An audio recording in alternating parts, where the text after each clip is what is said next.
annoying ads. In fact, forget what I said at the beginning of this ad. This ad is now about NordVPN. I just realized that an antivirus is only half protection online. So get better online protection with the NordVPN Black Friday deal. It will encrypt your traffic, protect you from malware and phishing, and stop annoying ads. This Black Friday, get NordVPN with 73% off and enjoy 3 extra months. Yeah! Verizon has some big news. Verizon wants you to bring in your AT&T or T-Mobile bill and they'll give you a better deal. If you think Verizon is expensive, think again. Not only do they let you lock in your low price for 3 years, everyone in the family can mix and match their plans with My Plan. And everyone can get the same great phone deals when they trade in an eligible phone in any condition on My Plan. That means new and existing customers. Plus, when you mention hearing this radio ad, Verizon will give you up to $50 towards the purchase of a qualifying accessory just for bringing in your bill for review. Visit your local Chicago Verizon store today for a better deal. Must provide a postpaid consumer mobile bill dated within the past 45 days. Bill must be in the same name as the person redeeming the deal. 3-year price lock applies to then current base monthly rate. Excludes taxes, fees, surcharges, additional plan discounts or promotions, and third-party services. Void if any lines canceled or moved to an eligible plan. Plan perks, taxes, fees, and surcharges subject to change. Purchase credit limited to 50 redemptions per store. 1 per customer. First come, first served basis. Apple products excluded. Any difference between credit and cost of accessory not redeemable for cash or otherwise. Additional terms apply. See Verizon.com/switch-to-Verizon. Wesley Financial Group is not a law firm, and Chuck McDowell, definitely not an attorney. This is Chuck. Do you feel stupid for buying a timeshare? Don't. It's not your fault. You were most likely told you could rent it, and it was a great financial investment. And the deal was available today only. If this happened to you, contact your resort or Wesley Financial Group for help today. Call Wesley now for your free exit information kit. 800-242-3131. 800-242-3131. Hey, I'm Mike Slater. My dad passed away at the age of 63. It's out of nowhere. Had a stroke. Super hard, obviously, for the whole family, but my dad had life insurance. This is why I have life insurance for my family, for my wife and 4 kids. And the best place to get life insurance is ethos.com because you can do it in 10 minutes. And there's no medical exam and no blood test, just a few health questions. Get life insurance in 10 minutes so your family is protected. Ethos, E-T-H-O-S, ethos.com/life. Broadcasting live from the Hyundai Studios, presented by your local Hyundai dealers. This is Chicago's #1 and most listened to sports station. 670 The Score is Chicago Sports. Chicago Sports is The Score. Always live on the free Odyssey app. WSCR Chicago, WBMX HD2 Chicago, and Odyssey Sports Station. The Score! This hour brought to you by Cars for Kids. Chicago, it's time for the Mully and Haugh pregame show with your host, executive producer of the Mully and Haugh Show, Dustin Rhodes, on Chicago's Sports Radio 670 The Score. Good morning. All good here. Morning, Chicago. Welcome to a Tuesday, 18th day of the month. It is the Mully and Haugh pregame show. We're broadcasting live from the Hyundai Score Studios, brought to you by your local Hyundai dealers. Mully and Haugh, live and local for you. Again, beginning at 5:30, they'll have you covered all the way up until 10 a.m. this morning. The plan of attack is as follows. The Pick 6 at 6. The top 6 sports stories of the day will be discussed. Brad Biggs time, 7 a.m. Coach Dave Wanstead in studio for not 1 but 2 segments. Make sure to check that out on YouTube and on Twitch. Jarrett Payton stops by, 8:25. Mike Florio wraps up Week 11 of the NFL at 9 o'clock. The guests join Mully and Haugh on the Atturo Tire Hotline. Atturo, it's the hometown tire, Atturo.com. It's ATTURO.com. Bulls win. Bulls win. Bulls win. Yes, Bulls beat the Nuggets on the road, 130-127, snapping a 5-game skid and ending the Nuggets' 7-game winning streak. Josh Giddey, 21 points, 14 boards. The Vooch, a huge 3 late. Dosunmu, 21 and 5 off the bench. 66 bench points in total. The Joker, Jokic, had his triple-double. The Bulls squandered an 18-point lead in the first half. They also let a 13-point lead in the fourth quarter slip away before rallying late to snap that 5-game losing streak. Kevin Huerter hit a go-ahead three-pointer with 1:25 left. The Vooch later extended the lead with another big 3 with 33 seconds remaining. Bulls at the Blazers Wednesday night, 8:45 pregame right here on the Score. The Blackhawks are 9-5-4, and they host the Calgary Flames tonight over at the United Center. James Franklin takes over as head coach of Virginia Tech football, agreeing to a 9-year a new contract, but he agrees to a $9 million buyout with Penn State. So he's supposed to be getting $49 million from them. Ends up with 9. Franklin went 128-60 over 12 seasons as Penn State and 3 as the head coach at Vanderbilt. Week 11 of the NFL is in the books. The Cowboys were at the Raiders. Dak Prescott passing for 268 yards, 4 touchdowns in a 33-16 dominating victory over the Raiders. Javonte Williams provided the Cowboys with balance by rushing for 93 yards on 22 carries. Week 12, Thursday, Bills at the Texans. Coverage here on the Score beginning at 6:30. The Jets have benched Justin Fields. Jamar Chase suspended a game for spitting at a Steeler on Sunday. Speaking above the Steelers, that's the Bears' next opponent. It's a noon kick on CBS. Aaron Rodgers is dealing with a left wrist issue, but he is pushing to play in this game. Likes to play the Bears, likes to play at Soldier Field. Bears with a day off today. They are 7-3, good for first place in the North. Back to work on Wednesday. Right now the Bears are -3. The total in this one is 45. Again, if you just woke up, welcome to your Tuesday, 18th day of November. It is the Mully and Haugh pregame show. Mully and Haugh will be broadcasting live from the Hyundai Score Studios. Brought to you by your local Hyundai dealers. They've got the Pick 6 at 6. They've got Biggs Time at 7. Coach Dave Wanstead in studio starting at 7:44. Jarrett Payton, 8:25. Mike Florio at 9. Those guests joining you on the Atturo Tire Hotline. Atturo, your hometown tire, Atturo.com. ATTURO.com. Let's take you out to Denver. You heard this on the Score last night. The Bulls looking to snap a 5-game losing streak. And the Nuggets, well, they've been red hot. The Jokic has been playing just lights out MVP ball for them yet again. Early on, the Bulls took a lead thanks to Matas Buzelis. Buzelis to the far hash mark. Left side 3. Got it! Back-to-back jacks for Matas Buzelis. And with 4.5 to play in the first quarter, 19-16 Nuggets. Buzelis with 9. Buzelis with 9 early points. Chuck Swirsky with the descriptions right here on 670 The Score. Let's move into the second quarter. Ayo Dosunmu helping the Bulls out off the bench. The Bulls are in front at the 9-minute mark. Here's a left wing 3. Ayo Dosunmu, it's good. Timeout Denver. For the Bulls, that's their 11th triple on the night. They're shooting 55%. They've scored 46 points on a team that gives up only 111 on the season. Bulls by 16. And Jokic had the ball knocked out of his hands by Smith. Here's a 3-on-1 down the floor. On the runway, Ayo Dosunmu with an uncontested two-handed slam. 50-32 Bulls. 50-32 Bulls. At that point, the Bulls were hot early from 3-point distance. Late in the second quarter, the Nuggets come all the way back. Kevin Huerter, here's the cut to the rim by Jokic. Right corner 3 by Cam Johnson. Good. By far his best game of the season. 59-58, Denver by 1. 59-58, Denver by 1. But the Bulls were not going to let the Nuggets run them off the court. Here is Matas again with a dunk, keeping the Bulls within striking distance. Giddey to Vooch. On a pump, on a drive, at the foul line, backdoor cut. Buzelis throws it down with a hammer dunk with the right hand. That's a big-time pass right there by Vooch. And how about Buzelis cutting hard to the rim? Not too long after that, Kevin Huerter with a big 3 to keep the Bulls within 1. Here's a topside 3 by Huerter. Got it! Kevin Huerter with 15. Timeout Denver. 79-78, the Bulls just won't wilt. The Bulls would not wilt. Vooch also helping out from 3-point distance. In the third, as Vooch dials up a left wing 3, and with 6:18 to play, Bill, we're tied at 81. Yep, and that's a big shot for Vooch now because he did not score. He was 0 of 6 in the first half. He's 2 of 2 here in the third quarter. 81 at that point. You hear Chuck and Bill right here on 670 The Score.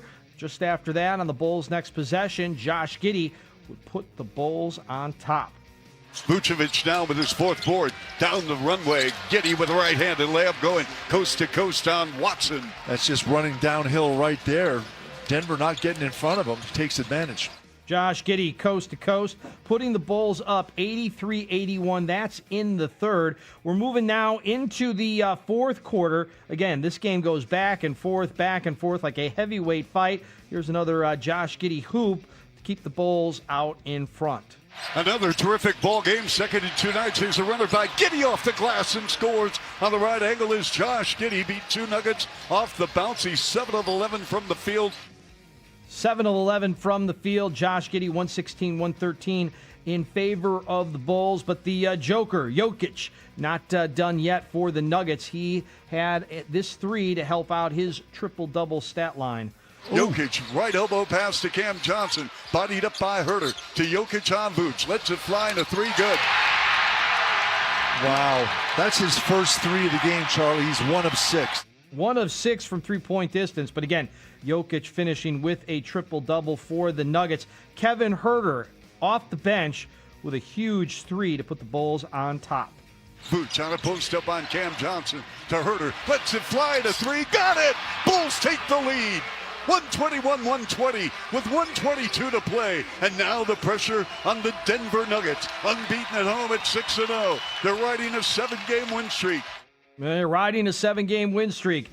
It wouldn't last thanks to the Vooch.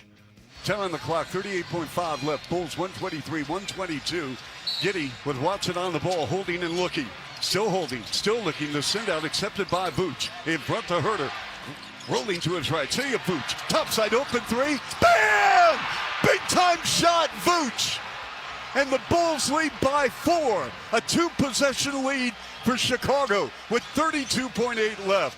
Big time shot, big time onions from the Vooch with the Bulls up 4. You heard Chuck there with the descriptions. And the Bulls would hold on and win this one on the road in Denver.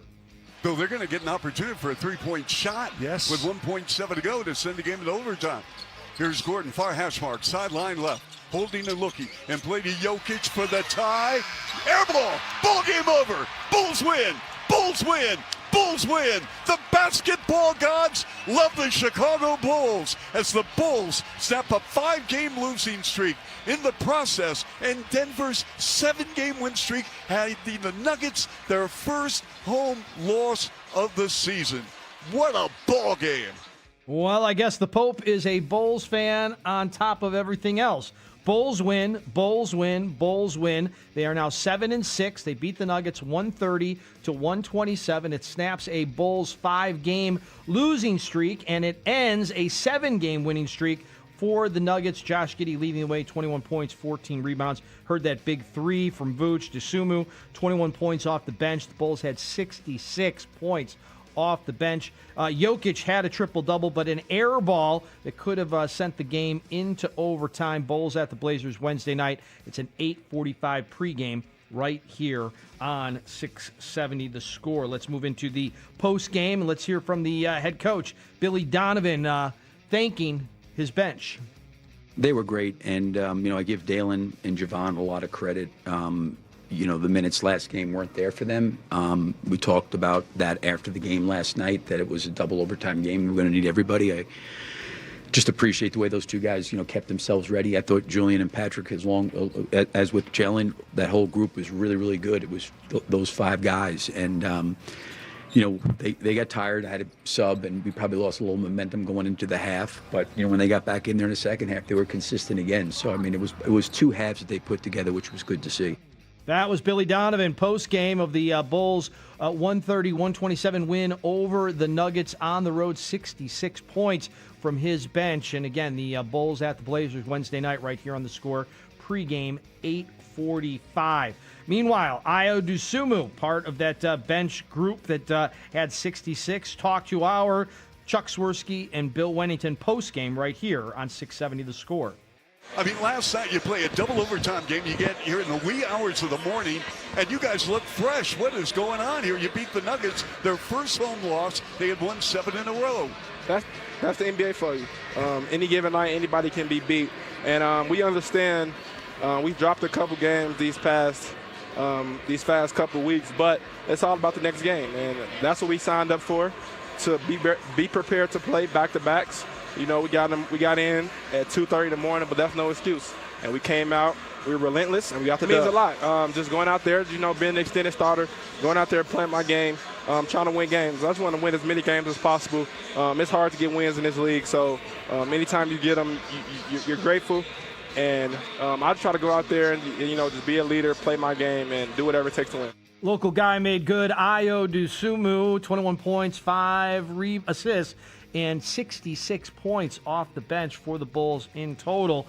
Josh Giddey led the Bulls with 21 points and 14 rebounds. He visited with our buddy Casey Johnson on CHSN. How do the legs feel? They feel good. I mean, that's a tough back-to-back, double overtime and coming to Denver against a really, really good team. On demand, a couple guys out, but our second unit's not unbelievable. I mean, you give them all the credit tonight that they kept us in the game when our first unit wasn't playing well. And, as I said, that's an unbelievable win on a back-to-back against a really, really good team. Kind of goes without saying, but 5 straight losses, some really tough losses in there. They've won 7 straight. How badly did you guys need this tonight? Oh, badly. We're on a, it's tough. You go from winning 5-0 and then 6-1, and then you go on a 5-game losing streak. That's when it's easy as a team to separate and kind of splint. But, credit to our group. We stuck together. We did all the right things, leading into this game. I thought guys took care of their bodies. We had a good scout this morning. And we really locked in, and we obviously knew coming into tonight that this is a tough place to play, tough team to beat, and responded really well against, double overtime last night. We could have won that one, and come in tonight and responded the way we needed to, and, proud of the guys tonight. So it's a really hard-fought win. Josh Giddey and the Bulls responding with the win, 130-127. You heard it right here on 670 The Score. Bulls at the Blazers Wednesday night. It's an 8:45 pregame right here on your radio home of the Bulls. If you just woke up, well, welcome to Tuesday. It is the 18th day of the month, and it is the Mully and Haugh pregame show. Mully and Haugh will be here at 5:30, and they'll broadcast live from the Hyundai Score Studios, brought to you by your local Hyundai dealers. The Pick 6 at 6, Brad Biggs time, 7 a.m. Coach Dave Wanstead for 2 segments beginning at 7:44. Jarrett Payton, 8:25. Mike Florio at 9. The guests join us on the Atturo Tire Hotline. Atturo, the hometown tire, Atturo.com, ATTURO.com. Week 11 of the NFL is in the books. Dak Prescott, 268 yards, 4 touchdowns. The Cowboys smashed the Raiders in Vegas, 33-16. Week 12 kicks off Thursday. Bills at Texans. Our coverage here on the Score beginning at 6:30. The Bears, they've got the Steelers, and Aaron Rodgers coming to town. He's got a left wrist injury, but he's pushing to play the game Sunday, noon kick. You'll watch it on CBS. Speaking of the Bears, we're going to hear from Ben Johnson next, reflecting on what he saw after he put on the tape of the Bears win over the weekend. That's next right here on the Mully and Haugh pregame show. This is 670 The Score. Coming up at 5:30, the boys are back with the Mully and Haugh Show, Chicago's #1 most listened to sports morning show. 5:30 till 10 a.m. Mully and Haugh on Chicago Sports Radio 670 The Score. In Odyssey Station. This segment of the show brought to you by Staples. Have an easy holiday, only at Staples. Save on top tech and gaming gifts, plus shipping supplies and services to get your packages there safely. Don't miss 40% off custom cards, invites, photo gifts, wrapping paper, and more. Staples. That was easy. Hey, it's Spiegs. You waiting for a new Hyundai? Your wait is over. Scott Levy's Rosen Hyundai is clearing models during the Hyundai Getaway Sales event. Get rebates up to $11,000 or 0% financing for 72 months on select vehicles. These offers won't last. Don't miss your chance to save big. Stop by Rosen Hyundai of Kenosha on Highway 50 at I-94 or Rosen Hyundai of Algonquin, 10 minutes south of I-90 on Randall Road. Rosen Hyundai, where you always save a fistful of dollars. Find your ride at buyrosen.com. Financing to qualified buyers. Hey, nice job, Pete. I like those clean lines. Fellas, do we have anyone that can get to Greenport today? At Corey's Landscaping, the staffing plan is in the weeds. Anthony, we need that leaf blower over here. 3 more new customer requests just came in. Who wants to work some overtime? He needs to dig up quality landscapers and fast. I need Indeed. Indeed you do. When you sponsor a job on Indeed, it's easier for talented candidates to find it, which makes it easier for you to hire them. Visit Indeed.com/credit and get $75 towards your first sponsored job. Terms and conditions apply. Every soda next to Mr. Pibb got something to say. The classics reminisce about the glory days. The doctor's giving a dissertation. The prebiotic bubbles giving TED Talks. Then there's Mr. Pibb. Sweet cherry up front, bold fizz on the follow. No pitch, no promises, just bold cherry bringing the flavor. Some sodas talk big. Mr. Pibb backs it up. Bold kick of cherry. Hey, yo, Mr. Pibb. It's the biggest savings event of the year. Menards, 11% rebate ends Thanksgiving Day. Save big money on everything you need for any project. We've got something for everyone. Homeowners, contractors, DIYers, the kids, and even grandma. Hurry, Menards 11% rebate ends Thanksgiving Day. Save big money at Menards. 11% mail-in rebate is a merchandise credit check. Good on future in-store purchases. See menards.com for details. You know that Big Bargain detergent jug is 80% water, right? It doesn't clean as well. 80% water? I thought I was getting a better deal because it's so big. If you want a better clean, Tide Pods are only 12% water. The rest is pure, concentrated cleaning ingredients. Oh, let me make an announcement. Attention shoppers! If you want a real deal, try Tide Pods. Stop paying for watered-down detergents. Pay for clean. If it's gotta be clean, it's gotta be Tide Pods. Water content based on the leading bargain liquid detergent. My name is Whitney Allen. I am a widow. My husband Ryan died. We never thought in a million years we'd have to use life insurance. The unexpected happened. With Ethos, it is so fast and easy. It's 100% online. You can get a quote in seconds, apply in minutes, and get same-day coverage. No medical exams, and you can get up to $3 million worth of coverage through Ethos. Get your free quote at ethos.com/radio. That's ethos.com/radio. Time spent on application may vary. Online health questions required. Winter is coming, Chicago. Atturo Tire is your hometown tire and knows this climate. Check out their new all-weather tires at your local independent Atturo Tire dealer. To learn more, visit Atturo.com and find performance within reach. We've got trade wars, rising costs, skyrocketing national debt, and a potential recession looming. It's no wonder gold keeps hitting record highs. With everything going on in the world, thousands of hard-working Americans are looking to get help diversifying their savings in precious metals like gold and silver, and they're turning to the top-rated gold company, Goldco. With over 6,000 five-star customer reviews, an A-plus rating from the Better Business Bureau, named Best for Customer Service from Money.com, and the industry's highest buyback guarantee, Goldco is a preferred precious metals company in the country. Right now, Goldco is offering you a free 2025 gold and silver kit. Plus, you can get an unlimited instant match and bonus silver if you qualify. Find out how you can help diversify your savings, tax and penalty free today. Call 855-969-GOLD. That's 855-969-GOLD. Performance may vary. You should always consult with your financial and tax professional.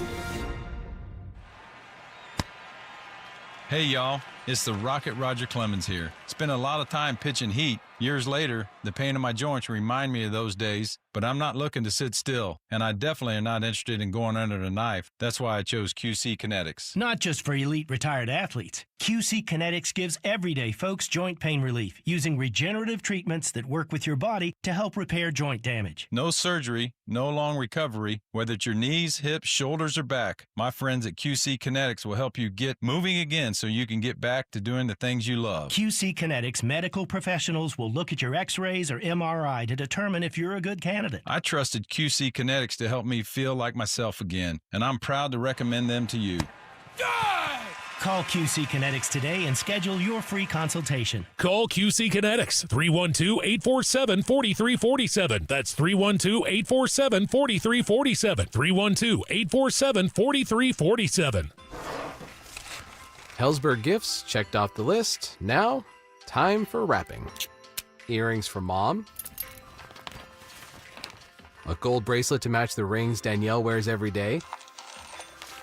And for Dad, a new watch, because we all know he needs one. All right, this is going to be a good one. Our favorite things for your favorite people. Shop our Black Friday event for up to 65% off in-store or at Helzberg.com. Guys, you've heard of TRT, but you have no idea what testosterone can do for you. Once you start treatment, you'll wish you had done it sooner. All the guys I know go to Synergen X at Low T Center for TRT. The TRT test is free, not hundreds of dollars. The testosterone is pure, not compounded. Guys feel full of energy, not like they're still waiting for it to kick in. Get in now for your free TRT test. No appointment necessary before 10 a.m. or book ahead at fixmylowt.com. That's fixmylowt.com. For over 40 years, Northern Illinois Food Bank has been empowering neighbors with the food they need to thrive. This is our purpose. At Northern Illinois Food Bank, we're hungry for purpose. Are you? Visit solvehungertoday.org to donate now. Northern Illinois Food Bank. Neighbors empowered. You're listening to the Mully and Haugh pregame show. Coming up in 60 seconds. And coming up at 5:30, it's Mully and Haugh on 670 The Score. Okay, I have to tell you, I was just looking on eBay where I go for all kinds of things I love, and there it was. That hologram trading card. One of the rarest, the last one I needed for my set. Shiny like the designer handbag of my dreams. One of a kind. eBay had it, and now everyone's asking, ooh, where'd you get your windshield wipers? eBay has all the parts that fit my car. No more annoying, just beautiful. Millions of finds, each with a story. eBay. Things people love. Every now and then I rinse it out, and I need Downy rinse tonight, and I need it more. My kids wet the bed and the smell never leaves. I don't know what to do, I'm always in the dark. The sweat and dead short smells like a dog park. Downy rinse it tonight. Downy Rinse fights stubborn odors in just one wash. When impossible odors get stuck in, Rinse it out. Welcome back to the Mully and Haugh pregame show on 670 The Score. So they're going to get an opportunity for a three-point shot. Yes. With 1.7 to go to send the game into overtime.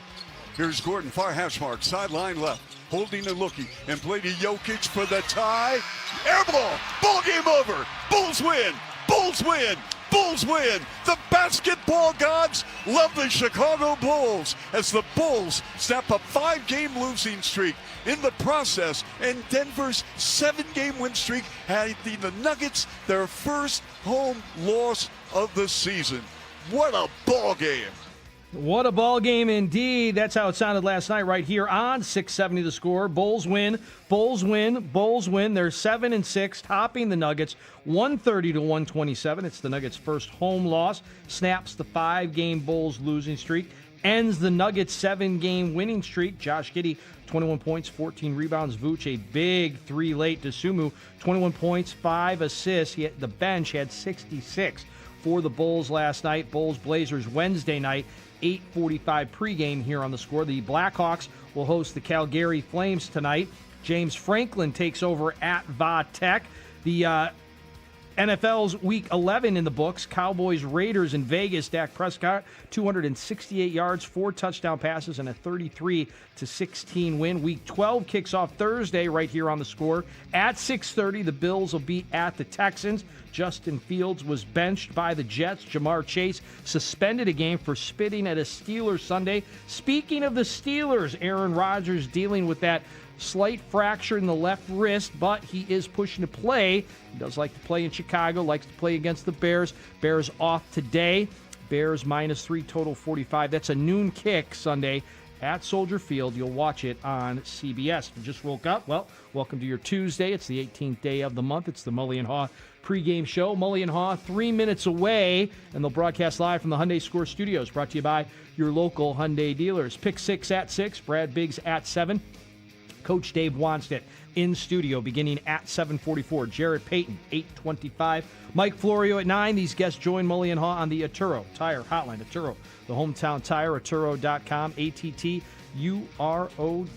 Ben Johnson met with the media yesterday virtually after the Bears got that big win on the road in the division at Minnesota against the Vikings. And after watching the tape, he's still very happy with his team overall. Just to piggyback on yesterday, proud of the way that we stayed together and stayed connected for 60 minutes. You know, it's hard to win in this league, and thought our guys did a phenomenal job finding a way in a hostile environment, just like we talked about.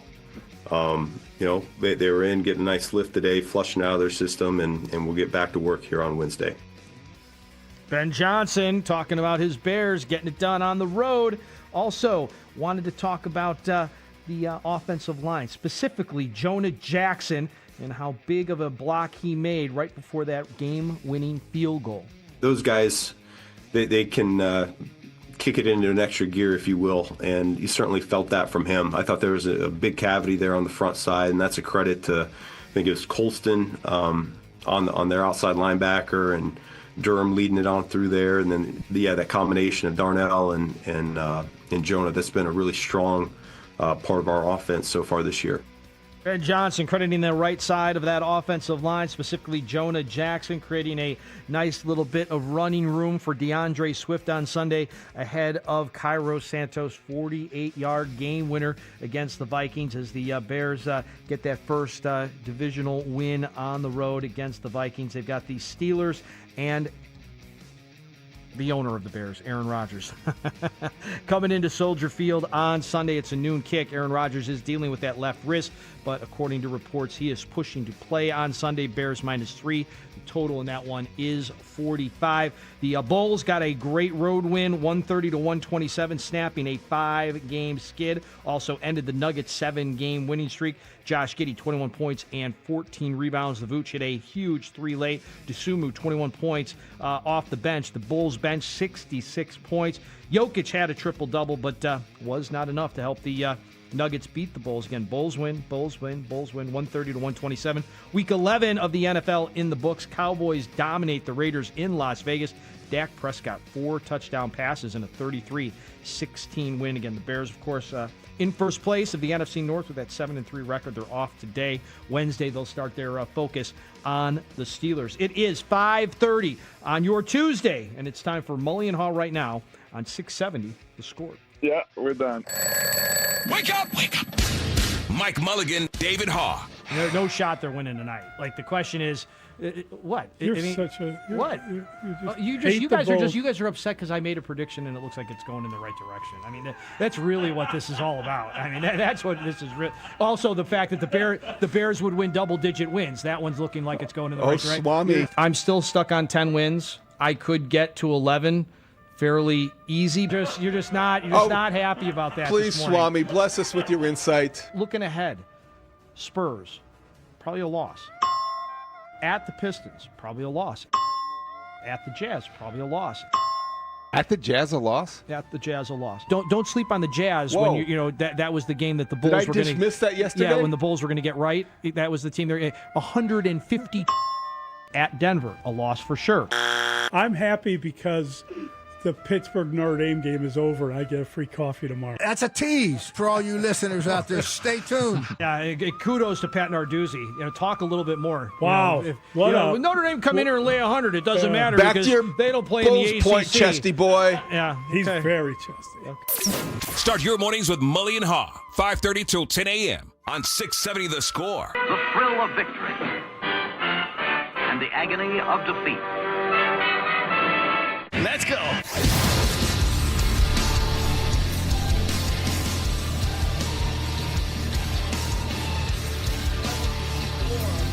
How about them Bulls? How about the Chicago Bulls, given all that was against them, playing in a double overtime game, having Kobe, can't let Kobe play. They let him play too long in the first game. They gave him an extra 6 minutes. You can't bring him back, so he had a night off. Trey Jones was out. Io had a minutes limit because of hamstring tightness. And lo and behold, the Bulls take care of Denver. Good morning, Denver. Mully. Yeah. In altitude, Mr. Davis. Tuesday morning, it was worth waiting and staying up for the Bulls. They reward your persistence and stayed up too late, buddy. Devotion. Yeah, but it was a fun game in Denver. Did not expect that. Destin's prediction for the 7-game losing streak is fell apart. 1 game short. So that was not the game I thought they would win on this swing. Right. They arrive at 2:30 in the morning. They're shorthanded, as you point out. They go deep into their bench and outscore the Nuggets reserves. The bench for the Bulls scored 66 points. And in the second half, outscored the Nuggets bench 29-2. Yeah. So guys like Javon Carter, who you never thought was excellent. He came up huge. Yeah. The bench was the reason that they won the game. You're so right.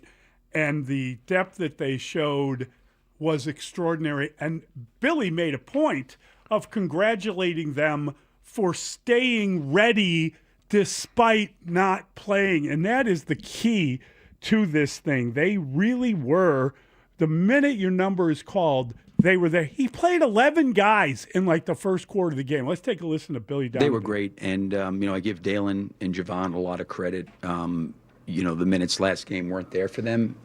We talked about that after the game last night, that it was a double overtime game. We're going to need everybody. I just appreciate the way those two guys, kept themselves ready. I thought Julian and Patrick, as with Jalen, that whole group was really, really good. It was those 5 guys, and they got tired. I had a sub, and we probably lost a little momentum going into the half. But when they got back in there in the second half, they were consistent again. So it was 2 halves that they put together, which was good to see.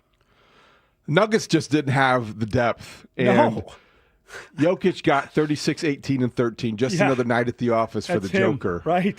And Murray almost brought them back. Oh, he's but good. What they also ran into was a team in the midst of a win streak themselves. Yes. And they took the Bulls a little lightly. 7-game win streak, right? Yeah. Really good team in Denver, as usual. But it was just one of those nights in the NBA, and those happen throughout the course of a season, especially early, where you catch a good team at the right time. And the Bulls, against all odds, I think needed that victory. They really needed that win, because had they continued their losing streak going to Portland, that would have, who knows how long it might have lasted. Portland is kind of they don't have a coach. A lot's happened to Portland. They've beaten the two. They're the only team in the West that's beaten the 2 best teams in the West. It's crazy. This early in the season, so you just don't know what you're going to get. No. So that was a good one to pull out. Josh Giddey, pretty clutch down the stretch. He had a double-double. Vooch hit another big shot. Vooch didn't hit threes the whole game, but he hit a couple of huge ones. That in the fourth quarter, at the end of the game, he hit 2 really big ones. Yeah, and they, Io came through big time. Yeah. The guy that really fascinates me is that we don't talk about ever, but Javon Carter doesn't play for maybe games at a time, and then he's called on to come in, and all of a sudden, boom, he's got 3-pointers, or he gets 9 points. You're like, wait, where? He's just knocking down shots. What's his contract situation again? Does he have a clause in there where he has to play once every 4 games or else? Because it seems like he plays once every 4 games. It was a team win. That's like an ultimate team win, when pretty much everyone in the group has to be able to do something, has to be able to provide something. As we said, Billy's rotation was already 11 by the time I was eyeballing the clock and wondering if I could keep watching this thing. It was hard to turn off. And then they reward your patience with a victory. And then the postgame show opened with, on CHSN, Kendall Gill declaring, I love Kendall, declaring that the Bulls have the best bench in the NBA. That they have the best bench in the NBA. And I made a note of it. I got to research that. Want to talk to people because they do go deep. They go deep. And that is the plan. That was the offseason design, was that you need the depth and the people and the roster. But that's quite a statement. I have a question, Mr. Haugh. If indeed they have the best bench in the NBA, could it be that they don't have the best first unit in the NBA? In other words, they rely upon, and it looked that way on this night, waves to come at people with, right? That's the plan, because that's what I guess you have to have, the best bench, or arguably one of the best benches in the NBA, if you are going to move forward without that superstar. And the teams that don't have great benches are probably teams that do have that star. And the Bulls have suffered lately in this losing streak for not having that one guy that has dominated the fourth quarter and come up. And Josh Giddey alluded to it, I think, after the most recent Utah loss. This is the way the Bulls are built. So I guess they're going to have nights like last night, and they're going to live by the bench and die by the bench. Yeah, it's pretty spectacular. It really is to be able to win a game after the double overtime loss, to be able to come back, to be able to tap into guys that you hadn't really thought about in a while, and have them Jalen Terry. read them. Dalen Terry. Dalen Terry. What was that? Dalen Terry was very valuable. Important. I mean, Jalen Smith. There are times Jalen Smith was great. He's been really good when he's had an opportunity. They do come at you with groupings like that. And, they were up 18 at one point in that first half of the game. When that happened in the third quarter or second quarter, you're looking, and I was following. I was kind of flipping between Monday Night Football and the Bulls. Saw the Bulls were up 16. Maybe 10 minutes later, you go back to the Bulls game. It's like, oh, boy, it's a one-point game. What happened? Did you watch Monday Night Football, or did you watch the Manning cast of Monday Night Football? I don't. Just out of curiosity. I usually watch Monday Night Football because I do like Troy Aikman. Yes, I'd like Troy Aikman's analysis on all the things. So I don't really. I hate to say this, but I don't know that I've consumed one moment of the Manning cast all season long. I don't know why I like the Manning cast so much. I do like it, and I get it. I get it. They had George Bush on, which was very funny. He was apparently on their hit list. They had Peyton had golfed with him at some point or other. That's interesting timing. It was funny. It was good. No, he was excellent. Was Pat McAfee on too? No, Okay. no, just George Bush. They were. How many presidents can one network have on a station? Well, in a week, I think that he is in a different category than others. I understand. He's a very. I understand. He and I did Michelle not, though. Obama are buds. It's cute. Yeah, It's I he's a did good not. guy. The Cowboys had quite a night. Yes, and you expected that against the you Raiders. did, yeah. Sad state of affairs in Vegas. It's tough. They should trade Max Crosby to Chicago. They really should. He's dying to get traded to Chicago. He wants to play for a dog. Like Caleb. You got to love him. Yeah. But Pete Carroll looked like he might be regretting the I feel so bad decision for Pete to come Carroll. back to the sidelines. It does. Is he one and done? You would have to imagine he's close to that. But when Mark Davis involved in any decision, he could make a decision as bad as his haircut. That's just Well, the he's got way Tom it Brady works. guiding him now. Well, it's different now. It's Fair different. enough. Did that trigger you last night, by the way? I thought of you last night. I know you didn't think of me when you went to the Wrigley Field to watch Northwestern in Michigan.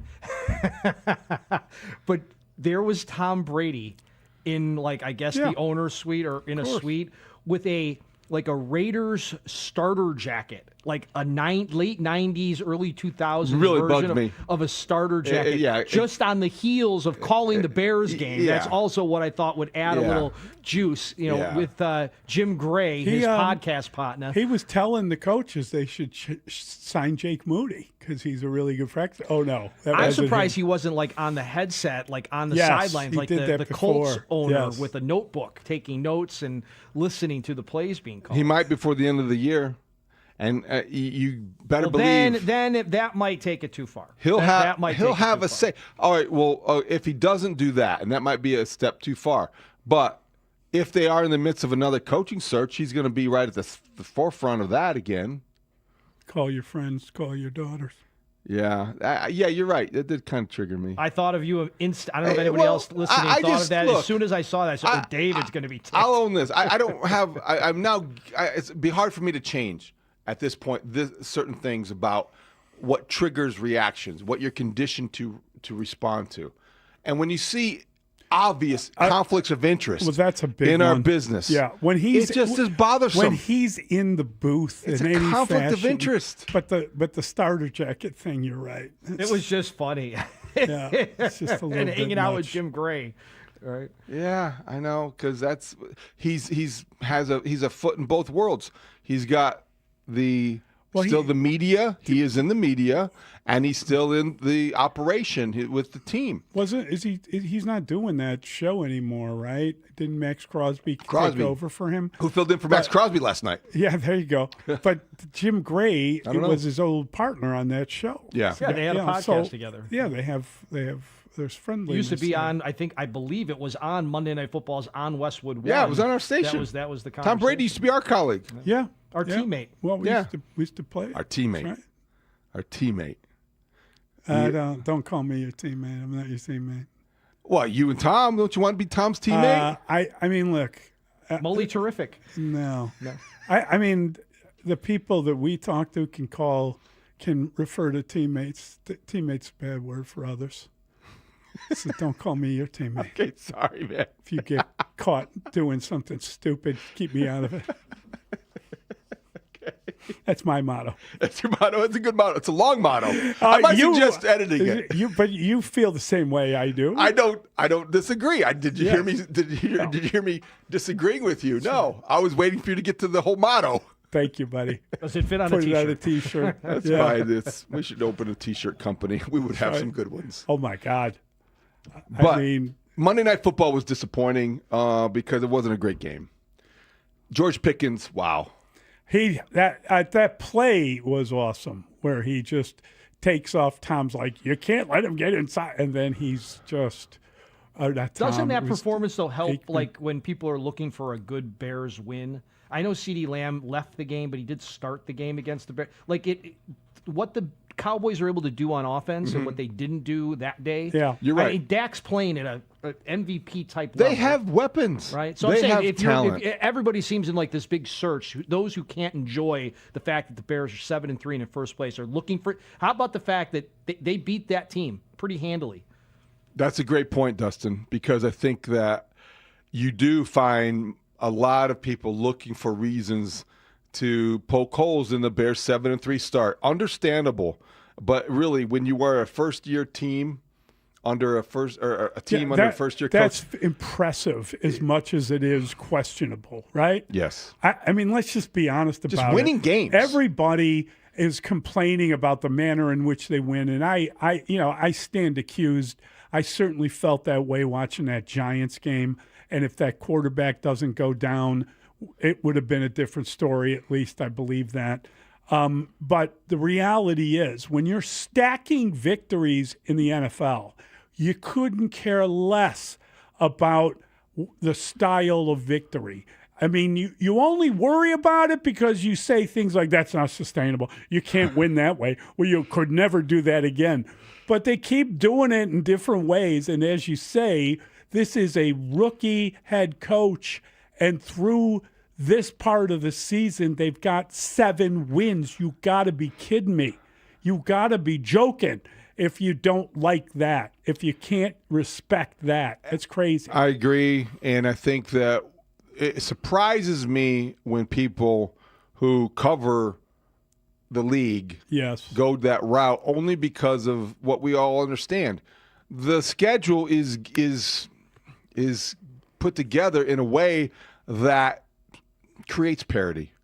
This is the last place schedule, and they're going to play the teams that they play, and they can't change that. It's by design. If they had a team full of, or a schedule full of playoff caliber opponents, they might not be 7-3, but they don't. But everything always evens out. They don't now, but there were a couple of teams on that list that looked unbeatable on paper before the season started.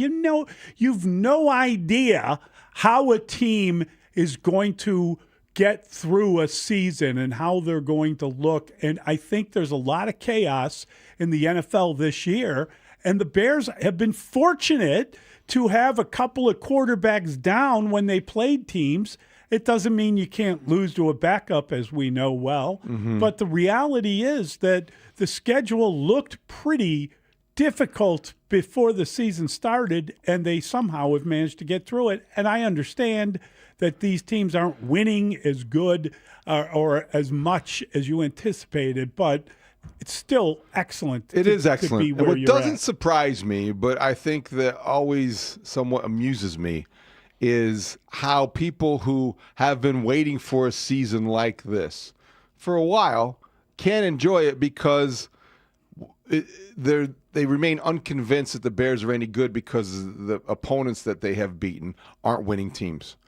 I would think that is in your favor. Whether you want to credit the football gods or whatever, you're winning one-score games against NFL opponents, and you have a 7-3 record and you're in first place. That, to me, means you should just savor this week, savor this month, savor this season, because it's ahead of schedule. Right. That's right. And there's a text that says there's only 7 teams with 7 or more wins in the entire NFL. The Bears are one of them. Appreciate it. It's exactly right. It's the only response. It doesn't, you're totally on it. I think we understand, and everyone in Chicago should. Someone texted in yesterday and said, God, it's great to actually listen to the pre and post game with content instead of complaints. And I laughed at that, and I thought, it's correct. I mean, it is horrible to cover a season and to try to prepare for games during a 10-game losing streak. Who wants to be a part of that? Well, it becomes redundant. Yes. It becomes redundant. And as a year ago at this time, we're talking about short lists for head coaching candidates and draft position and what they need. Now, a year later, you're pondering what they might be looking at in terms of playoff seeding. Can they really keep the North once they've taken it? And will they ever give it back? It's a fun transition. It's a quick one, but you enjoy and appreciate it because it can be unfortunately fleeting. Well, I mean, I don't know if we're talking about whether this particular year will be fleeting. I think the answer is, yeah, I think everyone feels that way. Yeah, that's what I mean. And you're right. You don't know how long this will last. But I really do feel like they got the right guy. They hired the right coach. How many times have you said that? They hired the right coach, and he's got a relationship with the quarterback that looks like they're going to build on it, and you feel like they got some things in place that would represent a long-term possibility. That's what's sustainable, and that's what I think people do miss the point on when they're asking the question about, well, can this last because they're not beating good opponents and they're getting a little bit of luck on their side and for the football gods, etc. Yeah. But you don't worry about that so much when you have so many other things that are structurally in place. You have the right coach. You've got a young quarterback. You're going to have those two grow together. And frankly, you've had some decisions that have been made by a front office that has lost the benefit of the doubt, frankly, but they've had decisions that have been made lately that have gone their way, and you have to give him credit as well. So right now, everything seems to be headed in a positive direction. And you're getting people back. You're getting important players back, hopefully, and you may just by the process of winning, you may be a more difficult entity to beat as the season goes on. You should be. You should be. What should happen, ideally, in the second half of this season is that the Bears go from being a team that is pulling out these one-score games because of their Houdini quarterback and a really strong running game, because of a defense that gets more consistent and consistently can get stops and not just takeaways. That has to happen. It has to happen. But you get guys back who are going to be more likely to make that happen. I agree. And I think, David, that what we're witnessing is sort of the building up of confidence with the group. I mean, the buy-in is real and the confidence is real. And I don't know anyone who doesn't enjoy the good, better, best. It's fun to win. It is fun to watch those videos and to see and to study the interaction between people on the tape. We talk about wonderful. Buy-in a lot. And yes. that contributes to the buy-in. Yep. And when you see some of the still images of Ben Johnson looking adoringly at Caleb Williams, and then you see some of the other things that go on in that locker room, it creates a bond. Yeah, and great. that kind of chemistry and camaraderie matter in the course of a 17-game season. It's wonderful, and I don't think it has a lot to do with. I saw a ton of people kind of crediting the Pope, and I heard Dustin mention his name this morning. Listen, the Pope's got so much work on his hands. He's got so much to do. I mean, he's a Sox fan. I mean, this is really going to be the test. Yeah, that's right. Every time somebody mentions the Pope being on the Bulls side or being on the Bears side, you remember he is a Sox fan. Yeah, holy the cow. Basketball gods love the Chicago Bulls. Chuck, Spike Lee gave him a jersey too. He's got a lot on his hands. Oh, my goodness. Love Chuck, though. You got a ton of work to do on the South side. Did you see? How many miracles would it take? Come on. I mean, he's only one man. I think he 3 makes you a saint. Yes. I mean, this guy's got a possibility of going directly there. The Sox win the division we can start the canonization. Fair enough. It's good to have him on the bandwagon, though. All right, we will be right back with the Pick Six. We're going to break down all the big stories of the day, all the happenings around Chicago sports. How about the positives that we're dealing with in Chicago sports? Let's see that our baseball team spend some money, get some players, and then we'll really have a laugh, right? Cubs and Sox spend some money. The Hawks are really looking solid. Yes. And they're coming in hot tonight back at the United Center. The Bulls win in Denver last night, and the Bears are 7-3. Come on now. Good time of year. 312-644. It's time for Thanksgiving. 644-6760. We're going right to the Pick Six. Pick Six next on The Score. Did you know you can take the Score's Mully and Haugh with you to start your day on the Odyssey app? I think it's a really good question. Well, you can. After all, they are the #1 sports radio show in the morning. David Haugh would like to recognize that I pointed that out. Start your day with Mully and Haugh on the Odyssey app. You get out. Whether you're catching us live or on the Rewind feature, use the Odyssey app to take Mully and Haugh with you everywhere. This segment of the show sponsored by Grand Appliance. Shop the Black Friday Now sale at Grand Appliance for Black Friday prices all month long on top brands like Cafe, GE, and more. Visit grandappliance.com or your local Grand showroom for complete details. Grand Appliance, appliance expert since 1930. If your garage floor looks lousy with stains and cracks or a bad epoxy job, right now you can get 50% off labor and installation by the holiday on a new Comer and Cross garage floor. Call them now because 50% off labor and installation by the holiday, it's going to end soon. So here's the number, 1-800-NEW-FLOOR. It's guaranteed to never chip, crack, show tire lift like epoxy or paint ever, and they make it so easy.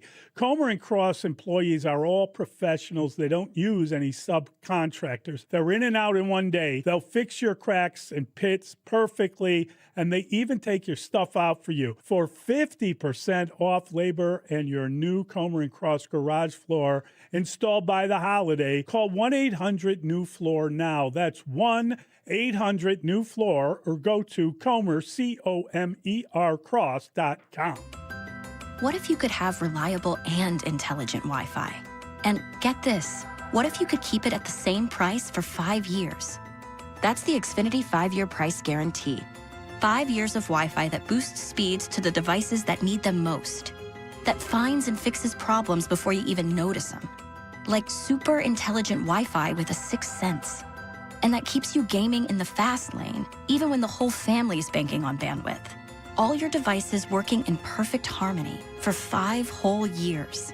And here's the best part. No annual contracts, no hidden fees, and our best equipment included. Hey, let's face it, a lot can change in 5 years. Kids grow taller, dreams grow bigger. But your Wi-Fi? It would stay reliable and the price would stay put. The Xfinity 5-year price guarantee. Lock in your price and unlock the possibilities. Xfinity. Imagine that. Select plans only. Restrictions apply. Do you know why a jeweler who sells you a lab-grown diamond will never agree to buy it back from you? It's because they know it's worth far less than what you paid, and it's losing value every day. At Rasny Jewelers, we only offer natural diamonds, made from the earth, not a machine. And we will make you this promise. If you buy a diamond from Rasny, we will buy it back from you when you decide to upgrade and pay you 100% of what you paid us for that same diamond. You see, a Rasny natural diamond has real lasting value. It took billions of years to create. You can wear it, upgrade it, hand it down to the next generation, and the value will always be there. Come to Rasny Jewelers and learn the facts. Let our experts explain the difference. We're all about educating, building relationships, and protecting our customers, providing real value and peace of mind.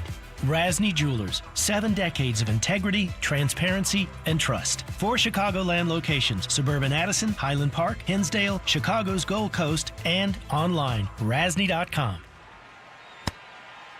Hey, y'all. It's the Rocket Roger Clemens here. Spent a lot of time pitching heat. Years later, The pain in my joints remind me of those days, but I'm not looking to sit still, and I definitely am not interested in going under the knife. That's why I chose QC Kinetics. Not just for elite retired athletes. QC Kinetics gives everyday folks joint pain relief using regenerative treatments that work with your body to help repair joint damage. No surgery, no long recovery, whether it's your knees, hips, shoulders, or back. My friends at QC Kinetics will help you get moving again so you can get back to doing the things you love. QC Kinetics medical professionals will look at your x-rays or MRI to determine if you're a good candidate. I trusted QC Kinetics to help me feel like myself again, and I'm proud to recommend them to you.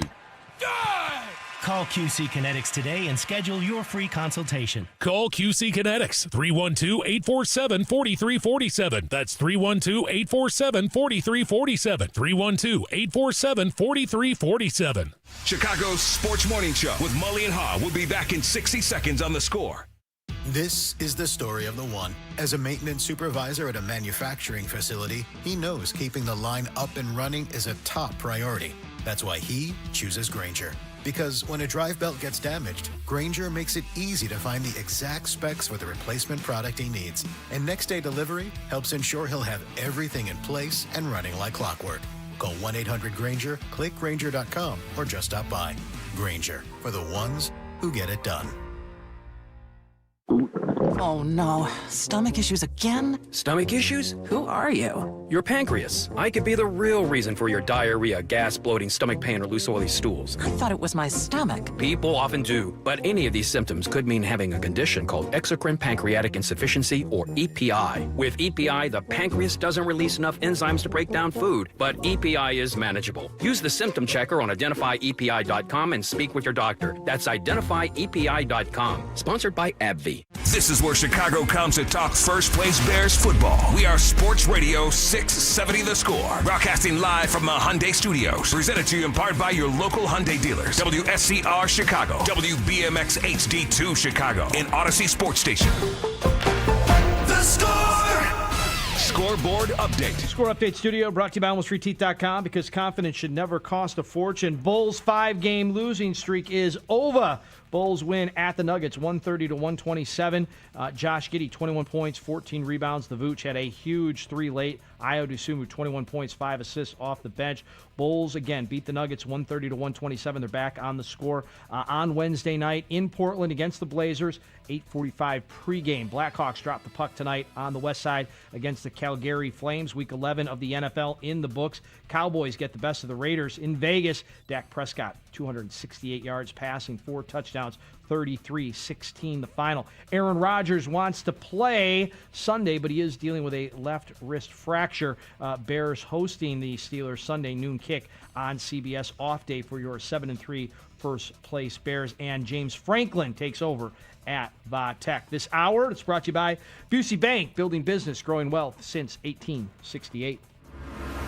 It's Pick 6 with Mully and Haugh, where we debate the top 6 sports stories of the day and then open it up to you, the Chicago sports fan. Call us at 312-644-6767, or you can tweet your thoughts at Mully Haugh. Pick 6 with Mully and Haugh starts now.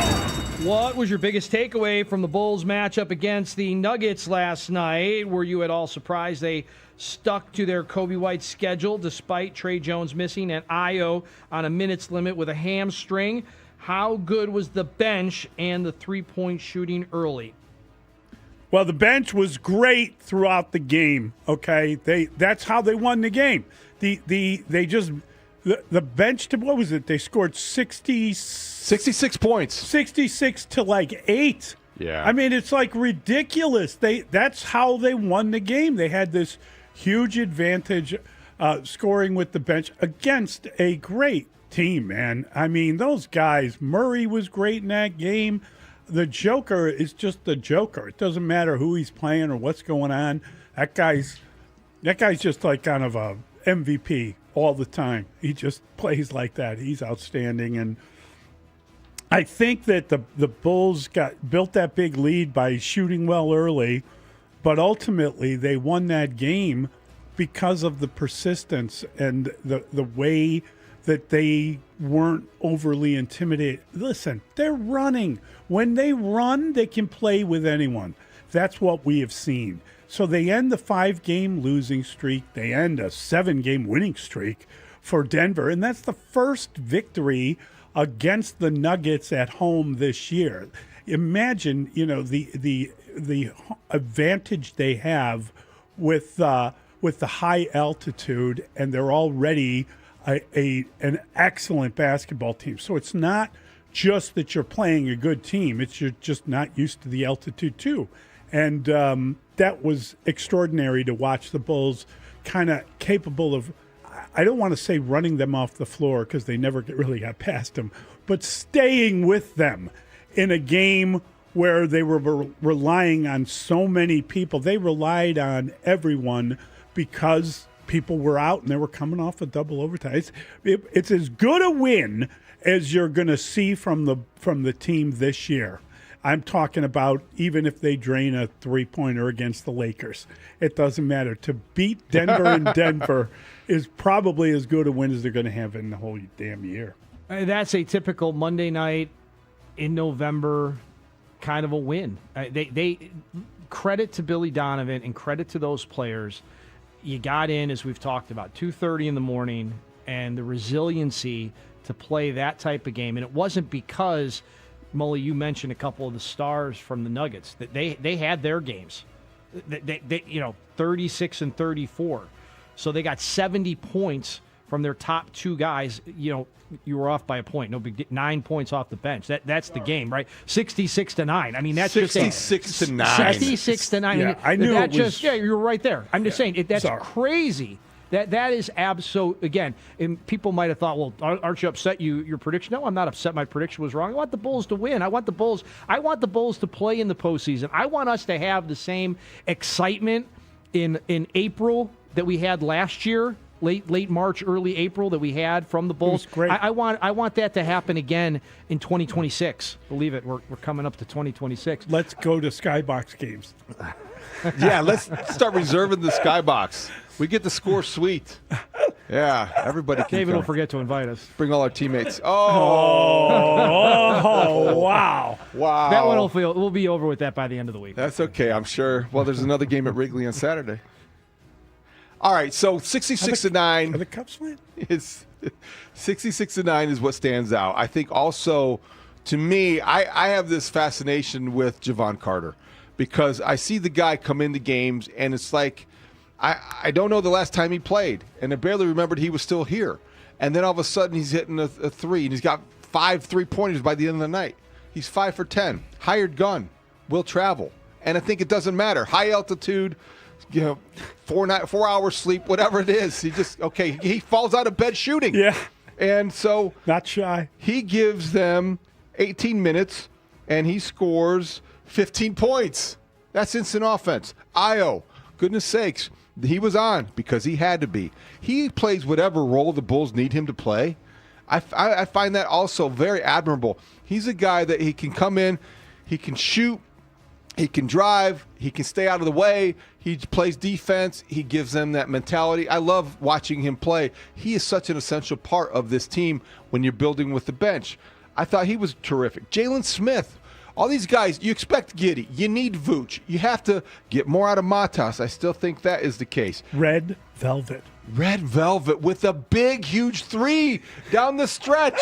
Kevin Herter, come on down. This Bulls team is fun to watch. I know they just lost a bunch in a row, but that was as good of a win as you're going to get in November. It was great. And so I think that's a question between those two. Brad Biggs will be answering questions at 7 a.m. Biggs time. How about the Bears head coach, Ben Johnson, conceding that Caleb Williams did have opportunities to get some big plays down the field, especially early in Sunday's contest in Minneapolis. The Bears failed to score points on either of their first 2 possessions for the first time this season, going 3 and out in both of those series. I think the 2 that come to mind were the first 2 third downs of the game. The first one to Rome was just maybe a foot or 2 a little bit deeper than we would like. And, sometimes that happens early in the game when you take a deep shot is you're not quite in a rhythm yet, and that can get away from you. And so I wasn't too terribly disappointed by it. I thought he made a nice read. I thought Rome ran a good route, and the more time and task we have on that, the more connections we'll get. The second, third down of the game, that's one that we need to hit. DJ did a nice job popping open there on that one, and I think that's one of the few that Caleb would like back. All right, Ben Johnson conceding Caleb had a couple of missed opportunities. He was 60 for 32. He had more than a couple. And so Ben Johnson taking time to explain the ones that did stand out to him, I think is him following through on what he said after the game. When coaches say, I need to look at the film, sometimes it's interpreted because they never get back to it, and they never really want to go that deep into it. What you heard from Ben Johnson is what I think you consistently hear from a guy who is committed to keeping and holding his quarterback accountable. He's going into the weeds a little bit, or at least detailing what he saw, and he basically mimics and parrots what we all saw. So I appreciated that because he's not trying to fool anybody. I think he wants to be honest because he knows Caleb Williams still has a ways to go. And if the Bears want to get as far with this regime as they think they can get, and that is to the Super Bowl, he's going to have to hold Caleb Williams accountable and be critical, privately and publicly. That goes with the territory for a franchise quarterback. So I appreciated the detail. I love the candor, and I think that we can trust him next time he says, hey, I need to look at the tape before I say anything, that he's going to come through with that. As the kids would say, same. David, you nailed it. I love the fact that he actually talked about, I got to look at the tape, which as a fan, I hate when I'm watching a press conference, especially after a loss. But this was a win. But after a loss, I feel like it's a cop-out. Like, I don't want to answer your question today. Maybe you'll forget to bring it up the next time. But he did look at the tape, and he gave us an honest assessment of what happened. And, Mully, this might play into what you talked about yesterday, which I thought was a great observation by you. The I don't even know body language is the right word for it, but the look on Caleb's face as he exited the field. And I think the answer to this question, it is kind of like, boy, we won, and that's great, but we should have won by 10. We shouldn't have needed a 58-yard kickoff return and a couple of big runs and a 48-yard field goal to walk off this team the way their quarterback played. I'm a year ahead of that guy. Even though we're in the same draft class, Caleb Williams, am a year ahead of J.J. McCarthy, and it should have been better. And these might be the plays that put that kind of sour puss on his face. I think it was interesting. The first thing he said about Caleb Williams, I find this really interesting about the shots down the field and what stood out to him. But the first thing he said he played a pretty solid game. I believe he said pretty solid was the term he used. The first thing he said is how he protected the ball, and the whole team protected the ball.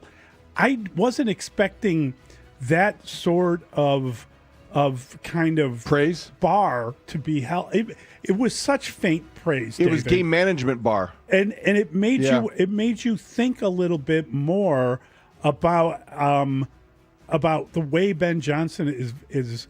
It's great that Caleb doesn't throw many picks and that he protects the ball. And even when he got hit and he went down and the ball kind of popped out, you saw him get that ball back. That's mine. I'm keeping that. He understands the importance of maintaining the football, and the whole team's doing a good job with it. Rome did a great job of recovering a fumble. They had another play where it looked like there was an interception, but he fumbled. I think it was a pass, and he didn't catch it, and they were going to deem it a fumble, but they did not. I'm just wondering, when you say someone did a great job of protecting the ball, is that's such a conservative comment? It makes you wonder, was that one of those games where they felt a fear of not winning the turnover battle, and that was one of the things they preached during the week? I'm not sure, but it was really curious to hear what he had to say. And then when he started detailing some stuff, he's going into a couple of plays there. That's a really good example, because he's talking about two different moments in the first 2 series that failed when they never have failed at that over the course of the season. That's a good observation. I think part of it is also because you were facing a defense that came at you with a higher rate of blitz than any defense you were going to ever faced. Yeah. And still, you protected the football and you didn't throw an interception. Yes. Caleb Williams has started 27 games. He has had 19 games in which he has not thrown a pick. That's remarkable for a young quarterback. Yeah. How many did Peyton Manning throw as a rookie? I mean, it's Troy Aikman. Rookie quarterbacks usually throw the ball to the wrong team. I don't know if I answered your question or not. That's Coach Wanstead. He's in studio for 2 big segments beginning at 7:45. What was your reaction to Ben Johnson's explanation of calling 3 straight runs before Cairo Santos' game-winning field goal? It changes pretty quickly there, the dynamic of the game, when you're going to have about 50 seconds and 3 timeouts, and you get a kick return like that. And so we were right on the fringe of where we felt comfortable with Cairo, and we know every 5 yards from there on out is a huge deal in terms of the make percentage. But our guys up front, they did a nice job getting us 9 yards. We needed all 9 of those 9 yards to feel really good about the spot that we were in. Had we been able to get the first down there, then maybe we can run it a couple more times and get even a little bit closer. But I think we handled the situation really well. I have a lot of confidence in those guys. I thought in the second half we did create some running lanes, and our backs took advantage of that. So we felt comfortable running it in that situation. Reaction to what you heard there from Ben Johnson? Yeah, I got to tell you, I thought I thought about the difficulty of kicking a field goal and how that's no longer an issue. How long was that field goal? It was 48 yards. 48 yards. And you just, oh, God, we're good enough. We don't need any more yards. He had just missed a 45-yarder. But, I mean, David, what was the Super Bowl miss? 46 yards? I'm just saying, this is not a gimme field goal, only nowadays it is. Nowadays, you better be able to make a 48-yarder. It's not a gimme. But that's my point. It surprised me a little bit that they ran the ball. I think it had to do with the amount of attacking that I think, as he talked about maintaining possession, as he talked about that earlier, it occurred to me that he was trying to make sure that they got a field goal off, that they had a chance to win the game. He wasn't trying to get a touchdown out of that series, because if you were, you would have gone to your quarterback and you would have put it on his shoulders. And I think, Dustin, that's why the quarterback kind of looked like a scowl was on his face as he watched the game-winning field goal and knew they had won the game, because it wasn't him that they turned to. He was, in that game, a game manager. That's a fair comment, David. And I think he doesn't want to be. And honestly, I think that's why he probably didn't seem as happy as he should have been after a 48-yard field goal to win a game. That, feel free to jump up and down over that one. Sure as hell the kicker himself did. Let's dance. Put on your red shoes. A 48-yard field goal indoors should be a gimme at this point in the NFL. It should be. I'm sorry, David. We could talk about this more. I think this also, Mully, plays into what we just talked about, the game manager type thing. I didn't show a lot of faith in the quarterback to put the ball in the air, right? But again, at the same time, the offensive line was doing their job for the most part, except for a couple snaps by Darnell Wright. I am sticking by that. Are they better? You shouldn't stick with it. Didn't the teacher show you how those plays worked? It's kind of grainy video. I'd like to see that on a bigger screen, to be honest with you. All I know is he stopped. Anyway, that's a whole nother story. But they ran it all worked. At the end of the day, it worked, and that's all that matters. That's not the point. What's the point? The point is that Ben Johnson suddenly got ultra conservative. Yes. You had I know you guys are saying, I agree, 48 yards indoors, ideal conditions, should be in today's NFL a gimme. And I get NFL. that. Yep. But you know what happened with 8 minutes and 13 seconds left? Just 8 minutes, the same quarter of the same game on the same day? Cairo Santos missed from 45. So Mr. All-Time Bears most accurate kicker he did was kick inaccurate. a 54-yarder. Yeah, I know. He did. But you are only as good as your last shot, your last kick, your fair last enough. at-bat. And in the NFL, I saw Ben Johnson get tight, play it safe, do something we don't typically see him do. What happened to the guy that is Mr., I'm gonna push the envelope. I am the guy that's going to call all the right plays. They got very conservative. Whether it was because they didn't trust Caleb Williams, and I think that we got a glimpse into what the priority was on Sunday. Ball security. So you didn't want to risk an interception. You didn't want to risk a fumble. You give it to DeAndre Swift. They only gained 9 yards. So if you notice, Cairo Santos after the game said they were already in field goal range when they got to the 40 after Duvernay's return.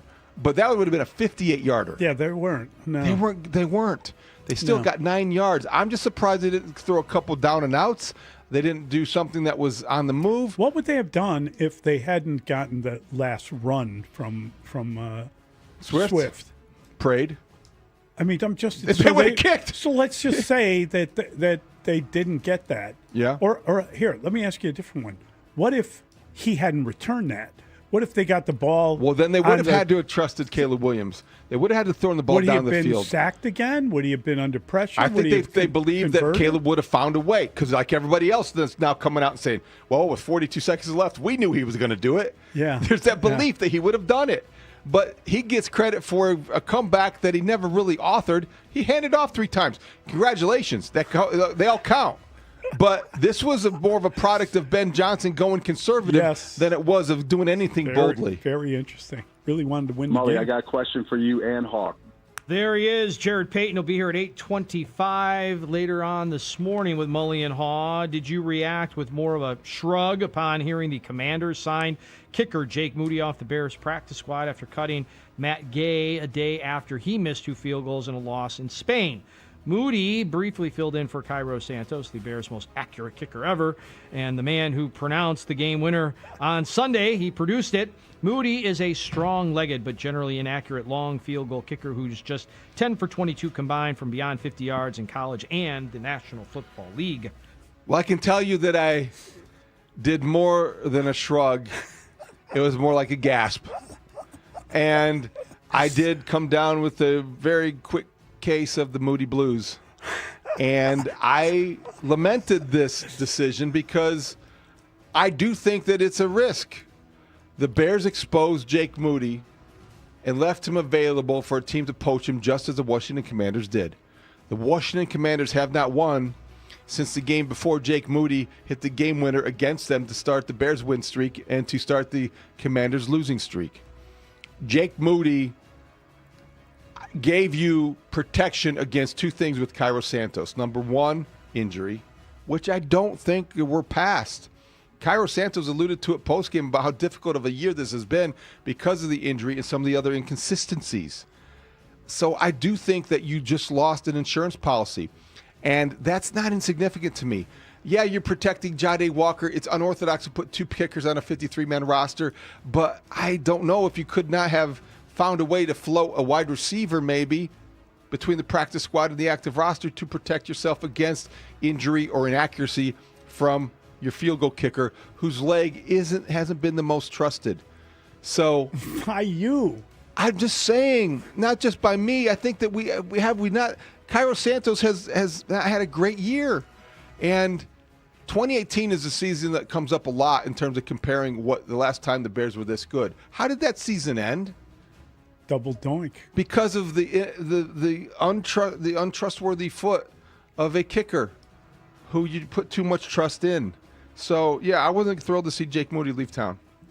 Not even on my radar until I saw this question this morning. But since you both submitted it, I felt like I had... Are you serious? Well, what do you mean? The guy just produced a 48-yard walk-off, got a game ball, and did that little dance.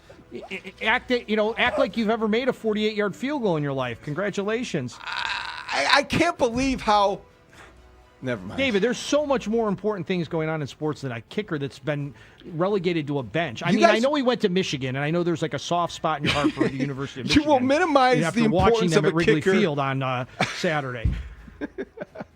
You'll minimize the importance of a kicker until he breaks your heart. Maybe the Bears can draft that kicker they carried off the field at Wrigley after he missed 2 field goals. I mean, what is going on?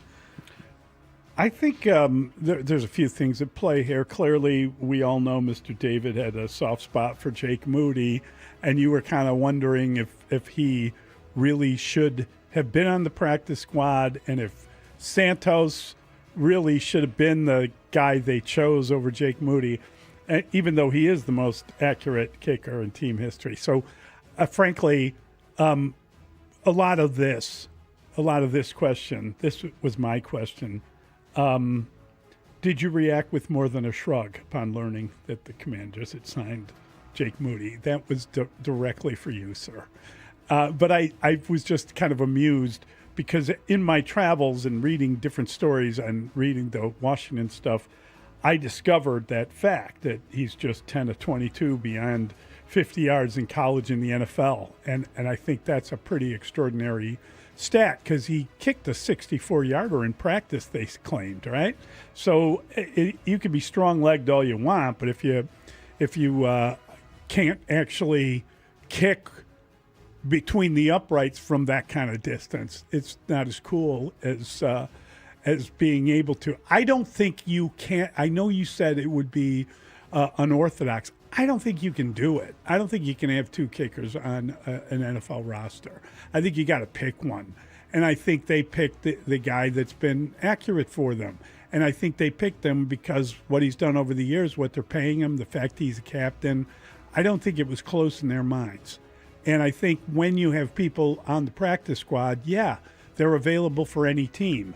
But you pick him up and you sign him through the end of the year, he's going to be a free agent. If he's that good, you could double back and pick him up. That's true. I mean, I get it; they didn't trade him. That's true. But I just think that I think you don't like kickers, but you're concerned about the kicking game. I am concerned about the kicking game. That is because, what I as you love pointed about out, Sunday was their last game indoors. Yeah, no doubt about So it. you're going to need a strong leg to combat the elements. This guy's been pretty good at Soldier Field.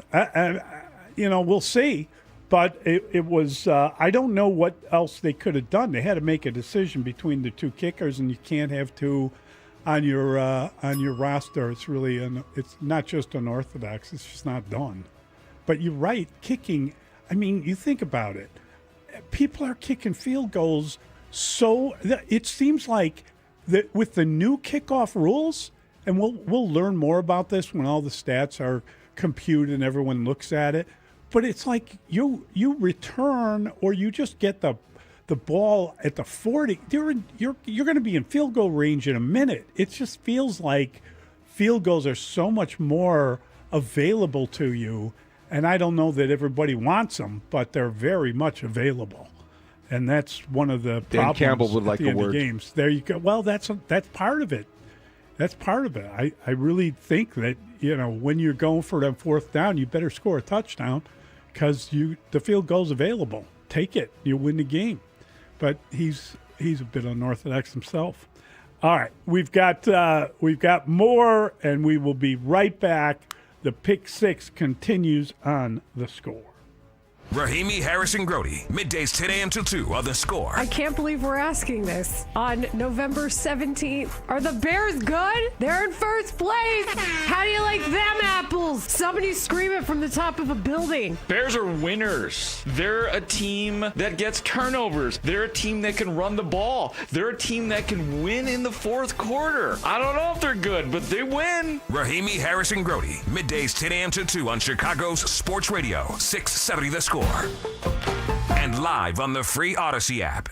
Hey, the holidays are going to be here soon. And whether you're searching for the perfect gift or you hope someone is shopping for you, Flag and Anthem has you covered.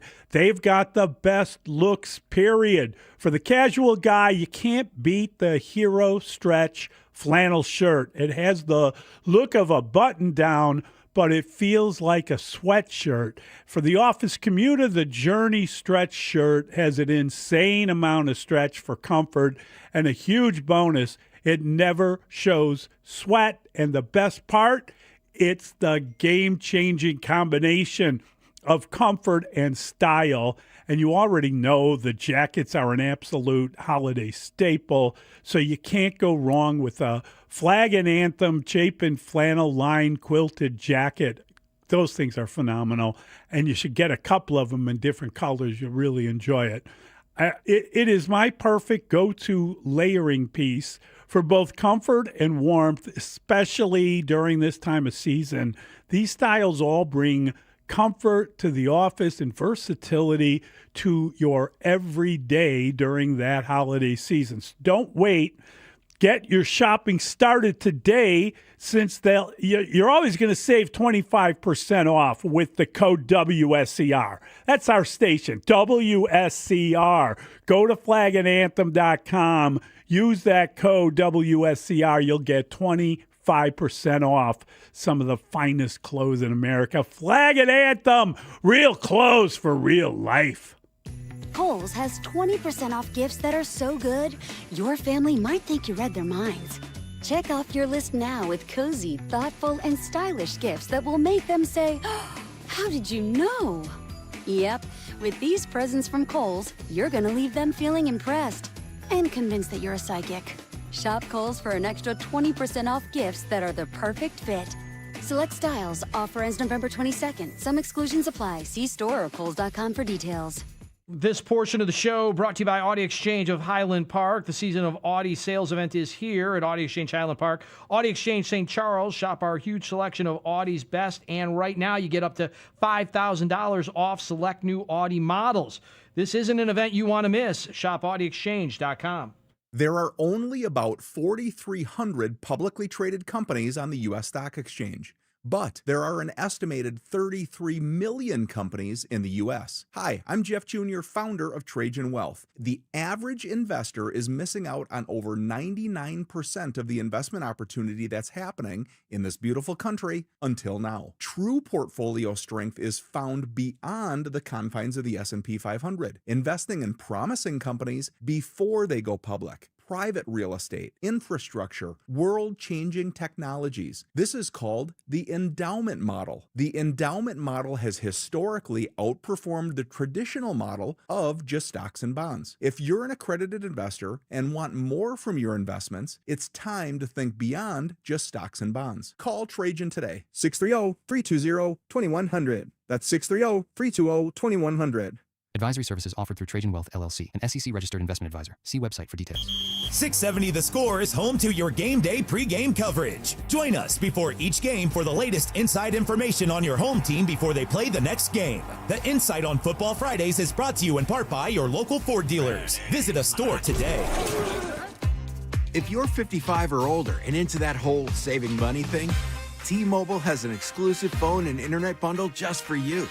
Right now, get 2 unlimited phone lines plus 5G home internet for just $30 each per month with AutoPay, plus taxes and fees. And with 5G home internet, setup is easy with just 1 cord and no technician needed, which is great if you're also into that whole keeping it simple thing. Switch now and experience the best mobile network in the U.S. Visit your local store to start saving. T-Mobile, it's better over here. Based on analysis by Ookla of speed test intelligence data Q4 2024 to Q1 2025. Ookla trademarks used under license. Unlimited on our network. Customers on voice plan may notice speeds lower than other customers and further reduction if using more than 50 gigs a month due to data prioritization. Video streams and SD on this plan. Home internet pricing after $20 in monthly bill credit plus $5 per line without autopay. Debit or bank account required. See 5G device coverage and access details at T-Mobile.com. Hey Chicago, it's David Haugh from The Score here, and you know I'm all about staying connected no matter what, and nobody does it like Verizon. I'm talking about the best 5G in Chicago, and with Verizon, everything just works. Need to check traffic before your commute? Boom, instantly. Trying to snag that impossible dinner reservation? Consider it done. This isn't just fast, it's America's most reliable 5G network, keeping you connected to what matters most. And get this, right now, when you bring your own phone and switch to Verizon on unlimited welcome with AutoPay Plus, taxes and fees, you can get a single line for just $50 a month. You heard that right. The best 5G in Chicago for just $50 a month. So if you're ready to experience the difference with the best 5G network around, stop by your nearest Chicago Verizon store today. $20 monthly promo credits applied over 36 months with a new line on unlimited welcome. In times of congestion, unlimited 5G and 4G LTE may be temporarily slower than other traffic. Domestic data roaming at 2G speeds. Rankings based on Root Metrics Root Score. Report dated 2H 2024. Your results may vary. Additional terms apply. 1-877 Cars for Kids. KARS Cars for Kids. 1-877 Cars for Kids. Donate your car today. 1-877 Cars for Kids. KARS Cars for Kids. 1-877 Cars for Kids. Donate your car today. Ready to get rid of that old car? Donate it to Cars for Kids. Call 1-877-CARS-FOR-KIDS to reach a friendly live agent. Donation is super easy, and your car can be picked up as soon as tomorrow. Call us now, 877-CARS-FOR-KIDS. That's Cars with a K to donate your car today. 1-877 Cars for Kids. KARS Cars for Kids. 1-877 Cars for Kids. Donate your. Did you know you can donate real estate too? Go to carsforkids.org. That's carsforkids.org. This is Boomer Esiason with it on C Sports Minute. Hey, today's birthday shout-out goes to Caleb Williams. The Bears' 24-year-old quarterback has followed a disappointing rookie campaign with a surprising 2025 season, in which he has already set a franchise record with his 5th game-winning drive. Following Sunday's come-from-behind 1917 victory at Minnesota, Chicago now sits alone atop the NFC North at 7-3. I'm Boomer Esiason. You're listening to Mully and Haugh. Back in 60 seconds on The Score. I know that hiring can be challenging. You sort through tons of resumes and you get too many so-so applicants. You're just waiting for someone to match your role perfectly. Well, now, there's a place where you can meet them fast. ZipRecruiter. Need to hire right away. Start your search for strong candidates. The right fit awaits. Build your team, build it sooner. Meet your match on ZipRecruiter. Just head to ZipRecruiter.com/free right now to try it for free.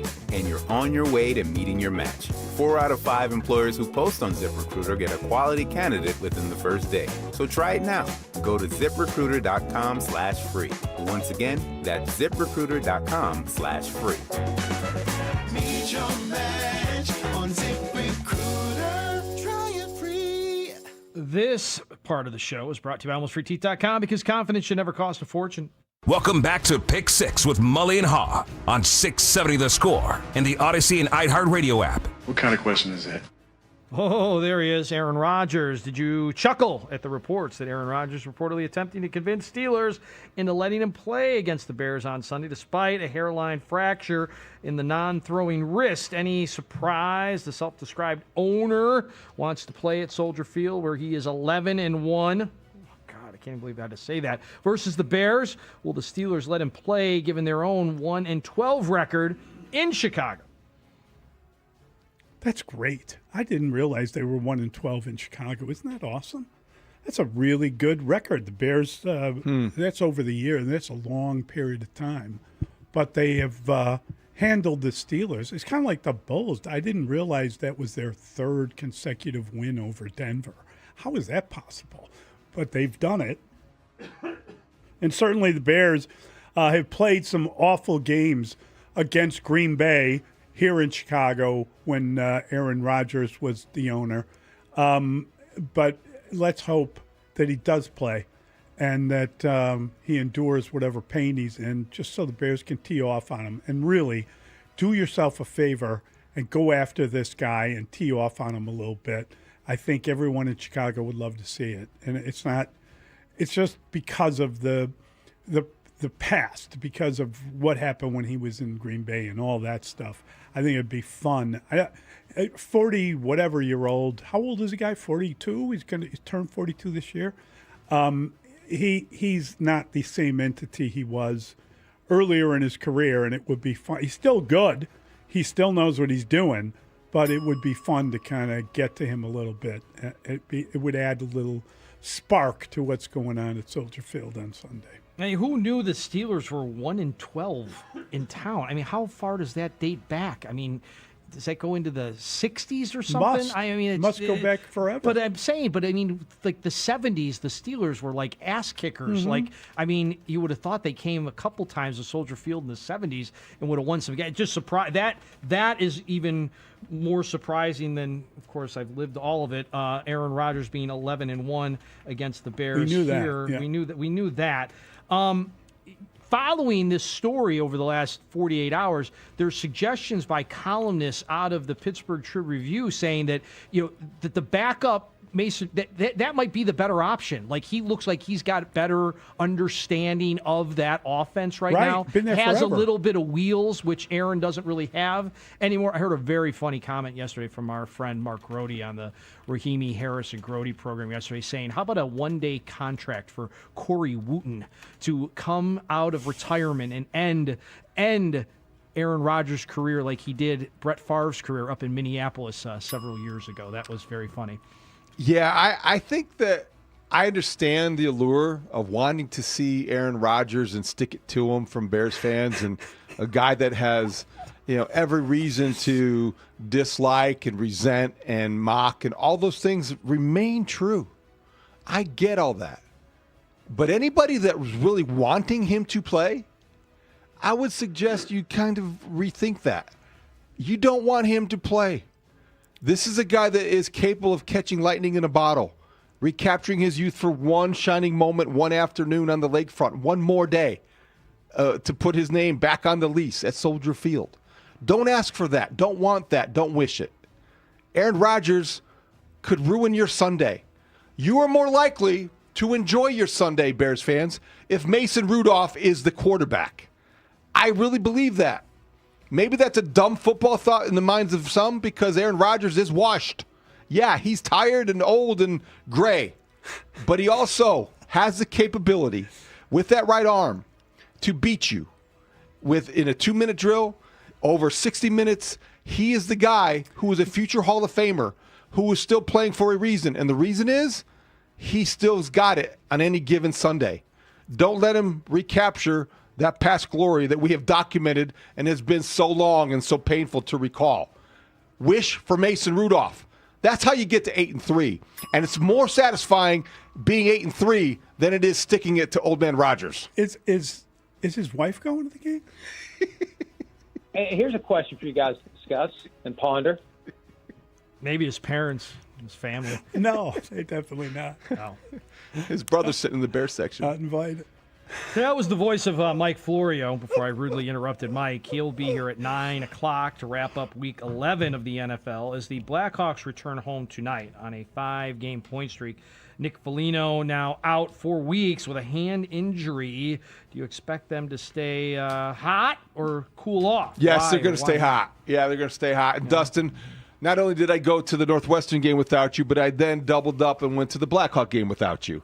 And so I was there when Tavo turned back the clock and he was Tavo time against Elise on Saturday night.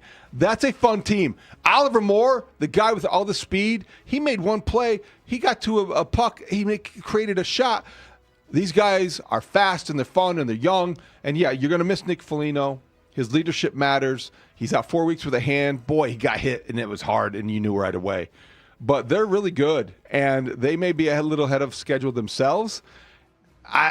Are they really 9-5-4? Yeah. Is that accurate? Jeff Blashill has done Wow. a terrific job with this team, demanding at training camp that they meet a standard. They continue to meet that standard. And, oh, by the way, Connor Bedard is on fire. I think tonight sets up like a good time to sit down and watch your first full Blackhawks game if you haven't done so yet. It is hard. Like when they first drop the puck, you've got the end of the baseball season, you got the playoffs, you got college football basically every night of the week. The NFL, you got the NFL 3-4 nights a week, right? So it's hard. And of course, sprinkle in some Bulls basketball. Tonight, though, the Blackhawks should own your Chicago sports fandom. So I'm going to tune in, and I'm going to follow up with an answer to this question tomorrow. They are playing the Calgary Flames. Calgary. Yeah, it's like Billy Bob, Cal, and Gary. Look, why are they going to stay hot even though they've lost Nick Foligno? Well, let's start with Spencer Knight, even though we should start with Connor Bedard. They got Frankie Nazar. They got Tyler Bertuzzi. I mean, they got guys that are red hot, that are playing really good hockey, and they got an amazing goalie who is getting better and better. That's a deep position for them. Mm-hmm. They actually have a lot in their system as well. So, and they got a lot in their system all the way around. And I think they're getting better. They're ahead of schedule, but they're hungry, and they're like one of these groups. They're too young. They're so young they don't know what they don't know. The old saying goes, but they are good, and they don't know how they're supposed to be this good, and they got a good coach, and we're starting to see the results of the tear down and the build up and all of these wonderful draft picks and young players. It's all coming to fruition. This is we're on the cusp of it, even though we're into it. And that's what happens with young teams. Sometimes you get better quicker than people think you're gonna. But once those guys start coming up, they come up in waves. And I think they got a lot of really good young players here, and they have a really fun, watchable style. And that it's going to become the hottest ticket in town again. So jump on it now. Jump on it now. I'm with you. We got the extra point next. We'll be right back on The Score. The Spiegel and Holmes Show. Afternoons 2 to 6 on The Score. When the Bears win, everyone is in such a good mood, and even if you're unhappy with the way that they're winning. J.J. McCarthy had a 14.9 quarterback rating going into that last drive, man. He was awful. They let the Vikings hang around and almost paid for it. We got to mitigate those a little bit as part of our Monday processing. The Spiegel and Holmes Show. Afternoons 2 to 6 on Chicago Sports Radio 670 The Score. And always live on the free Odyssey app. Hey, it's Mully. The holidays are huge for me and my family, especially with 3 kids, and 2 of them are still in college. I got a recent graduate. Unfortunately, she's in Japan and won't be coming home for Thanksgiving. We actually talked about that a little bit last night. It will be sad, but we're going to keep the tradition going, and we got a freezer stocked with all the essentials for the holiday. I always stop at Wild Fork Foods. I always grab something, and I love it. And going to try some steak tonight. Going to make some tacos with it. I'm very much fired up. And Chicago, listen up. Wild Fork is prepping you with a free tasting event called Flight of the Birds. Come and sample and select the perfect bird for your holiday meal. We're talking turkey, duck, and goose. Who wouldn't want a goose? I'd love to taste goose. All perfectly seasoned, and you can join them November 22nd in the West Loop. Great store. Been out there, had a ton of fun. And on November 23rd in Oak Park, I'll check that one out if I get to Oak Park anytime soon. RSVP is required, so head to wildforkfoods.com and RSVP today. We're going to be talking to those guys tomorrow. They're coming in. We're going to get more food off them.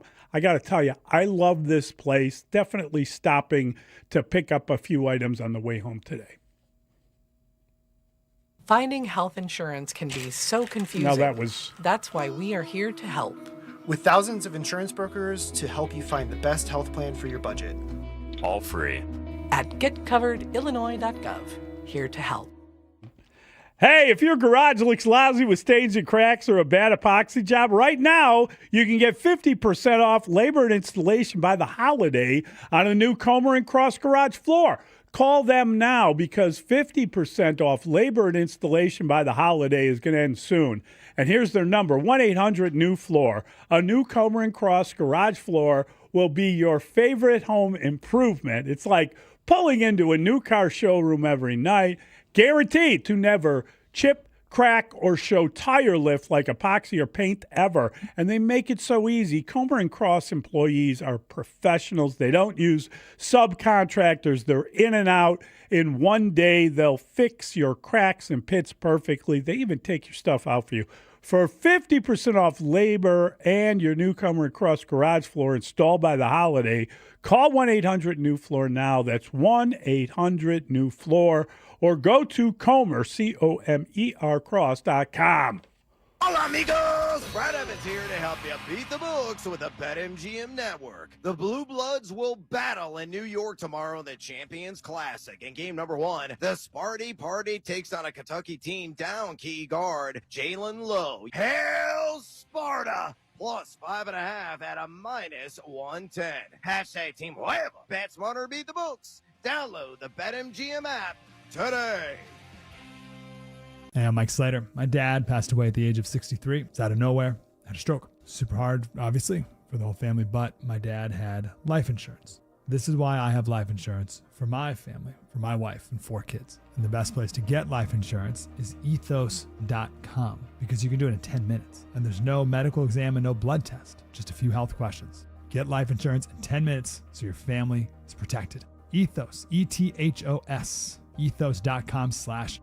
This season, some gifts don't come wrapped in paper. They come wrapped in trust, commitment, and integrity. At Patrick, we believe in the joy of giving and a promise, especially during the holidays. That's why we created the Patrick Promise. Now through the season of giving, enjoy 0% APR financing for up to 60 months on select new 2025 models. Here at Patrick, we stand by our word, just like the traditions that bring us together. Taking care of you every day. That's the Patrick Promise. Mully and Haugh will be back in 60 seconds on The Score. Makita knows that pros never settle, and neither do we. With Makita, you get tools that perform at the highest level on every job without compromise. Makita is for the most detailed pros, expertly engineered to deliver precision, job after job. When your work calls for the best, call on Makita. Makita, built to be the best. Available at the Home Depot. Hi, I'm Michael from the War and Treaty. You know the jingle. Now discover the facts about Ozempic, a GLP-1. Only Novo Nordisk makes FDA-approved Ozempic. Learn about the real thing. Talk to your healthcare professional today. Call 1-833-OZEMPIC or visit Ozempic.com to view the medication guide and to learn more about Ozempic. Semaglutide injection 0.5 milligram, 1 milligram, and 2 milligrams.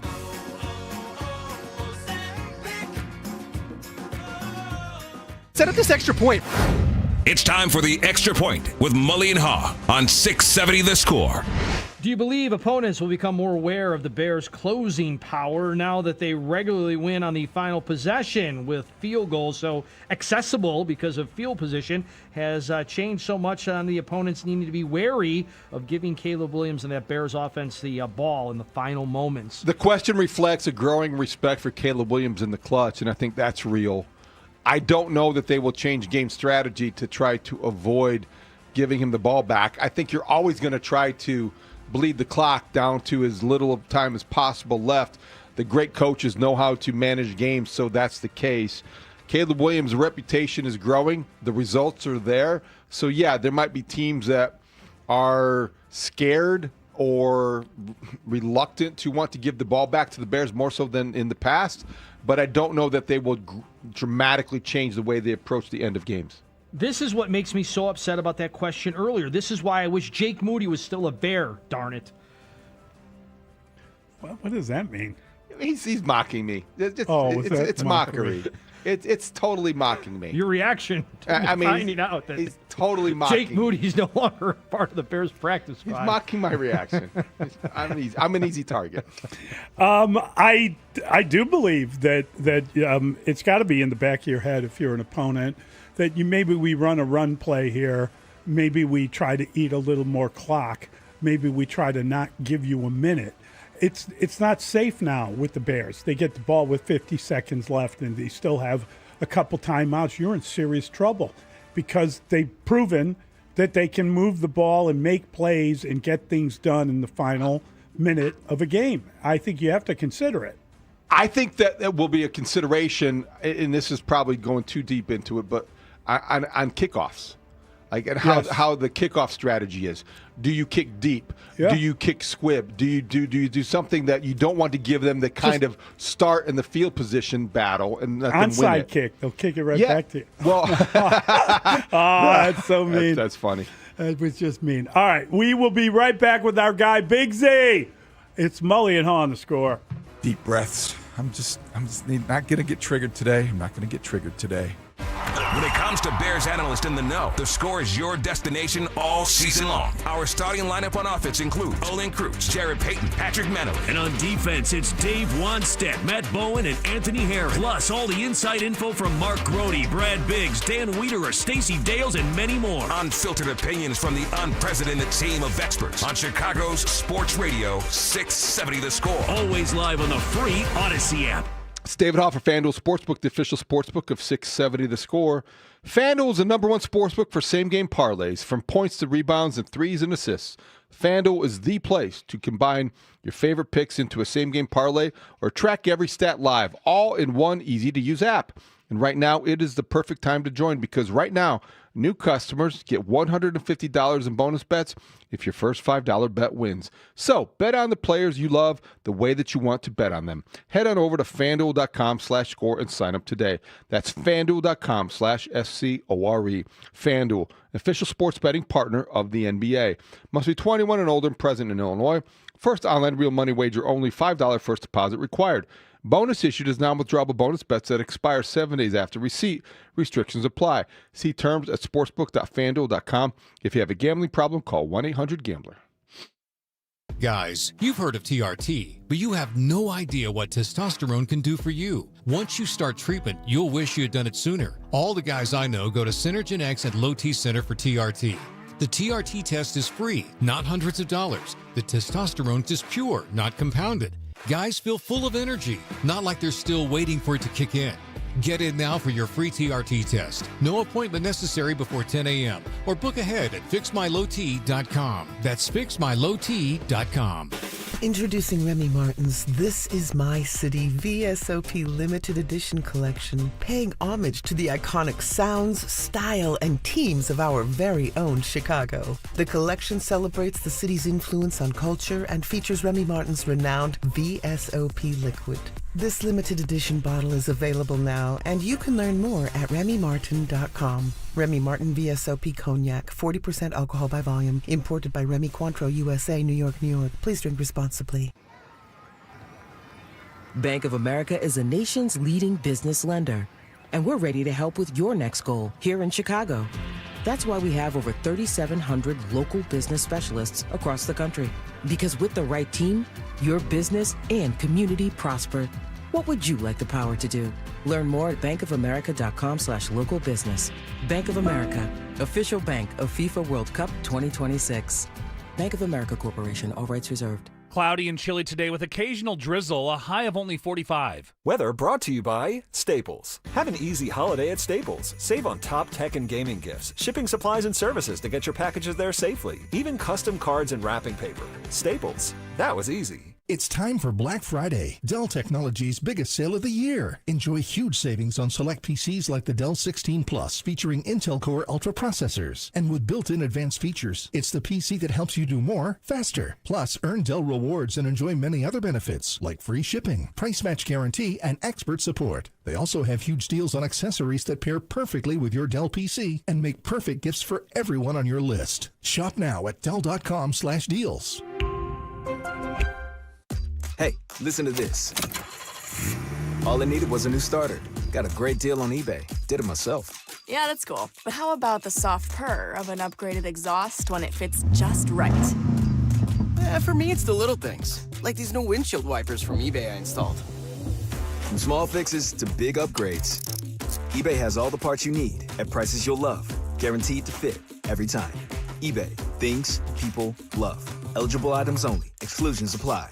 Is your financial advisor offering you up to a 30% upfront bonus? Or are they promising you up to 10% growth per year, all for your retirement income? If not, then you need to come to Trajan Wealth. I'm Jeff Jr., founder of Trajan Wealth. If you have a plan to retire within the next 10 years, don't wait only to find out it's too late. I've seen hardworking folks like you retire only to be required to go back to work, all because their advisor told them guarantees like these were too good to be true. They're not. That's up to $30,000 upfront or up to $10,000 per year on $100,000, all guaranteed for retirement income. Don't keep working when you're supposed to be retired, and don't let any financial advisor tell you it's too good to be true. Call Trajan today, 630-320-2100. That's 630-320-2100. Annuities, non-advisory products. DBA Trajan Wealth Insurance Solutions. Additional disclosures at TrajanWealth.com. This segment sponsored by IHOP. Introducing the IHOP Value Menu, where all your breakfast faves are just $6 each every day. Where else can you get a big, filling, sit-down breakfast for only $6? Go to your happy plates with the $6 IHOP Value Menu. Available every day at IHOP. $7 in some locations. At Uline, they know going the extra mile takes hard work. For companies pushing to go further, Uline will go the distance with you. 24/7, they answer the phone to get you the shipping and industrial supplies you need. Business can move fast. Unexpected large orders, adverse weather, new safety guidelines, and changing economic trends. Uline works hard keeping 41,000 items ready to ship, minimizing detours on your way to the extra mile. Visit uline.com. Imagine being the wizard of your own home. With Xfinity, intelligent self-healing Wi-Fi fixes problems like magic. It boostifies speeds to your devices when you need it most, and makes your favorite Wicked content sparklify on every screen. All while a spell of protection helps keep your family safe online. When you're out in Oz, Xfinity Mobile joins Wi-Fi and 5G to keep your phone connected from here to the Emerald City. If you had the most intelligent Wi-Fi from Xfinity, everything would work together for good. And now you can cast a spell to stop time and keep your internet bill steady for 5 whole years. With the Xfinity 5-year price guarantee. No contracts or commitments with amazifying equipment included. Xfinity, imagine that. And see Wicked for good, only in theaters November 21st. Restrictions apply, select plans only. Xfinity Mobile requires Xfinity Internet. Broadcasting live from the Hyundai Studios, presented by your local Hyundai dealers. This is Chicago's #1 and most listened to sports station. 670 The Score is Chicago Sports. Chicago Sports is The Score. And always live on the free Odyssey app. WSCR Chicago, WBMX HD2 Chicago, and Odyssey Sports Station. The Score! Scoreboard update. Score update studio brought to you by AlmostFreeTeeth.com, because confidence should never cost a fortune. 66-9. That's what the Bulls bench did against the Nuggets bench, and the Bulls end up winning that one on the road last night, 130-127. You heard it right here on 670 The Score. It ends the Bulls' 5-game losing streak. Josh Giddey leading the way, 21 points and 14 boards. Bulls at Blazers Wednesday night. It's an 8:45 pregame. Blackhawks 9-5-4 skate on the west side against the Calgary Flames. Week 11 of the NFL is in the books. Cowboys getting the best of the Raiders, 33-16. Off day for the Bears. They're 7-3, good for first place in the NFC North. Aaron Rodgers and the Steelers in town on Sunday. Noon kick CBS. Brad Biggs is next with all the latest Bears news. And this hour is brought to you by Menards. Save big money at Menards. Brad Biggs. Biggs time. Biggs with Mully and Haugh. Biggs time. The Biggs Report with Brad Biggs. Biggs time. Biggsy. His name is Brad Biggs. Brad Biggs talks football with you. Mully and Haugh, Chicago Sports Radio 670 The Score. Always a delight to talk to our guy, Brad Biggs, the football man of the Chicago Tribune, a longtime contributor to the station and a beloved friend. And he joins us now on the Atturo Tire Hotline. Atturo, your hometown tire, Atturo.com. Biggsy! Morning, Brad. Morning, boys. What's going on? Well, you were, I guess, Zooming with the coach yesterday. It's not live, so that's good when you're traveling, coming back from a game. But very interested to hear a couple of things he said. We were talking about it this morning. And when a coach says a guy had a good game, or he said that he was solid, pretty solid in the game, I believe was his comment about Caleb Williams. He didn't have that until he looked at the tape, and then he talked about it, and then he was asked about running the ball before the field goal attempt. And both those answers sort of indicate, number one, he was protecting the ball. We did a great job protecting the ball. It was almost like talking about a game manager, right? Is that fair to conclude that they were pleased with just winning the game, and in retrospect, they were running the ball because they were getting attacked by the defense, and they felt they were better kind of moving forward than they were when they were pass blocking? I don't know what the thinking was, but the idea is Caleb was more game manager than reason you won. Well, yeah, I mean, Caleb gets a fourth quarter comeback victory for that in the statistics because he took 3 snaps there at the end and handed off to the running backs and got the right play call in the huddle. But you could have fun in a lot of different directions with all sorts of statistics.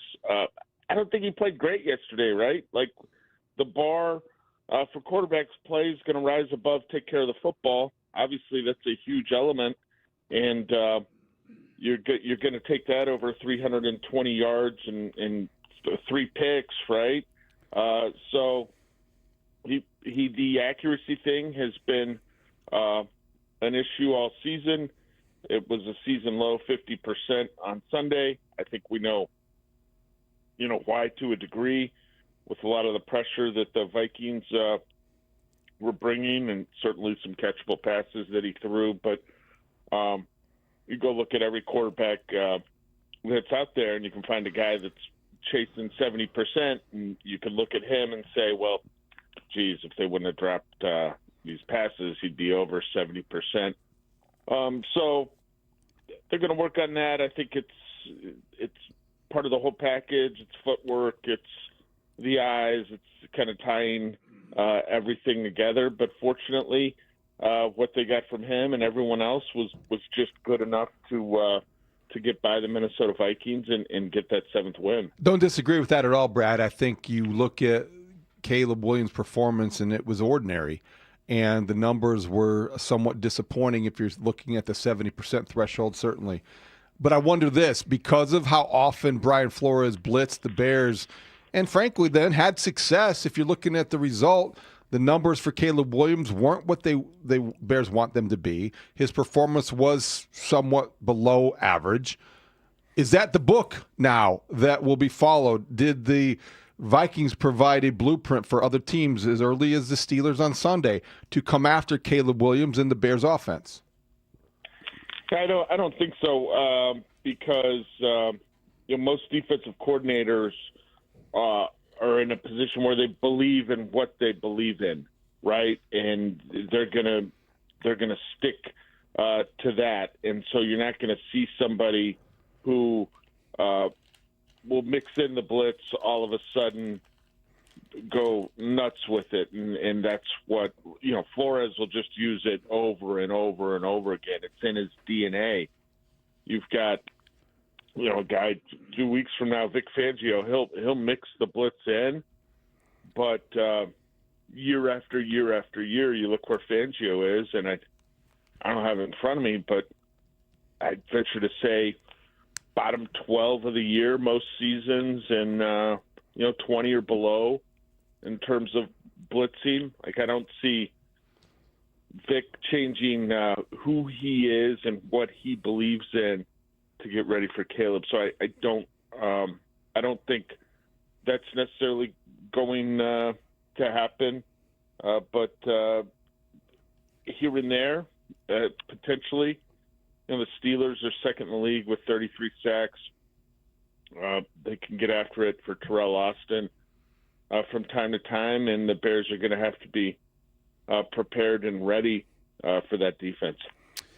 And I believe going into that game, Brad, Caleb had a significantly better passer rating against blitzes than when he didn't have as much pressure. So I think teams will look at the overall statistical breakdown of stuff like that. Having said that, I think that it was interesting that Flores didn't come after him in the first game and then came after him in the second game. And I think that has a lot to do with the way you look at play caller battles, right? He was probably looking at the play caller as much as the quarterback as he was doing that. And we know that as a disciple of Belichick, the rule was always, take one thing away. What are you taking away? Well, they didn't take the run away.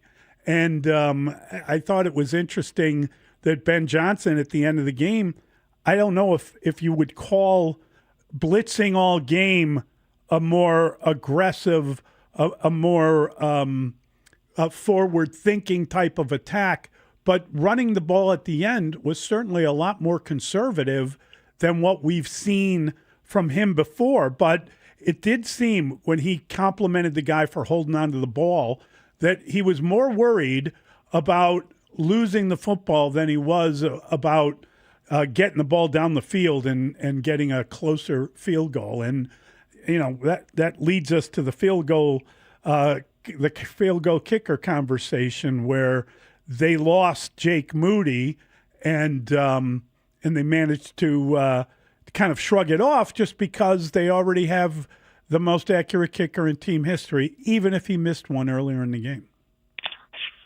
Yeah, I think they felt confident. They were in a spot where they wanted to avoid a negative play with all the pressure that was coming, and you looked at that and said, I can lean into the offensive line here, and they pulled it off. So whether it was going to be from 48 or 52, I think really anything in that range they probably would have felt pretty good about, and Cairo makes the kick, and they can look at how they handled the pressure and try to get an idea for areas in which they can get better. But I don't think they're going to see anything that's really wild like that moving forward here. We'll have to see. He's been better at throwing against pressure this season, no question about it. And you want to get a team out of it, you got to hit them with the big plays, and that's where some of the inaccurate passes came.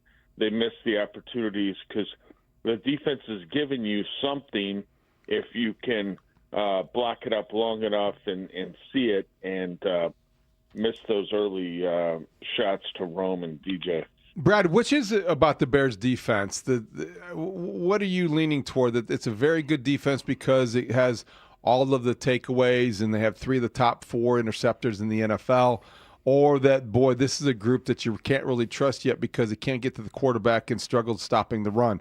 I don't know if the Bears defense is good yet. I think I want to believe it is because of the takeaway numbers, but it does scare you a little bit because of the fundamentals aren't things they necessarily do well, but they'd make the big plays when necessary. Yeah, I think it's a work in progress with hopefully some veteran players coming back to help them out. I think you've got to consider the opponents, Dave. Like, I just can't look at numbers and say, this is a really good defense. You talk about the quarterbacks they've faced in a 5-week stretch now: Spencer Rattler, Tyler Huntley, Joe Flacco, Jackson Dart with Russ Wilson finishing that one out, and then J.J. McCarthy in his 5th career start. That was like career start 13, I think, for Rattler. Jackson Dart's a rookie. Those are quarterbacks that you should be able to have success against. And I know Flacco's been around the block and done it for a long time, but that certainly, I think, contributes to anything you're looking at in terms of numbers for the Bears defense. Yeah, that's good. I think that it's very you interesting. Yeah, go ahead. You got to consider who they're going against. Yes, you just that has to factor into the equation, and the schedule that looked really difficult is now going to get challenging. But they've had some breaks, and they've been missing some of their own key guys. But who would have thought that in a 2-week span you missed Lamar Jackson and Joe Burrow? And maybe Aaron Rodgers. How do you feel about that? Yeah, they could get Mason Rudolph. Yeah, David is saying that's excellent for the Bears. I don't know what it is or why I really wouldn't mind seeing Aaron Rodgers, just because he has a 11-1 record in Soldier Field. He doesn't seem like he's not as, prolific as he once was. No, who is? But it just feels like they're in a little bit of a struggle all of a sudden there, and I'd be very curious to get to see what he looks like at Soldier Field and how he's received and all the rest of it. Oh, I think that would be great theater. Yeah, I don't know if he's going to be able to go. The Steelers were obviously looking for a kind of a bridge quarterback with a team that is talented. They haven't found their guy for the future. They're in a better spot than they were a year ago when they did the Justin Fields, Russ Wilson thing, but they're ideally not where they want to be. One of the things there is they haven't run the ball great all season. I think they're averaging less than 4 yards a carry. Typically, they've been a little bit better than that. But they've got some quality wins. You look at who they've played this year, you say, okay, they're 6-4. What have they done? What have they shown? Well, they went to New England in week 3, and they got a win there. And a couple beginning of the month, they had a victory over the Indianapolis Colts, which looked pretty darn good right now. So they've played some solid teams. They blew out the Bengals here the other day, and it's mid-November, moving toward the end of the month, and Mike Tomlin's got his team right in the mix as usual. And Rodgers had a streak of 4 games where he had 100 or more passer rating. I think that I understand, and he's at 5 this season, so I get why. He's really, really trying to get the ball out quick, though. Of course he is, Brad. He has to. He's 41. I just think be careful what you wish for, Bears fans who want to go down memory lane and see him get one last, opportunity to stick it to him, because he may be the guy. Yeah. Oh, he could. Like if there's one guy that would come to life, relish the opportunity to have that last laugh. Yeah, it would be him. I asked David earlier, Brad, is his wife coming to the game? Do you think she'll be in attendance? I have no idea. I try to keep it on the field. 19 touchdowns, 7 interceptions. You do a good job of keeping it on the field there, Brad. Hey, speaking of on the field and in the trenches, why do you think that Ben Johnson went out of his way yesterday, or maybe he was asked specifically about Jonah Jackson? I think Jonah Jackson is one of those guys we talked about. He was asked specifically about Jackson. Okay. In that press conference yesterday, they were running to the right side there at the end of the game, right before the field goal, and at certain points this season, they've seemed very right-handed with their running game, and I think they've done a better job of mixing that up here for a while. But it's not just Darnell Wright. They're not just running behind 58. They've got Jonah Jackson over on that side too, and maybe bit of a bumpy start for him at the start of the year. But I think he's been pretty good here. For a good stretch now, and that's why they feel like they can lean into that unit as a whole when they want to run the football, and we know that Ben Johnson wants to run the football. This segment with Brad Biggs is sponsored by Est Wing Professional Tools, made in the USA, over 100 years. Estwing.com. I'm just curious, Brad, when you think about what he was saying yesterday and how he talks about the Bears right now, what's the ceiling for this team, in your opinion? Have they, the 7-3 record is probably better than a lot of people imagined. We're always looking forward a little bit. What's your take on their ceiling now that they are leading the North? Well, with them in the lead, and I think I mentioned it yesterday, there's a ton of football to go. There's 7 games left. Before they expanded to a 17-game season, you'd say they literally just passed the halfway point of the season.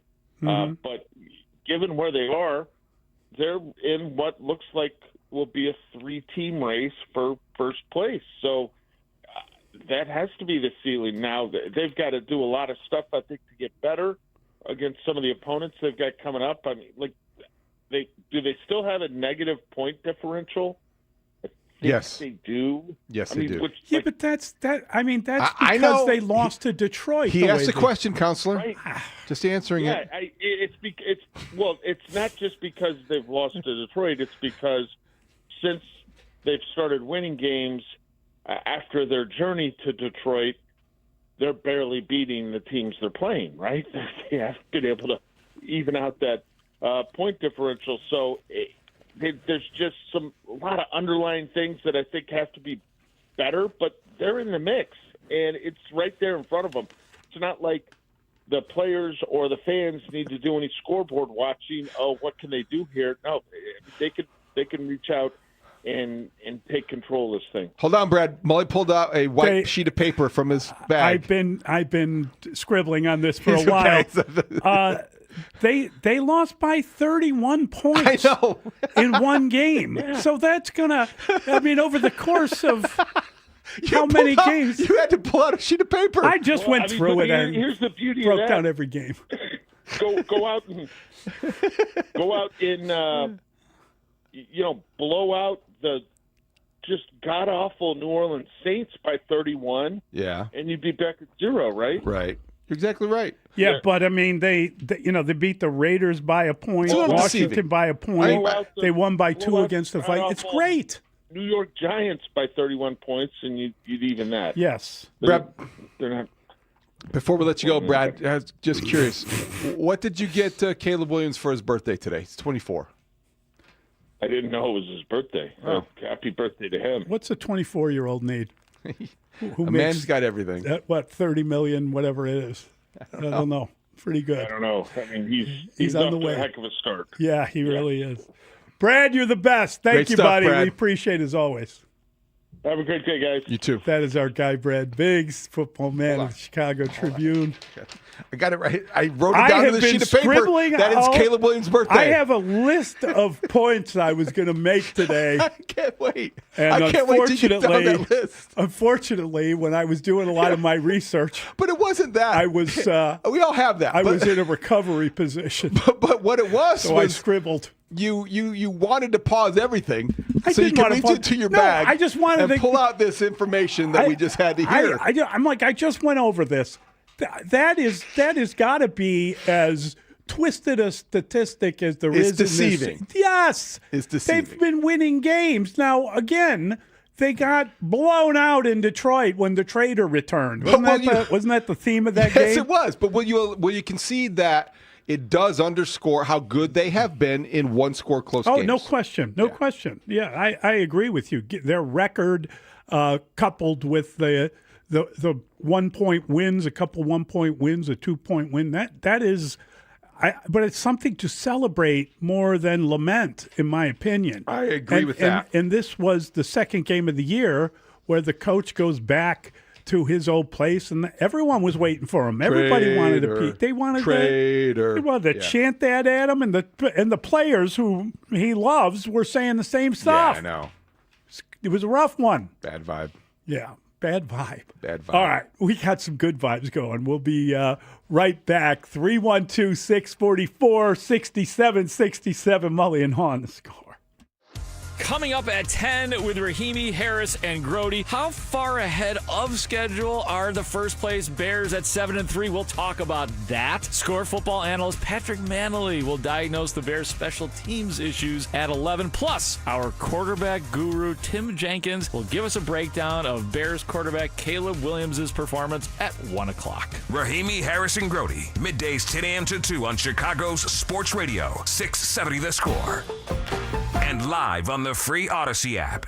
Hey, if your garage floor looks lousy with stains and cracks or a bad epoxy job, let me tell you right now, you can get 50% off labor and installation by the holiday on a new Comer and Cross garage floor. Call them now because 50% off on the floor and installation by the holiday, it's going to end soon. So make sure that you call 1-800-NEW-FLOOR and get yourself lined up. A new Comer and Cross garage floor is going to be your favorite home improvement in years. It's like pulling into a new showroom, new car showroom every single night, and it's guaranteed to never chip, crack, or show tire lift like epoxy or paint ever. And they make it so easy. Comer and Cross, they only employ professionals. They don't use subcontractors. Their own employees are the best, and they will be in and out in a single day, and they'll fix your cracks in the pits perfectly, and they even move your stuff. They'll take it out for you. For 50% off labor and installation on your new Comer and Cross garage floor by the holiday, call 1-800-NEW-FLOOR now. That's 1-800-NEW-FLOOR, or go to Comer, C-O-M-E-R, cross.com. Estwing, unmatched tools for tough jobs and outdoor adventures. These USA-made axes, splitting tools, and machete are built to last, crafted and fully forged by American workers for over a century. Estwing delivers reliable gear for hunting, camping, and splitting firewood at your home. Experience the power and quality of American craftsmanship. Available at leading sporting goods and hardware retailers. Estwing, made in the USA for over 100 years. Learn more at estwing.com.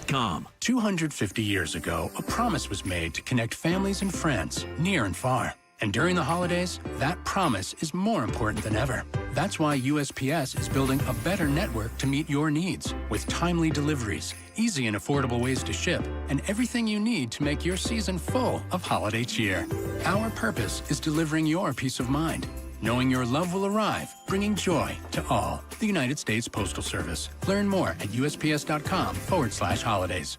At Patrick, we believe in the joy of giving and a promise. Enjoy 0% APR financing for up to 60 months on select 2025 models. Taking care of you every day. That's the Patrick promise. On the days when you're thriving. Come on, everyone. You're almost there. The nights when you need us most. Mom, I don't feel good. And every moment in between. As a Blue Cross and Blue Shield of Illinois member, we are committed to helping you stay covered at each stage of life. Whatever challenges may come your way, our mission is to be here for you and your family so you can feel confident as the new year approaches. Visit standbyouillinois.com to see the steps you'll need to take to renew your coverage. And with nearly 90 years of experience, you can expect personalized guidance throughout the process, helping you stay covered into 2026 and beyond. We thank you for trusting us on your health and wellness journey through it all. Visit standbyouillinois.com or call 866-575-2583 to renew your coverage today. You're losing your hair and you need a simple solution that works. You want the best modern technology with top-rated physicians, something that's guaranteed to work. Guys, you need Advanced Hair. They've completely redefined hair restoration, from the experience itself to their unmatched results. Receding hairline, bald spot, thinning hair, address them all with Advanced Hair's simple one-day treatment in a calm, relaxed environment with the most experienced team. Advanced Hair has performed tens of thousands of these breakthrough treatments. And get this, your own natural hair begins to regrow the very next day. No one in Chicago can offer anything like the Advanced FUE, offered by the world-class team at Advanced Hair. It starts with your free consultation. Call 872-217-HAIR. If you qualify, you'll also get $250 off and 250 free hair grafts. Refine your hairline with the team that's redefined hair restoration. 872-217-HAIR or advancedhair.com. This is Boomer Esiason with an Odyssey Sports Minute. So what do coaches Kyle Shanahan, Sean McVay, Matt LaFleur, Mike McDaniel, and Kevin O'Connell all have in common? They are all descendants of the great Mike Shanahan's coaching tree. They know how to make the West Coast offense quarterback friendly, and they know how to handle the young signal callers. Membo to Justin Fields, these are the coaches who can resurrect your career starting next year. I'm Boomer Esiason. Nationwide is so much more than a great insurance company. They're one of America's largest financial services companies. Like how I'm more than just Peyton Manning. I'm also motivating Manning, and you too can be so much more. Nationwide Investment Services Corporation, member FINRA, Columbus, Ohio. You're listening to Mully and Haugh. Back in 60 seconds on The Score. This is the story of the one. As a maintenance supervisor at a manufacturing facility, he knows keeping the line up and running is a top priority. That's why he chooses Grainger. Because when a drive belt gets damaged, Grainger makes it easy to find the exact specs for the replacement product he needs. And next day delivery helps ensure he'll have everything in place and running like clockwork. Call 1-800-GRAINGER, click Grainger.com, or just stop by. Grainger, for the ones who get it done. Now that I'm a dad, I can't stop thinking about what would happen to my kids if something happened to me, like losing the house or not affording college. Yeah, that used to keep me up at night too. It's why I finally got life insurance from Ethos. It's 100% online. No medical exams, just a few health questions. I got $2 million in coverage for around $2 a day. I never realized it was that simple. Get your free quote at ethos.com/game. That's ethos.com/game. Rates may vary. Bill monthly. Sample rate 10-year term life policy for a 35-year-old healthy non-smoking male. Just to piggyback on yesterday, proud of the way that we stayed together and stay connected for 60 minutes. You know, it's hard to win in this league, and thought our guys did a phenomenal job finding a way in a hostile environment, just like we talked about. You know, they were in, getting a nice lift today, flushing out of their system, and we'll get back to work here on Wednesday. You got to love flushing out the system. Mully and Haugh, Chicago Sports Radio, 670 The Score. Brandon brings like a gallon jug of water with him all the time. It's good to do that. You need to hydrate. Yeah, I got a you couple need to bottles of replenish, water. and then you need to kind of, flush the system. Flush away. Well, the Bears, I think every Monday it's refreshing to hear Ben Johnson go over what happened the day before, and you get a very complete explanation. I'm not going to put him yet in Billy Donovan category, but you do get a pretty detailed explanation of what he saw, what he liked, and what he didn't. Who's best in town? Billy Donovan in terms of explaining things. And who's second? I would say Ben Johnson. I would say Ben Johnson is ahead of Craig Counsell. Craig Counsell, okay. Craig Counsell, when he takes the time. This is just you. No, I'm being honest. The post-game explanation part. Yes. And I think the patience and the attention to detail. Craig Counsell, I think that if he were a more willing participant, could definitely be somebody that you could spend all day listening to. I just don't think he necessarily enjoys that aspect of the job or leans into it as much as a first-year head coach like Ben Johnson has. And Ben Johnson's very good at it. So both of those guys are kind of comparable and similar. They don't rise to the level of Billy Donovan, who is an analyst coaching a basketball team. I think Billy Donovan, even I've been lucky enough to go to some of the pre-games and just kind of listen in. And it's like, wow, I mean, You would fill your notebook, no doubt, easily by just asking a question. And I know it's off the radar and certainly doesn't move the needle, but Jeff Blashill does a terrific job I'd like of to know explaining that. games, and he's also very good at explaining where his teams are and what happened to certain players. I really appreciate the way he has maybe started his tenure as a Blackhawks coach. And Will Venable, bright guy, and I think he just doesn't expand as much as maybe others do. Honestly, I think our D have played pretty good overall, and whether it's 6 or 7, to me, it's not. Oh, did I just do that? Oh, no. I didn't even do it on purpose. Yeah, see, he had fun. And the other day, he also had the Come On Eileen song came on. That was hilarious. And he talked about how he was bouncing to it and dancing in Yes. college, and he had a moment. So he blends humor with explanation. I think that always is good, especially for a first-time head coach in a market to establish his personality. And I think that's a good thing. Did you ever see the Come On Eileen video? It's the weirdest thing. They're all wearing those like farmer outfits, It's crazy. That was an Irish song, obviously, and I was once at a wedding in Ireland that came on and it cleared the whole. Dexy's Midnight Runners. It's just Dexy's Midnight Runners. That the wedding, everybody got up and danced, and it was extraordinary. My sister's name is Eileen. Is it really? So that was like a big deal. Oh, in that's our house great. growing That's up. good. That's a fun song. It's a fun song. Yeah, and I heard that with Jeff Blashill. I'll tell you who the best is. The best by a mile is after, and this is only because of the course of the week, but I would say my favorite thing is to listen to when Declan gives me the reality of what was said. and Declan what it Doyle, all the mean- interpreter? He is, when he goes on Thursday, I can take everything that Ben Johnson says and think about it in the fashion in which it is now described to me, and I feel like I get more information. Now, with Billy, he's obviously the best post-game, pre-game, keep going. But this is over the course of a week. You get the coach with his transparency, and then you get the interpretation of it from the offensive coordinator on a Thursday.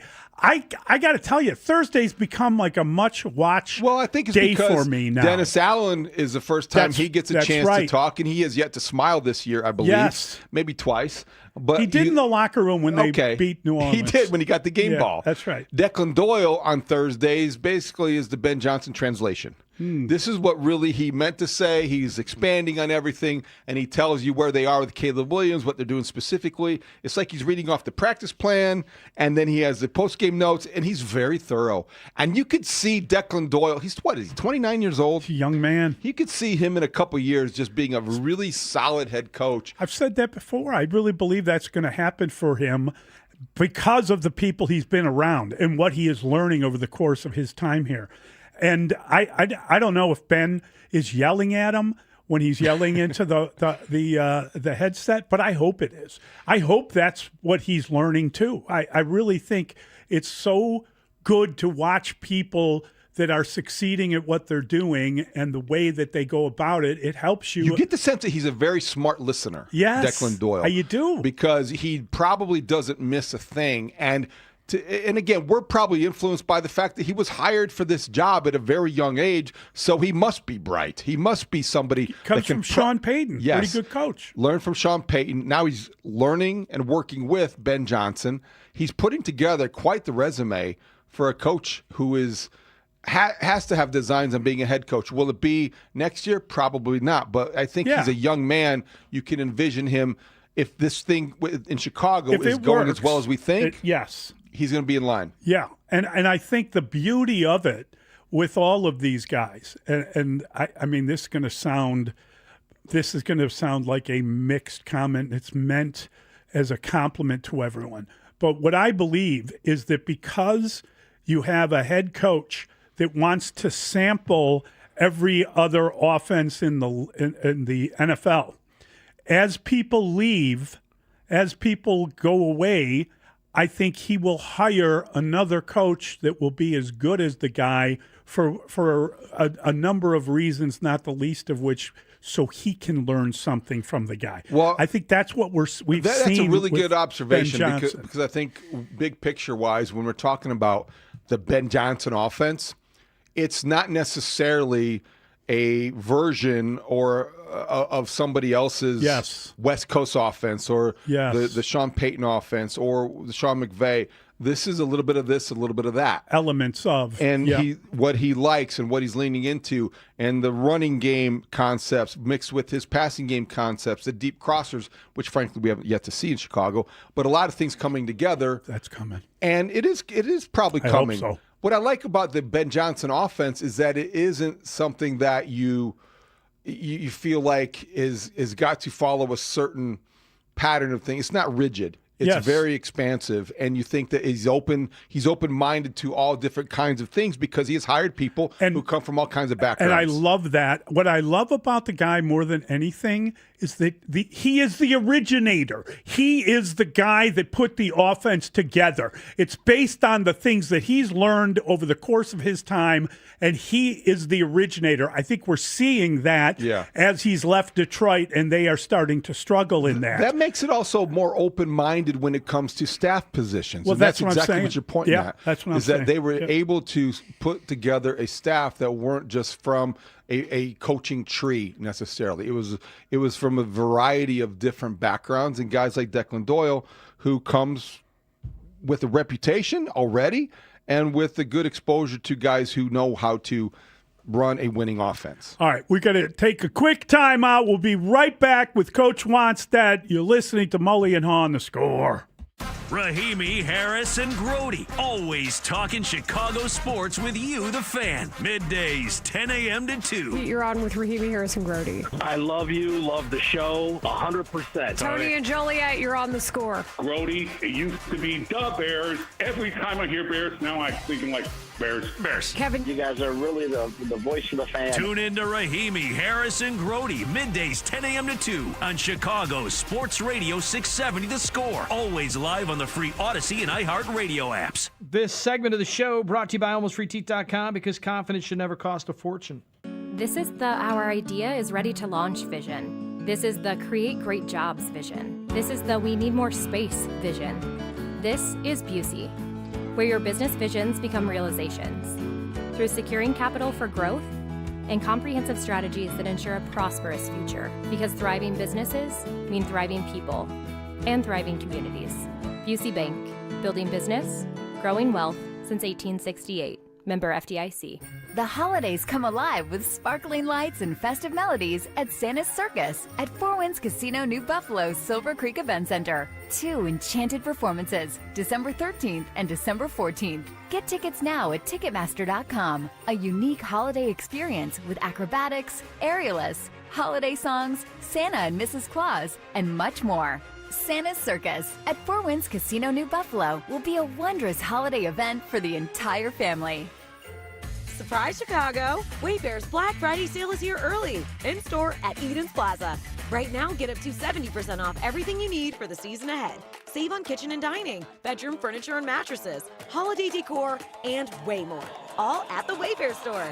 Now is the time to score big on home finds in every style, from seasonal must-haves to favorites you'll use all year long. Shop early Black Friday deals now at the Wayfair store at Eden's Plaza in Wilmette. Wayfair, every style, every home. Football season means it's time to start thinking about the roof on your business. Is it time to winterize? Make the right call. A game plan that includes the highly trained craftsmen and craftswomen of roofers and waterproofers, Local 11, to get the job done right. To find professionally trained roofing and waterproofing contractors who are dedicated to providing quality, value, and service, go to ChicagoRoofingContractors.org for all your roofing needs. FanDuel Sportsbook is the official sportsbook of 670 The Score. Hey, it's Spiegs. FanDuel is the #1 sportsbook for same-game parlays. From points and rebounds to threes and assists, FanDuel is the best place to combine your favorite picks into a same-game parlay, where you can track every stat live, all in one easy-to-use app. And right now is the perfect time to join, because new customers, you get $150 in bonus bets if your first $5 bet wins. That's $150 in bonus bets if your first $5 bet wins. So bet on the players you love. Bet on them the way you want. Head to FanDuel.com/Matt to sign up today. That's FanDuel.com/Matt. FanDuel, official sports betting partner of the NBA. 21 plus and present in Illinois. First online real money wager only. $5 first deposit required. Bonus issued as non-withdrawable bonus bets, which expires 7 days after receipt. Restrictions apply. See terms at sportsbook.fanduel.com. Gambling problem? Call 1-800-GAMBLER. Bank of America is the nation's leading business lender, and we're ready to help with your next goal here in Chicago. That's why we have over 3,700 local business specialists across the country. Because with the right team, your business and community prosper. What would you like the power to do? Learn more at bankofamerica.com/local business. Bank of America, official bank of FIFA World Cup 2026. Bank of America Corporation, all rights reserved. Mully and Haugh will be back in 60 seconds on The Score. You think you understand how this business works, but you don't. Landman, TV's biggest phenomenon, returns to Paramount Plus. From Taylor Sheridan, co-creator of Yellowstone, starring Billy Bob Thornton. You have to know the rules of the game and bend them. And you really have to know them to break them. Demi Moore. I want success. Get it for me. Andy Garcia, Ali Larter, and Sam Elliott. You don't even know the game you're playing, do you? Landman, new season, now streaming, only on Paramount Plus. eBay has reinvented vehicle buying. From click to curb, everything's covered. Ever try to buy a car online and end up in a parking lot with a stranger and some blind trust? That era is over. Now with Secure Purchase, eBay isn't just where you find your car. It's where you buy it, start to finish. Title, financing, registration, delivery, it's all built in. This is the modern way to buy your next ride on eBay. eBay. Things people love. Secure Purchase is powered by Caramel Dealer Services, LLC, an eBay subsidiary. Dave Wannstedt, Bears head coach for 6 seasons. The Bears. The Bears. Super Bowl champion. How about them Cowboys? Yeah! Great mustache. Some say it's a symptom of manliness. Others a cause. The mustache. One hanging out with Mully and Haugh on 670 The Score. Open up the door. It's Dave. Who? Dave. D-A-V-E. Dustin, we're not going to waste airtime on that, okay? Thank you. Next question. Thank you. Next question. Thank you Next very question. much. Dave Wannstedt.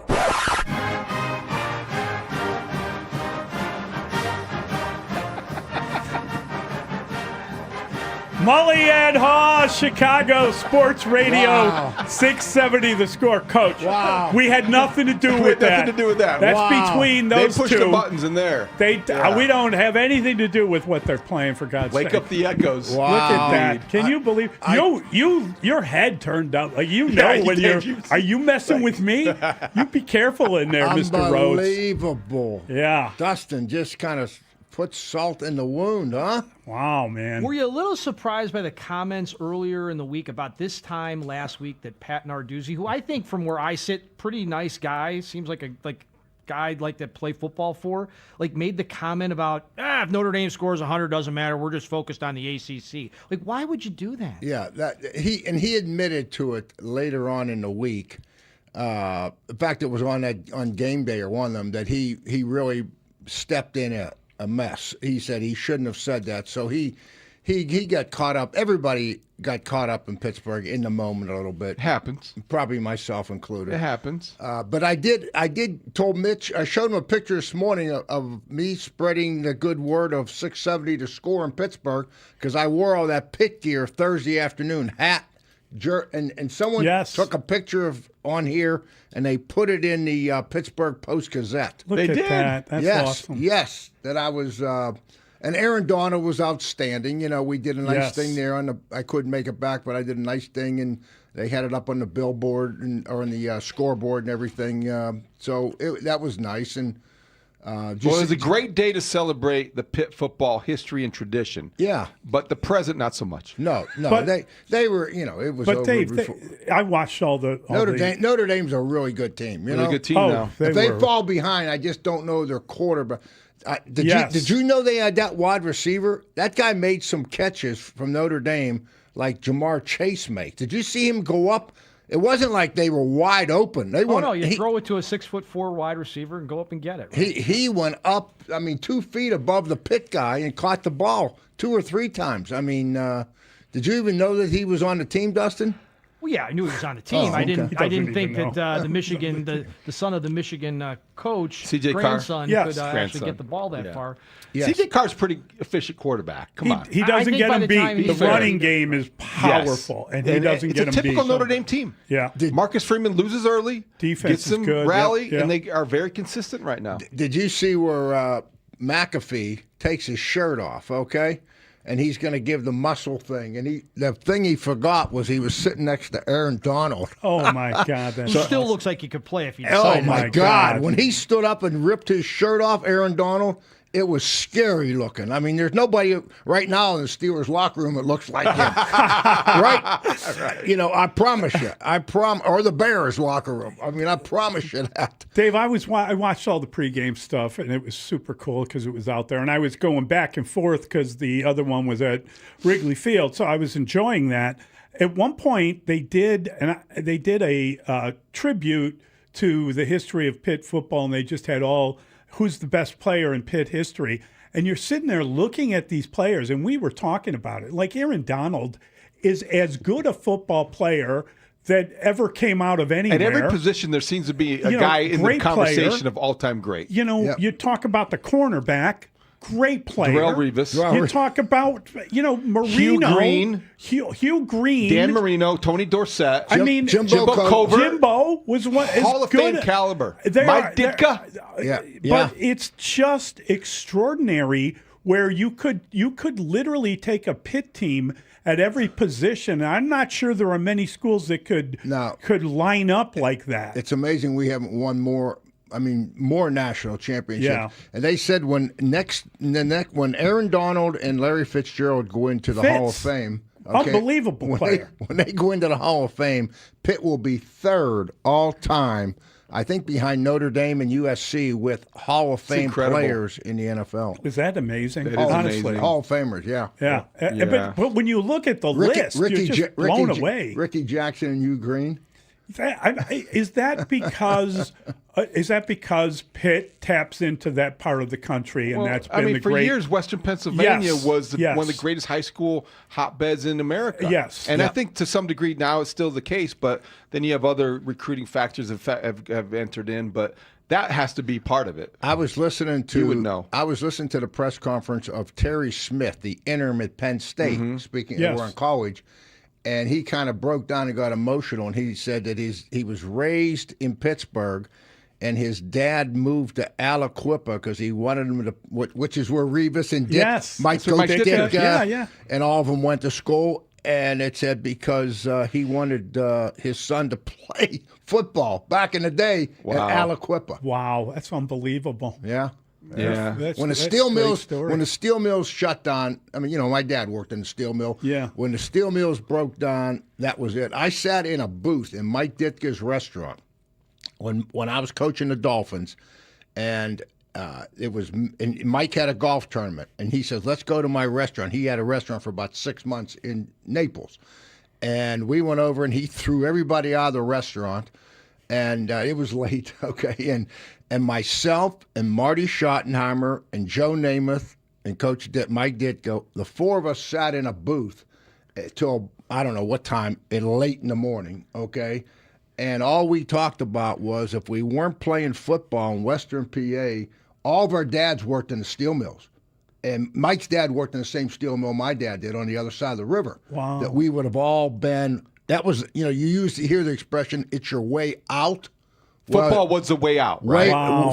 Football, and Joe Namath was in the same exact situation Beaver as Falls. Mike. Yep, Beaver, which is Aliquippa. Yeah. Jeez, that's incredible. That's extraordinary to hear that story of you with those guys. Pitt obviously recruited heavily from that area. Notre Dame did as well. Notre Dame for years got some great players out of Western Pennsylvania, and that was everyone. Tom Clements was a great quarterback. How about Joe Montana? Joe Montana, yeah. Wow, that's a pretty good one.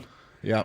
Yeah, I got to tell you, it was just a reminder of how good that tradition has been, and like I said, you're talking about the best players at the key positions. It was extraordinary. Just really an amazing thing to see. Dan Marino. And we got our coffee here. So for us, it was a huge win. Yeah. We're feeling like a million. We won either way. Thank you for paying off your bet. You Coach. got it. That means a lot to us. Speaking of Pennsylvania football, how surprised were you before we get off college football that James Franklin took the job at Virginia Tech?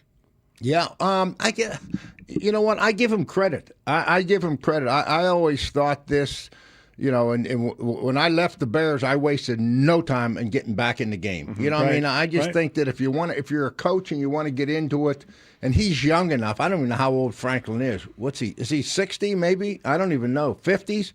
But anyway. Been at it a while. So. Yeah. He's, he's young enough to do it. And the great thing is oh, wow. 53. 53, okay. He's already... He's already got his staff in line, you know that, all those guys from Penn State. So he's not going to have to start from scratch. He'll get recruits to follow him. He'll get kids from Penn State to transfer. I promise you, all this stuff will happen for him to springboard the thing and get it going for him. So good for him. A lot of good jobs out there. Good for him. Still, a lot of big names. No question. On the move. There's a lot of guys getting rich where they're at, so they don't take one of these jobs. The Lane Kiffin saga will be fascinating to follow. And Dave, it was what about amazing. Fitz? I haven't heard Fitz's name. But I've heard his name, but I don't know what job. Nothing like sitting right there. I think Fitz might be a guy that I don't know. Let's just use the guy from. Let's use Lane Kiffin. I mean, I don't think it would happen there, but Lane Kiffin leaves Ole Miss, and if Clark Lee leaves Vanderbilt, that's an ideal fit for Pat Fitzgerald. Yeah, or now Stanford. I heard his name early, and then there was a guy that Stanford would make sense. That they talked about somebody else. I don't know. It was extraordinary because Elko got his 6-year, 5-year, $100 million, whatever his contract extension was. You read about that, and then I get a text from a buddy of mine. I told this to David, saying, "Hey, have you seen the halftime score? Texas A&M's getting blown out 30-3." Yep. I went and watched the game. Then he was saying, with all the weird stuff going on, what's going on here? Anyway, I watched that entire comeback. I still don't know whether I would punish them or not. I thought that was crazy at home to have to come back in the fashion they did. God bless them, they came back. But you just wonder how this is going to play out. Nobody punished them. I mean, they're still number three. Number three. Yeah, that was an expensive halftime speech. Yeah, Georgia moved up to 4, I think, but everything else is. The interesting things locally here will be Michigan. Can Michigan big Ohio State Michigan game next week? That'll be the talk. Well, here I think they got Maryland first, right? And then in 2 weeks. Yeah. All right, we will be right back talking NFL with Coach Wannstedt when we return. You're listening to Mully and Haugh on The Score. Mark Grote, Chicagoland native. You're darn right I am. Covering all of Chicago's teams on the Rahimi Harris and Grote Show. I absolutely love it. With live Bears reports from Hallis Hall on Wednesdays and Thursdays. Bears. Mark Grote, a lifelong Chicago sports fan and longtime score guy. Talking Chicago sports on the Rahimi Harris and Grote Show. A win is a win is a win. Right here on Sports Radio 670 The Score and live on the free Odyssey app. Cut it right there. Everybody pause and cut. Hey, the premier name in bridal and engagement rings here in the Chicagoland area is Rasny Jewelers. If you're ring shopping, Rasny Jewelers is your destination for exceptional quality, far from the big corporate chains, the diamond wholesalers, and the online sites pushing mass-produced diamonds and settings.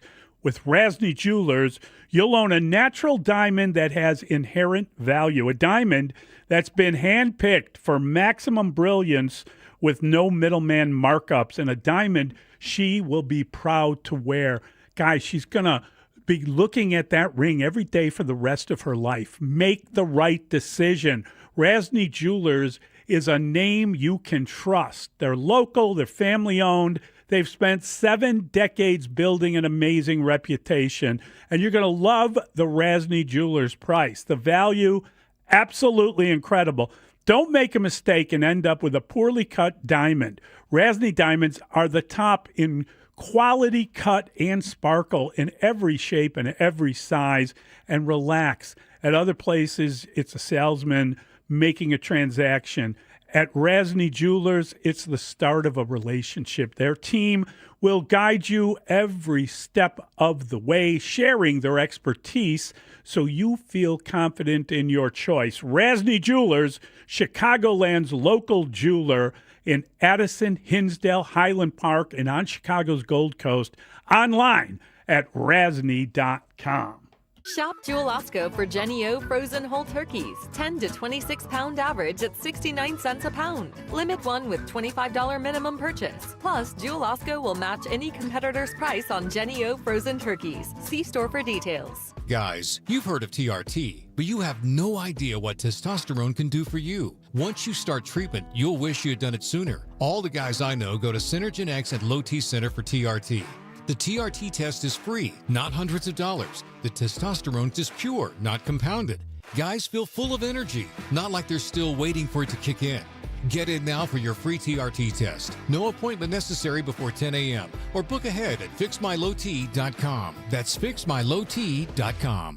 Introducing Remy Martin's This Is My City VSOP limited edition collection, paying homage to the iconic sounds, style, and teams of our very own Chicago. The collection celebrates the city's influence on culture and features Remy Martin's renowned VSOP liquid. This limited edition bottle is available now, and you can learn more at RemyMartin.com. Remy Martin VSOP Cognac, 40% alcohol by volume, imported by Remy Cointreau, USA, New York, New York. Please drink responsibly. Save big money when you insulate your home with Knauf fiberglass insulation from Menards. From cut-to-length rolls to pre-cut bats and blown-in insulation, Menards has everything you need to add comfort and energy savings to your home. Plus, you can save even more with federal tax credits on qualifying energy-efficient upgrades ending soon. Check out our weekly flyer on Menards.com for all the great deals happening now. Save big money at Menards. Ready for action, basketball fans?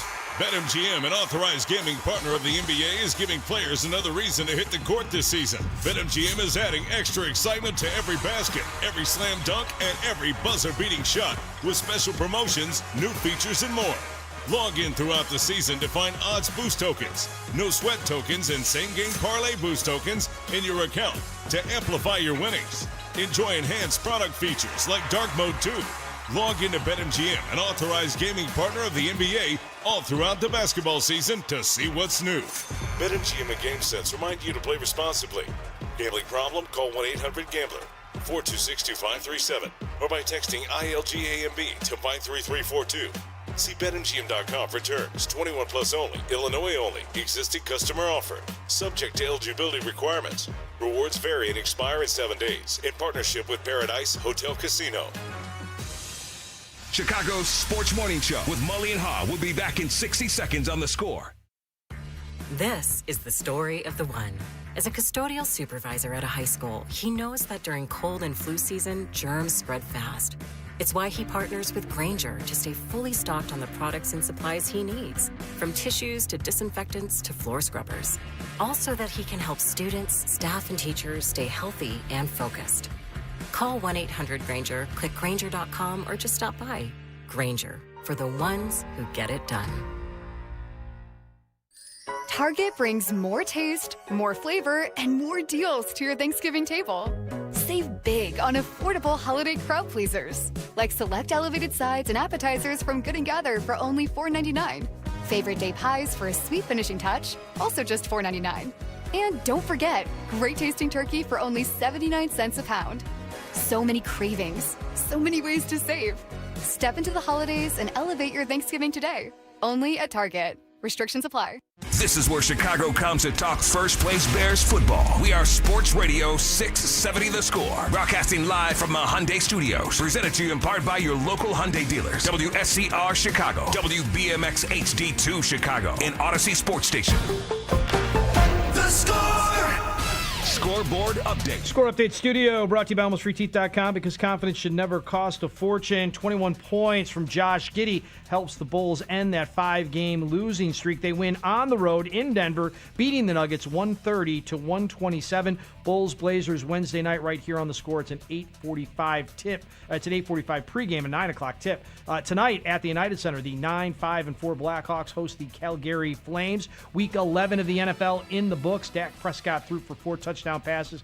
Cowboys cruise past the Raiders 33-16. The Bears, part of Week 12, will have them at Soldier Field hosting Aaron Rodgers and the Steelers. It'll be a noon kick on CBS. Right now, the Bears are a 3-point favorite, the total 45. The Hour brought to you by Vasectomy Clinics of Chicago. Dave Wunstead hanging out with Mully and Haugh on 670 The Score. Mully and Haugh, Chicago Sports Radio 670 The Score. Always a delight to have Coach Wunstead here in studio. And Dave, let's get to the Bears. The Bears with another victory. The Bears coming back yet again, winning a game late. Different fashion. Caleb handing off to get the victory. The 48-yard field goal, which used to be like a serious field goal. Now it's like, the guy kicked a 48-yarder, yawn. It wasn't even from the 60s. But good God, I mean, how far was the field goal that Buffalo missed? It was like, I remember it was 46 maybe, and someone saying, that's not a gimme. In this NFL, not only is it a gimme, but everybody you kick the ball off and they could kick a field goal. It's unbelievable how field position has changed in this league. Absolutely it has. I remember, and Kevin Butler would be a great one to have on the show here and have him just talk about, back in the day. I remember it was 40. That was the number. That was a long field goal. Yes. I remember when we were at Dallas and signed Eddie Murphy, okay? Wow. Remember him? Eddie Murray. Murray. Yeah. He told, I remember Eddie Murphy too, though. Yeah, Eddie. Funny guy. I'm sorry, Murray. Kicker was hilarious. The story goes that he told Jimmy that that I'm your guy from anything under 40, I won't miss. I mean, so the number was 40, and. But Dave, were you nervous when you saw Cairo Santos go out there, knowing that he had just missed a 45-yarder? Yeah. 8 minutes earlier. Yeah, I mean, I don't know if I was nervous. I mean, just because he had won 4 or 5 games walk-offs in the past, you knew that he had the experience of doing it. It wasn't his first time, right? And he so the guy made 4 out of 5. Everybody was like up in arms Sunday. Oh my God, Cairo! He missed that field goal. He missed. Well, yeah, but he made 4 out of 5 field goals. From a coaching standpoint, Dave, when you look at what happened, yarder. Yeah, relax. 54-yarder. So you're the head coach of the Bears. You're head coach of a team that's 7-3, but you have yet to beat a team with a winning record.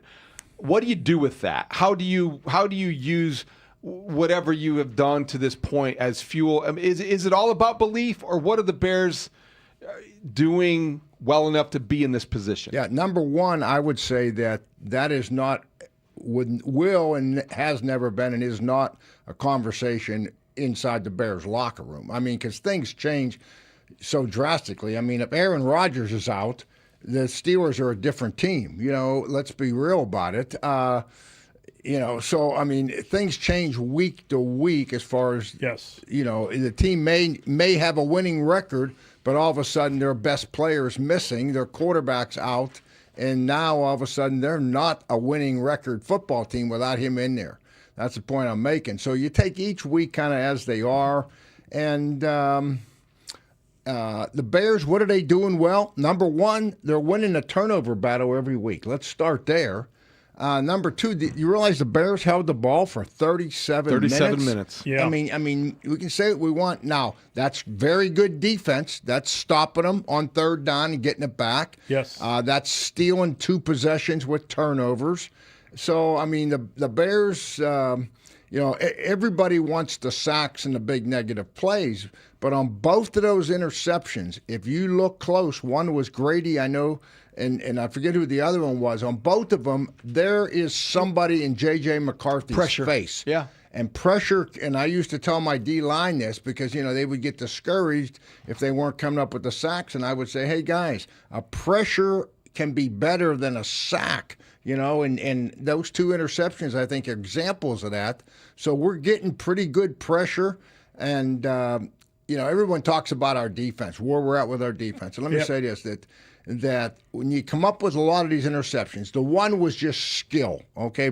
The one with Wright was just going up and getting the ball. But the one with the safety, Byard, one with Byard, that's good game plan on Dennis Allen's part. That's good film study on the player's part. Him. Yes. Because he's the safety back there. That wasn't his guy. He's playing zone, but he's reading their concept. He knows the route combinations. He knows the route combinations, David. Exactly and right. He has done that before. Yeah. He's got 5 picks. I would guess 4 of them are I would from say tape 4 of them study are similar. and jumping the route. Which is give, that's instinct too. Give him credit, Yep. but also, when Dennis Allen goes in there, he says these are their. You always start. What are they doing the best in the? These are the 3 concepts that we've got to stop. And when this happens and this happens, this guy's coming here, and then the players study that, and you work on that in practice, and then obviously you got a guy that carries it over on the field. So. That's good defense. I mean, that's just not happening, where the guys just jumping them like we did on the one. But no, so they're turning the ball over. They're holding on to the ball, which means we're not turning it over to them. And we're running the ball with reasonable success. We got to come up with some big strikes, and everyone keeps saying that. The only thing when you really look at the numbers, I always thought I'd sit on the bus right after the game or in the locker room, and what do you average in per play, run and pass combined? And I always thought we had to be 5.5 yards a play. Now that's combination, and we were like 4.4 or something. Which is, it's you need to get that number up a little higher. So. Anyway, this segment with Dave Wannstedt is sponsored by ChicagoRoofingContractors.org, providing all-weather protection for your business. And Dave, there's so many things that we took out of that game and have talked about, and we mentioned some of it right now. But I just wonder, when you look at this idea that you choose to run the ball, that you compliment the quarterback after yesterday by saying, well, he was protecting the ball.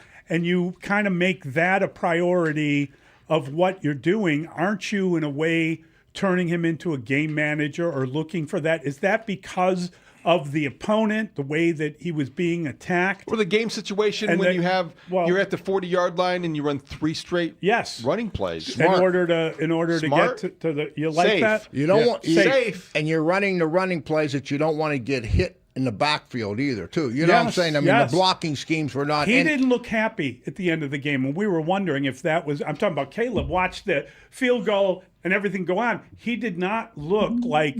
He wasn't elated as one would think you'd be if you won a game that way. Yeah, that's happened a couple times, but I don't think there's. I think he was excited. I really do. No, I think Ben's playing it smart with a young quarterback. I love that he's under center. I mean, all the nakeds and the bootlegs, as we call them with Caleb, they're under center. They're faking the run. They're rolling out. I mean, we saw a touchdown to win the game a week before that. So I think he's, doing the same. I'm looking at my notes here, and the other thing that I want to bring up, 39 runs and 32 passes. I mean, we are a balanced football team. If you're if you're Mike Tomlin right now, you're saying, well, what do we got to stop, the run or the pass? Well, the coordinator's going to say they're balanced. We've got to protect the whole field. And then go from there. So they are doing a good job of that. I mean, 140 yards rushing we had. It's and the one thing about Caleb, I think that when you look at every week, almost you have a new way to evaluate him. I thought against the Vikings, he kept them out of terrible plays or from disastrous plays and big losses, and also he did protect the football. Does that reduce him to a game manager? Maybe this week. Maybe next week, though, the explosives will come because they will present themselves. You know what? Two thoughts on that. One, let's give Ben Johnson. I mean, Dan Campbell goes 0 for 5 on 4th down. Guys, come on. I mean, that's a whole nother subject. We'll wait for Detroit on my thinking there. But give Ben credit. Ben was kicking field goals. You know what I mean? There was situations that I said, oh, boy, here he comes. He was not going to – he knew it was going to be a close game. Yeah, it is. You know what I mean? Nobody talks about that. That's very good. Ben likes going for it, and he knew getting the big picture, which leads me to Caleb, game manager. I remember a game where Tom Brady walked off the field, and they said, well, Tom, you didn't throw the ball down the field at all in the second half. And he looked at the reporters and he said, well, I knew that we were going to win the game. We're trying to win the football game. Yes. There was no need for me to try to push the ball down the field. I mean, my point is... But they need more explosives, yes. Yeah, they do. Yes. But your point is that the Bears did not even go for it on fourth down. They didn't have a fourth down attempt. They chose to kick field goals. Even at the end of the game, they could have. They had time. That's true. They could have run the football, gotten a first down. They could have gotten. The Lions he was saying would've. every 5 yards. The Lions would have. I'm You're not. right. No. I'm merely saying this was a safer, more conservative version of Ben Johnson that I don't think that at least I didn't expect to see. And I think but it was the right choice they because won. they won. And this is talent. Listen to me now. I mean, I say this sincerely. This is what a lot of head coaches don't get. They never see the big picture, particularly when they're calling plays. All they do is get their defensive guy and they're focused on their defense. They don't get a feel for the conditions for kicking a field goal, wind, weather. On defense, they don't have any idea how the defense is stacking up against the other team's offense. Yeah. All they're thinking about is calling plays. And, this guy's blitzing like crazy. We're better moving forward than moving Coach, back. I still have nightmares when New England came back and beat Atlanta in that Super Bowl in Houston. I'm working the game for Fox, and I'm in Houston.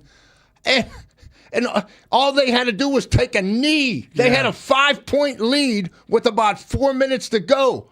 If Atlanta just takes a knee on offense 3 times and kick a field goal, the game is over.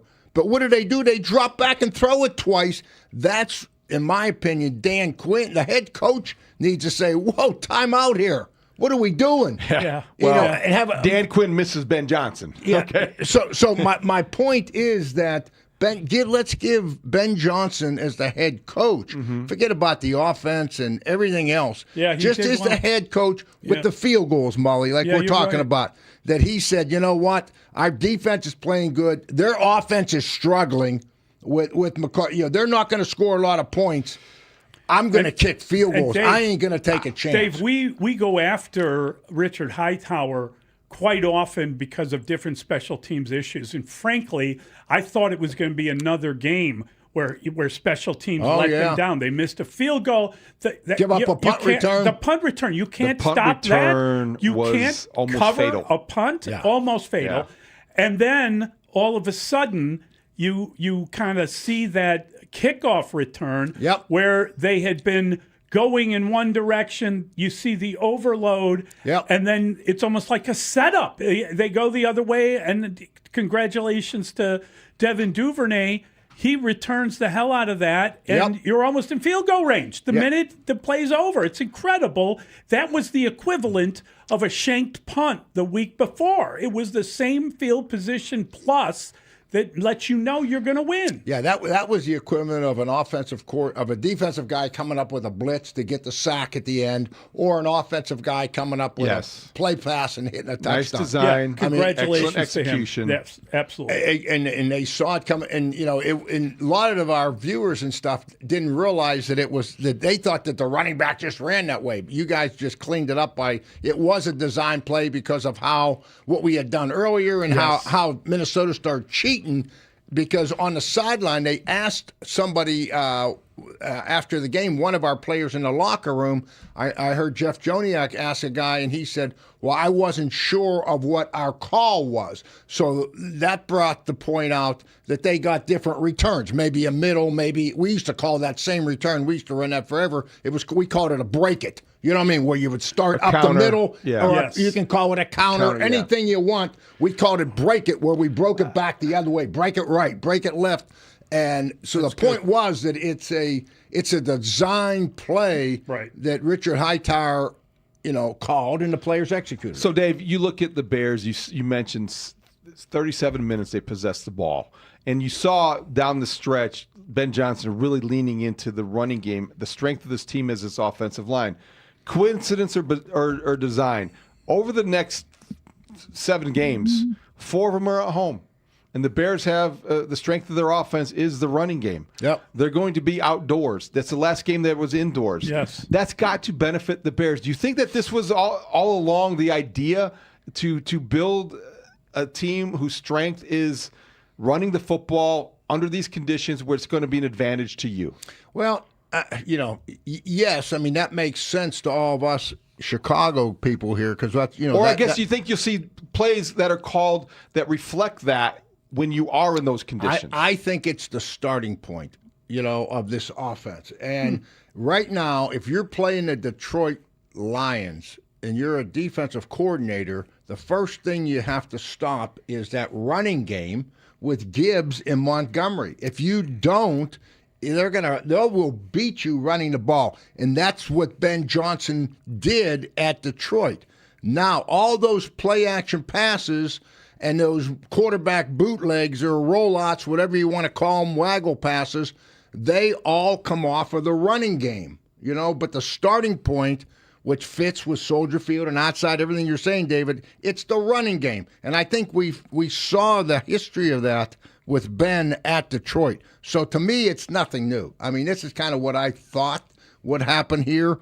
And the only thing it's missing is getting some of those big runs, yards after the catch, which Detroit gets, and we'll get them. I mean, they'll come, but those crossing plays. Yeah, so so the running game, David, I guess I'm not surprised because I knew he would do it, and it's just fortunate that it does fit. It probably is fortunate, yeah. It fits Chicago and being outside and the weather and everything. Dave, we're losing time here. This has been so good. Time's passing. I'm curious.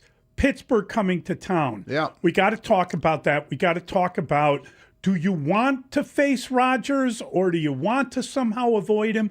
I think it's always good if a guy wants to play with a broken wrist. I mean, I hope it's painful for him and it impacts him. But I'm very curious. He's 11-1 in Soldier Field. I'm sure he's already, and that's the reports, trying to figure out a way to get on the field. Do you anticipate him playing? What are they like with him and without him? Okay, I would throw the 11-1 in Soldier Field out because it's a different team. Yes. Different mentality, head coach, play caller, everything. Would Aaron Rodgers want to play? Absolutely he would, because he loves football. There was an article in the Pittsburgh paper with pictures this week, and they had Terry Bradshaw, going back to 77 with a cast on his left wrist. And then right beside him, they had Matt Cavanaugh. When I was coaching at Pitt, we won the national championship the year before that. We came back. We were the favorite to win it again. And the first game against Notre Dame, Dustin, Ross Bronner hits him and breaks his left wrist. My point, and he came back. So I don't think that Rodgers will play for this reason. Mason Rudolph is not a rookie or a first-young guy in the playing. And I know this for a fact. When they were debating last year, do we sign Aaron Rodgers or not, there was a serious conversation in-house in Pittsburgh that, you know what, Mason Rudolph is capable of being our quarterback and winning us games. So my point is, Mully, that they're not sitting around hanging their heads saying, oh, God, what are we going to do with Mason Rudolph? But, Dave, from your perspective, you're defensive coordinator. You're Dennis Allen. Yeah. Are you relieved not to see Aaron Rodgers? Yes. Oh, heck yeah, you are. No, I mean, I'm not. I mean, Aaron Rodgers is a Hall of Famer. I mean, I'm just trying to show the other side of it a little bit that we're not getting a guy that's never played before. Steelers. Does that make sense? Yes. You know what I mean? Dave, the Steelers are 1-12 at Soldier Field over the years. 1-12. That's crazy. The Pittsburgh Steelers. Yeah. That what's going to happen in this game? How do you assess this at this point? It's only Tuesday. We'll find out. It might depend on who plays quarterback. Yeah, we'll find out the injury report tomorrow. Both teams. That'll have to do with it. I'm sound like a homer. I mean, I like the Bears from the standpoint that I think they're playing better football. Pittsburgh is. Last week, I was shocked that they won the numbers they did last week. I mean, I thought they were capable of losing that game after seeing what happened with Cincinnati and the Bears, But they rose up to the occasion. they're just such an up and down team. I think the Bears are a little bit more consistent. I don't know. It's I gotta look at that a little closer and think about that. I'm just kind of getting over too Sunday. early in the week. Gotcha. Yeah, too early in the week. Great for stuff, me. Dave. Dave, you're the best. Thank you, guys. buddy. Great Okay. conversation. That's our guy, Dave Wanstedt. You're listening to Mully and Haugh. We're going to bring in Jarrett Payton next on The Score. Bears fans are reacting after the first-place Bears beat the Vikings in dramatic fashion. Mark, he's on the northwest side. One thing's for sure, it's a lot of fun watching this team win ball games week after week. Johnson Joliet. I understand he overthrows the guys deep, but there's a process that I'm watching with this team, and it seems like every week they take a step to improve. Tony's on the road. Guys, when this game started, I was 20. I'm now 42. I can't take it anymore. Keep it here for more reaction to the Bears win over the Vikings on Sports Radio 670 The Score and live on the free Odyssey app. It's David Haugh for Trajan Wealth. You wouldn't walk into Soldier Field on game day without a playbook, so why would you approach retirement without a strategy? With Trajan Wealth, their fiduciary advisors act like your offensive coordinator. They build a custom retirement game plan designed around your lifestyle, your values, and your risk tolerance. Trajan Wealth, TRAJAN Wealth.com. Whether you need to roll over that old 401k, set up income planning, or navigate tax-smart investing, Trajan Wealth has you covered. And you can meet them face-to-face in Naperville, Orland Park, or Park Ridge, or virtually if that's easier. The consultation is complimentary. Call Trajan Wealth today, 630-320-2100. That's 630-320-2100. Or visit TRAJANWealth.com. Again, TRAJANWealth.com. One more time, TRAJANWealth.com. Game day's coming. Make sure your retirement is ready for kickoff. Advisory services offered through Trajan Wealth LLC, an SEC-registered investment advisor. Client paid advertisement. Additional disclosures at TrajanWealth.com. Just in time for the holidays, Chevy Red Tag is out at your local Chevy dealer, and you could save big with 0% APR financing on all Chevy Silverado 1500 models. It doesn't get any lower than zero. Go to Chevy Drive Chicago for details, and together, let's drive. This segment of the show is sponsored by Grand Appliance. Shop the Black Friday Now sale at Grand Appliance for Black Friday prices all month long on top brands like Cafe, GE, and more. Visit grandappliance.com or the local Grand showroom for complete details. That's Grand Appliance, appliance expert since 1930. If you're 55 or older and into that whole saving money thing, T-Mobile has an exclusive phone and internet bundle just for you. Right now, get 2 unlimited phone lines plus 5G home internet for just $30 each per month with autopay, plus taxes and fees. And with 5G home internet, setup is easy with just 1 cord and no technician needed, which is great if you're also into that whole keeping it simple thing. Switch now and experience the best mobile network in the U.S. Visit your local store to start saving. T-Mobile, it's better over here.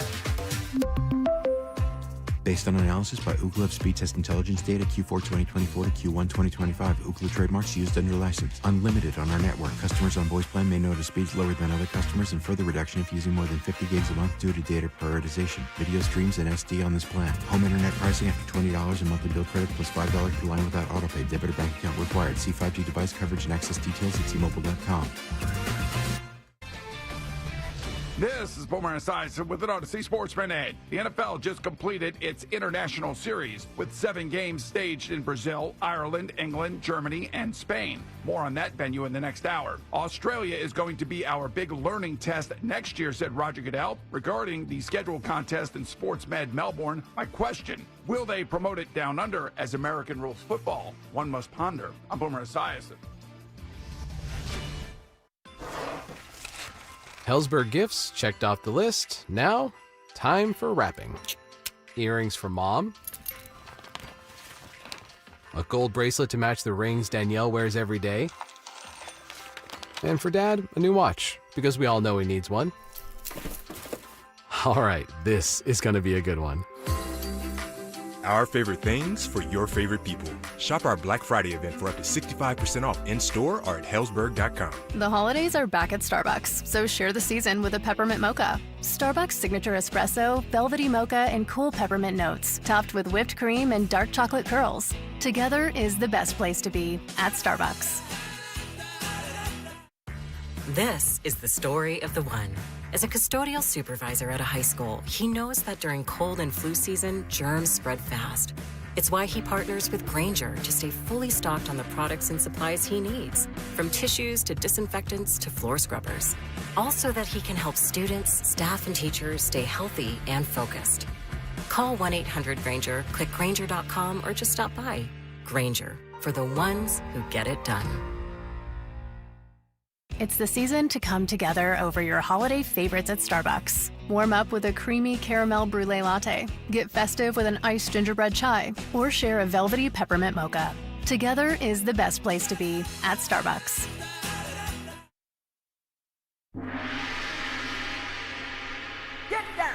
Jarrett Payton, the son of sweetness. One man, one career, one team for 200. Walter Payton, 13 seasons for these.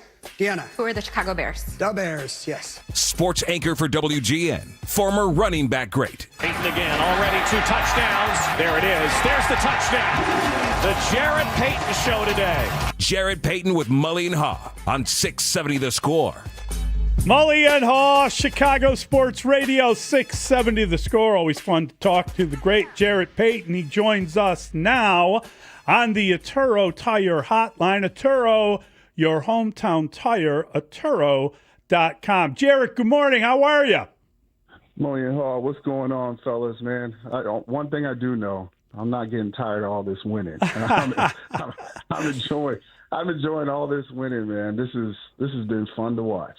Yeah, it's been fun. There's also a hint of sort of insanity to it, right? I mean, there's this. Yeah. Sometimes it's just your year, and we have certainly seen teams with the ability to win close games and what that means. We talked a little bit about the fact that they have been 5-1 now in those one-score games, and certainly you remember last year there was a team called the Kansas City.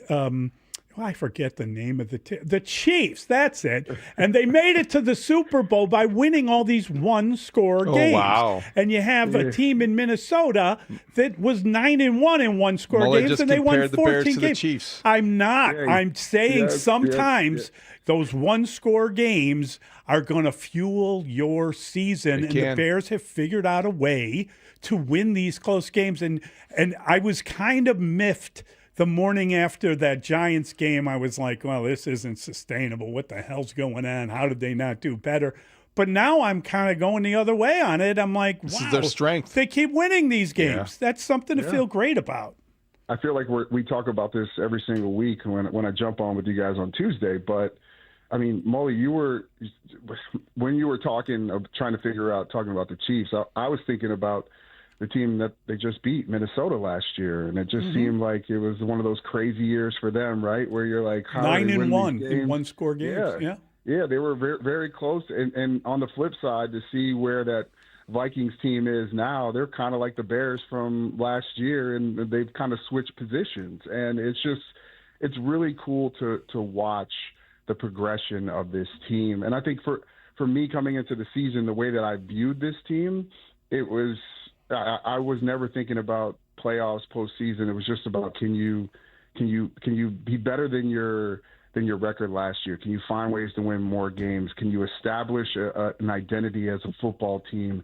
How is Ben Johnson going to kind of rally the troops and kind of have his message be shown to the players, but also that be shown onto the football field as well when they take the field? And man, they are a product of their coach. And I was listening to Coach Wannstedt. You guys are talking to Coach Wannstedt, and you were talking about Caleb's reaction after that field goal, right? I mean, I saw the video of Ben Johnson walking into the locker room, man, and his face, he looked like he was ready to fight somebody. Like, he wasn't happy. It's funny because this is what you want. You don't want to be satisfied. And yeah, a win is a win and you should take it. But Ben, when you listen to him post-game, he's just like, yo, we got to be better. Like, we're winning, but we have to be better. And I want that to kind of kind of just permeate inside of that locker room. And it seems like it is, where they're finding ways to win. I don't believe they have that killer instinct yet. I know Kevin Byard was talking about that post-game, but they're finding ways to win. And after that, being down 1 with 50 seconds left, I have to be honest with you guys. I sat there and I go, they're going to win this game. Wow. Like I literally had no doubt that they were going to win the game. I didn't know that Devin Duvernay was going to take up half the field. But in my head, I'm going, oh, this ain't. They're not up enough. The Vikings. They're going to lose this game, and the Bears are going to win it. They're going to find a way to win. And as a Bears fan, talking to Bears fans around town, and at WGN, everybody's talking about. They're like, that's a good feeling to have from what we're accustomed to as Bears fans. So when you describe the Bears' method to how they've won 7 of 8, or even last week, or however you do when you talk to people, Jarrett, how do you put that into words? What do you think it is the Bears' the biggest reason why they are 7-3? I think when you look at the defense being so opportunistic and being able to find ways to turn the ball over and create takeaways. And then on the flip side with the offense, yes, you're hoping for more explosive plays, but it's been really the ground game, David, of running the football and then your quarterback taking care of the football. Like, as much as we want to dissect Caleb Williams and break him down about every single game and what we expect and the expectations, I came into this season thinking the expectations should be for a second-year quarterback being in a new offense with a first-time head coach, run the football. I thought that should be the game. Take the ball out of his hands and then give him the opportunity off of the run game to be able to take some shots. Now, yeah, I mean, we've seen over the last 2 weeks, whether it's been some overthrows by him and also some drop passes by your receivers. So it's been a combination of those things. But the ground game is worked. And I think they're living and dying by running the football. I think it needs to be established early in the game, not like trying to figure out a way like from the first snap, let's figure this thing out and let's ground and pound and then give some opportunities. Because I think at some point, I know we've seen some explosive plays from this offense. I think it's going to come, but for me, it really comes from an extension of that run game and being able to run the ball on the ground. So yeah, it's just been takeaways and taking care of the football, but you got a little bit of everything, David, in that game on Sunday, because your special teams, the third phase of the game, could have lost you the game, right? I mean, but then in the end, it's the reason that you get a kickoff return, and then your kicker, who just missed a 45-yarder earlier in the game, knocks it through. So it's a wave of emotions with this ball club, but I think it speaks to what they're building up at Haugh, that they believe that they can win games. And if it's close in the fourth quarter, we have a chance. Jarrett, it's interesting. Aaron Rodgers obviously has a left wrist issue, maybe a broken bone. We'll find out more tomorrow when the injury list is released, but he is apparently pushing to play in this game. We know he is 11-1 at Soldier Field. I hope he plays, Mully. Mully, I hope he plays. There you go. That's what I was going to say. That is so silly.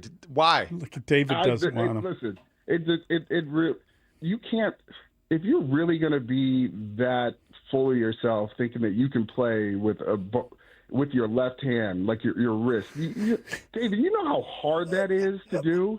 I don't care how good you are as a quarterback. So what are you going to do? That means more than likely he can't probably grip the football. You're going to sit back in the shotgun, dissect the defense, and throw it exactly where you want it to. Be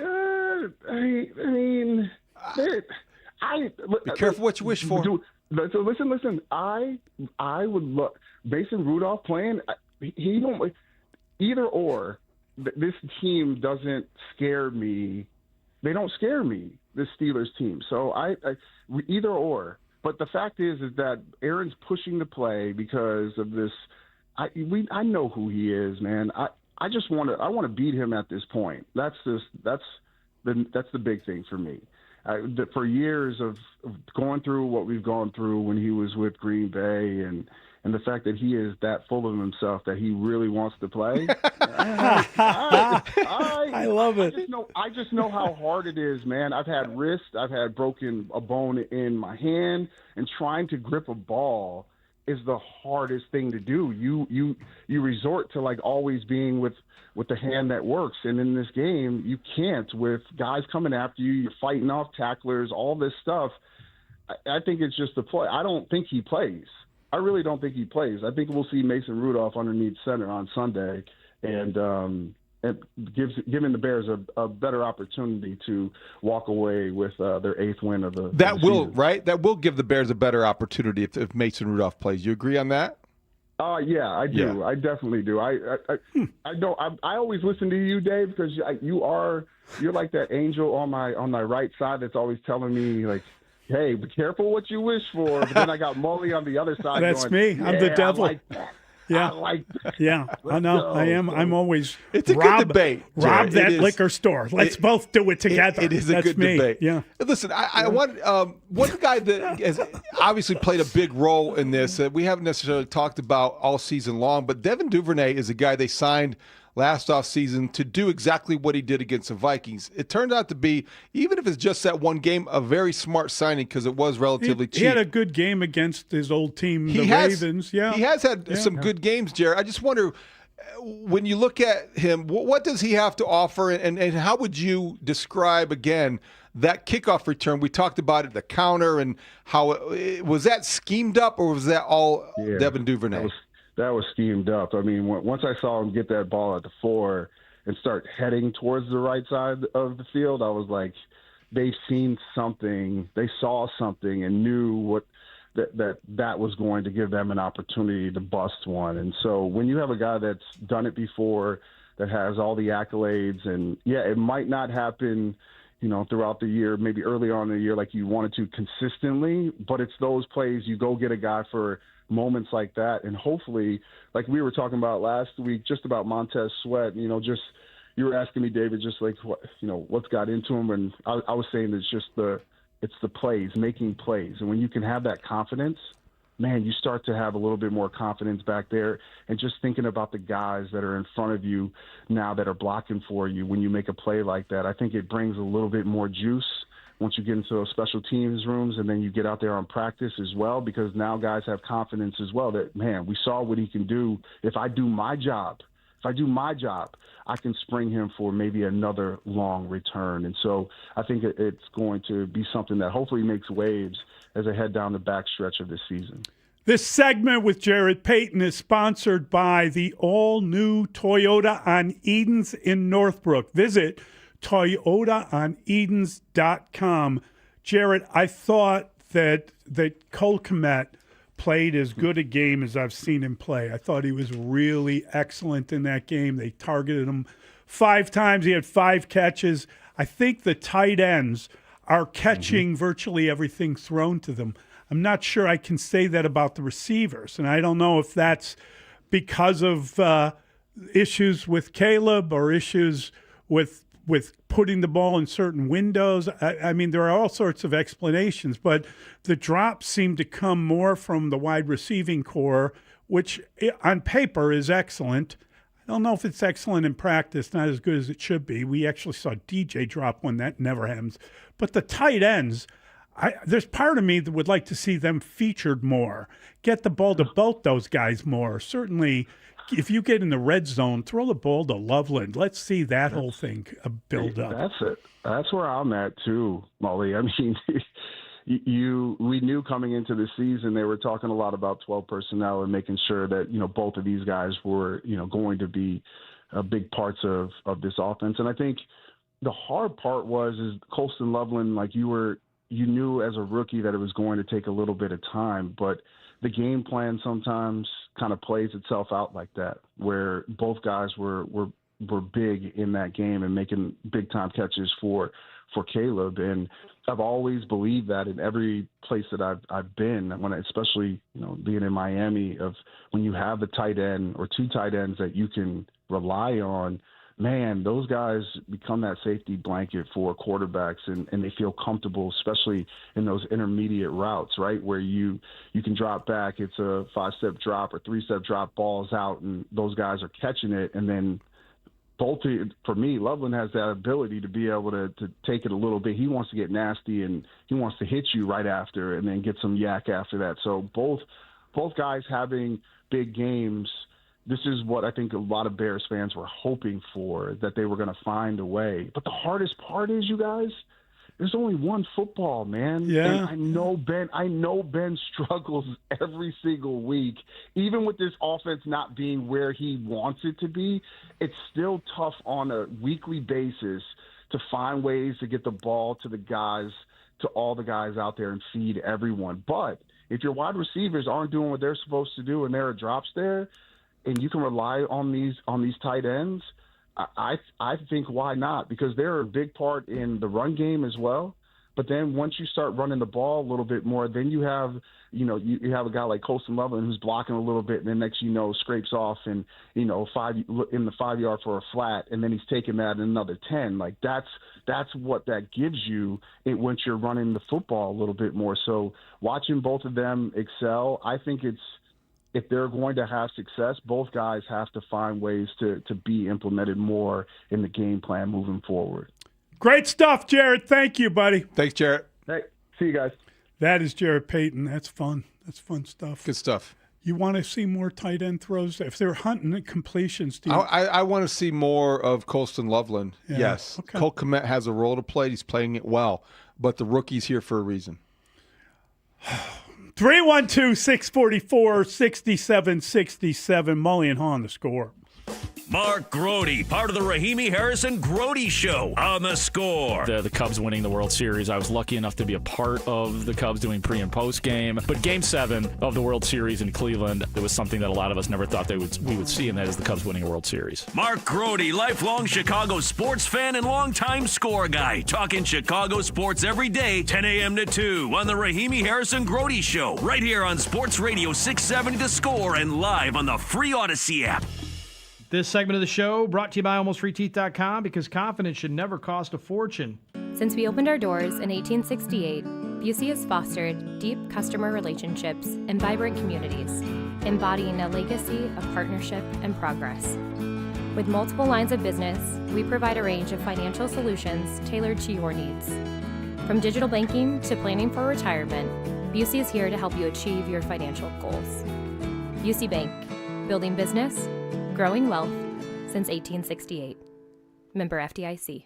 It's glitz and glamour this New Year's Eve at Four Winds Casinos with live entertainment, party favors, and a chance to win a share of over $115,000 in cash. Ring in 2026 at Four Winds Casinos, your entertainment escape. I know that hiring can be challenging. You sort through tons of resumes and you get too many so-so applicants. You're just waiting for someone to match your role perfectly. Well, now, there's a place where you can meet them fast. ZipRecruiter. Need to hire right away. Start your search for strong candidates. The right fit awaits. Build your team, build it sooner. Meet your match on ZipRecruiter. Just head to ZipRecruiter.com/free right now to try it for free. And you're on your way to meeting your match. 4 out of 5 employers who post on ZipRecruiter get a quality candidate within the first day. So try it now. Go to ZipRecruiter.com/free. Once again, that's ZipRecruiter.com/free. Meet your match on ZipRecruiter. Try it free. This season, some gifts don't come wrapped in paper. They come wrapped in trust, commitment, and integrity. At Patrick, we believe in the joy of giving and a promise, especially during the holidays. That's why we created the Patrick Promise. Now through the season of giving, enjoy 0% APR financing for up to 60 months on select new 2025 models. Here at Patrick, we stand by our word, just like the traditions that bring us together. Taking care of you every day. That's the Patrick Promise. Unlike Mr. Pibb, in a classroom of sodas, most stay quiet. They take notes on sweetness. They whisper about bubbles. One in the front row keeps bragging about its doctorate. Then there's Mr. Pibb in the back. Feet on the desk, sweet cherry for a second, then a bold outburst. The kind of flavor that gets attention. Some sodas raise their hand. Mr. Pibb runs the room. Bold kick of cherry. Hey, yo, Mr. Pibb. Comcast Business is celebrating the holidays by giving your business the $1,000 holiday bonus when you switch to a gig speed internet package. Just imagine the thousands of possibilities of a $1,000 prepaid card. Like possibility number 12, a new laptop for the office holiday hero. Or possibility number 108, smart speakers to deck those hallways. Or possibility number 192, new equipment for the new year. Or possibility number 555, Bluetooth holiday lights for office decor. Switch to Comcast Business, designed for 100% reliability with business internet and wireless connect, plus advanced cybersecurity, and now get the $1,000 holiday bonus. Comcast Business, powering possibilities. Ends 12/14/25. New customers only with 2-year agreement. Requires qualifying gig package. Other restrictions apply. Wildfire Restaurants is celebrating 30 years. An iconic supper club serving a variety of food with something for everyone. Open for lunch, dinner, carry-out, private parties, and catering. 5 Chicago area locations. For reservations and to order online, visit wildfirerestaurant.com. Mully and Haugh will be back in 60 seconds on The Score.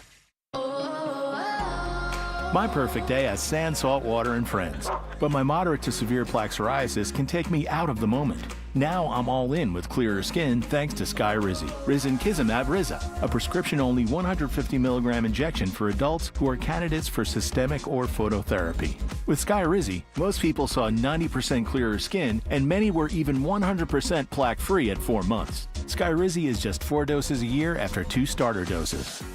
Don't use if allergic to Skyrizi. Serious allergic reactions, increased infections, or lower ability to fight them may occur. Before treatment, get checked for infections and tuberculosis. Tell your doctor about any flu-like symptoms or vaccines. Thanks to Skyrizi, there's nothing on my skin, and that means everything. Ask your doctor about Skyrizi, the #1 dermatologist-prescribed biologic in psoriasis. Visit Skyrizi.com or call 1-866-SKYRIZI to learn more. I'm not a big guy on 50-50 balls, to be honest with you. I think you can look at my track record of calling games, and we like to get guys open a little bit more than just throw it up for grabs. And so that's not really what we want to be about necessarily. I think we're pretty close on that first third down, and the second third down is one that he'd like to have back. And I think we had maybe 1 or 2 opportunities more that we probably could have challenged him down the field, and we didn't pull the trigger for a number of reasons. But no, it's something that we're going to continue to work on. That stuff doesn't just happen overnight. You know, it's that's a work in progress. That's been that case everywhere I've been. So I'm not concerned about that at all. Mully and Haugh, Chicago Sports Radio 670 The Score. That, of course, is the voice of Ben Johnson. Interesting stuff from him yesterday. And you know, I think we all understand that they want more explosive plays out of the offense, out of the passing game. And it was very interesting to hear the way he broke down what was said. And we talked about it in the pick six, but very interesting the way he breaks that down. Well, I think that you hear a coach that talked about wanting more explosives, not being big on 50-50 balls. And I don't want to say this I don't want to read too much into it, but we've talked about this a little bit. I think the Bears collectively would like to see a lot more out of the wide receiver position. And I think they've got to, if they are going to get the most out of this offense. Now, look, the first priority coming into the season was Ben Johnson's going to establish the run. That's the Bears' identity. A mission accomplished. I think you saw that last game when you had in the fourth quarter 2 really good drives. One was a missed field goal. One was a made field goal. In both cases, Caleb Williams basically handed off. All right, moving forward. I don't care about the outdoor conditions. You're going to have to get more consistency out of your wide receiver position. The drops have got to stop. You can't get guys who have dependable. We can't say this about DJ Moore. Well, that never happens. It's happened a couple times. and that's not acceptable. Rome Odunze, it shouldn't happen. It can't happen. He's got to be better.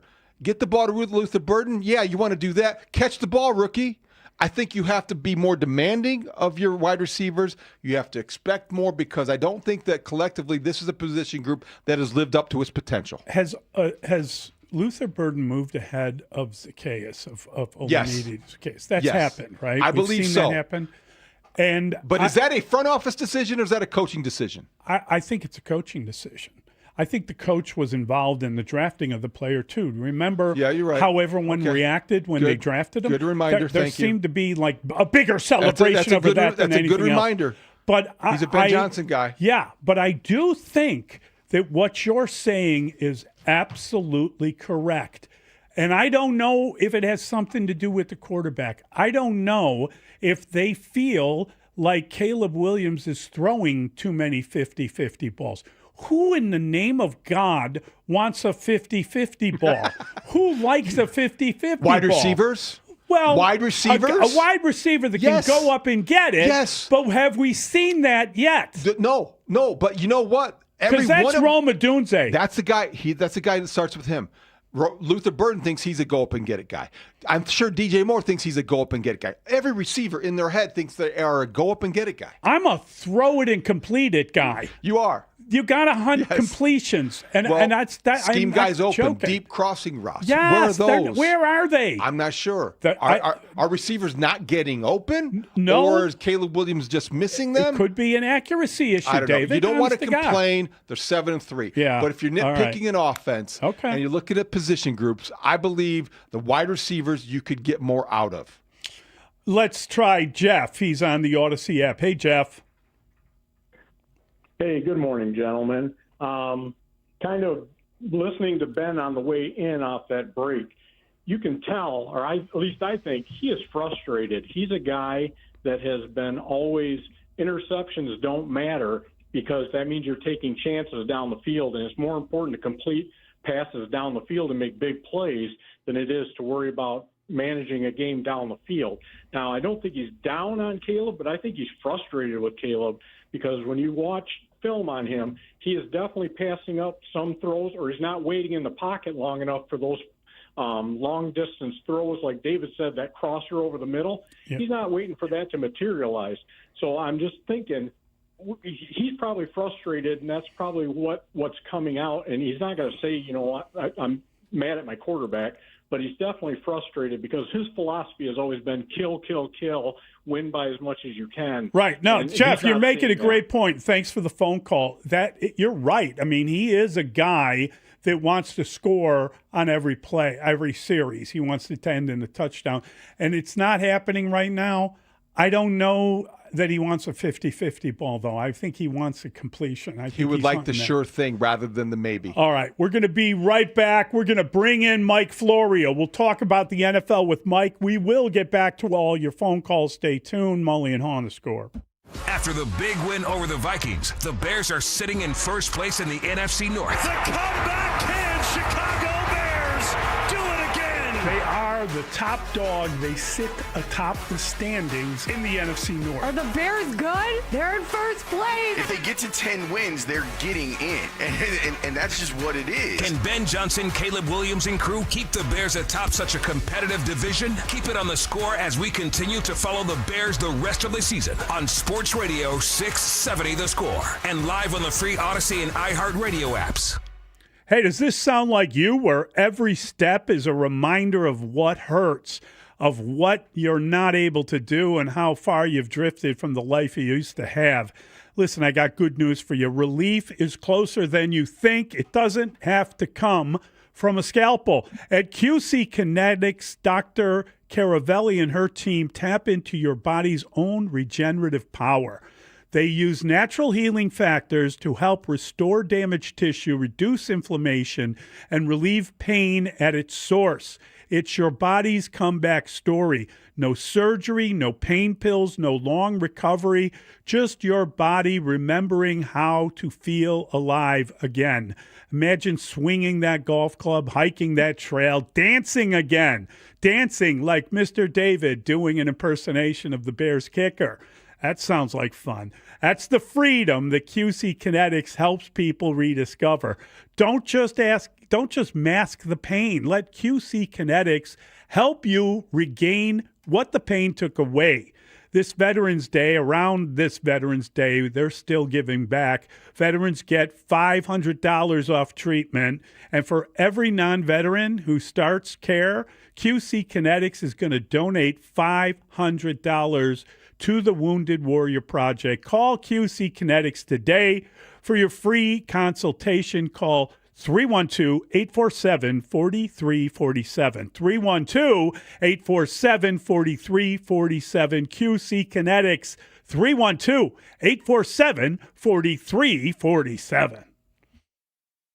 Guys, you've heard of TRT, but you have no idea what testosterone can do for you. Once you start treatment, you'll wish you had done it sooner. All the guys I know go to Synergen X at Low T Center for TRT. The TRT test is free, not hundreds of dollars. The testosterone is pure, not compounded. Guys feel full of energy, not like they're still waiting for it to kick in. Get in now for your free TRT test. No appointment necessary before 10 a.m. or book ahead at fixmylowt.com. That's fixmylowt.com. Introducing Remy Martin's This Is My City VSOP limited edition collection, paying homage to the iconic sounds, style, and teams of our very own Chicago. The collection celebrates the city's influence on culture and features Remy Martin's renowned VSOP liquid.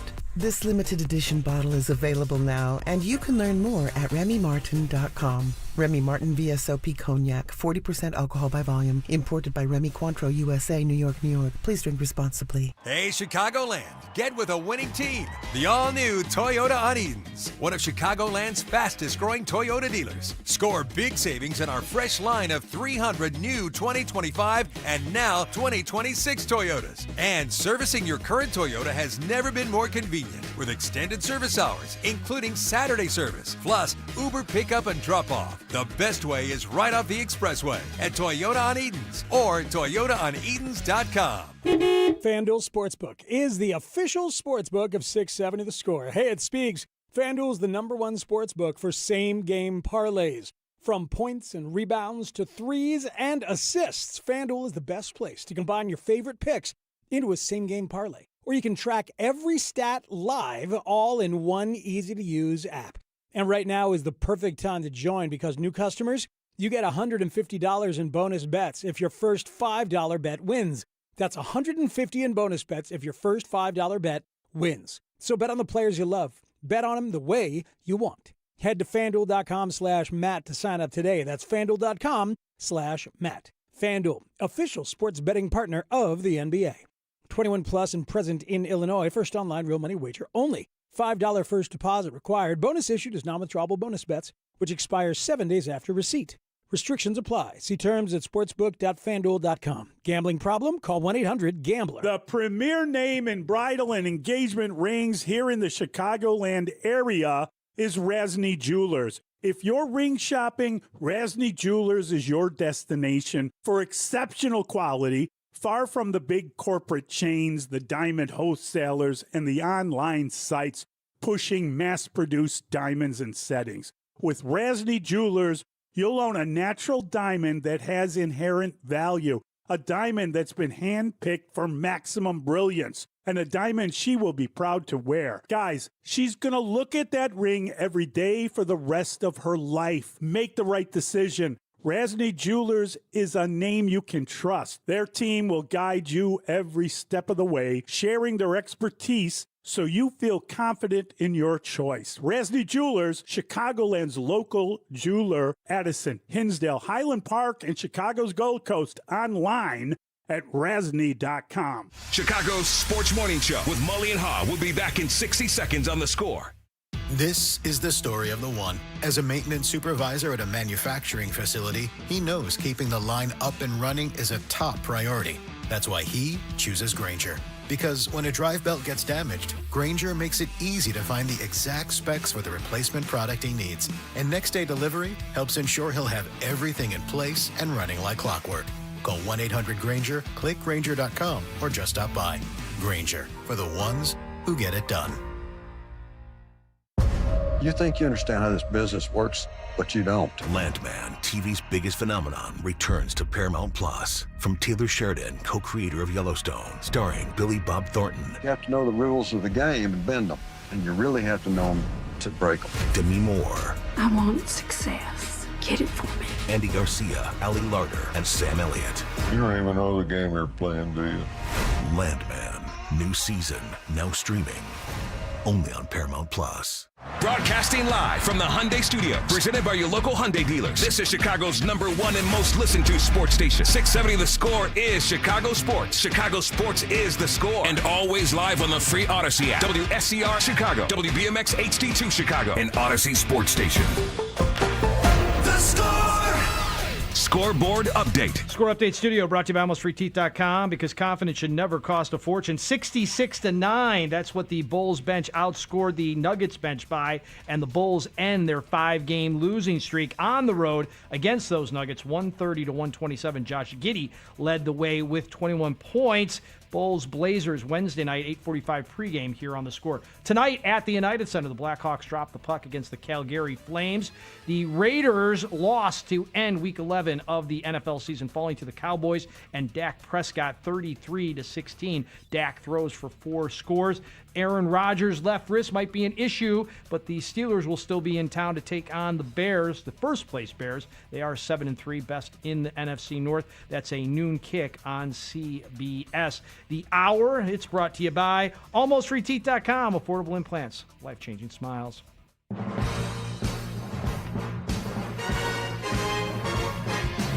Mike Florio, ProFootballTalk.com, NBC Sports, Twitter.com/ProFootballTalk. Day by day, we get better and better. So we can't be beat. Won't be beat. NFL insider Mike Florio with Mully and Haugh on 670 The Score. Mully and Haugh, Chicago Sports Radio 670 The Score. We love talking to Mike Florio, and he joins us now on the Atturo Tire Hotline. Atturo, your hometown tire, Atturo.com. Michael, good morning. How are you, sir? What's up, guys?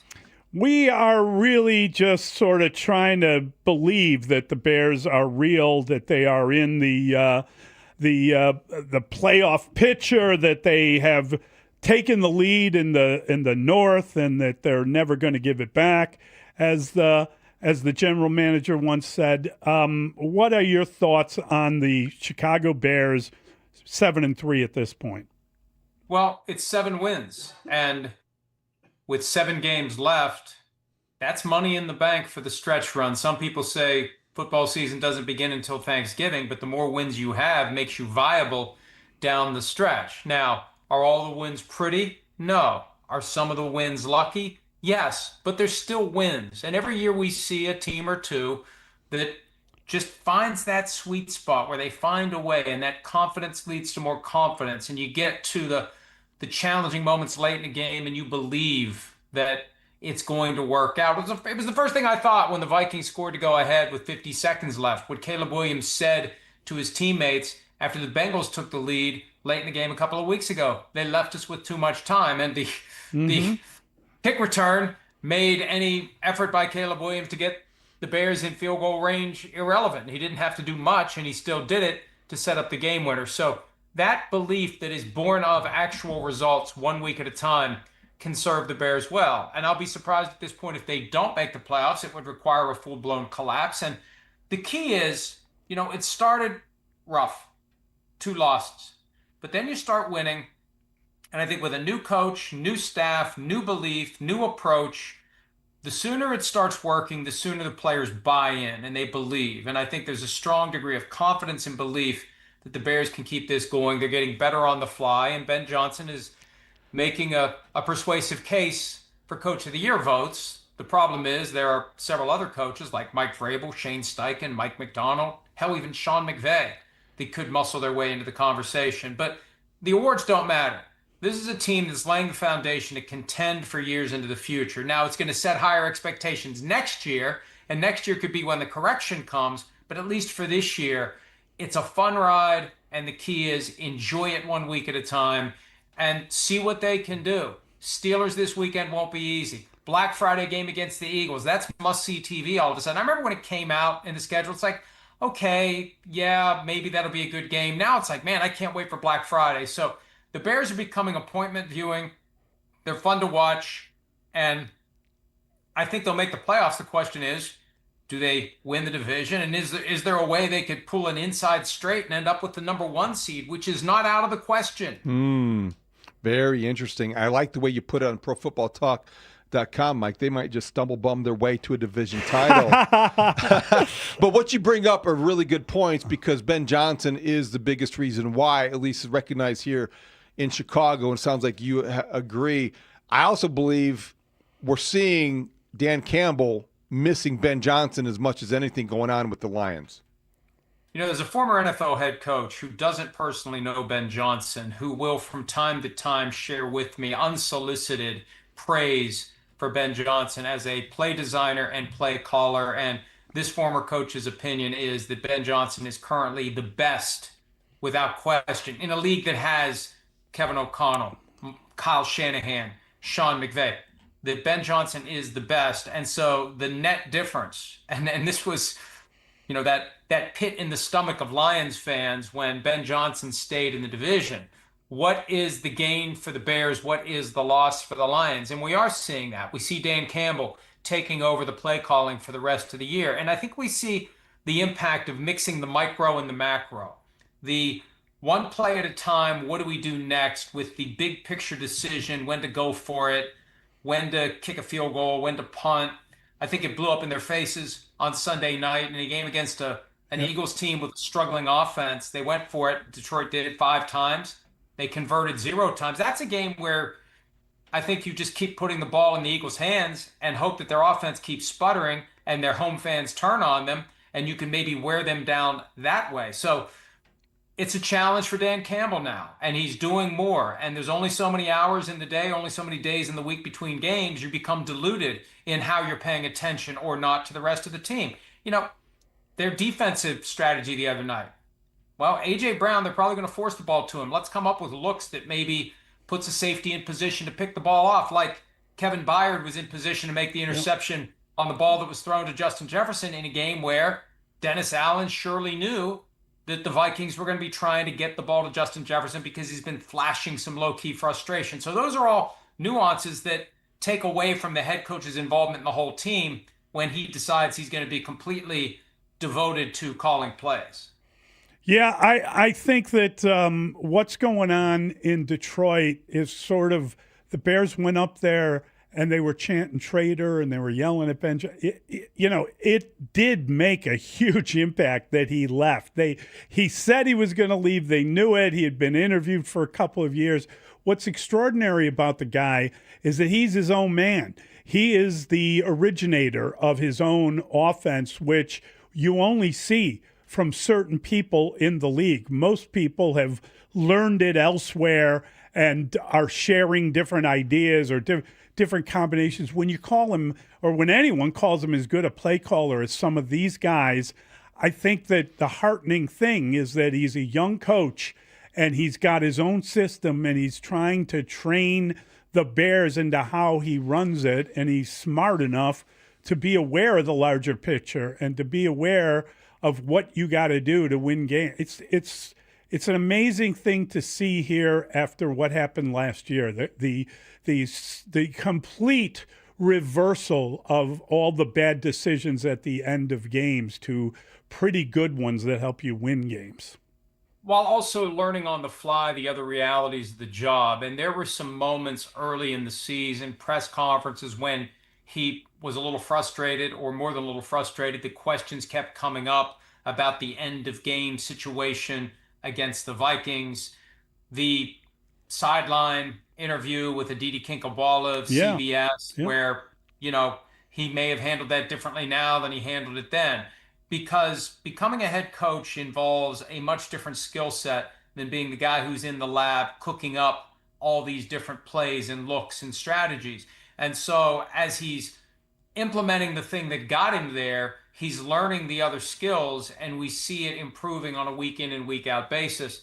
And For every coordinator that manages to pull it off, there's a coordinator that fails. So far, he's pulling it off. And the other encouraging thing, you don't have to worry about your offensive coordinator leaving for a head coaching job somewhere else. That was the concern last year with Matt Eberflus. Hey, if this all works with Caleb Williams, we know what happened. Shane Waldron becomes a head coach somewhere else. That was short-lived. You're so right, though. It's so funny. But that's as the Giants are trying to figure out what they're going to do next, people are naming all these defensive coaches. Like, hang on a second. Do you really want to have a situation where defensive coach comes in, offensive coordinator works with Jackson Dart, does well enough that he gets hired somewhere else to be the head coach, and then you have to go find another offensive coordinator? There's no guarantee the next guy is going to be as good. And you think about the impact it has on the quarterback. You want year in and year out continuity and development. It's a big picture, small picture balance. We want to win as many games as we can this year.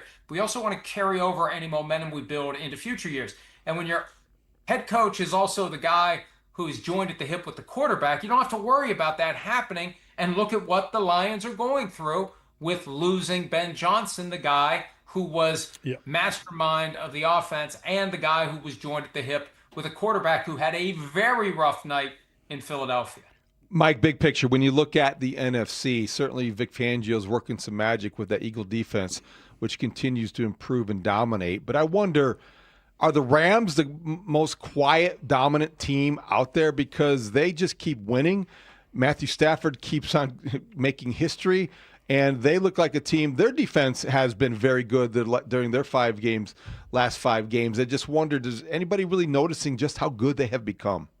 They've got great balance, and I don't know that they are as, clear of a blip on the radar screen as they should be about a high-end contender to make it to the Super Bowl and win it.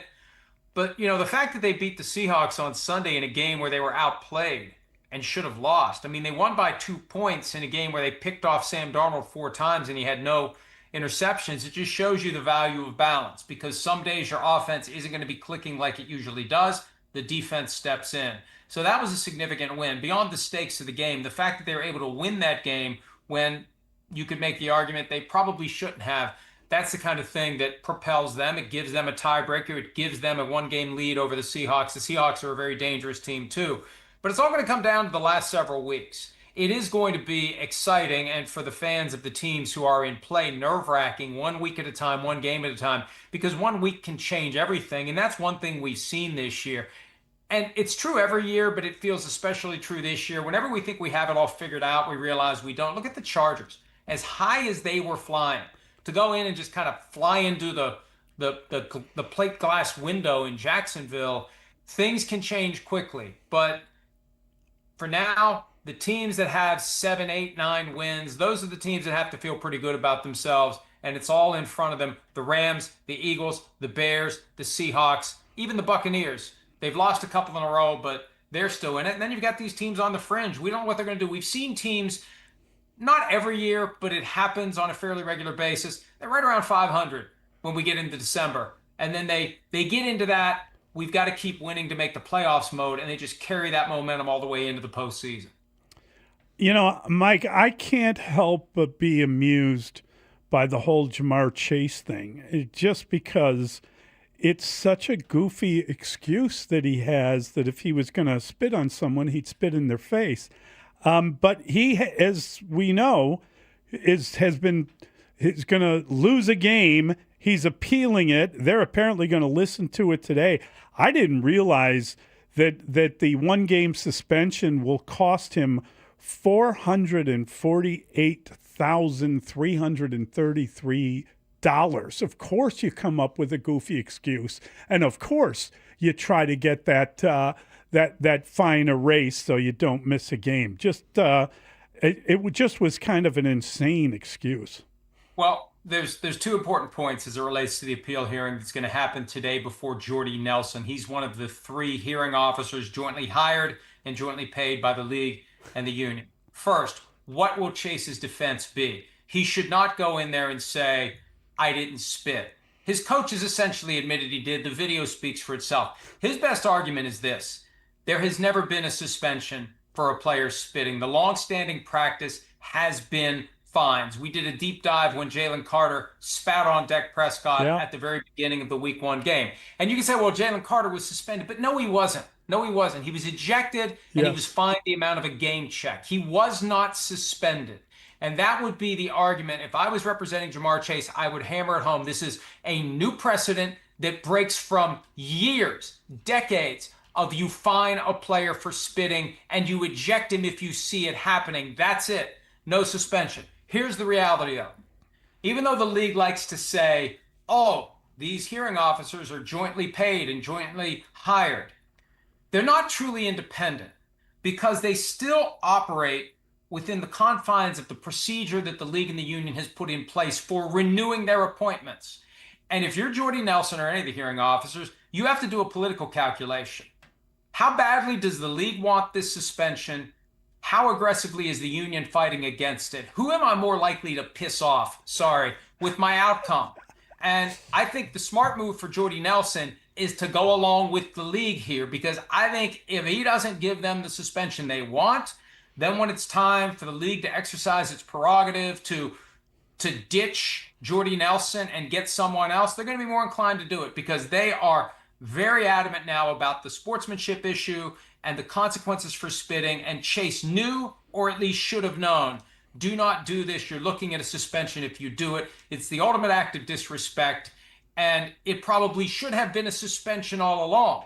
But as a matter of labor law and custom and pattern and practice, there is a straight-faced argument to be made that he should not be suspended because there's never been a suspension before. Mike, I saw a headline, I think is one of the New York papers or websites, that Giants lose, Kafka wins, because he did have a pretty good day as a head coach. Yeah. And the interim guy never gets the job, it seems. But is he in the mix at all? If not, who's the front runner so far in that Giants job?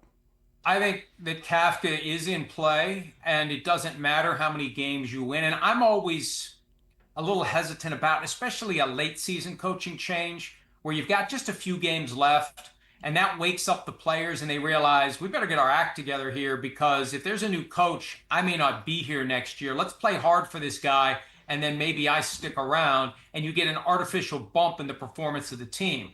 But I think for Kafka, it's more about showing that he can manage the team, showing that he can develop Jackson Dart. Obviously, Dart wasn't available this past weekend, but I think that's going to be a factor. And they're going to cast a broad net. Look, any team that knows what it's doing is going to look broadly.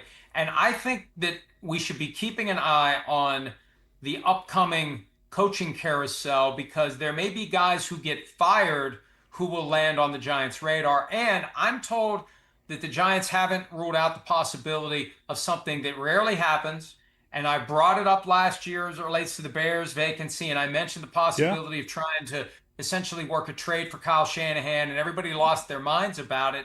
But that is a viable alternative for every team looking for a coach. And if you can spot a city where maybe they're inching toward an exit strategy and maybe that coach is 1 year away from getting fired anyway, hey, that may be the team to call and say, what would it take? There's already been speculation of the Giants calling the Steelers about Mike Tomlin. Yes. Now, it's not a true trade because the coach has a clear de facto no trade clause, because all the coach has to say is, I'm not interested. But I'm amazed that teams don't do it more often. And I think the Giants will at least, they won't say it publicly, but I think they'll at least kick around that possibility, depending upon the coaches out there that they may be able to attract via a trade that isn't really a trade. You know, Belichick was traded for, and how did that turn out? Yeah. You got to keep it in mind. You're the best, Mike. Well, hey, John Gruden. John Gruden, same thing. Two first-round picks, 2 second-round picks, and I believe it was $8 million in cash. And he delivered a Super Bowl in his first season with the Buccaneers. You're the best, Mike. Thank you a ton. Thanks, Appreciate Mike. your time, as always. That was Mike Florio. We should let you know this segment with Mike Florio is brought to you by TimberTech Decking and Railing, the #1 premium decking place. And you can order samples, free samples at timbertech.com. And right now, you could be the 6th caller to the Scores contest line, 312-540-0670, and you can win a pair of tickets to see Leonard Skinner Yes, Leonard Skinner with Loverboy and special guest, Six Gun Sally. Saturday, August 15th, Credit Union 1 Amphitheater, Tinley Park. Tickets at Ticketmaster.com. Tickets on sale Friday at 10, 312-540-0670. If I leave here tomorrow. I love Freebird. Never man. do that again. Would you still Let's remember sing me? it. Dustin loves it too. Everybody, get your lighter up. Mully and Haugh, Chicago Sports Everybody's Radio. working for the weekend. 670 the score.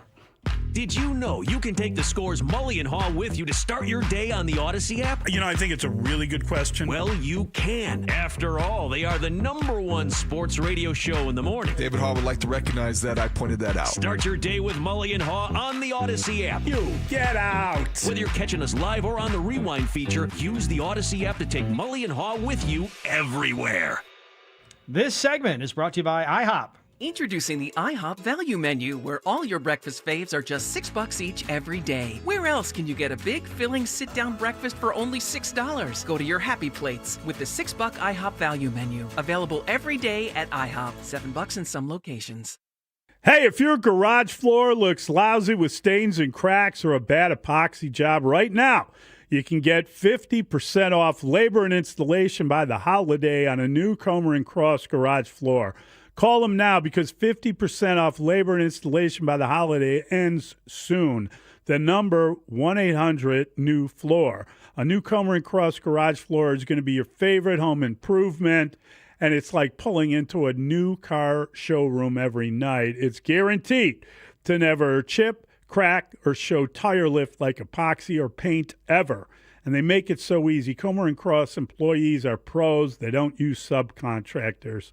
They're in and out in one day. They'll fix your cracks and pits perfectly. They even take your stuff out for you. For 50% off labor and your new Comer & Cross garage floor installed by the holiday, call 1-800-NEW-FLOOR. Call it now, 1-800-NEW-FLOOR, or go to Comer, C-O-M-E-R, cross.com. It's the biggest savings event of the year. Menards, 11% rebate ends Thanksgiving Day. Save big money on everything you need for any project. We've got something for everyone. Homeowners, contractors, DIYers, the kids, and even grandma. Hurry, Menards 11% rebate ends Thanksgiving Day. Save big money at Menards. 11% mail-in rebate is a merchandise credit check. Good on future in-store purchases. See menards.com for details.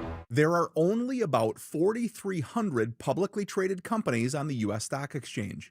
But there are an estimated 33 million companies in the U.S. Hi, I'm Jeff Jr., founder of Trajan Wealth. The average investor is missing out on over 99% of the investment opportunity that's happening in this beautiful country until now. True portfolio strength is found beyond the confines of the S&P 500, investing in promising companies before they go public. Private real estate, infrastructure, world-changing technologies. This is called the endowment model. The endowment model has historically outperformed the traditional model of just stocks and bonds. If you're an accredited investor and want more from your investments, it's time to think beyond just stocks and bonds. Call Trajan today, 630-320-2100. That's 630-320-2100.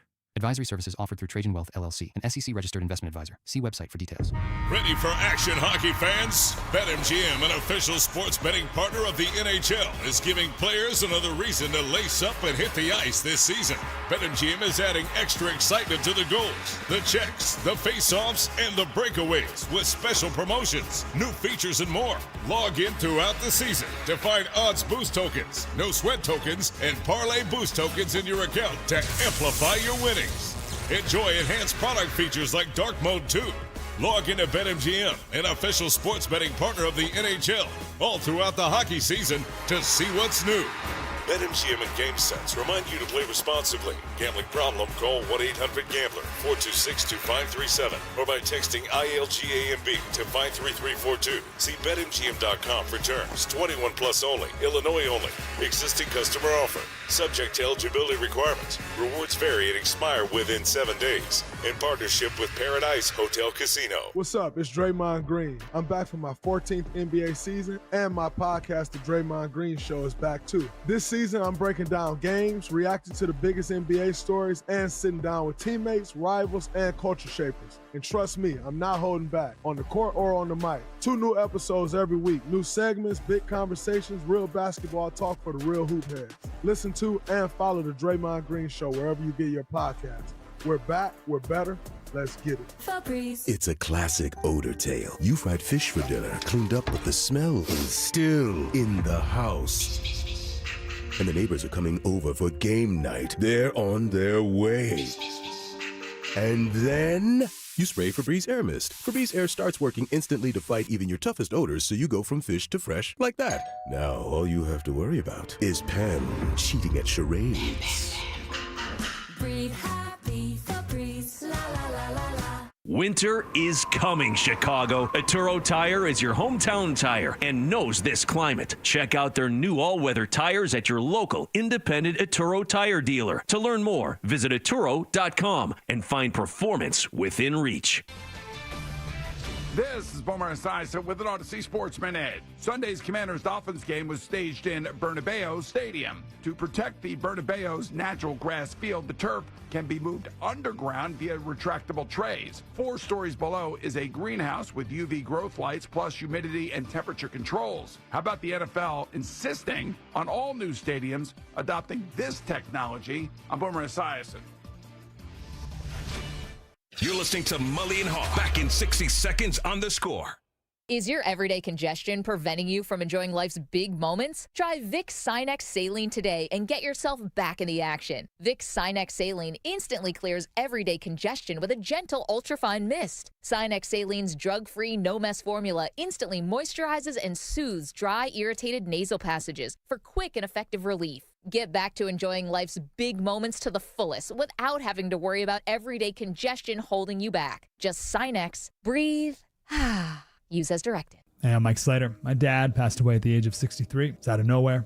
Had a stroke. Super hard, obviously, for the whole family, but my dad had life insurance. This is why I have life insurance for my family, for my wife and 4 kids. And the best place to get life insurance is ethos.com because you can do it in 10 minutes. And there's no medical exam and no blood test, just a few health questions. Get life insurance in 10 minutes so your family is protected. Ethos, E-T-H-O-S, ethos.com/play.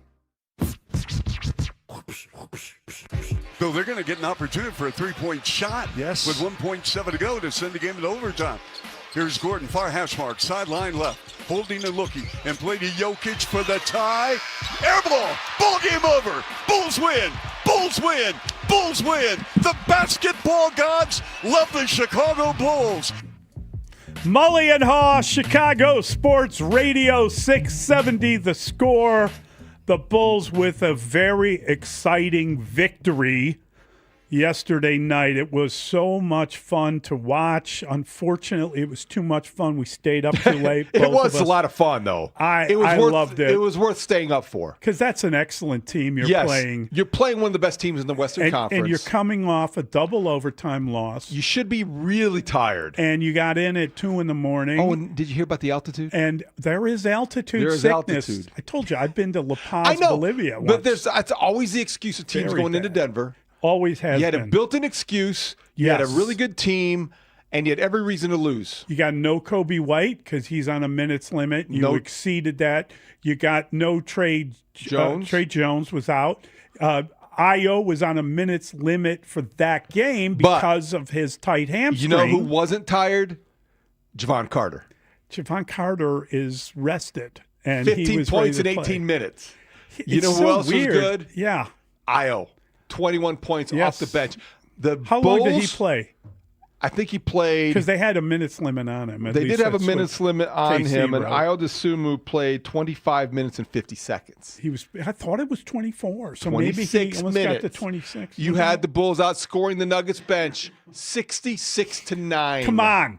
That's depth. I thought it was 68-8 or something, but we corrected it. 66-9. Is the official 66 tally. to 9. That is Jalen unbelievable. Smith, don't forget him. Jalen Smith. He had He had a great game, okay? Yes, he did. He had 16 points. He's been playing well. So you see what's Red going Velvet, on here. baby. You And know then, of I'm course, all about Red Velvet. Giddy delivered. Your guy Kevin Herter delivered, and Vooch hit a huge shot down the stretch. Yes, and beat big his buddy, three. the Yep. Joker. The Joker is so good.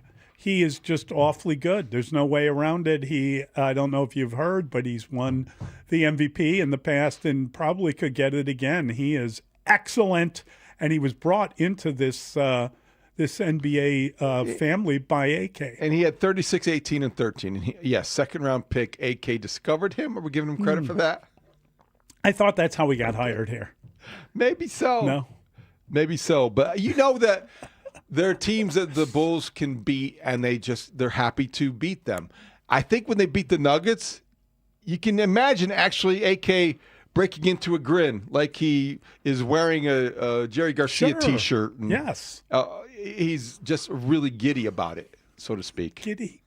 I'm with you. That's what you said this morning. I did. That was you the first said this thing. morning. We were downstairs before we even got on the elevator, and I was already giddy. You're already giddy about But I today. felt giddy because I stayed up too late and I didn't sleep Yeah, it enough. was fun. It was worth it, and the Bulls Yes. needed that because it stopped a 6-game losing streak, and it didn't get to 7 like Dustin predicted. He had. I thought they stopped the 5-game winning streak. They didn't lose 6, did they? It prevented a 6-game losing streak. Isn't Yeah, it? I had it going to like 8 or 9 almost. Yeah, so that was stopped. And they got Portland next, which I'm not saying that's an easy game, but it's part of the road trip. But if you're going to win against hopefully- those guys, you should win against the Trailblazers, Yes, right? I mean, agree. now let's put together. You should beat the Blazers. Yeah. If you can beat the Nuggets, you should beat the Blazers. And That's then they probably go why they from- won't. then It's they go going to from be a bit of a Portland poker game, though. You got to be careful. to Miami. Like that's a heck of a travel. The NBA schedule makers did the Bulls no favors. This early season schedule has been a gauntlet, and now it's been a travel nightmare. Gauntlet. That's pretty good. I like it. Gauntlet. Well, they're and it they is got a to be mentally travel tough. nightmare. But their bodies should be acclimated now after being in the West. They got in at 2:30 in the Although- morning, and they still won. Yeah, the game did start at 8, and I think the next one starts at 8:45 or something. Yeah. All the money. 9? A tip at 8:45 pre with Chuck. Oh boy, that's painful. Chuck danced. Did you see that? He did get the dance. He danced and posted it. Did he dance like The Cairo? basketball gods love the Chicago Bulls. Did he dance like? I love the Cairo idea Santos? of that, but that was a victory they earned. Yeah, they earned that. They Well, did. I mean, That the was Joker shot an air ball to end it. I mean, that would have sent it to overtime. He doesn't normally do that. It wasn't a great shot, though. Yeah, there wasn't. They took care of business. Can't you credit the Bulls, or are you so? No, I'm answering are you why so- maybe the God portion, the he's basketball. God. despairing. crediting the He's Pope. despairing It's that not he true. did not get. I was We're all very kind of happy. imagining Very the happy they won. Pope Leo in his number 14 Bulls jersey, staying up late to Handed listen to the him Odyssey by, app. handed to him by Chuck Swirsky. Yeah, Yes. but didn't they go 0-5 after he gave him that jersey? I'm not. I love Chuck. I'm just saying. I hear you. Everyone wants to say the I hear Pope you. is involved, but then why did they go 0-5? He had other more important. Like it was a slow Yeah. day yesterday, so he was able he's- to prey on. He's on the working on Bulls. baseball signings for the White Speaking Sox. of baseball, let's get Yeah. to this because I want to address this before we get out of here. On the MLB Network Michael yesterday, well, what'd you say? I said King. I know. Okay, let me set it up. I'm before you- sorry. I'm getting you're so excited. I am. I think You're so excited. I do Well, get excited. The Cubs should be in the market for a starting pitcher. That's what Bruce has reported.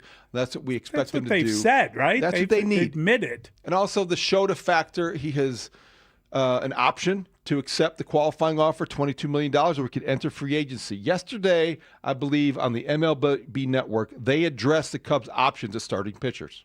Focus on the pitching now for the Chicago Cubs because you're right, they are interested in multiple different starting pitchers. The Athletic had this report. Dylan Cease is on their list. Michael King is on their list. And one more name you see on their screen, Shota Imanaga, also a potential fit because they've given him the qualifying offer. So Imanaga right now is a free agent. He has until tomorrow, 4 p.m. Eastern time, Tuesday, to be able to make that decision. But Dylan Cease, I would love this fit with the Cubs. They've tried to bring him back at different times. Remember, he was originally a Cub before he was traded to the White Sox in the Jose Quintana deal. Michael King, elite stuff. He misses bats with the best of them. Now, he did have some injuries with the Padres this past year, but it seems like right now the indications are he is healthy and ready to go. So I think Michael King is a name to watch there as a potential fit to the Chicago Cubs. But I believe we're not going to see the Cubs make any decisions quite yet until Imanaga makes his choice.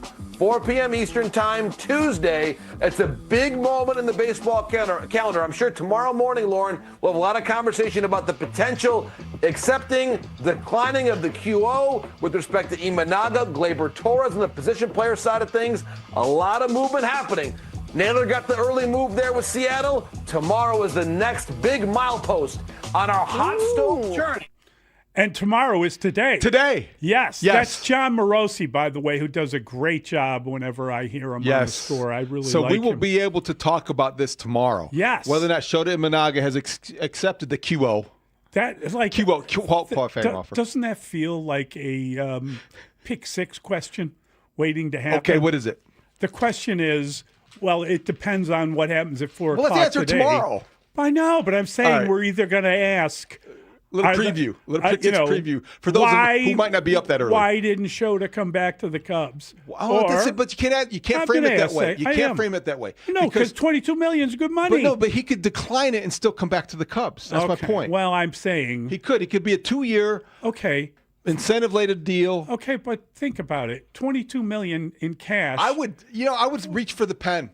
Thank you. I would sign it if I'm Shota. That's a pretty good deal. I would take it. And then he can figure out his free agency. Why would he take less money? Bet on yourself. He's going to come back at 2 years for $22 million. The Cubs are daring him to take it. They're daring him. And I think he should take the dare. I agree. It's a stare down. Shota comes back. He's a fourth starter. He makes $22 million. He does another commercial. They're not even daring him. If he leaves, the team that signs him has to give up a pick. I mean, that's not even a dare. That's almost like he has to come back. But listen, I think that Shota aside. Okay, I'm sorry. No. I'm sorry for mentioning it. But no. Michael King is 30 years old. Fits perfectly but with he the could kind also of accept pitcher. the Padres offer. But he fits. He's kind of got that JMO vibe to him. He does. And That's a great comp. But he does miss more bats, I think, than Tyone. Okay. So I think he's got that kind of stuff. He'd do well here. I think so. Yeah. I think that I'm just sort of, I don't want to say desperate, but you are desperate. The Cubs in a good way. really need a top of the rotation starter that they can slide in there to help Cade Horton, who's your ace, Justin Steele, who could be your number 2. But he's not going to be back for a while. Right. So get a guy who's kind of 1 or 1A. Yeah. Okay. Spend. Can Dylan I ask? Cease is still at the top of my list. Can I ask a question? Sure. Are you hoping Shota says no? I'm hoping he says yes, actually. No, be honest. It won't hurt me if he says no. That's a really good question. You're kind of wounded by Shota right now. I'm not wounded. I'm let down. And you don't want him back. In your heart, you don't want him back. I'm going to say. I think that. How do you feel every fifth day when Shota pitches? I have to say, as a Cub fan, I watch Shota go to the mound, and I have very little confidence in him right now at this point. And you don't want to give him $22 million. Since he was shelled on the south side, I have not had the confidence in him, and I would not give him $22 million. If you had to pick 2 pitchers out of that group of 3, I would raid the Padres. Give me Dylan Cease and Michael King. And he would be 3rd. But yes, of those 3. Yeah. Now, ask me what I would really put on my top of my Gale list. Sayers once wrote a book called I Am Third. Yeah, God is first, my friends are second, I am third. That was one of the best books I read as a kid. I agree, me too. That was a tremendous Loved that read. book as a kid. I love that book too. But the number one plan, if you're Jed Hoyer and Carter Hawkins, you're getting creative. I like the idea of a trade for Joe Ryan with the Twins, but if the Nationals, the Nasty Nats, are making Mackenzie Gore available, I'm putting together a package to make that deal.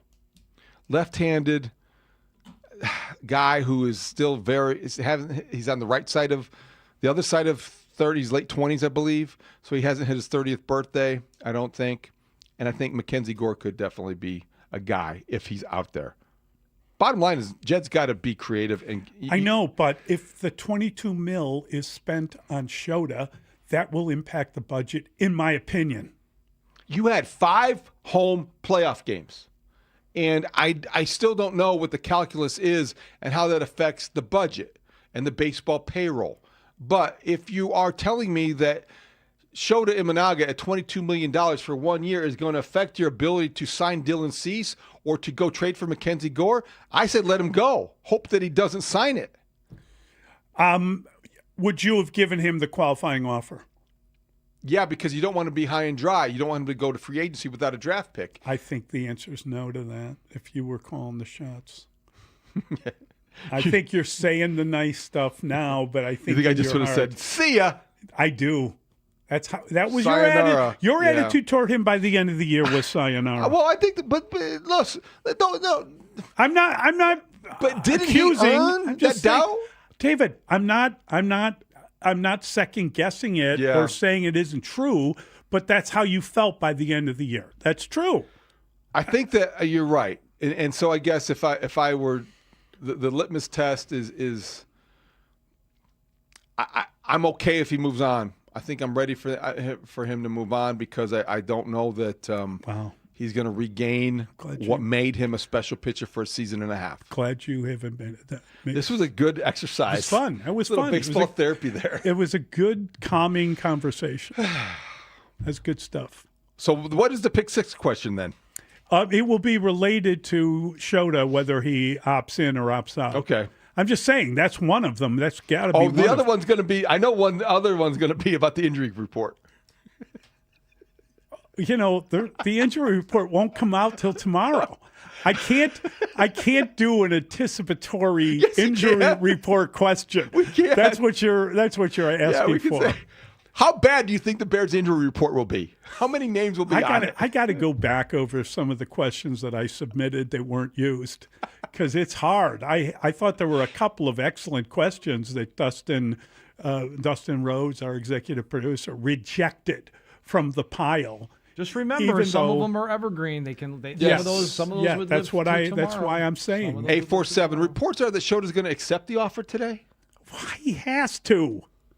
He has to. He has no choice. Well, if you're looking over here for a reaction, no 2-year thing. No. I'm not really looking for a reaction. I'm looking for direction. I hope he does not. I think he will. I think the league is going to put him in a position where it's that he has to. He's going to call around and find out nobody else is going to give him that kind of money. Exactly. And no one's going to give up a draft pick for him either. Nope. All right. He's back. I think the Cubs and that's why it's a great question, because what if he isn't? Does he hate the Cubs that much? Well, hey, let me the guy got this. in the shower for you, and what did you do? You made him put on weight. You made him put on weight to throw the ball faster, and it didn't work out, and that's why he got hurt. Come on, you think you buying that? I buy that report. I know you did not get as excited as I did about that report. No, I think a professional athlete is in charge of his own body and should know how to stay in shape. Really? Yes. You don't think that teams ask players Yeah, I'm sure to they do do. certain Guys things, who are like change their bodies? 300 pounds, guys who have weight issues. My body is a temple. Well, maybe it was the redistribution of the weight. Maybe it was where the weight was for Shota that was the issue. Well, then he shouldn't have responded negatively to that. He should be in shape. You're a professional athlete. Take care of your body. All right. Maybe we can continue the conversation tomorrow. But right now, we've got Marshall and Layla and a gentleman by the name of Mark Rowdy that we have to talk to, and we are so excited, and we'll do it next. It's Mully and Haugh on The Score. Rahimi, Harrison, Grody, middays 10 a.m. till 2 on The Score. I can't believe we're asking this. On November 17th, are the Bears good? They're in first place. How do you like them apples? Somebody scream it from the top of a building. Bears are winners. They're a team that gets turnovers. They're a team that can run the ball. They're a team that can win in the fourth quarter. I don't know if they're good, but they win. Rahimi, Harrison, Grody, middays 10 a.m. till 2 on Chicago's Sports Radio, 670 The Score. And live on the free Odyssey app. Within the cities we call home, Busey Bank is more than a name. It's a commitment to your dreams. With Busey, trusted guidance is tailored to empower you every step of the way. Whether it's seamlessly managing your finances or planning for your future, Busey is dedicated to your financial success. Busey Bank, Building business, growing wealth since 1868. Member FDIC. Kohl's has 20% off gifts that are so good, your family might think you read their minds. Check off your list now with cozy, thoughtful, and stylish gifts that will make them say, oh, how did you know? Yep, with these presents from Kohl's, you're gonna leave them feeling impressed and convinced that you're a psychic. Shop Kohl's for an extra 20% off gifts that are the perfect fit. Select styles. Offer ends November 22nd. Some exclusions apply. See store or kohls.com for details. Wesley Financial Group is not a law firm, and Chuck McDowell, definitely not an attorney. This is Chuck. Do you feel stupid for buying a timeshare? Don't. It's not your fault. You were most likely told you could rent it, and it was a great financial investment. And the deal was available today only. If this happened to you, contact your resort or Wesley Financial Group for help today. Call Wesley now for your free exit information kit. 800-939-1441. 800-939-1441. Makita knows that pros never settle, and neither do we. With Makita, you get tools that perform at the highest level on every job without compromise. Makita is for the most detailed pros, expertly engineered to deliver precision, job after job. When your work calls for the best, call on Makita. Makita, built to be the best. Available at the Home Depot. 250 years ago, a promise was made to connect families and friends near and far. And during the holidays, that promise is more important than ever. That's why USPS is building a better network to meet your needs, with timely deliveries, easy and affordable ways to ship, and everything you need to make your season full of holiday cheer. Our purpose is delivering your peace of mind, knowing your love will arrive, bringing joy to all. The United States Postal Service. Learn more at USPS.com/holidays. Doug. Here we have the Limu Emu in its natural habitat, helping people customize their car insurance and save hundreds with Liberty Mutual. Fascinating. It's accompanied by his natural ally, Doug. Limu? Is that guy with the binoculars watching us? Cut the camera. They see us. Only pay for what you need at libertymutual.com. Liberty, liberty, liberty, liberty. Savings vary. Underwritten by Liberty Mutual Insurance Company and affiliates. Excludes Massachusetts. Comcast Business is celebrating the holidays by giving your business the $1,000 holiday bonus when you switch to a gig speed internet package. Just imagine the thousands of possibilities of a $1,000 prepaid card. Like possibility number 12, a new laptop for the office holiday hero. Or possibility number 108, smart speakers to deck those hallways. Or possibility number 192, new equipment for the new year. Or possibility number 555, Bluetooth holiday lights for office decor. Switch to Comcast Business, designed for 100% reliability with business internet and wireless connect, plus advanced cybersecurity, and now get the $1,000 holiday bonus. Comcast Business, powering possibilities. Ends 12/14/25. New customers only with 2-year agreement. Requires qualifying gig package. Other restrictions apply. Nationwide is so much more than a great insurance company. They're one of America's largest financial services companies. Like how I'm more than Saquon Barkley, the NFL's reigning leading rusher. I'm also the NFL's leading husher. Hey, shh. Nationwide Investment Services Corporation, member FINRA, Columbus, Ohio. Mully and Haugh will be back in 60 seconds on The Score. Hi, I'm Nick. And I'm Adam. We started Legacy Box so that family memories would be safe and could always be enjoyed together. And starting now, we're offering listeners early access to our best deal of the year during our $9 tape sale. 1 million families and counting have trusted Legacy Box to convert their aging media because Legacy Box is safe, simple, and affordable. From fading over time to risks like fire and water damage, your videotapes, film reels, and photos aren't protected unless they're on a digital format. With the holidays approaching, don't wait. Simply fill your Legacy Box. We'll take care of the rest. It's the most meaningful thing you can do this holiday season, and the perfect time during our best sale of the year. Visit legacybox.com/value to get early access to our Black Friday sale and digitize your memories for only $9 a tape. Visit legacybox.com/value. legacybox.com/value. Now we're in a transition a little bit.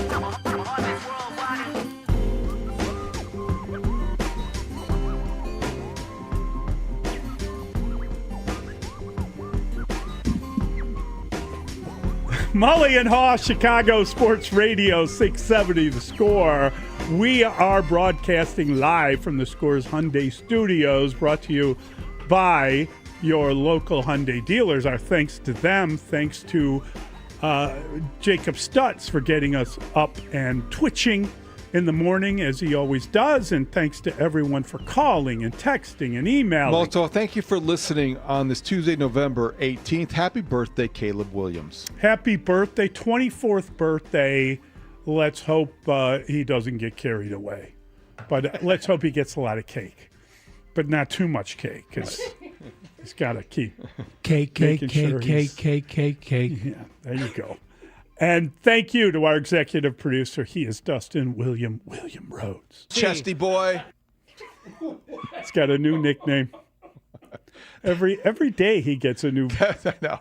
It's a little new nick. Yeah. And thank you, Brandon Fryer, for bringing that back. The basketball gods love the Chicago Bulls. Man, that was fun stuff. It was last fun. night. It was really fun. It was a lot of fun. And you know what else is fun?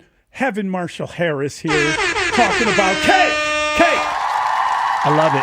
And Layla Rahimi is here. Layla, happy birthday to you too. Just because everyone A deserves very a merry happy unbirthday to you. and it's Grody time, Mark Grody. Happy Caleb birthday to you, Mark. Thank you.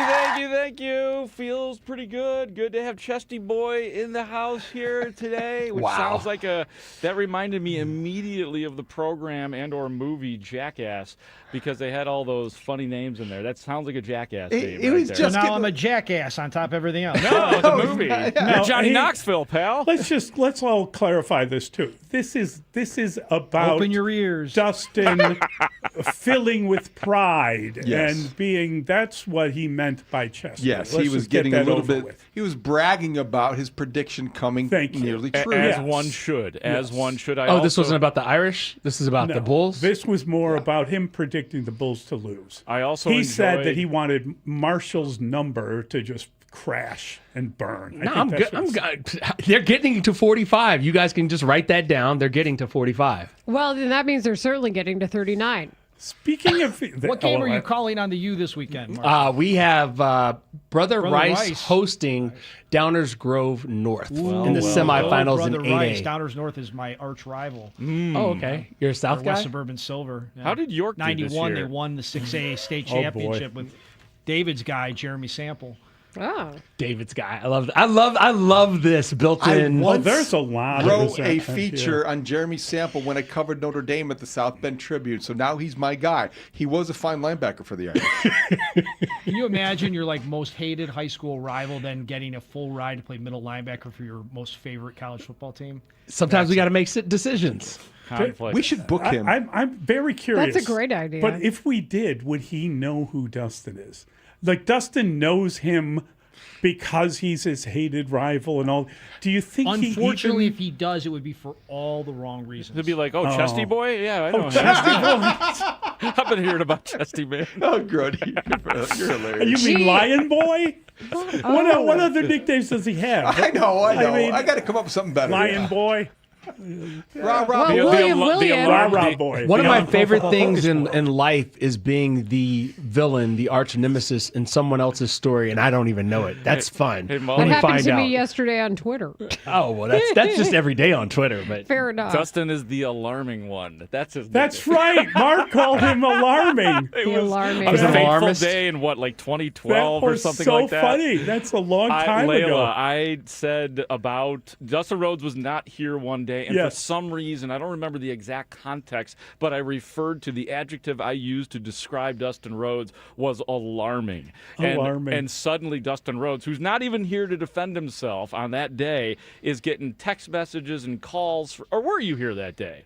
I just know you were getting a lot of calls and text messages from what I remember there. I Dustin. think you called him alarming boy, and then the next day people were, alarmed by him being so alarming. Alarming boy to Chesty boy. Wow. Wee boy. Rah rah boy. There's a Jeremy Sample I am boy. that is Uh-oh. a stunt double actor. Whoa. Is that what he does now? I'm trying to see if that's the same guy. Wow. That's pretty sick. If so, That's, you have to have him on. That's a cool occupation. I think he's worked. Yeah, It also can lead you to many injuries. he is.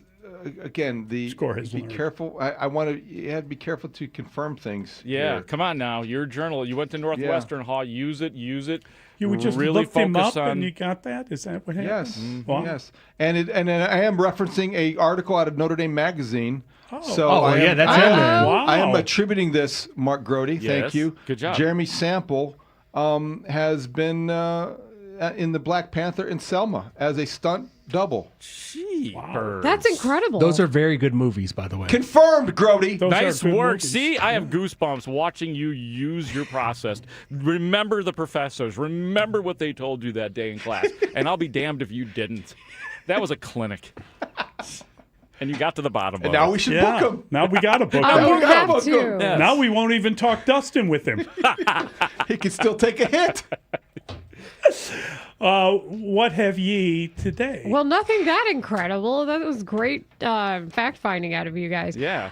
Ben Johnson was saying after the game on Sunday, I have to look at the tape when it comes to Caleb Williams. So he Yes. looked at the tape. So we all know Ben Johnson on a Monday is must listen. So we want to listen to what he had to say and also talk about some of the play calling that has happened. That is at 10:25. The Bulls had a statement win last night. Bulls. So at 10:45, we discuss it. Patrick Manley is back with us at 11 o'clock. Special teams will be a massive topic of discussion because He had a great tweet. Did you see that about? Pat does a wonderful job. Great teammate, by the way. absolutely, He you guys, is amazing. You guys are fantastic on the pre and post game show. So I'm looking forward to continuing that conversation. Yeah. We go around the NFL at 11:25 because there's a lot happening. Halftime is at 11:45. The worst dating advice ever. Ooh. 5 on it is at noon. Can't wait for We that. need to talk about we need to talk about the Bears getting a signature win at 12:25 and 12:45. This is a big day, of course, in Major League Baseball and in the hot stove. Is Shota Imanaga going to stay with the Cubs? We find out hours before the deadline, and we will discuss it at 12:45. 1 o'clock. Tim Jenkins, our film man. So join us. Have a great show. See you guys. Have a great show. Take care. Bye. Introducing Ding, Remy Martin's This Is My City VSOP Limited Edition Collection, paying homage to the iconic sounds, style, and teams of our very own Chicago. The collection celebrates the city's influence on culture and features Remy Martin's renowned VSOP liquid. This limited edition bottle is available now, and you can learn more at RemyMartin.com. Remy Martin VSOP Cognac, 40% alcohol by volume, imported by Remy Cointreau, USA, New York, New York. Please drink responsibly. Officer, can I get your perspective as a man of the law? You know I'm a mall cop, right? You see this Hyundai Santa Fe? I only paid for it. Whoa. Right? I'm not in trouble, am I? Deal's so right, it almost feels wrong. The Hyundai Getaway Sales Event. Get 0% APR for 60 months, plus 0 payments for 90 days on all Hyundai Tucson, Tucson Hybrid, Santa Fe, or Santa Fe Hybrid models. Visit your local Hyundai dealer today. Offer ends December 1st. Call 562-314-4603 for details. It's time for Christmas at Cantini. A time for laughter and joy. A time for cherished moments by coming together with the ones you love. Be awed by twinkling lights. Feel the thrill of gliding on ice. And enjoy the cozy warmth of s'mores by the fire. Cherish the moments together this holiday season at Christmas at Cantini. Get your tickets at Cantini.org. Sponsored by the Robert R. McCormick Foundation. Hey, it's Layla Rahimi for FanDuel Sportsbook, the official sportsbook of 670 The Score. FanDuel is the #1 sportsbook for same-game parlays.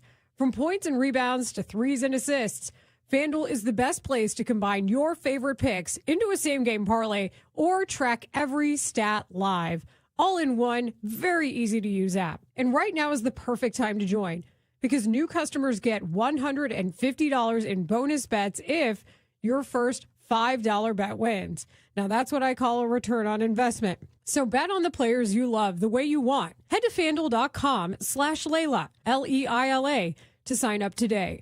FanDuel, official sports betting partner of the NBA. 21 and up and present in Illinois. First online real money wager only. $5 first deposit is required.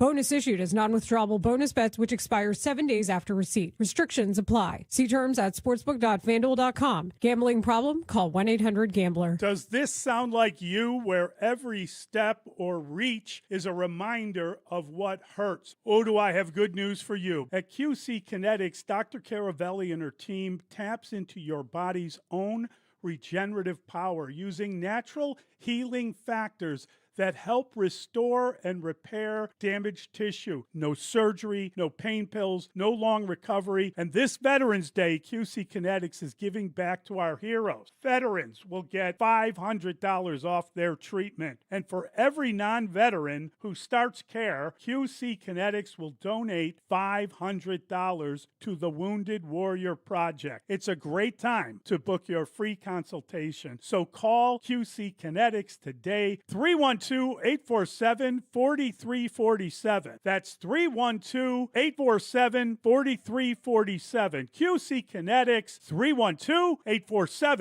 312-847-4347. This is the story of the one. As a custodial supervisor at a high school, he knows that during cold and flu season, germs spread fast. It's why he partners with Grainger to stay fully stocked on the products and supplies he needs, from tissues to disinfectants to floor scrubbers. Also that he can help students, staff, and teachers stay healthy and focused. Call 1-800-GRAINGER, click Grainger.com, or just stop by. Grainger, for the ones who get it done. Spreadsheets, clunky software, 100 different logins just to run your business? Ah. There's a better way. Odoo.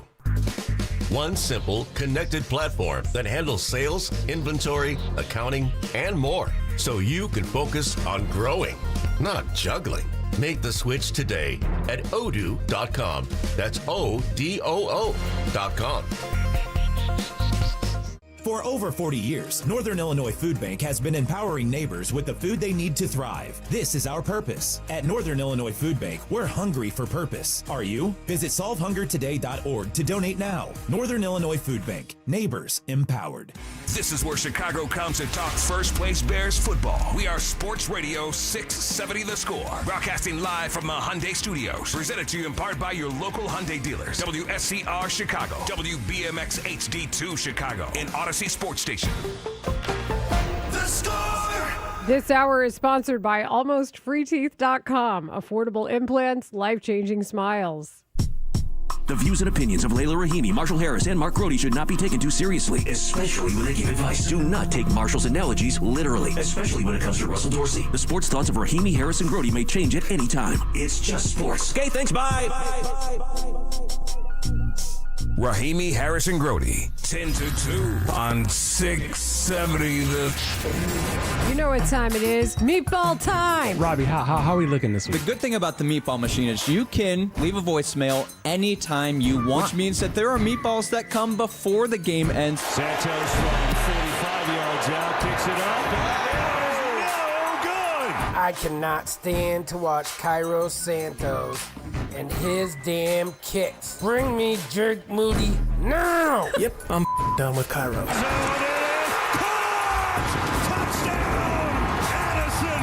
This defense is horrible. Coming up, this is entering the Hall of Fame. One of the greatest meatballs we have ever had because, well, you're about to find out.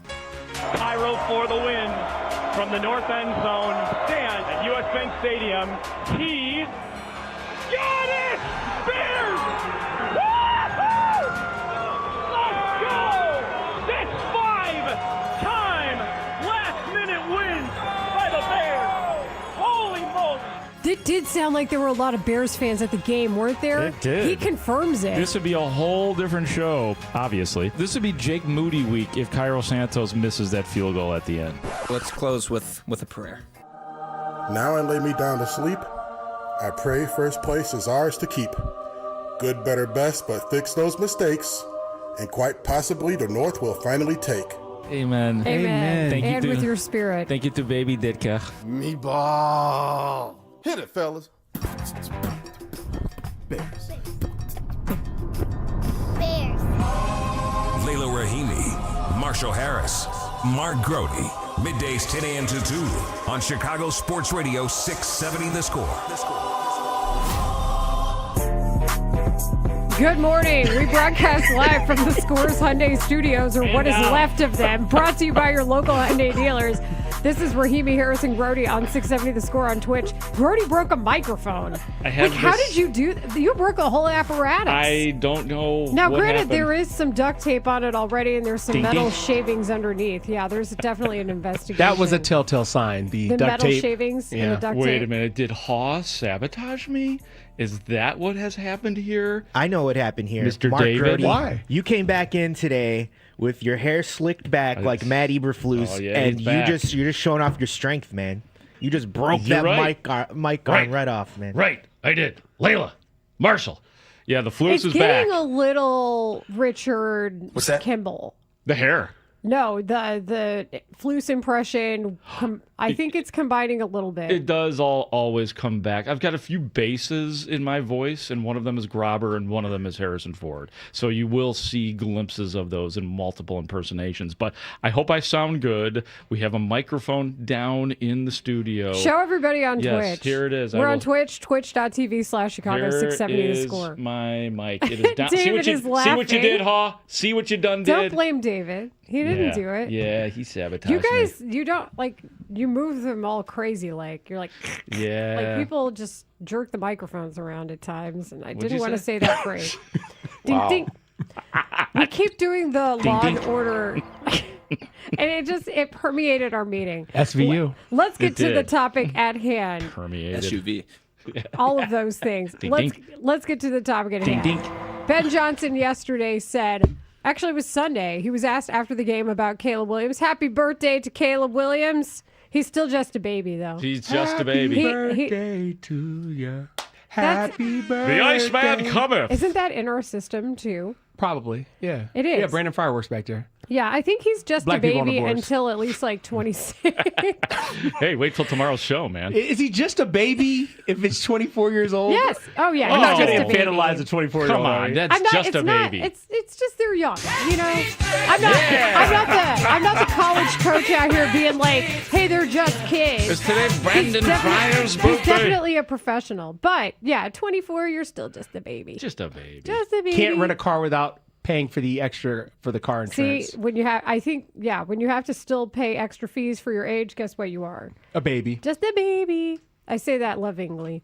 But yeah, so happy birthday to Caleb Williams. And as we know, Ben Johnson, after he watches the tape, it's a must listen every Monday. That comes out on Monday afternoon. The Bears YouTube channel puts that out for us. And that's kind of where I sat with this after.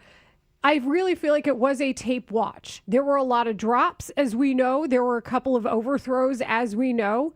And I think I'm not necessarily mad at the overthrows. You know, I keep practicing, keep trying to work on that timing, because when they hit, it's going to be amazing. Like, I need you to keep taking shots downfield. I don't care. So I'm still into it. And theoretically, even if the ball gets intercepted, it's still going to be bad position, field position for the other team. So I'm still okay with all of it. But I didn't know how to feel about the passing game that I thought was largely inconsistent, especially given the completion rate as well. Nowhere near 70%, more like in the 50s against the Vikings on Sunday. So Ben Johnson said, I have to look at the tape. So he looked at the tape, and then he was asked about his performance. Let's take a listen. He kept the ball out of harm's way. He did a great job protecting that football. I can't say enough good things about their defense in terms of how they create turnovers. I mean, they all these forced fumbles, it's by design. You know, it's very deliberate by them. I thought our whole crew did a great job taking care of that football. And then Caleb in particular did a good job throwing the ball away when things weren't present. And so that was good to see. I would agree with you. You know, we sat and we watched the tape, and we had a couple opportunities there to really get some big plays potentially down the field, and we didn't capitalize on those. Those are a couple that he'd like to have back, but I thought all in all, I thought he played a pretty solid football game. Ben, on that note, how would you like to see Caleb clean up some of those deep shots that you were referencing that he didn't connect on? Yeah, I mean, I think the two that come to mind were the first 2 third downs of the game. You know, the first one to Rome was just maybe a foot or two, a little bit deeper than we would like. And, you know, sometimes that happens early in the game when you take a deep shot is you're not quite in a rhythm yet, and that can get away from you. And so I wasn't too terribly disappointed by it. I thought he made a nice read. I thought Rome ran a good route, and the more time and task we have on that, the more connections we'll get. The second, third down of the game, that's one that we need to hit. DJ did a nice job popping open there on that one, and I think that's one of the few that Caleb would like back. So after we heard Ben Johnson say pretty succinctly on Sunday, I have to look at the tape. It's this is a much different take, I think, on what we heard. So I don't mind it out of him. Some coaches, I think, use it as a clear smoke screen because it's a way for them to not throw players under the bus. I don't get that in this situation. Mark Rohde, what do you think? Well, he used the one of the safest speaking terms is, I'm sure he'd want some of those back. Like, that's like the softest possible way to criticize a player and be real about it. And what was real is what he said, and that is that he missed some big plays down the field. I'm hearing that, but I will go back to part of what my theme was for yesterday. The Bears are winners.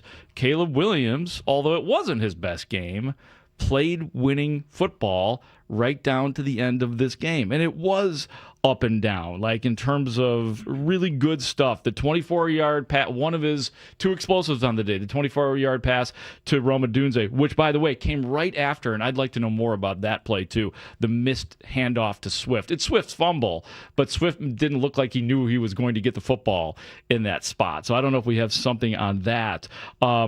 He mentioned it right there. The bad overthrow to DJ Moore, like those still are like, got to make those plays. And then, of course, the play, I don't think he mentioned it necessarily here, but the play to Colston Loveland, which we talked about a little bit yesterday, though it didn't lead to anything but a punt, it was a sick play to him. So the ups and downs were real. He wasn't helped out by his receivers. Again, a couple of drops, but that's the way I look at it for Caleb Williams. What I love about Mondays with Ben Johnson, and I've come to really appreciate this, is that I'm not really worried about what he says on Sundays anymore because I know this to be true. He is going to look at the tape, and it's not a smokescreen. He is going to tell you what he thinks about what he saw on the tape. Also, in addressing the media, a great use of a textbook call, the old management sandwich. He comes out, and this is how the management sandwich works. I've been a manager. You should pay attention to this if you've ever had conversations, evaluations, assessments by your management team, direct manager or otherwise. The management sandwich works like this. You say something good about someone's performance, and then you weave in the negative about the performance, and you end on a positive note about the performance. So now you've taken the bad and you've put some good around it, so it softens the blow. And what he did here, first thing he says is he kept the ball out of harm's way. Quarterback's number one job, don't turn the ball over. He did not turn the ball over. That's the difference between his 50% completion rate and the 50% completion rate of J.J. McCarthy. He did not turn the ball over. Yep. Then he says, couple of opportunities downfield that we missed on. Mm-hmm. And then he says, but you know what? Solid football game all in all. And that's when Courtney Cronin comes in with the follow-up question. But the management sandwich, that is a thing you've got to recognize when it happens so you can understand how he's presenting his quarterback, not throwing him under the bus, but being honest in the assessment, but still focusing on, hey, we won the game, and this is why he was a crucial part of us winning the game. Like, say it's a year from now today, 25-year-old Caleb Williams won't be happy with that performance from Sunday. We'll think he will have progressed enough by then. But yeah, I think it's okay to say, again, when the simple task of just winning the games is really the most important one right now, and then they said it 2 weeks ago, that they want to not just win in the last minute, they want to have a more score in hand in the fourth quarter. Be up by like a touchdown, maybe even two if you're crazy, that type of thing in the fourth quarter. That's the next level for them. But I don't mind that they're still in this right now. I do want to see, knowing his arm strength, Caleb Williams is, I do want to see some of these downfield shots hit. And I'm okay with keeping on calling them to make that timing work. Maybe I'm a little crazy like that, but I feel... You getting greedy?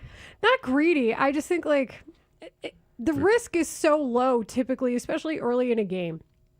Even I've said this before, either it's incomplete or you get a massive amount of play, yards in the play, or you get a touchdown, or worst case scenario, it's intercepted, and you still pin the opposing team close to their own end zone because he can throw it so far. Almost like a punt. Yeah, no, I'm with you on that, especially, like you said, I think the key there is early in the game because there's all the rest of the game to make up anything that goes wrong. Now, you can't do that late in the game because you have way less margin for error. I just think for Caleb Williams, and one of the things that, if he's talking about throwing it downfield, I haven't seen enough of that this season. And frankly, I haven't seen enough of that from him as an NFL player.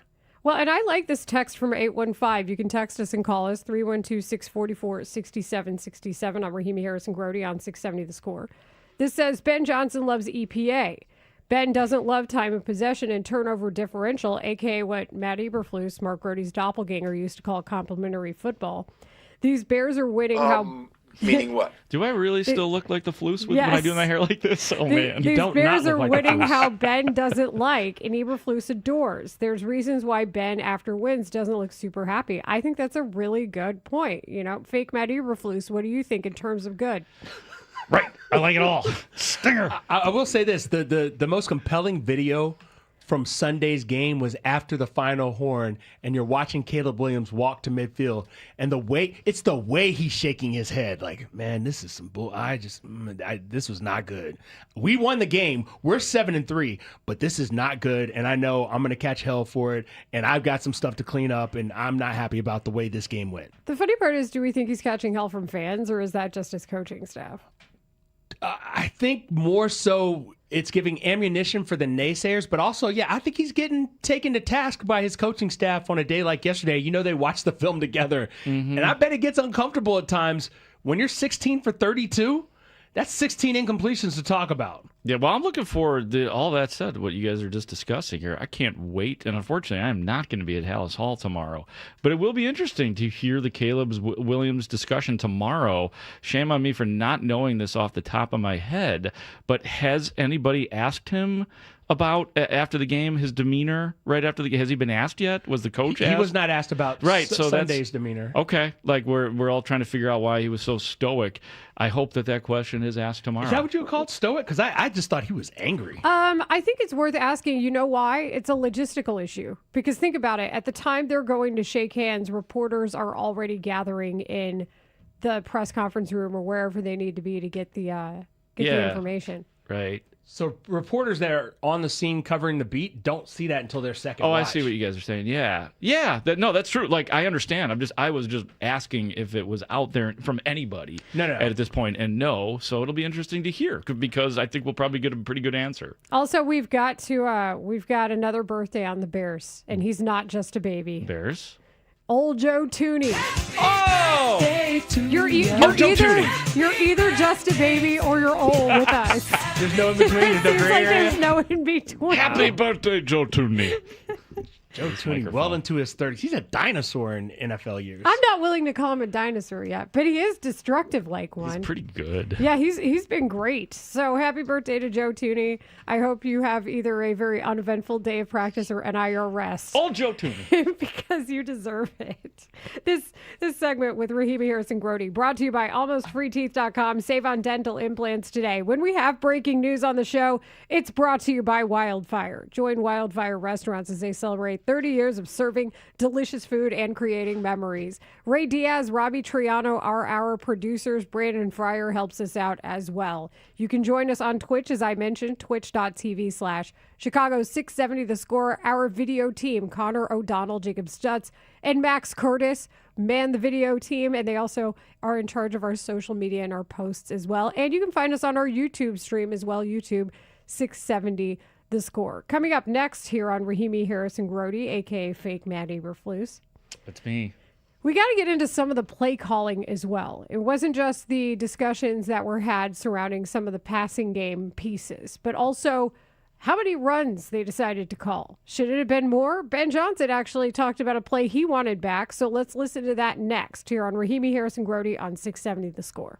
After the big win over the Vikings, the Bears are sitting in first place in the NFC North. The comeback can! Chicago Bears do it again! They are the top dog. They sit atop the standings in the NFC North. Are the Bears good? They're in first place. If they get to 10 wins, they're getting in. And that's just what it is. Can Ben Johnson, Caleb Williams, and crew keep the Bears atop such a competitive division? Keep it on The Score as we continue to follow the Bears the rest of the season on Sports Radio 670 The Score and live on the free Odyssey and iHeartRadio apps. This segment is sponsored by Bet365. When it comes to sportsbooks, Bet365 has it all. Download the app today and see why it's never ordinary at Bet365. Gambling problem? Call 1-800-GAMBLER. 21 and up only. Must be located in Illinois. Is your financial advisor offering you up to a 30% upfront bonus? Or are they promising you up to 10% growth per year, all for your retirement income? If not, then you need to come to Trajan Wealth. I'm Jeff Jr., founder of Trajan Wealth. If you have a plan to retire within the next 10 years, don't wait only to find out it's too late. I've seen hardworking folks like you retire only to be required to go back to work, all because their advisor told them guarantees like these were too good to be true. They're not. That's up to $30,000 upfront or up to $10,000 per year on $100,000, all guaranteed for retirement income. Don't keep working when you're supposed to be retired, and don't let any financial advisor tell you it's too good to be true. Call Trajan today, 630-320-2100. That's 630-320-2100. Annuities, not advisory products. DBA Trajan Wealth Insurance Solutions. Additional disclosures at trajanwealth.com. Comcast Business is celebrating the holidays by giving your business the $1,000 holiday bonus when you switch to a gig speed internet package. Just imagine the thousands of possibilities of a $1,000 prepaid card. Like possibility number 12, the new laptop for the office holiday hero. Or possibility number 108, smart speakers to deck those hallways. Or possibility number 192, new equipment for the new year. Or possibility number 555, Bluetooth holiday lights for office decor. Switch to Comcast Business, designed for 100% reliability with business internet and wireless connect, plus advanced cybersecurity, and now get the $1,000 holiday bonus. Comcast Business, powering possibilities. Ends 12/14/25. New customers only with 2-year agreement. Requires qualifying gig package. Other restrictions apply. If you've been diagnosed with moderate to severe plaque psoriasis, this is what it sounds like to be 1,000,000 miles away. Imagine being 1,000,000 miles away. Tremfya guselkumab, taken by injection, is a prescription medicine for adults with moderate to severe plaque psoriasis who may benefit from taking injections or pills or phototherapy. With Tremfya, clearer skin is possible. In clinical trials, at least 70% of patients saw at least 90% clearer skin at 16 weeks. Results may vary. Tremfya is also indicated for adults with active psoriatic arthritis. Serious allergic reactions and increased risk of infections and liver problems may occur. Before treatment, your doctor should check you for infections and tuberculosis. Tell your doctor if you have an infection, flu-like symptoms, or if you need a vaccine. Ask your doctor about Tremfya. Call 1-800-526-7736 or visit tremfya.com. At Patrick, we believe in the joy of giving and a promise. Enjoy 0% APR financing for up to 60 months on select 2025 models. Taking care of you every day. That's the Patrick promise. This is the story of the one. As a maintenance supervisor at a manufacturing facility, he knows keeping the line up and running is a top priority. That's why he chooses Grainger. Because when a drive belt gets damaged, Grainger makes it easy to find the exact specs for the replacement product he needs. And next day delivery helps ensure he'll have everything in place and running like clockwork. Call 1-800-GRAINGER, click Grainger.com, or just stop by. Grainger, for the ones who get it done. I didn't ask to be thrown in the streets, but I did ask for help, and Covenant House was there for me. For these kids who didn't ask to be put in this unthinkable situation, Covenant House is there. To learn more, go to safeplacetosleep.org today. So, your small business is outgrowing your garage. You could go online, find a space, and get catfished. Or you could work with an agent who's a realtor, here to guide and help protect you from the surprises you didn't see coming. Realtors are members of the National Association of Realtors. Right by you. We'll be right back with Rahimi, Harris, and Grody on 670 The Score. What's good, y'all? It's Von Miller, Super Bowl MVP, Sack Master, and now your host of Free Range. This is where NFL meets real talk. Every week, I'm bringing you inside the game, from locker room stories to league-wide headlines. You want football IQ, locker room insight, and real conversations with the people shaping the league? Welcome to Free Range with Von Miller, where nothing is off limits and every down counts. New episodes every Wednesday. Listen and follow Free Range with me, Von Miller, wherever you get your podcast. This is Maggie Gray with an Odyssey Sports Minute. Sam Darnold's 4-interception meltdown fueled the long-running doubts about his big game reliability. When Darnold feels pressure, he panics, holds onto the ball too long, and forces throws. Each pick on Sunday showed a mix of hesitation and hero ball. Until Darnold proves he can stay poised when it matters, this narrative will keep following him. I'm Maggie Gray.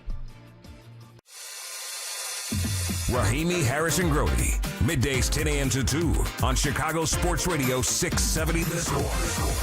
Something that I've spoke about before, living in the know. It doesn't matter when, it doesn't matter how, it doesn't matter who, we got the guys, we got the coaches, we live in the known. And so when our moment comes, when their moment comes, whoever it is on the team, we'll make the play. And so, like I said, we gotta get better throughout the game. But when it comes down to it, we know we're gonna make the plays at the right moment, at the right time, and we're gonna go win the game. It made sense to me. Caleb Williams talking about living in the known. He discussed it first after their win over the Saints. This is Rahimi Harrison Grody on 670 The Score. As we continue to talk about listening to what Ben Johnson had to say yesterday after he watched the tape of the Bears escaping Minnesota with a 19-17 win. Mark, after the national groundswell of living in the known, do you feel like you are, like, now that more people are talking about it, do you feel any differently about the phrase? I don't. Sorry, I'm not used to. He's manning two microphones here. It's very tricky. Figure the whole thing out. Did you just turn both the mics on? I did. Yeah, don't do that. I did. The other one is broken. But I've got the ding ding. Right. What was the question again? Are you doing that on purpose? Yeah. Well, no. Reset me. What was the question?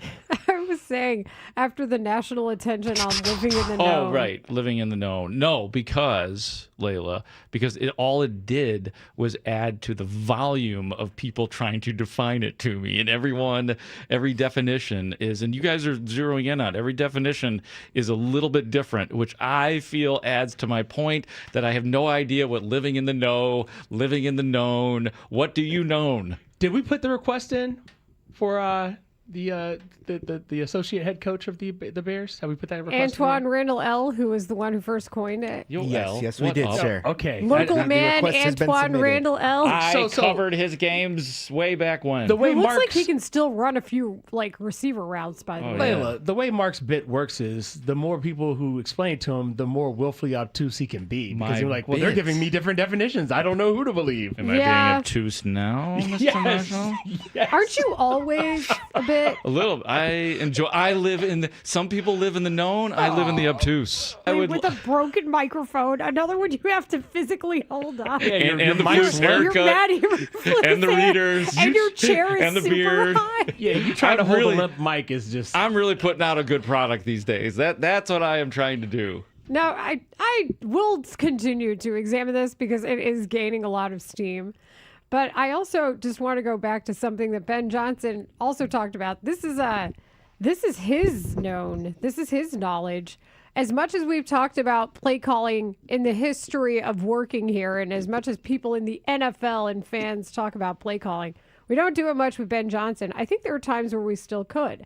I don't think he ran the ball enough against the Vikings. I would have liked to have seen more. For that game in particular, when Brian Flores is blitzing 66% of the time or whatever it is, crazy, I would like to see more running yards than passing yards. They still outgained 180 to 140 in the passing game. But here's what Ben Johnson had to say when it came to one particular play call, the red zone play to Colston Loveland. The red zone play to Colston, I think it was third quarter, looked like a pump and go on your sideline. And I think Vikings didn't bite kind of throws it. I don't know if it was like a throwaway. I don't know what the options are for Caleb in that situation. Yeah, he's got to bail out a bad play call is really what it comes down to, and so that's one of the few that I want back as well. It's not a good play. Wow, heavy duty right there from Ben Johnson. I mean, that the accountability continues to be real from him. I understand what he's saying there. I need to know more details about why that was the wrong play call, and the fact that he could leave it like that leads to skepticism, right? Because okay, let's reverse engineer this. If the play didn't work to any of us, it's a bad play call, right? Like you could say that pretty easily, and it would make sense. Well, some coaches though they'll say execute. The play was right there. Execute. It's really Look funny. at Mark Grody right now. No. It's funny though. Oh, they were supposed to do this. They were supposed to have intercepted Joe Flacco a fourth time. No. But like seriously, some coaches will literally. It was execution. When you question their play calling, they'll say, "Well, the plays are fine. They need to execute." Well, this is. I don't know if it's refreshing or just so antithetical to what we're used to that it catches us off guard the way that Ben Johnson describes when plays don't work. Well, and here's what's funny too is there are some coaches who are known for saying it a lot. Like Gary Kubiak would used to say it all the time. That's on me. That's on me. Like wait, I got the tone down perfectly. Did he do it in a genuine way? He because did. Okay. Because he too was an offensive minded coach and that was part of his purview. And it was the same kind of concept. But I am of the point right now where I feel like, I don't know that was a bad call, Ben Johnson. I kind of like what you do. Like, but ultimately, if you can't run it, then it is ultimately a bad call. And I see why he feels the need to take responsibility. I think some of the irony here, too, is that if you're talking about not running the ball enough, I'd say they ran it a little too much at the very end. I'm still a little bit confused by that. Okay, listen to this. You're right. They didn't run it enough. But more importantly, they ran it when they needed to, which was at the end. It did. It worked. It worked. Because if it works, it works. And I think you can be Ben Johnson and have all these ideas about things that you think you're going to do, and then Brian Flores says, I'm going to blitz on 2/3 of your passing downs, and that makes you recalculate what needs to be done just to survive and win the game. And running the football late when the other team's defensive line is a little spent and the linebackers are too, yeah, just do that. And it worked to perfection. It's a good point. Like with all the blitzing that was coming, depending on the numbers that you trust, the actual percentage of the time that Flores was blitzing, it's still a little bit surprising that in this season where it feels like we've all agreed and Ben Johnson has uttered it and everybody that's talked about Caleb has uttered it, that he is ice cold in a good way in the fourth quarter, that he's earned that. If we know one thing about Caleb, he is good and to be trusted in the fourth quarter, and then all of a sudden you get a 61-yard return, then it's DeAndre Swift to the left for 4. DeAndre Swift rushed to the right for 2-yard loss. Swift rushed to the right for a 7-yard gain. Chicago timeout, 48-yard field goal, which none of us were sitting there thinking, oh, yeah, that's a gimme. He's going to absolutely make this. So it was different. He did behave differently, and the trust was less in this quarterback who supposedly has ice in his veins in the fourth quarter. You know what's not a gimme? You know what's not a gimme? A passing play, because then if you get sacked, you're talking about a big loss of yards, and now you're talking about a 56, 57-yard field goal. Wait, hold on. When you say the trust, what do you mean there? When you're talking about the trust was different than the quarterback in the fourth quarter. Yeah, it felt like it was different, like from previous fourth quarters. And I'm not like, you're building a nice case here for sure, Mark. Like, it's about the winning in that moment and doing what you have to do. But they were not guaranteed of a win with 48 yards. A 7 or 8 yard pass, like all of a sudden you are so mistrusting of the moment. I find that a little bit odd considering who the quarterback has been this year. Okay, I want to offer this, though. Ben Johnson was asked about running the ball for Cairo Santos in those final minutes. And he said that there was a guarantee of understanding what 5 extra yards meant to the guarantee of his accuracy. So I would have done the same thing. Run. My issue, yes, because it's not necessarily that you don't trust your quarterback. It's that at that point, you've already decided you want the field goal. Now you better make sure you're in the right part of the field to where when he's kicking with that left trajectory, as we saw, he doesn't miss it wide left like the 45-yarder. He's getting just inside like he did with the game-winning 48-yarder. So I don't mind running the ball there. I see why you think that might be a trust issue. My bigger issue is schematically, your entire offense is based on that run game. So if that's the case, and you know the run opens up the pass, why didn't you do more of that? And you mentioned the DeAndre. You know how I feel about them running to the left side with DeAndre Swift on Sunday. I thought that was the better move. I know the original EPA says to run to the right side, but they weren't getting much on the right side at all. They had to run it to the right side there to get the ball where Santos could kick it better. But I think overall, the left side was opening up a lot more for them, and that's something that I wish they had back. Mark, to your point about the trust, I don't think it's a lack of trust in the quarterback. I think he trusts his running game and his offensive line more than anything, because we've already established that's the best part of this offense right now is that offensive line. And I want to be very clear. If Devin Duvernay doesn't do what he does, of course Caleb would have been back there slinging it, because that's what they would have had to do with 50 seconds on the clock. So yeah. I think they just got a fortunate situation where they could opt into the safest bet, which was running the football to get into a better field goal position. I just think doing what you had to do to Layla's point, getting the right positioning, getting a few yards here and there, was a dangerous game at 48 yards with Cairo having missed a 45-yarder. Honestly, like, it was going to be dangerous regardless, because it was Cairo Santos who had just missed a 45-yarder. So but you would have felt, I would not have felt nervous if it was a 38-yarder or a 35-yarder in that case, because. But why put that again?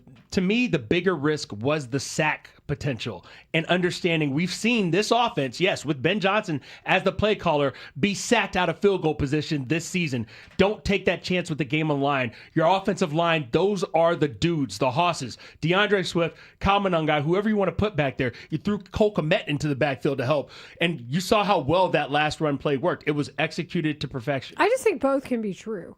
And also, as much as we talked about the passing game from the quarterback perspective, there were another set of drops again this week, echoing what we saw against the Giants, where you can't necessarily say this is going to work for this team in this moment. Like, there was a drive before that where I think they passed on first down and they didn't have to, and it didn't go well. And we're asking, why did you do that? So maybe you use that drive as a test to set up the next time you had the football. That's another piece of this. I think Ben Johnson absolutely has strategy in those situations like that. It's like when Caleb Williams said the other week we were hunting a certain coverage that was against the Bengals. I do think they do a bit of that. I think for whatever reason, and we know him to be a formidable opponent, Brian Flores has a multiplier effect against these Bears. Like, he's good, and then there's Brian Flores base level for him versus the rest of the league, and there's Brian Flores, him versus the Bears. And that's another level. The gamesmanship was interesting to watch between those two, between Flores and Ben Johnson. And I think the biggest moment was it was hilarious. You know, Ben Johnson's like, oh, yeah, I'm bringing in Tyson Bagent. I'm going to do this whole thing again. I'm going to put him in. As a straight decoy. This is a straight decoy. That's all it was. Okay, come on out, Tyson. Come on now. Come on. It happened twice, right? Yes. Didn't it happen twice? Did he line up twice in that game? Oh, I did. Yeah. Ooh, I missed one. Missed one of those. Yeah, he did two separate times during the game, and both times I was thinking, okay, what's going to happen? And what was remarkable about the play calling all game, there were no quote unquote trick plays. It was just straight football. But the looming threat maybe made Brian Flores think twice about what he wanted to do on specific plays. He's going to have a little something at Soldier Field against the Pittsburgh Steelers, and he's got the basket of trick plays on reserve here. He hasn't been. I do like when he does it at home. I like when he does it at home. I think we got to set some sort of number, because you're right. No trick plays, no fun. Well, except for lining up Tyson Bagent. There's something to that. You know, he's winking at the world when he does that. So did you hear Cole Kmet was on with CHGO, and you know how Tyson Bagent did the same thing, and it was called Baby Daddy. And he explained the whole thing. So Cole Kmet's trick play was called Lake Forest, because he's like, I don't know why. I think it's because I live in Lake Forest or something. It was a pretty funny explanation. We're just going to go. We can't come up with anything, so we're going to go generic Lake Forest. Guys, no, here's I told you what I want to do, right? The biggest, I think Ben Johnson is this level petty where he would be into it. I don't know. Could somebody mail him a letter or something from me suggesting this? Robbie, write that down. Robbie. I've got stamps. So sad. So here's the thing. Robbie. I want him to run the Eric Kramer play. Want to run the Eric Kramer play? Yep. Exactly like they tried against the Commanders, but just in a more sure down and distance, like first and goal instead of, I don't know, fourth. Oh, you said Eric Kramer. That's why I got confused. Or Doug Kramer. I got you. I was still confused. I'm like, wait a minute, I'm the Bears historian, and I can't even think of this thing. I'm sorry, the Kramer with the Bears, who's first in my mental Rolodex mean here, the is guy definitely who- Eric, but Doug Kramer, like if The they guy just with the pads on his The guy with the run awesome if they grandparents. run the same mini fridge play, wouldn't that be hilarious? It's Running just God's like a play down there troll. was pretty good. As a troll to last year, I think that would be amazing. Oh, I'd love that because Like, it would you want a officially trick play? extinguish it. Let's run this one, and we're going to execute it this time. Did I ever tell you guys about the time I was on the elevator with Grandma Kramer and Grandpa Kramer? Yes, you have. It was a great moment right there. So you don't want to hear about it again. Wait, Okay. Yeah. I want to hear about it, Yeah. but I know we're up No, there's against nothing a to it. break. I ran into the grandparents. Done. Don't lie. And they knew who Mark Grody was, and they recognized him, and they told him they love him. And I have See, I witnesses. just told the whole story in 5 That's seconds. adorable. And they said Bears. Oh, they did? Bears. They said bears? They did not say And then bears. one of the bears looked at you? But there were no bears whatsoever. That is a deep cut Simpsons reference for anybody listening. Wait, what was the reference? It was Went over my head, I think. Mr. Skinner and Mrs. Krabappel, and one of the babies looked at me. That's a really deep cut. Oh, I don't know that one. Oh, yeah, sorry. deep cut We're Simpsons studs. reference. Get studs in here. He'll get it. There it is. Coming up next here on Rahimi Harris and Grody. You know who had a statement win last night? Bulls. We'll talk about it next. What?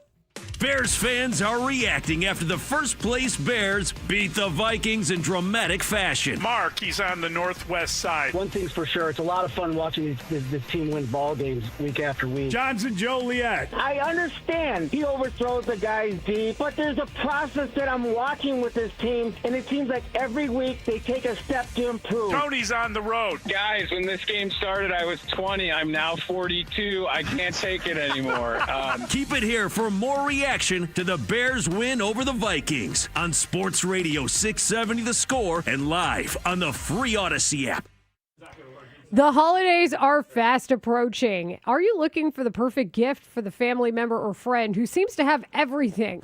Here's an idea. How about giving them the best steak and seafood on the planet this year with a gift from Second City Prime Steak and Seafood? It is high quality. I have some in my freezer right now. There's based right here in Chicagoland, and they only source the top 2% of USDA prime steak for their customers.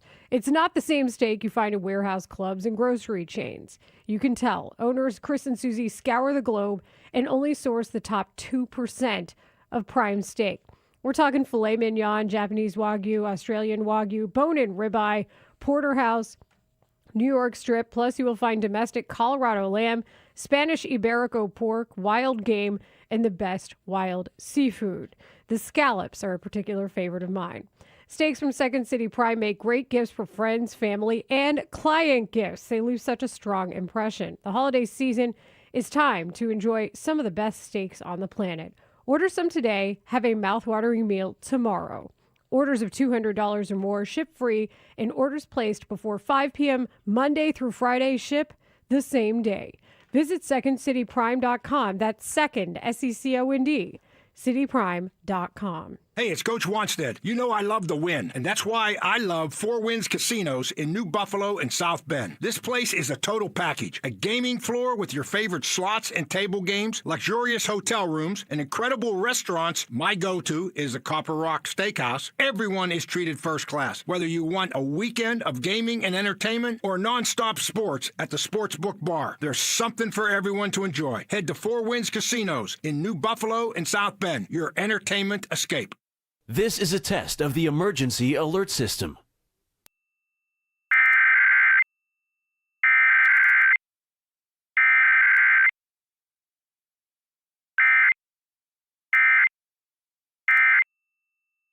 This is a coordinated monthly test of the broadcast stations in your area. Equipment that can quickly warn you during emergencies is being tested. If this had been an actual emergency, official messages would have followed the alert tone. The Score serves the Northeast Illinois EAS local area. This concludes this test of the emergency alert system.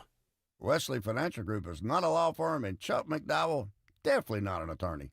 This is Chuck. Do you feel stupid for buying a timeshare? Don't. It's not your fault. You were most likely told you could rent it, and it was a great financial investment. And the deal was available today only. If this happened to you, contact your resort or Wesley Financial Group for help today. Call Wesley now for your free exit information kit. 800-939-1441. 800-939-1441. Pros don't just show up. They prove how it's done. With precision and without shortcuts.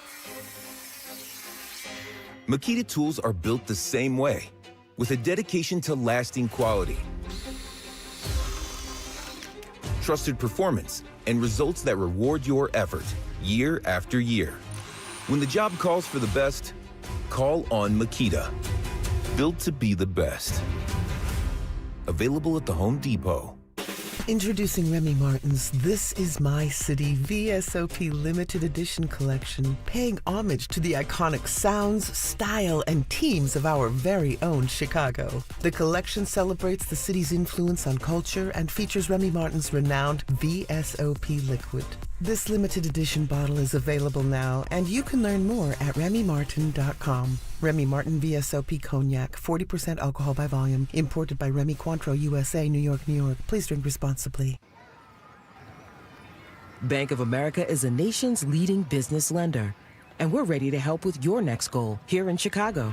That's why we have over 3,700 local business specialists across the country. Because with the right team, your business and community prosper. What would you like the power to do? Learn more at bankofamerica.com/local business. Bank of America, official bank of FIFA World Cup 2026. Bank of America Corporation, all rights reserved. Comparing health insurance plans is never easy. That's why we're here to help. GetCoveredIllinois.gov lets you compare multiple plans and prices in one place. At GetCoveredIllinois.gov. You're listening to Rahimi Harrison Grody. Back in 60 seconds on The Score. There's nothing like when you get that part from eBay and it just fits. Yeah, the first time. So you can do less of this and get right back to more of this. At eBay, you'll find all the parts you need, guaranteed to fit, at prices you'll love. Sounds good, doesn't it? eBay. Things people love. Eligible items only. Exclusions apply. It's about time pros had one partner for every part of the job. Simple ordering, fast delivery, continuous support, all from one partner. The Home Depot delivers supplies on your schedule. Our pro team helps you plan ahead so projects run smoother. And with Pro Extra benefits, you can simplify ordering, track spending, and save time every step of the way. Because with one partner, you get more than materials, you keep your job moving. The Home Depot Pro. It's about time. Rahimi Harrison Grody. Middays 10 a.m. to 2 on Chicago Sports Radio 670 The Score. Here's Gordon, far hash mark, sideline left, holding and looking, and played to Jokic for the tie. Air ball, ball game over. Bulls win, Bulls win, Bulls win. The basketball gods love the Chicago Bulls as the Bulls snap a 5-game losing streak. What a ball game. Chuck Swirsky was dancing last night because the Bulls come away with a win in Denver. And not just any old win, a 130-127 win where they were also leading for a considerable part of the game. This is Rahimi Harrison Grody on 670 The Score. And the first thing I thought was, I was like, wait a second, how did I get this so wrong?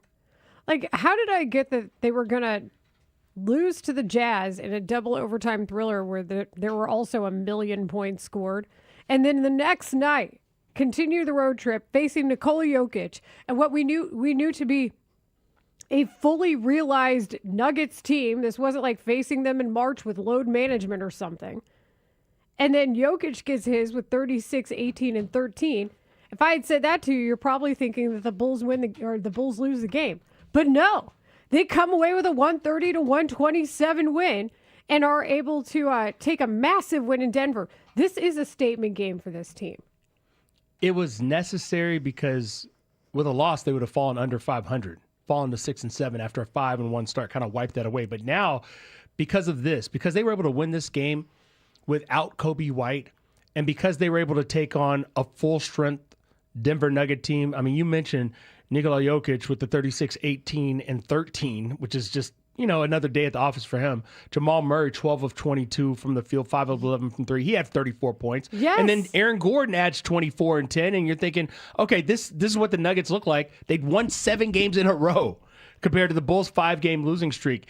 And this was an establishment of identity for the Bulls team. This is a team that I am certain of now can beat even the best teams in the league, death by 1,000 cuts. Another game with 6 different players in double figures. And the stat of this game is the fact that the Bulls bench outscored the Nuggets bench 66-9. That means the waves never stopped coming. Patrick Williams, Javon Carter, who had 5 threes, 15 points. Ayo Dosunmu was incredible, 8 of 9 from the field for 21 points. Jalen Smith got hurt, but he did give you 16 points and 8 rebounds in just under 18 minutes.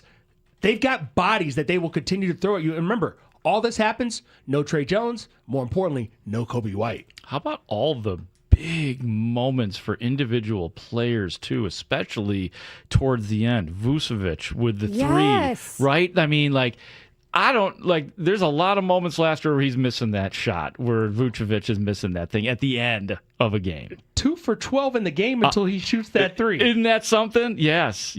3 for 13 overall in terms of his overall shooting night. But that shot, the Ayo Dosunmu steal and score with 1:05 left. Big 3 by Kevin Huerter in the game. And then you guys mentioned Javon Carter. This guy just bouncing around all over the place. I saw him, where was it? Late third quarter, misses a 3, goes and gets his own rebound, just running all over the place, bouncing around like he's PCA. And then he shoots the 3 after missing the 3. I'm going to stop you with the PCA comp. I don't know, man. PCA's kind of inconsistent like Javon Carter. They're both like year. Super Balls, though, just bouncing around. They're all over the place. Oh, you think he's on first? No, PCA's on third now. Oh, you think Javon Carter's going to run back on defense now? No, sir. He's going to pop another 3. He's a Super Ball. And speaking of that, the bench was a key factor in how the Bulls were able to score. So they ran with a 11 or 5, 6, 7, 8, 9, 10, 11-man rotation. So that was a good utilization of it. But the blind item here for me is really what sells this. When we mention all the numbers for Aaron Gordon, Nikola Jokic, and Jamal Murray, you're like, game. That's a day at the office in Denver. Everything must be going well. Win. No. The Bulls scored 280 points. It's like just under 280 points in 2 days. Well, it's just incredible numbers. And giving up how many points? Well, and this was the joke, right? This was the joke at the beginning of last year. We're like, man, you got to beat this team 151-150. Okay. There it is. Bet. Are we watching it right now? I think what makes it so just ridiculous is it's not just that they scored that many points over 2 days. It's the fact that they had as much vigor as they did in Denver, Mile High City, coming off another high-altitude game in which they went to double overtime. How were they not gassed? How did they outlast the Nuggets? Using players like Dalen Terry. Did anybody else be like, Dalen Terry just hit a 3? I was like, there's Dalen Terry, which literally was his second 3 of the season when he hit that, and I think that was about where his scoring stopped, but that was symbolic of it. You're going to see different players popping in this game, and you nailed it. The headline of the game, 66-9, nice, is what the Bulls benched outscored the Denver bench by that number. That was a really good layered use of Thank you. Oh, yeah. And that's the funny part is, Spencer Jones comes away with 0. Jonas Valanciunas has 2. Tim Hardaway Jr. with 4. Like that's the devil in the details there. But it also just, again, illustrates the Bulls' plan coming to realization. And, how many times did you watch Jokic, especially at the 3-point line against Vooch? And I'm thinking to myself, is this another Wemby Vooch matchup where you just got to stick up a hand and pray because the mismatch is against you? Yes. But then they just kept answering shot for shot. Mata sinks that big shot. Kevin Herter sinks the big shot. We saw Vooch there as well. So Was it Jalen Smith who got tied up with Valanciunas?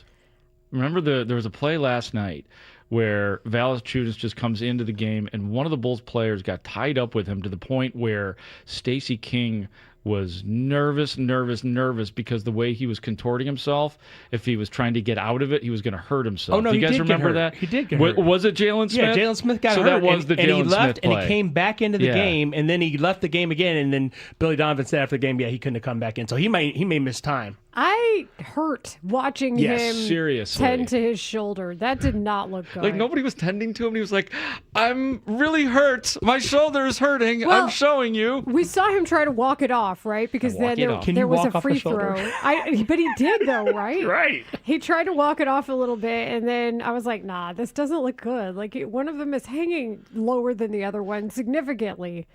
Will you sing that song for me, Layla? Walk it off. Walk it out. Walk it out. Let's walk it out. Walk it out. Walk it out. Now walk it out. Another lyric butchered. I thought you were joking. I wasn't. I am. I have here often to said that "Walk It accept- Out" has to be my walk-up song in baseball because that's the only way I'm getting on base. Oh, nice. Walk it out. Now walk it out. Are you going to ask this to Patrick Manley next? Ooh, yeah. No, he's probably a walk-on guy himself. I love when I make you cringe. Let's ask him what his walk-on song is. I'm not cringing. I'm just trying to get to break because that's what we were told. You to are do. good at that. Yep, you are. I always like to If start we stuff don't, at the the break, station don't I? explodes in a fiery death. And Hey, then I saw man. one of the babies look at me. I just don't want anybody yelling at me because we were late. No, you're on. Dude. Blame me. You It's are- on me. I blame want me. this You're playback. doing the Justin Fields. Blame me. It's my fault. After Dan Wiederer put out a grenade. It was a grenade. That one time. Oh, that's a different reference. Weedsy. Causing trouble at Hallis Hall like he does. So let's talk football with Patrick Manley, the longest tenured Bear, the former long snapper. There's a lot on special teams to get to with Patrick, so we'll do it next here on Rahimi Harrison Grody on The Score. Coming up on Spiegel and Holmes this afternoon, we keep it rolling about the first place Chicago Bears. It's Pro Day. Kurt Warner at 2:40, Matt Forte at 3, Matt Bowen at 4. Plus, we got to get on the stump for Nico Horner. We'll explain this afternoon. Spiegel and Holmes on 670 The Score. And always live on the free Odyssey app.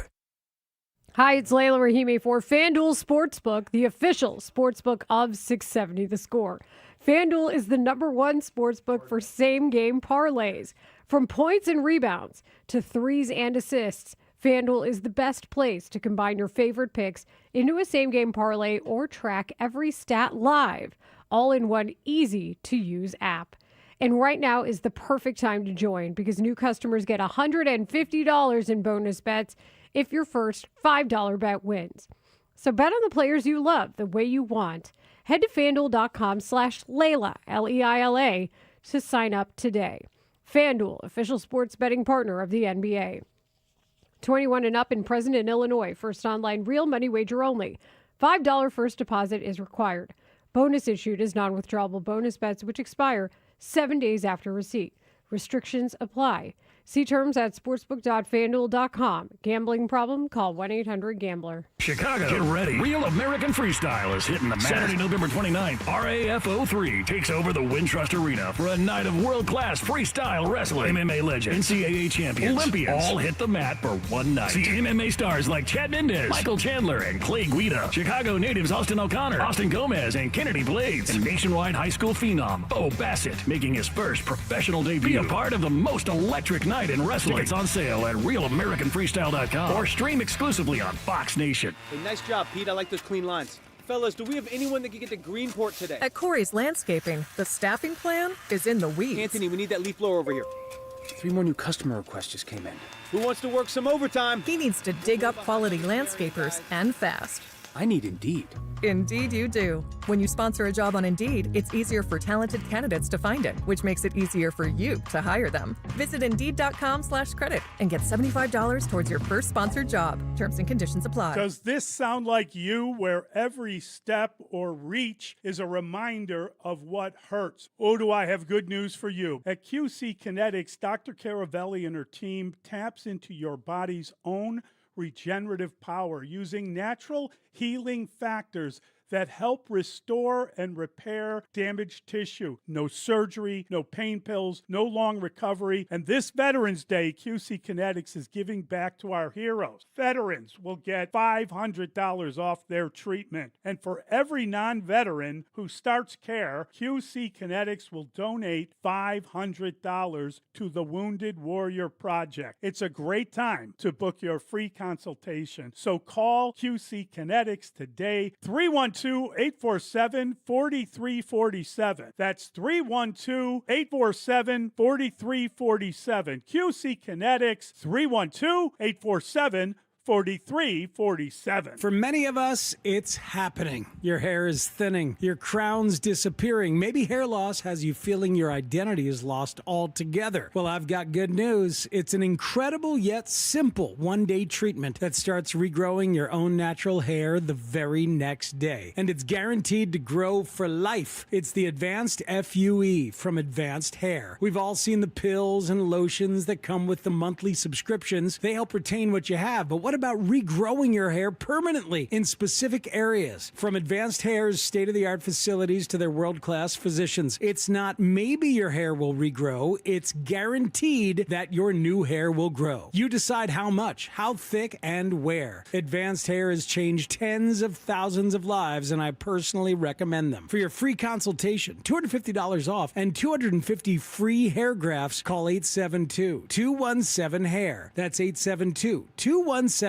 or go to advancedhair.com. This is the story of the one. As a maintenance supervisor at a manufacturing facility, he knows keeping the line up and running is a top priority.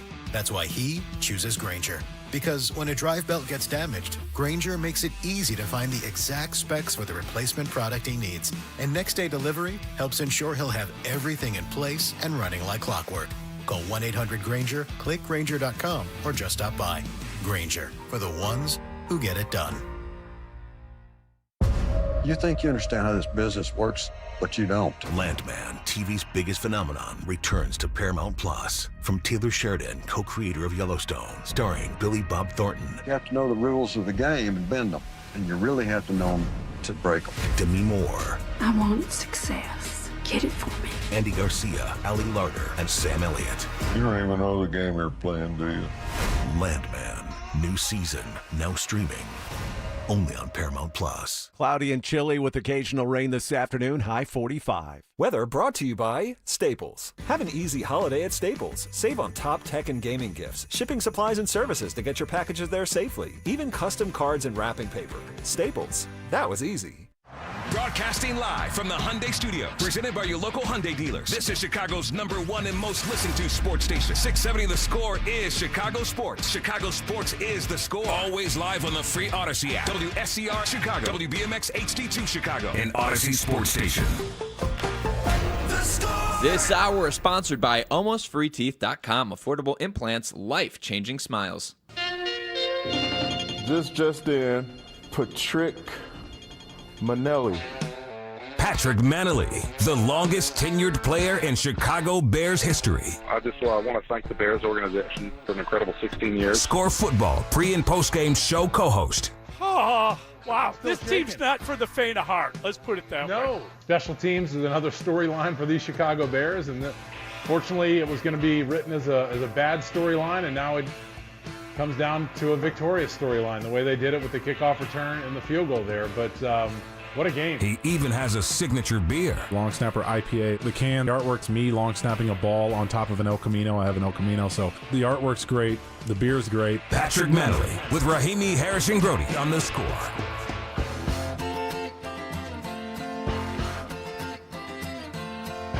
I gotta let the guitar play out. That's the rules. I don't make the rules. This is Rahimi Harrison-Grody on 670 The Score. We always love talking to Patrick Manelli, the longest tenured Bear, the former long snapper. He's always a long snapper to us, and he has the IPA. He joins us on the Circa Sports Illinois hotline. Download the Circa app today. He's also part of our football pre- and post-game show that you can hear before and after every Bears game. We always love to hear what he has to say. And I feel like that's the new vibe check with you, Patrick. Like, we love talking to you after these Bears wins, but to get a divisional win in Minnesota, what is the mood after you watch that one? Well, if you look out your window, it's cloudy and gloomy, right? but not to me. Yeah. This is a whole lot of fun, guys. This is unbelievable, man. The sun's shining today in my world. I love this answer, Patrick, and I want to know, when you look at this team being 7-3, where did you picture them after 10 games when the season started, and how many games did you even think that they would win this season, let alone up to this point? Yeah, I was 8 or 9. I was hoping for that. And the thing I was evaluating the most, or wanted to evaluate the most, was Caleb. Did we have a franchise quarterback? Where are we seeing growth? Where are we kind of seeing that, pre-snap, post-snap, growth that you want to see in a quarterback to become an elite quarterback? And as far as wins, I did not suspect 7-3. But that's the crazy thing about the NFL with injuries. That's why they say you play who you got to play. But they've taken care of business, and they're building on something, and they keep talking about it as belief. And I'll say it again, a big believer in belief, that it goes a long way in that locker room. But I am shocked that they're 7-3 right now, and I didn't think that they would put themselves in a position to be talking about a playoff seed. Not just talking about getting in the playoffs, but a playoff seed. All right, I need you to put the helmet on, Patrick. Okay. Put the football helmet on. Let me dust it off, though. Yeah, okay. Dust it off real good. But real just good. don't disrupt the mullet too much. No, don't do that. Mullet's gone. That's when you turn 50, you can't have a mullet. Yes, you Why can. not? Having hair is a flex. Yeah, ask me about it. Yeah, did you hear Olin the other day? Olin talking did. about, remember? I did. I said he was asking, he was coming to me for hair, like he wanted solution from me, and that's what I'm going to work on with him. You got to go to Urlacher for that stuff. Oh, that's right. All I see right. what you did there. We I got see a what guy. you did there. We got a guy for that. You do have a guy, yes. Maybe I got to talk to, the power alleys are getting pretty deep here. Maybe I got to talk to Urlacher about that. You got to see the power alleys. Look at the shiny I have a widow's forehead. peak too. What's my excuse? Well, no, you don't. Yeah, I do. Your hair's way more genetics. forward. Hair's all genetics. Oh, well, a little bit. Yeah, but you have so much more hair than the rest of us. Come on. All right, the helmet Unfortunately, is on. it used to be on my face as well when I was younger. The helmet is Confessions. on. Well, oh, really? I had a mustache as a kid. Sick. That's hot. I'm All right. Persian. What can I do? Grody, you're letting us into some stuff there. That's amazing. Hey, you know what? You guys know I've Brody's said just this an open before. book. Like, none of us are perfect. Whatever. So No. the point is, grow your mullet at 50. Who cares? Exactly. I could use some patchwork here. Where's the hair restorations? I'll use it. Anyway, the helmet is on for you right now because you've been on teams, Patrick, where the Bears get off to a fast start. I always reference, and I know it's getting tiresome, 2001. When you're going through a season like that, and you kind of know, or do you know in the back of your head, well, I'm not sure if we're this good. What are the players really thinking about this 7-3 start right now? Are they realistic about it as well? You enjoy it as what you do. Like those back-to-back wins that Mike Brown, those interceptions, those are some you just scratch your head and you can't believe you pulled those off, but you enjoy it. And then you do, like I'll go back to that word belief again. You start believing that stuff can happen. And they see they're at 7-3, and they're not going to talk about playoffs outwardly, but I remember Lovey always saying, all right, guys, here's where we are at this time of the year. Here's where we are, here's where we stand, and this is what we can do. So, yeah, they're starting to believe that. They're starting to feel that. The thing is, you have to make sure as a coach and a coaching staff, you're not looking past the Pittsburgh Steelers. It's week to week, but what you've done up to this point, if you've set yourself up in a position that each game matters more. You know what I mean? Like, we're not talking about draft picks or coaching changes or things like that. They feel that feeling as well in that locker room. They're thinking about potential playoffs. What is this Pittsburgh win going to mean to them? What does a loss mean to them? So that's the way you feel when you have a helmet on. Patrick, I also want to ask you about this. I think it was a roller coaster for special teams for sure. But I want to start at the end here. I feel like the Bears were purposefully running to the right side because they wanted to get that ball in a place where Cairo Santos could have the most accuracy. We saw him hook the 45-yarder to the left and miss. What did you think when you saw how they were trying to set him up at that time on the final drive? I thought, first off, and that's a good point because I really haven't thought about that one. I was thinking more of just getting the yards because the yards are most important in that situation. You're just hoping you can make the kick. What you're hoping is get to a kicking spot, like a certain yard line. So I think they were going behind their strength. That's what I saw on that.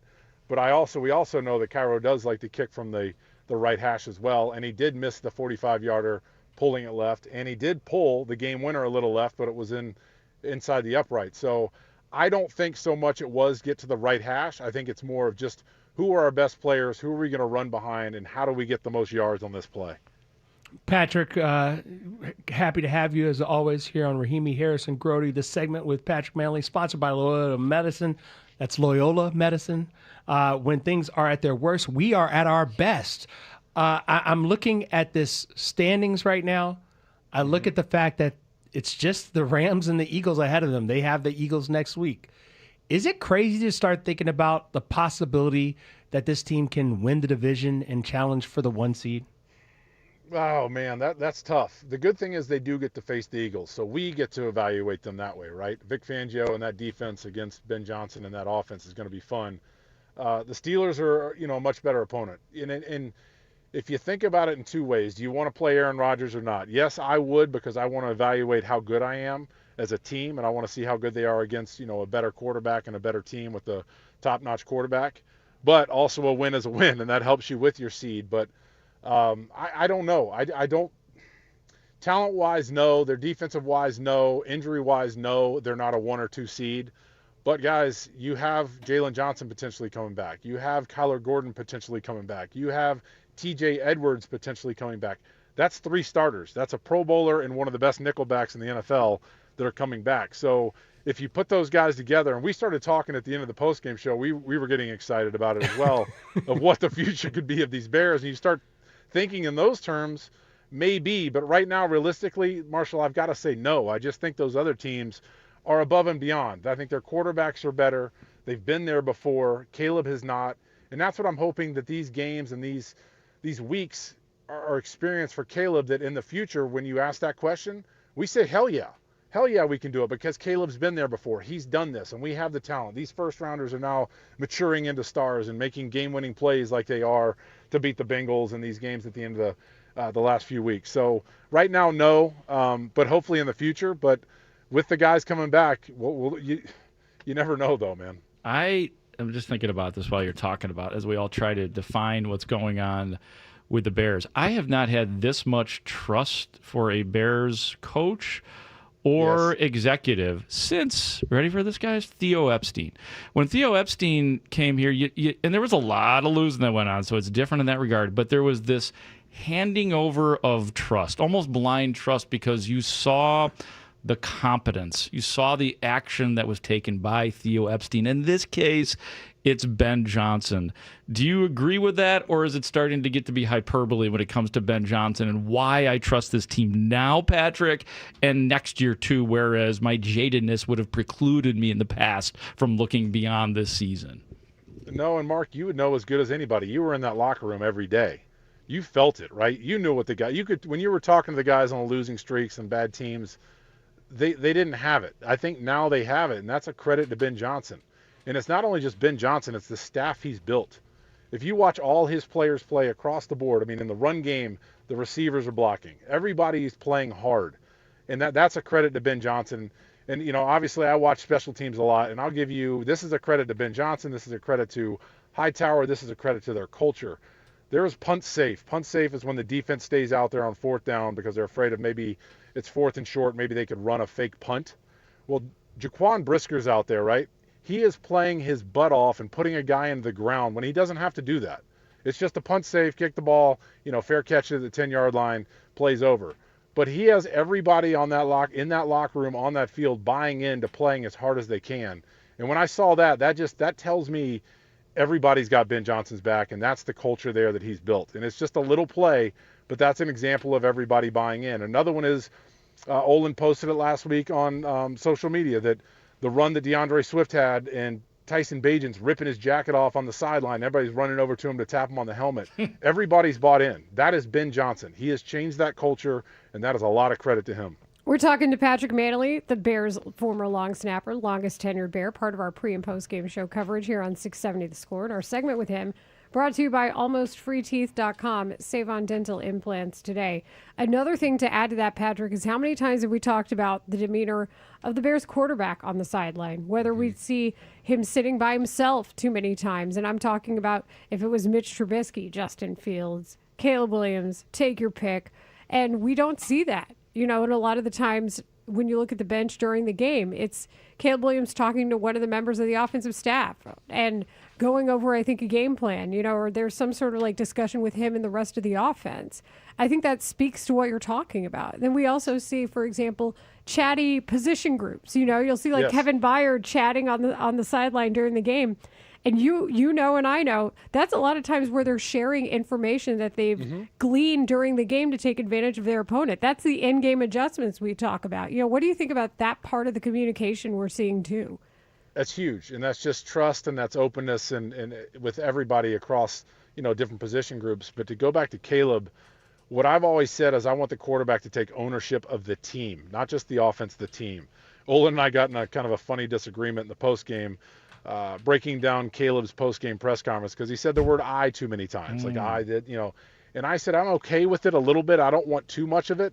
But when a quarterback to me says it's he's talking about his offense. I need to get the guys going. I need to get this offense not making mistakes, stop the illegal procedures and things like that. So I like him saying it. I don't want him to go overboard. But what I'm seeing from Caleb and what I'm seeing from the sideline, even his demeanor in postgame, that he's taking ownership of this offense. He's disappointed that they didn't play well enough on offense. There's discussion, maybe you guys can find out later this week, or we will. Is it mad because he didn't play well, or is it because they took the ball out of his hands in the fourth quarter on some of these crucial plays? I don't know, but if that is what it is, he's still taking ownership of this team, and the way he talks about his offense, I like that. That's what the upper echelon quarterbacks do that I've seen, that I've listened to across the league, and I like that, and I like the way he is engaged on the sideline. I have to ask you, the Commanders signing Jake Moody off the practice squad from the Bears. Yeah. You comfortable with that? And now knowing that Cairo Santos is your only option as a kicker? Yeah, I mean, guys, he was 4 for 5. He missed a 45-yarder. He hit the game winner, went back out there and hit it. He proved in the dome, he hit a 54-yarder, probably had 5 or 6 yards to spare. Everybody's going to struggle at Soldier Field or outdoors for the rest of the year. That is what it is. You know what? There's a couple things. You can talk about the top 3 or 4 kickers in the league. I don't think Cairo is that. Is he very good? Yes. But he's not going to be kicking the 60-yarders. And especially now in Soldier Field, I'm going to like him more than most kickers because he's been here a while. He's been in these elements, and I trust him. Hey, Pat, did you happen to hear our interview with your former teammate Rex Grossman recently? A little bit. What do we got? Well, no, it was really good to hear his voice, yes, man. And I don't know if you keep in touch with him or what your relationship is like with him, if you're going to go boating with him maybe on Friday. Yeah, he's got that city cruise with Urlacher and Alex Brown. I was just curious. Yeah, I was just curious if you'd heard I it. And, actually, I got a neat story about that. My daughter, when we were living in Florida, she went to like a Goodwill or something and found a Rex Grossman jersey. Really? And she came home with it, and she bought it for like $2 or something. I'm like, hey, do you want to get that signed by Rex? And this just talks about our locker room, how close our locker room is. Like, we all have each other's number, and I sent Rex a text. I'm like, hey, my daughter bought I didn't tell him where she bought it, but and how much she bought it for. Oh, wow. But would you mind signing it for her? He said, no problem, send it. He sent it back with a nice little note to her, all that kind of stuff. But Rex is a great guy. I just feel bad for him early in his career that the injuries that he had to overcome. Yeah. I just wonder how different his career would have been, how more beloved he would have been in Chicago if he would have been able to grow through those young years without being injured. But it is good to hear him talk. And, I wish he did more. And I also wish he was able to do more in Chicago when he played here. But, guys, he took us to a Super Bowl. That 06 year, those first 10 games of that year, he was in MVP conversation. Yeah. You go back and look at his numbers, that offense was 1 or 2 in the league, and it had a lot to do with Rex Grossman. Ironically, I think it was up until about the signature Arizona win that year. It was. I don't think Rex played particularly well in that game, and the sort of after that. It was poor. Yeah, it was poor. I wanted to be nice to your friend after all these years. It was poor. But yeah, it was a poor game, and then the decline started to occur. But it was really good. Like, he's an important character. That's why I brought it up. He's such an important character. Oh, 100%. In Bears history, right? He's the pre-color all you heard era. was Lovey say Rex is our quarterback. Yeah. I mean, how many times I wish somebody go back and count those. I got told. I was filling in. This is funny. I was filling in for Josh Liss over on BBM. So I did the interview with Lovey, and so I had to ask the questions, and I got Mark. Rex is our quarterback. And I remember, like, Joniak being kind of like, why did you need to pin him down there? I'm like, because these are the questions that needed to be asked here. So I do have the distinction of being one of many reporters who was told Rex is our Mark, quarterback. it almost became a bit, and it was a great bit. Yes. And I guarantee you, if you asked Lovey, he'd be like, "Oh yeah, big guy, I was just having fun with you." Now he can. Now he can say that. It didn't seem like that. Now he I bet can. he would. 100%. That's this humor, man. He had that dry sense of humor. That's hilarious. I would love if somebody would ask him.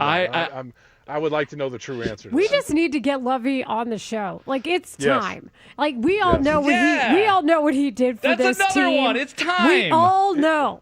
Second best coach in Bears history. I know, guys. We got to real quick. I got to see him at Devin Hester's Hall of Fame induction and got to talk to him for a while. And I opened up about training camp, missing curfew a few nights, how much I golfed, all that kind of stuff. And he always said, "Big guy." He's like, "All right, big guy, that's enough. I don't need to know everything." He goes, "I know stuff was going on, but I just don't need to know everything even now." Oh my God, that's great. That's the kind of dad you want to have. All right. Oh, now. 100%. Yes. When I Yes. was in high school, I used to Turn never your mic do on. There you anything go. I was supposed to. Oh, right. I mean, but I was there for practice every morning.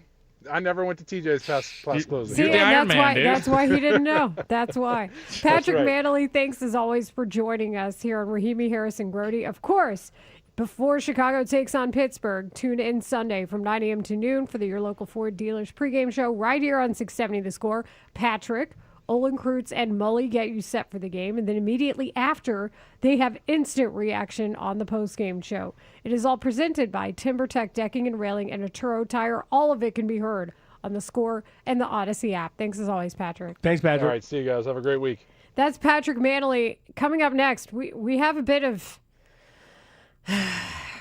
it's developing news. I guess yeah. it broke. It's a developing story. It's actually unbreaking news, if that makes sense. Oh, unbreaking news. Uh-huh. We'll discuss it next, along with taking a look at what we learned in Week 11 in the NFL. We go around the NFL next. When it comes to Bears analysts in the know, The Score is your destination all season long. Our starting lineup on offense includes Olin Kreutz, Jared Payton, Patrick Manley. And on defense, it's Dave Wanstead, Matt Bowen, and Anthony Harris. Plus, all the inside info from Mark Grody, Brad Biggs, Dan Wiederer, Stacey Dales, and many more. Unfiltered opinions from the unprecedented team of experts on Chicago's Sports Radio 670 The Score. Always live on the free Odyssey app. This segment is sponsored by Grand Appliance. Shop the Black Friday Now sale at Grand Appliance for Black Friday prices all month long on top brands like Cafe, GE, and more. Visit grandappliance.com or your local Grand showroom for complete details. That's Grand Appliance, appliance experts since 1930. Hellsberg gifts checked off the list. Now, time for wrapping. Earrings for mom. A gold bracelet to match the rings Danielle wears every day. And for Dad, a new watch, because we all know he needs one. All right, this is going to be a good one. Our favorite things for your favorite people. Shop our Black Friday event for up to 65% off in-store or at hellsberg.com. If you're purchasing a new home or refinancing your existing home, call Team Hochberg, your trusted local lender. Suzanne called David after hearing him explain discount points on his radio show because her son was purchasing a home in Colorado. David answered Suzanne's questions and encouraged her son to call for a free consultation. Suzanne was so impressed with the service David provided that she wrote this 5-star Google review. Quote, I sent David an email today with a question about discount points that I heard him speak about on his show, and he called me back this evening with a complete explanation. I'm so impressed with his responsiveness and knowledge, end quote. David strongly encourages everyone to check out Team Hochberg's more than 500 5-star reviews on Google from happy listeners like Suzanne. Team Hochberg has helped Susan and thousands of SCORE listeners, but they can't help if you don't call 855-56-DAVID or visit 56david.com. That's 855-563-2843 and 56david.com, lower.com, equal housing letter, NMLS 1124061. Save big money on your dream kitchen upgrade with help from Menards. Clearview Cabinetry offers a selection of finishes made with the finest materials and built to withstand life's sticky messes. They provide features like soft closed doors and drawers and cabinet accessories to match your unique style. Save big money on Clearview cabinets and check out our weekly flyer on menards.com for more great deals happening this week. Save big money at Menards. What if you could have reliable and intelligent Wi-Fi? And get this, what if you could keep it at the same price for 5 years? That's the Xfinity 5-year price guarantee. 5 years of Wi-Fi that boosts speeds to the devices that need them most. That finds and fixes problems before you even notice them. Like super intelligent Wi-Fi with a sixth sense.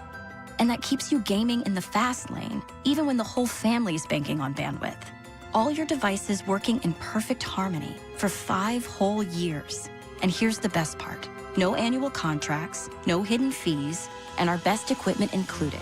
Hey, let's face it, a lot can change in 5 years.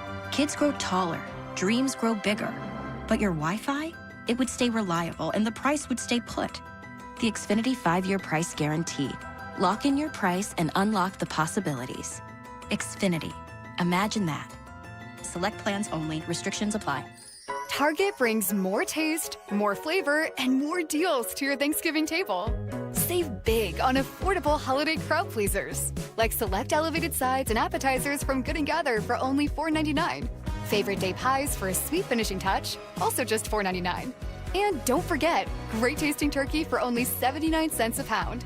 So many cravings, so many ways to save.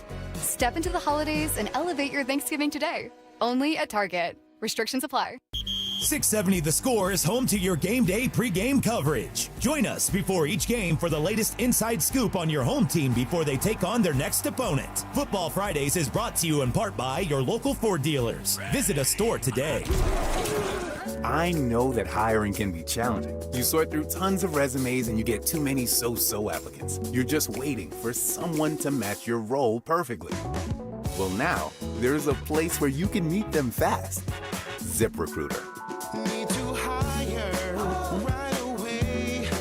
Start your search for strong candidates. The right fit awaits. Build your team. Build it sooner. Meet your match on ZipRecruiter. Just head to ZipRecruiter.com/free right now to try it for free. And you're on your way to meeting your match. 4 out of 5 employers who post on ZipRecruiter get a quality candidate within the first day. So try it now. Go to ZipRecruiter.com/free. Once again, that's ZipRecruiter.com/free. Meet your match on ZipRecruiter. Try it free. This is Maggie Gray with an Odyssey Sports Minute. Lane Kiffin knows what it's like to stumble on the biggest stages, from the Raiders to USC, and he's never shied away from chasing the next challenge. With top programs pursuing him now, it's clear he won't back down from the biggest job on the table. Ole Miss wants an answer before the Egg Bowl, but Kiffin has built his career on taking risks. I'd be stunned if he stayed put. I'm Maggie Gray. Rahimi Harrison Brody. Middays 10 a.m. to 2 on Chicago Sports Radio 670 The Score. Rodgers is inside the pylon. Touchdown Packers. It's Rodgers running for the score. Right on cue, Joe. He had some choice words there for the crowd. Oh, yeah, the old Aaron Rodgers. I own you. I still own you. But do you? Do you? Technically, the people of Cook County own Soldier Field. I'm just saying. There's other shareholders, of course. There's a board of operators. Yeah, the that own Parks team. District. What's up, Parks District? Yeah. Who else? Edgar Bennett, I think, has a little piece in the Bears still, even though he played for the Bears. But every tight end that the Packers have ever had in their life, they walk around owning a little bit of the Bears. So there's multiple owners. No. Brian What I'm Urlacher. trying to say is the only ones who really own anything around here is us. The people who pay the taxes for Bears. Soldier Field. Yeah, that's right. So City take proper. that. We are city proper people. Take that, Aaron Rodgers. This is Rahimi Harrison Grody on 670 The Score. And the reason he is brought up is because it looks like He might. This is closer to thinking he might play Sunday. The latest from Adam Schefter 17 minutes ago. Steelers head coach Mike Tomlin told reporters that Aaron Rodgers has a fracture in his wrist that will not require surgery. His status for Sunday's game against Chicago is uncertain. He also followed it up by saying he is not expected to practice Wednesday. That's tomorrow. I still think he's playing. I still want him to play. I am vehemently opposed to him playing football if you want to get a win.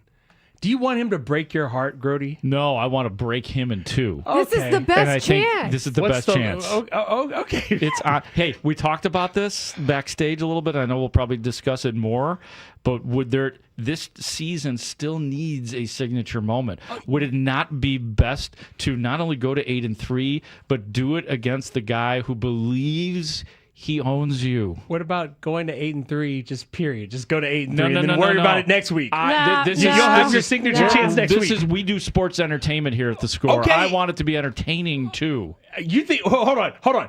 You think the team that lost by 2 touchdowns to Tyler Huntley can't make this entertaining? I think it's way more entertaining if the Bears beat Aaron Rodgers, and the 58,000 people that will be in attendance at Soldier Field all get to witness a late pick 6 by Nashawn Wright. So if I told you if I just said by the, I see what you did there. If I told you by the numbers that the Bears, I'm just throw out these numbers. Okay. The Bears have a 75% chance of beating the Steelers without Aaron Rodgers. And if you take my 75% and if chance, they have a 50% chance of beating the Steelers with Aaron Rodgers, which one would you take? I want Aaron Rodgers on that. You take the 50-50. I'll take the 50-50. You're crazy. Honestly, Bring it to me. Bring him to me. We're playing with house money. Eff it. Give me It's Aaron not Rodgers. house money. Thank you. In the words of Can I Clever say Lang, that? you ain't so bad. Here's why it's not house money, Layla. They've clinched nothing, and they've got a lot of tough opponents on the schedule. Like, yeah, you're probably going to get to face maybe Shador Sanders and the Browns. There are wins to be had out there,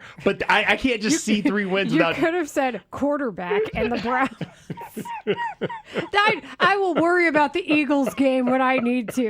In the meantime, bring me Aaron You Rodgers. need to worry about the Eagles game right now because you just saw what they did to the Lions. More What is ale for that? my men. Yeah, like What? Oh, that's Drago. No, I was Oh, talking I about. couldn't hear I it said really Clever well. Lang from Rocky 3. That'd be Mr. T, who said, "You ain't so bad. You ain't so bad, Aaron Rodgers. Your powers are weakening. It's like you're Superman with a kryptonite chain." what happened He's to not Clubber even Lang on at the end of that McAfee movie? anymore. He's not even on McAfee What anymore. happened I to don't even Clubber know if he's Lang really at the end married. of that movie? Well, What happened to Clubber Lang at the end of that movie? he lost like Okay, everybody. Yes, that's my point. Well, this is real life. And Aaron Rodgers is 41. Yeah, why Now are you it's real dwelling life. on? Why are you dwelling on fiction, man? Bring me Aaron Rodgers. You guys are crazy. No, yeah, Of course. crazy. Yes, I understand yes. the want. I understand the I was want. like, no, yeah, wait, yeah, I am, yeah. Everybody needs this, Mark, Marshall. Layla, I understand the want to beat Aaron Rodgers and to proverbially or truly literally break him. I understand that. Well, he's already broken. But with do the wrist. you want that satisfaction more than you want to be 8-3? The answer should be no. I think that Stat don't they go doves. hand in hand? No. It is time If for the a Bears- sports hypothetical. If the Bears gave you- beat I just Aaron gave you the Rodgers, two they options. beat the Steelers. I've got it. Okay, sports monkey's paw. It's not as hurtful as of a monkey's paw. Which one feels better to you? These are your options. You can't remix them. Okay. Number 1, you beat the Steelers with Mason Rudolph. You improve to 8-3. Okay. But number 2, you lose to the Steelers, but you intercept Aaron Rodgers 2 times and you sack him another 4. And the Steelers have to win because of their defense or something else that isn't the offense. Do you aggravate the Which left one wrist? feels better? Did you aggravate Number the left one. wrist of the press? No, not you. No, not me. I need my meatballs and I need Mark Grody. And you know Ray and Robbie. And Ray, you know. Mark Grody, which Layla, option feels better? I'm You go first, afraid. Mark. I'm afraid that my desire is when I talk about wanting wanting Aaron Rodgers to play. It is to beat Aaron Rodgers. So even though I hear what you're saying, you beat him up a little bit in the game, but you lose, can't have it. I want the Bears to beat Aaron Rodgers, and I want that wasn't one of the options. I will be in the press what box. if they beat Aaron watching. Rodgers No but lose the remixing. game? It's like you ignore the rules. I don't want that. So what? Yeah, because I'm almost like, you know what? It's almost a moral win if you beat Aaron Rodgers No. and sack him a bunch and intercept him a bunch, but By the you way- lose the game. It would still feel decent. This goes beyond meatball. That would This is feel- just that would feel illogical. decent. No, it doesn't. Take the We're- 8 I'm and not 3. coaching the team. Take the 8-3. If you're a Bears fan, you take 8-3. Ray, I'll let you weigh in. I want a win. They- I would I love want a win the over truth. Aaron Rodgers, but I would take a win without Aaron Rodgers in the mix. So that's how I feel It's about the it. sports monkeys paw. Detroit you either fan get a wants to chime win in. or you get to embarrass Aaron Rodgers. I'll take the win. Go ahead, Detroit fan. So if let's say the Bears beat the Steelers with Mason Rudolph, we would talk about it for a week and then it would go away. If the Bears ended Aaron Rodgers' career Well- and destroyed him, we'd talk about that forever. Well, we that don't would want- be no, every time. Look, I just want the Bears to beat Aaron Rodgers. So I guess my answer is yeah, the other you one. take the L. You take the L. Robbie, to your point, though, yes, we talk about it for a week. Less than. You know why? Because they play the freaking reigning Super Bowl champs at their place on Friday. I'm not worried about that right now. Like when you hear the name Corey Wooten, what do you think about? Brett Favre. Pain. Exactly. Like I want to destroy Aaron Rodgers. I hate him. If you destroy Aaron Rodgers and still lose, Aaron Rodgers, in my opinion, still gets the last laugh. He really does. Because then he this- is the type who'd be like, well, we won the game. Exactly, Layla. You already know what do he you would know be how many? saying. Hey, Ray, do you know how many wins the Steelers have right now? Yeah, I'm immunized. They have 6. You know who said they wouldn't get more than 6 this season? Mark Grody. Oh, no. So if Aaron Rodgers gets the dub, but yet gets hurt or throws 4 picks, he'll just be like, didn't that Grody guy say I wasn't even going to get I thought to it this would level? implode. I admit, with Aaron Rodgers. And guess what? It hadn't been great lately.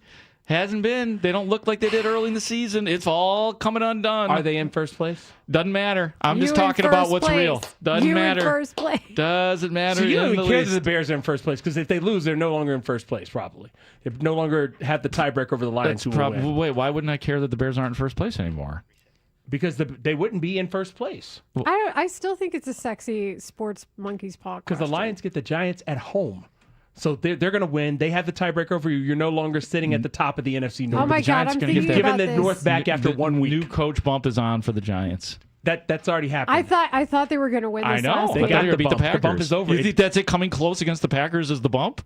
Yeah, that's Oh, how it no. works. It's a 1 week bump. Why That's you got to what be the like NFL that to bump Mike is. Kafka? He's one of us. You know what else? In the ESPN Power Rankings, the Packers are still ranked ahead of the Bears. Why? Because they were able to pull out the win against the Giants. So did the Bears. Because they have a defense. That you wanted the answer. I'm just giving you the answer. They have a defense. I thought about the neutralize Aaron Rodgers thing all wrong. Okay, what you got? The real loss would be if he wasn't a factor at all.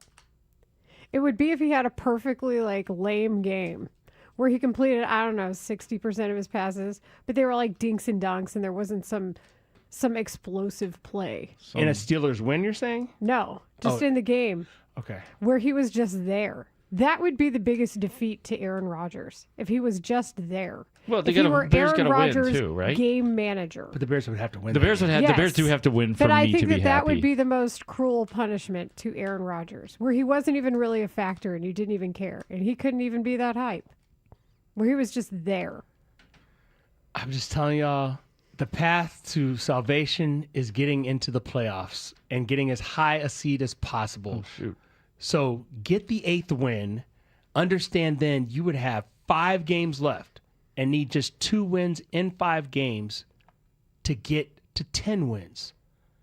I'm just. I don't want salvation. I want sin. I want to beat Aaron Rodgers. I want to sin. Sinner. Is it sin or is it redemption? I don't think it's. Is it redemption when you beat an old man and it's like he's old? He's not the same guy. Yeah, you brought up a Did point. you see Aaron what Rodgers Joe sucks. Flacco just did? Joe Flacco didn't look old. Well, Aaron Rodgers is only 1 year older than Joe Flacco. Aaron Rodgers doesn't have Jamar Chase and T. Higgins. Don't I want worry to point about that. out. Okay. Don't worry about that part. I think you guys.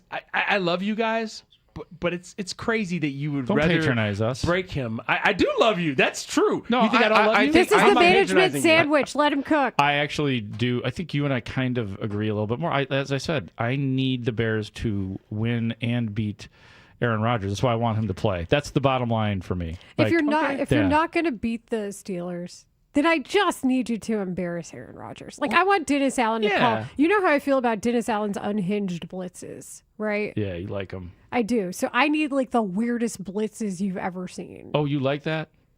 Kirk Cousins. Is Jalen Johnson playing this week? That's the question. If Jalen Johnson suddenly walks through that tunnel. Or But TJ Edwards. Hey, even if it's where people are projecting it to be, and that would be the Green Bay game, That's what I said. that'd be pretty sick too. Yeah, But that would be very cool. This Kyler weekend. Gordon, where you I at? think you guys- Where's your and practice window? I know that sports make us emotional, TJ and it Edwards. makes us illogical to a certain extent. But I need you guys to just understand the most important thing that happens this weekend is a Bears win, regardless of who is playing quarterback. But if they happen to lose, I just love a good sports hypothetical. a good shiner to the eye of Aaron Rodgers. Maybe, as Layla said, a couple interceptions. Maybe the dream, the Nashawn Wright pick six. Like, even if they just to leave a mark. Okay. Immunize this. Oh wow. Yeah, I've been immunized. I was going to say something else, but we Is can't that a say new it on one, the or air. is that from way back when? That was him lying about getting his vaccine. Oh, that's right. We went through that whole thing. Yeah, I've been immunized.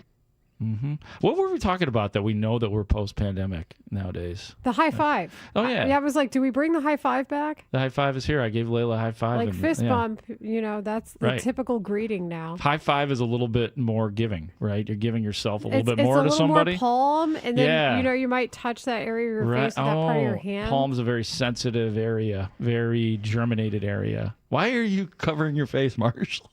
I'm just waiting to go to break. That's per usual. He's waiting to go to break because he found what is perhaps You do have something good the for us. worst dating advice for all time. It's not great. It's not great. But you know what? I understand why he's the one saying what he said.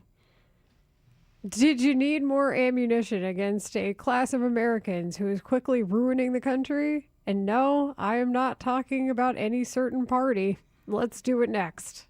We are Chicago's #1 and most listened to sports station. We're live from Chicago, talking Chicago sports. Listen on your radio, your laptop, your mobile device through the Odyssey app, AUDACY, or tell your smart speaker to play 670 The Score. We're live and we're local. 670 The Score. Always live on the free Odyssey app. The holidays are fast approaching. Have you thought about corporate gifts for your best customers and clients? If you're in charge of selecting the gifts your company sends out, listen up. This year, you can really wow your customers with a gift from Second City Prime Steak and Seafood. Second City Prime Steak and Seafood is based right here in Chicagoland. They only source the top 2% of USDA prime steak. It's not the same steak that you find in warehouse clubs or grocery chains. This is the best of the best. Filet mignon, Japanese and Australian Wagyu, bone-in ribeye, and more. When you call Second City Prime, you will work directly with the owners, Chris and Susie. They'll work with your budget per gift and craft the perfect package that will arrive on your client's doorsteps dressed to impress. They ship nationwide and will include a personal handwritten note with each gift. This year, make a mouth-watering impression with your holiday gifts and support a local business at the same time. Contact the owners, Chris and Susie, at secondcityprime.com. That's second, SECOND, cityprime.com. I'm Dent Day from the BetMGM Network, here to help you beat the books. I'm taking Duke laying 11.5 tonight against Kansas. This line is massive, but sometimes to beat the books, you got to follow the books. Kansas is likely without Darren Peterson tonight, which puts the Jayhawks at a massive disadvantage. And we've seen early that this Duke team led by Cam Boozer is unbelievably talented with a ton of depth. So I'm riding with Duke laying 11.5. Bet smarter, beat the books. Download the BetMGM app today. Please gamble responsibly. Now that I'm a dad, I can't stop thinking about what would happen to my kids if something happened to me. Like losing the house or not affording college. Yeah, that used to keep me up at night too. It's why I finally got life insurance from Ethos. It's 100% online. No medical exams, just a few health questions. I got $2 million in coverage for around $2 a day. I never realized it was that simple. Get your free quote at ethos.com/game. That's ethos.com/game. Rates may vary. Bill monthly. Sample rate 10-year term life policy for a 35-year-old healthy non-smoking male. Truck drivers, the holiday rush is here. Take advantage by becoming a Schneider driver. By driving for one of America's busiest carriers, you'll stay busy during the holiday season and throughout the new year. Plus, as a Schneider driver, you'll have access to top-quality driver support and newer equipment spec'd with the latest safety and comfort features that drivers want. Don't wait. Get a jump on 2026 by exploring jobs in your area today at SchneiderJobs.com. That's SchneiderJobs.com. Wesley Financial Group is not a law firm, and Chuck McDowell, definitely not an attorney.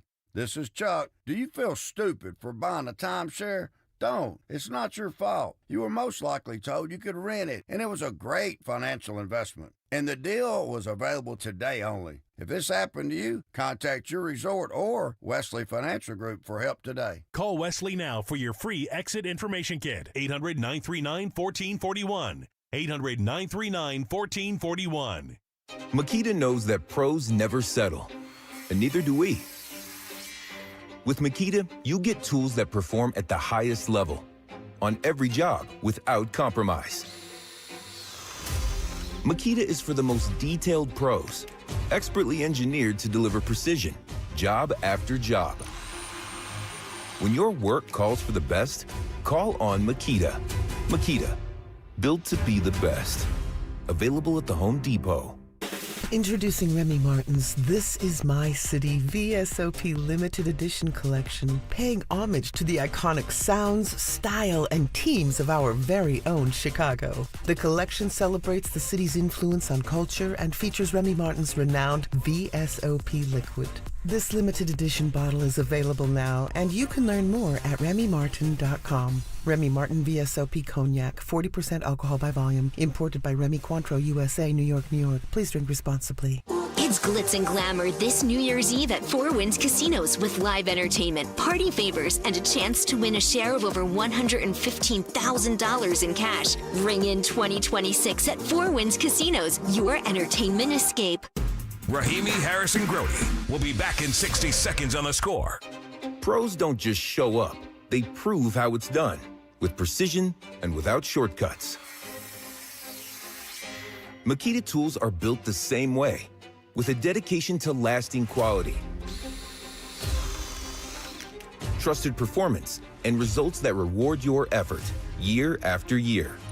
When the job calls for the best, call on Makita. Built to be the best. Available at the Home Depot.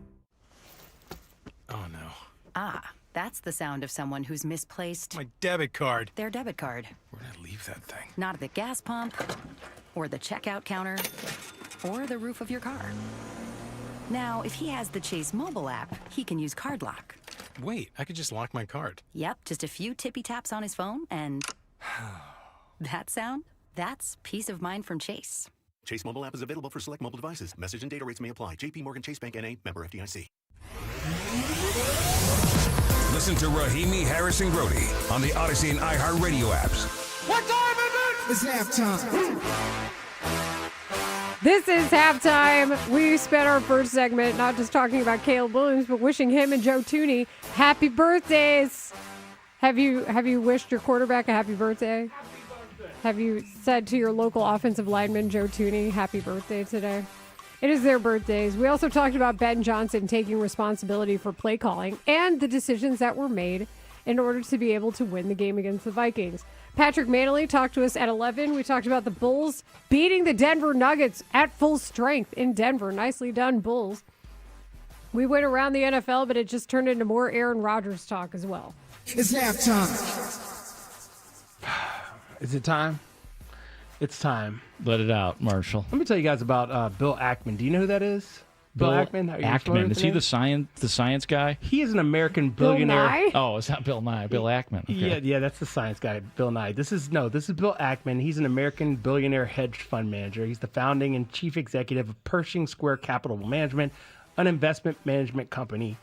He has been described as an activist investor.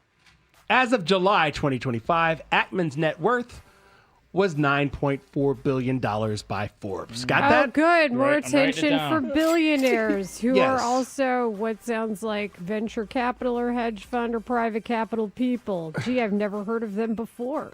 Bill Ackman was born on May 11th, 1966. That makes him 59 years of age. Got that part too? I think that's going to be How important contextually. 59 years old. Thank you. 59-year-old billionaire. I got it. I'm writing this all down. Bill Nye. Bill Ackman is active Bill Nye, on science Twitter. guy. He's got 1.8 million followers on the artist formerly known as Twitter. Oh, does he tell people to wake up at 4 a.m. for that billionaire mindset? I don't follow him. I only have seen one of his tweets, but it's the tweet I saw that had me raising not one but both eyebrows. Here's the tweet. I hear from many young men that find it difficult to meet young women in a public setting. In other words, the online culture has destroyed the ability to spontaneously. Spontaneously. I got you. I got words. Enveloped. Spontaneously meet strangers. As such, I thought I would share a few words that I used in my youth to meet someone that I found compelling. How do you do, fellow kids? You look compelling. He's 59 years old, so just take that into consideration when he says he used them in his youth. And he's a billionaire, which means he probably at least came from millions first. I would ask, quote, may I meet you, end quote, before engaging further in a conversation. I almost never got to know. It inevitably enabled the opportunity for a further conversation. I met a lot of really interesting people this way. I think the combination of proper grammar and politeness was the key to its effectiveness. You might give it a try. And yes, I think it should also work for women seeking men as well as same-sex interactions. Just 2 cents from an older, happily married guy concerned about our next generation's happiness and population replacement rates. Why in fellow kids? Why in the damn hell are you concerned about population replacement rates? What is that? Also, thank you so much for giving us 2 cents out of your $9.4 billion of worth. I appreciate that. If you were concerned about the next generation's happiness, you wouldn't game the system to negate the middle class and make sure that rent is unaffordable, as is everything else, turning it into an oligopoly. Like groceries wouldn't be through the roof expensive. People could afford to live. But sure, tell me about your concerns about population replacement rates. That's a thing that people hang out with people say. Let's not even get to that part yet. Let's just start with the basic premise. Layla, if a man that you did not know and had never met in your life came up to you in public and said, may I meet you? What would your response be? Are you a billionaire? Otherwise, why are you saying this to me? Also, the billionaire part probably has a little bit to do with the effect that he says, I almost never got to know. Come on, man. Was he flashing like a $20,000 suit while he's doing No, this? he's probably in the same room as other people who also are in a vacuum. I think this is... May I meet you? This is tough. I mean, I'm all for the proper grammar is probably pretty cool. The politeness, that's probably a win. Mark, have you ever picked up a woman in public? I would like to talk to you about the population replacement rates. Have you ever picked up a woman in public? I have. Okay, have you ever said, may I meet you? No. Would you ever say, may I meet you? No. Robbie, let's go a little younger with the demographic. Have you ever picked up a woman in public? Yeah. Have you ever used the phrase, may I meet you?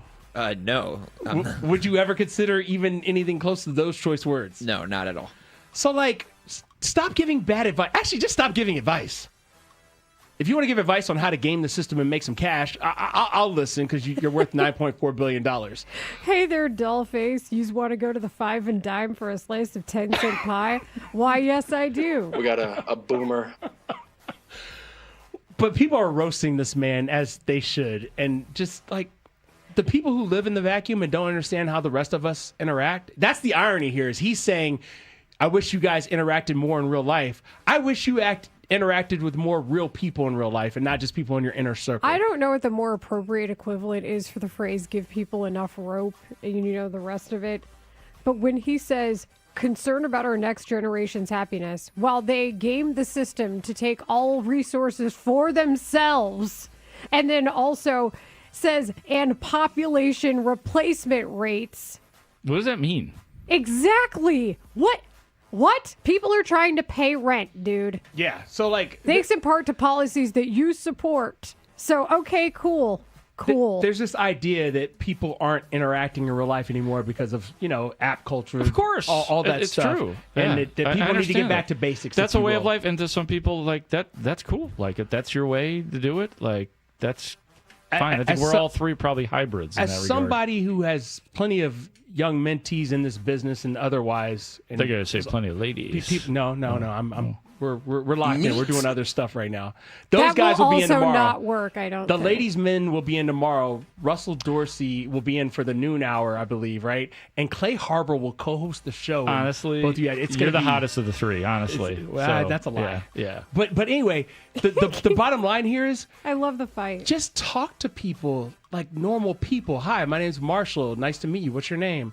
And go with that. Yeah. Like it's not that complicated. Don't be creepy. Don't be weird. I do want to take this time to say, just make somebody else feel comfortable. Yes. That is the easiest way. Now, maybe it's the simplest way. I shouldn't say easy because it's not always easy.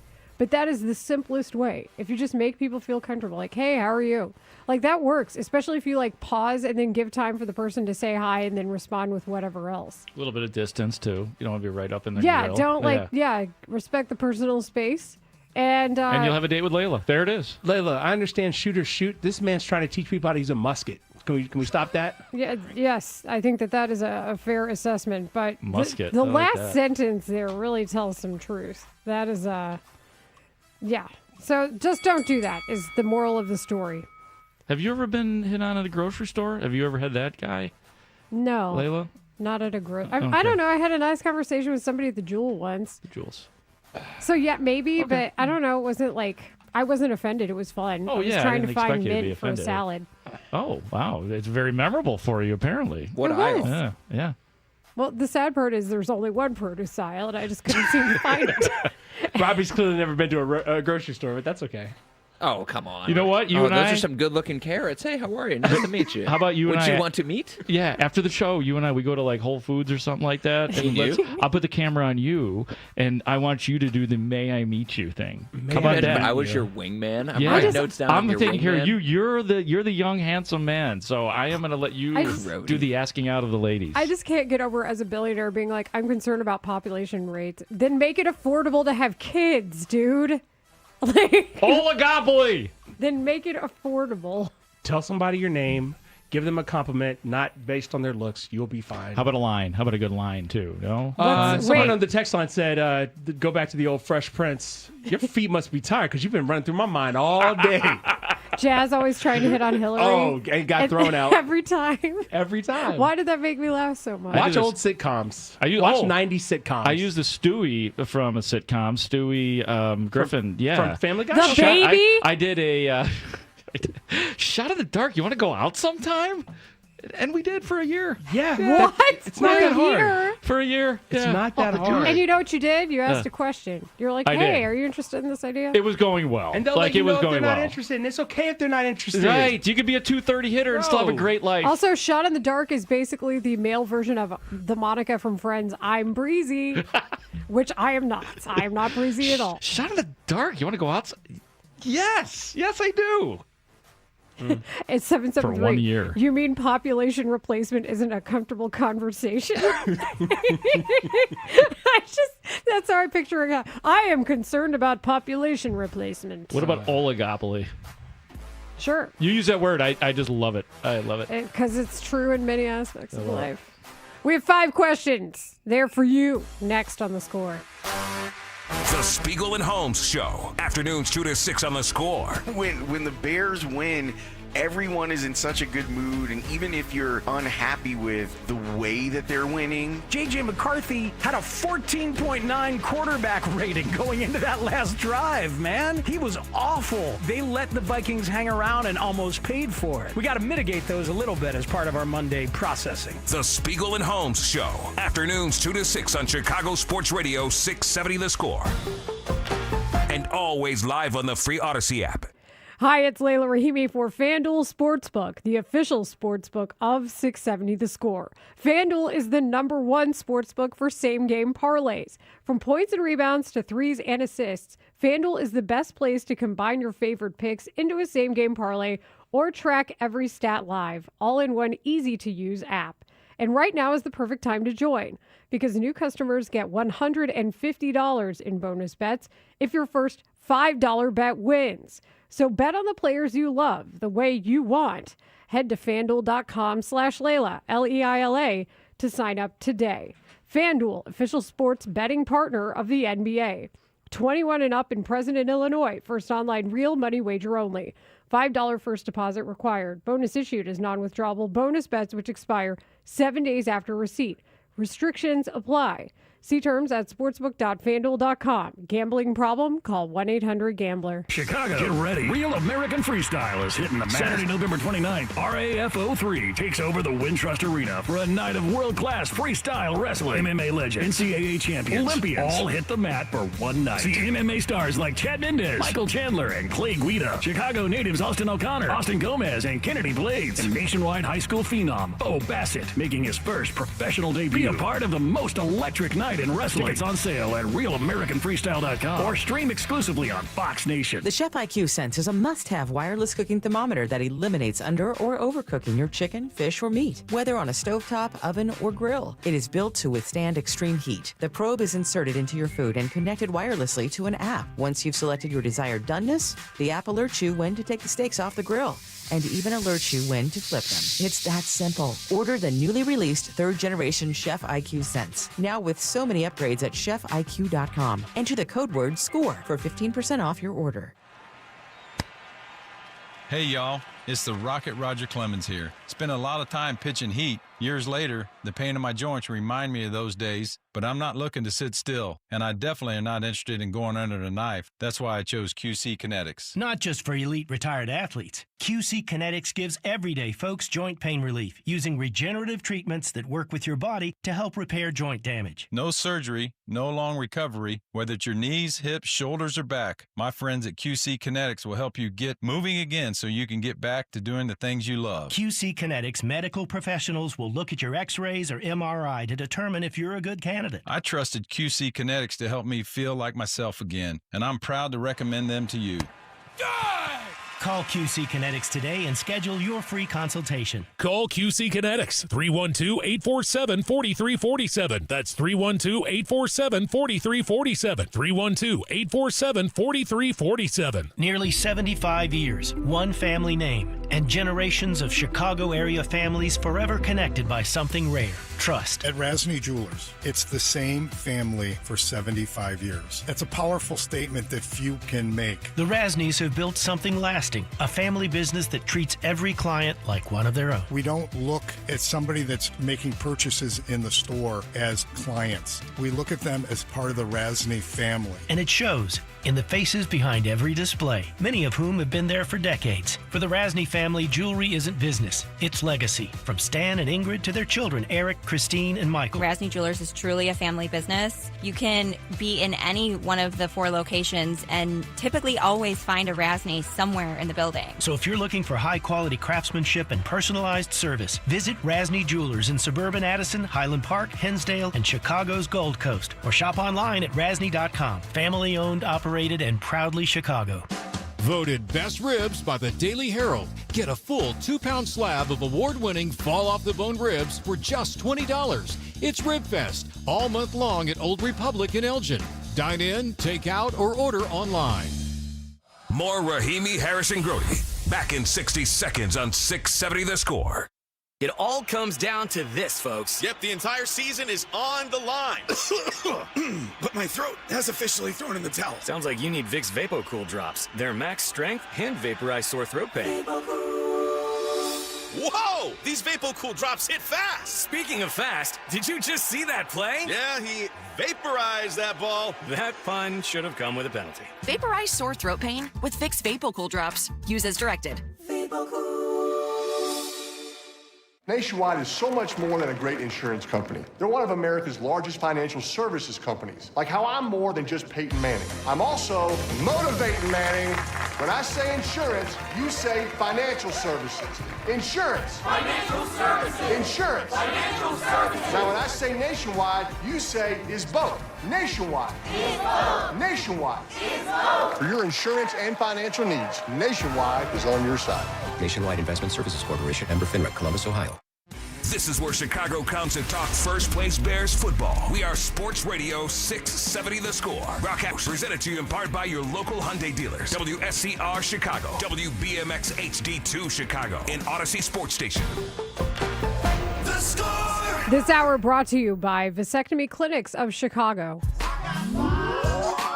It's time for 5 on. Layla Rahimi and Marshall Harris with Mark Grody bring you 5 topics on their minds today on Chicago Sports Radio 670 The Score. Number 1. What is the ceiling of the 7-3 first place Chicago Bears? No, we got to start with you, Marshall, because Okay. your face said everything. And the laugh now says more. Okay. Here's the ceiling. And I think this is where I want to be very clear off the top what a ceiling is. The roof! Because ceiling means what they are capable of. This team was capable, depending on what happens between now and the end of the season, of going to the Super Bowl. That's the capability. That's the ceiling. Going to the Super Bowl. That is what this team is capable of. You know why? They're 7-3. They have a game next week with the Eagles. I'm not assuming a win this week, but I'm saying if they do win this week, if they can find a way to beat the Philadelphia Eagles, who have played a lot of close games, by the way, this season, then they would hold the tiebreaker over the Philadelphia Eagles. Eagles! For the 1 seed. And if you get the 1 seed, you get a bye. And if you get a bye, whew. This playoff graphic has really gotten to our heads. Yes. Not only has it gotten to our heads, but then the Bears moved up on it, and now we're just like, whoa, we're color. drunk on power. They and went from the possibility. 6 seed in your color graphic to the 3 seed in 1 week. That's what happened. And now they can move up even further if they get a win the next 2 weeks. When I saw, okay, let's just confess here. Go ahead. I saw that graphic, and I was like, the Bears are the 3? No, I need glasses. I'm getting older. And then I was like, no, yours are. I think I've tried them, and I'm scared. I don't know how to buy glasses yet. That's why. Like, I might not need this strength. I don't know how to buy readers yet. I don't know how to do it. You don't need that. No one needs that strength. Oh, have you Mr. tried on these Magoo is readers? the only guy Pass that needs him that over. strength. Pass Here him you go. over. Here you go. Don't throw. No, not.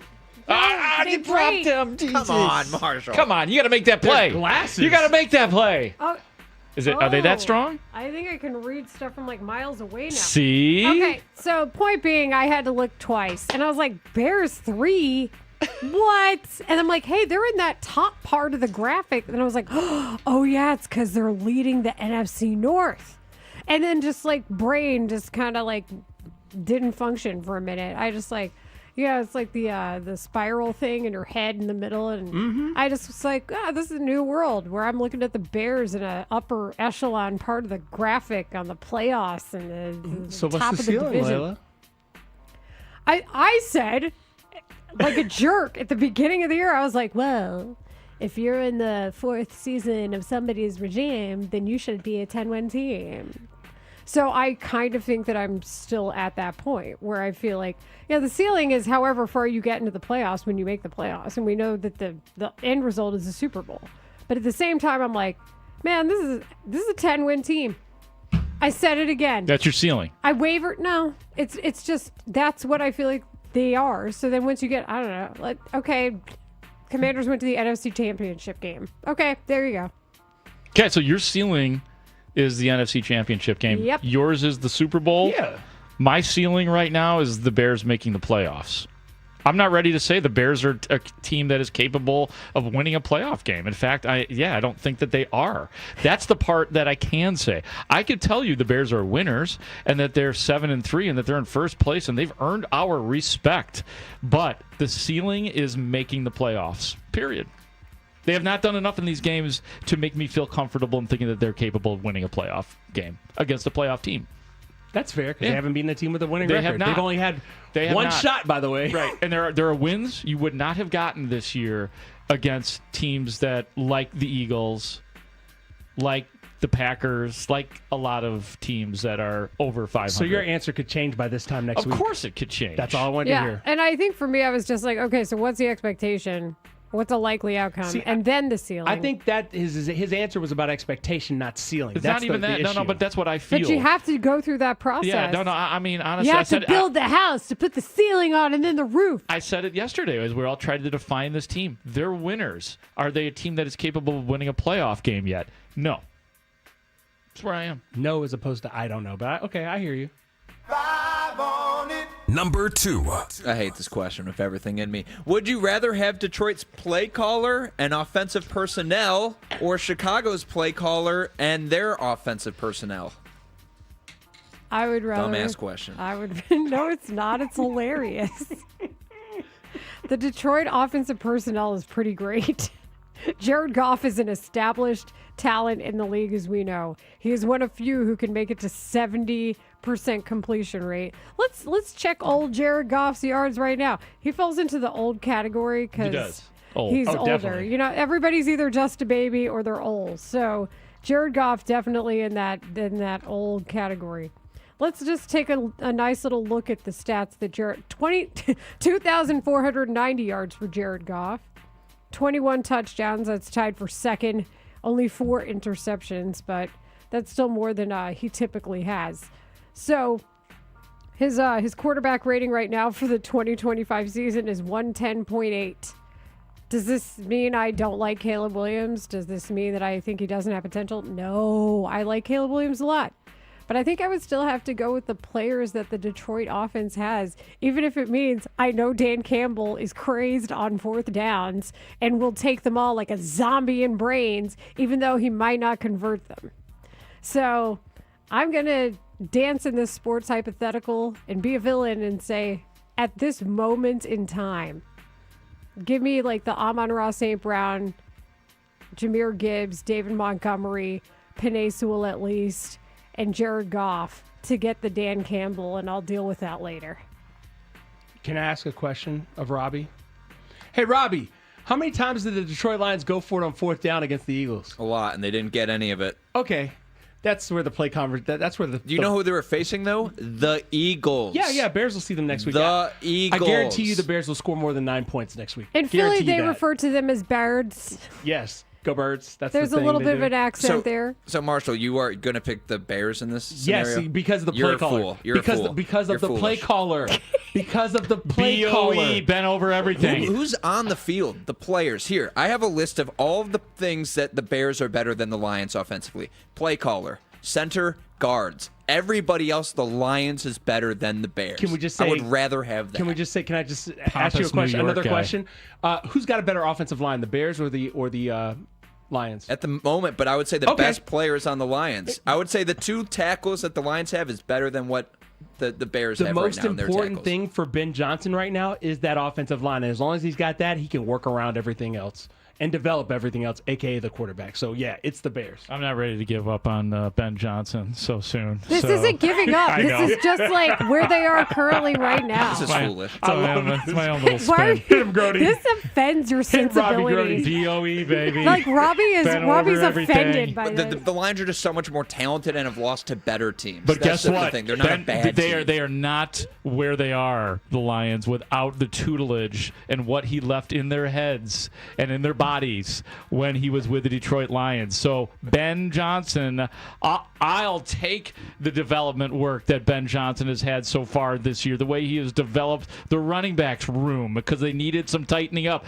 the way he's developed Luther Burden, what he's got going on with Roma Dunze, how he's all of a sudden scheming up Colston Loveland. These guys aren't far from the talent that Detroit has in the first place because of the development of Ben Johnson. Also, can I just I confess got a to call. this? Like, I probably would do the same thing that Dan Campbell does. Like, I just be like, nah, let's go for it. I don't care. Hell yeah. I'll deal with the problem later. You saw Ben Johnson, by the way, Sunday be as conservative as he has been 'cause he's a coward. as a play caller, and they got the dub. I trust the guy who can get me dubs. Is it just me, or is Robbie? It has a very New York attitude. I don't know what it is. It's very elite, very Big Apple. Yeah, I'm just saying. What? I'm just saying. Number 3. Did the Bears make a mistake not keeping Jake Moody? Do you trust Cairo Santos? It was a mistake to have 2 kickers on the roster. Like, roster positions, even when it's a practice squad player, that is gold. That is manna, especially when you know that you have like 2 dudes available in the secondary. So for me, I think this had to be done because, frankly, it was a luxury that the Bears didn't have. They couldn't afford it right now, roster wise. There were too many spots that they need to fill with other people. Well, I don't think it's necessarily that they couldn't afford it right now, but we know they're not going to be able to afford it in the future because they got guys coming back. Bingo. So this works. It worked well for the Bears. Jake Moody, very seasonable, and his season was great as a Bear. Better than it was as a 49er, and hopefully better than it will be as a Commander, although I wish Jake Moody the best. No, I'm saying. No, I'm laughing because A47 texted in, I want Ruben Hippolyte to become the next Corey Wooten. Hipsy. Oh, okay. All right, that's doable. a thing that could happen. But yeah, no, I think this is fine. Cairo Santos is your guy. I get it. I'm okay with it. Jake Moody served a purpose, and he won them a game. I'm going to miss Jake Moody following Cairo Santos around in the locker room and the threat of Moody being like, he's still there. He's still hanging out here. Moody was an intimidation piece. Yeah, he was. Yeah, little Jake Moody walking around. Jake the Enforcer Moody. So no, they knew that this was a real possibility. I mean, the kickers go down, kickers struggle. The Bears have an extra one on their roster, and he's kicked in real games this year. So no, the Bears are doing the right thing. Cairo Santos is all good, and if he has a game where he goes 0 for 3 or misses some bad kicks, then they'll bring in another kicker, and they'll be fine. And he'll follow Cairo around. They might not be fine, actually. That's kind of the point here. Because it's getting late. I mean, just, Yeah. You need a guy who you know can kick a game-winning field goal. Honestly, I'm not ready to discard Cairo Santos. Just not. That's fair. That's fair. I was last year, so I'm in the zone now. Well, you've been without Cairo forever. I just think the Mentally, standard. yeah. I think the standard has changed when it comes to the length of field goals that we expect kickers, especially with the new K-ball, to have in the NFL. That is true. You're right. Like the 48-yarder should be an absolute automatic, Inside, and it didn't feel like it. Yes, precisely. That's why you got to throw the ball instead of just running and handing it up to DeAndre Swift the whole time. Oddly enough, I'm still running the ball, but that just makes me understand I'm really not Dan Campbell. But Number I want to 4. be, kind of. You love Dan Campbell. He's goofball. Fools, so am both I. of you. And yes, Somebody's this is a feeling rental for ya. situation. Whoever asked that in our text line, this is not a into perpetuity situation. This is like as it stands right now. Number Matt 4. Asked if you're angry at God right now. How many times do you guys want them to play number 4 before you let them ask the question? Number 4. Number 4. Why did Layla think the Bulls would lose to the Nuggets but beat the Jazz? Layla, what do you have to say for yourself? I'm so mad at myself. I just didn't think they were going to beat the Nuggets with obviously Jokic and Murray, and I was like, Aaron Gordon's pretty great. So I'm like, they're not beating the Nuggets at full strength in Denver. No, second night of a back-to-back. No Kobe White. Nah. But Utah should be no problem. And then Larry Markkinen came in and scored 47. Yeah, he did. It's not even real. That's another stat that I have to triple check. 150 points out of those Jazz. I'm confessing, and I'm mad at myself. I picked the wrong Western Conference team, and this is a big win for the Bulls to beat the Nuggets like that. This is not. I said this earlier. This is not the win for March. This is a totally different thing. So congrats, Bulls. Shout out for the Bulls getting yet another signature win. They have several of them, by the way. They beat the Pistons and gave them one of their only 2 losses, as the Pistons are 12-2. What happened the next time, though? They lost, but that's fine. Would you rather have the Pistons players and the Bulls players and their personnel? See, there you go. I'd rather have Kate Cunningham, but that's about it. Okay. Looking at the Nuggets and the fact that they have 3 losses on the season, the Bulls gave them a third of their losses, that's pretty good. The reason you did it is because you looked at the numbers and you were like, I don't think that the Utah Jazz are very good, and Kobe White's coming back. That should be enough energy for the. You just didn't know the game was going to go 2 overtimes. That's the issue. I thought that Ball didn't lie, but then I lied to Ball. That's fair. Grody? To answer the question, I can't get in Layla's head. I can't tell you why. Who can? Layla. Not even me. Yeah, I can't. I just wish that she and you, to maybe a lesser degree, would have listened to me, because one of the things I said yesterday was, remember that Detroit game where the Pistons had no players. They had their backups in, and the Bulls assumed that they would just go in there and take out the Pistons for the second time this year. And what happened? They lost the game because it was Detroit that was overcompensating. We should have known that the Bulls would have overcompensated yesterday and won the game. We should have known that Javon Carter would have been bouncing all around like PCA. I don't care if you don't like the analogy. Javon Carter is also known to set up a three perfectly and just miss it, not even hit the rim. But then get the rebound and then make it. Vucevic, Herder. Kevin Herter had a great game. He had a big 20 points in the game. Dalen Terry hit a 3. There it is. So that's the best I can answer it. That's the best. Javon Carter shooting 59% for 3 this season. Watching Damn. him. Just want to lay on that. Just pop a shot. That's who he is. Number 5. 500 on 670 The Score. Reports say Ole Miss gave Lane Kiffin an ultimatum to decide if he's leaving the program for Florida or LSU before the Egg Bowl on November 28th. This is what Kiffin told the Pat McAfee Show today. Okay. And? Well, he denied it. He denied the existence of the ultimatum. So here's the question. Do you question the existence of the Ole Miss ultimatum? Because Lane Kiffin is saying it ain't a thing. This is the most Lane Kiffin arc of plot, is it not? We see the graphic yesterday, it's ultimatum. And then Ole Miss, who basically has they're the lesser of the power here because Lane has all the leverage. Is oh yeah, you want to go to LSU or Florida? Well, then you got to do it before the Egg Bowl, aka when we play Marshall Harris's alum, Mississippi State alma mater. That was the word I was looking for. So I know the Egg Bowl is a very passionate rivalry. And I know that at one point, didn't it have to be paused because of violence, way back when? Yes. Yeah, so the Egg Bowl is a big deal. It's a privilege. You don't always get the Egg Bowl. Even though it's called the Egg Bowl. Don't worry about that part. Yeah. Who doesn't like eggs? Marshall, actually. Yep. So anyway, Ole Miss is hey, you better tell us now. First of all, when in the history of interpersonal relationships have ultimatums work? Exactly. When does that ever work? Only when we're completing our work assignments that we get sent. And then Ole Miss is I'm concerned about the population replacement rate. No, I'm kidding. That was the reference to halftime. Man, you are on that. So, because it's ridiculous. It's very, very coded language. So going back to this, I think it's hilarious that then Lane's there's no ultimatum. Lane is going to leave, but he's going to do it when he wants to because everybody and their dog wants him to coach. Lane is going to make some ridiculous salary because he's the highest, most in-demand coach right now.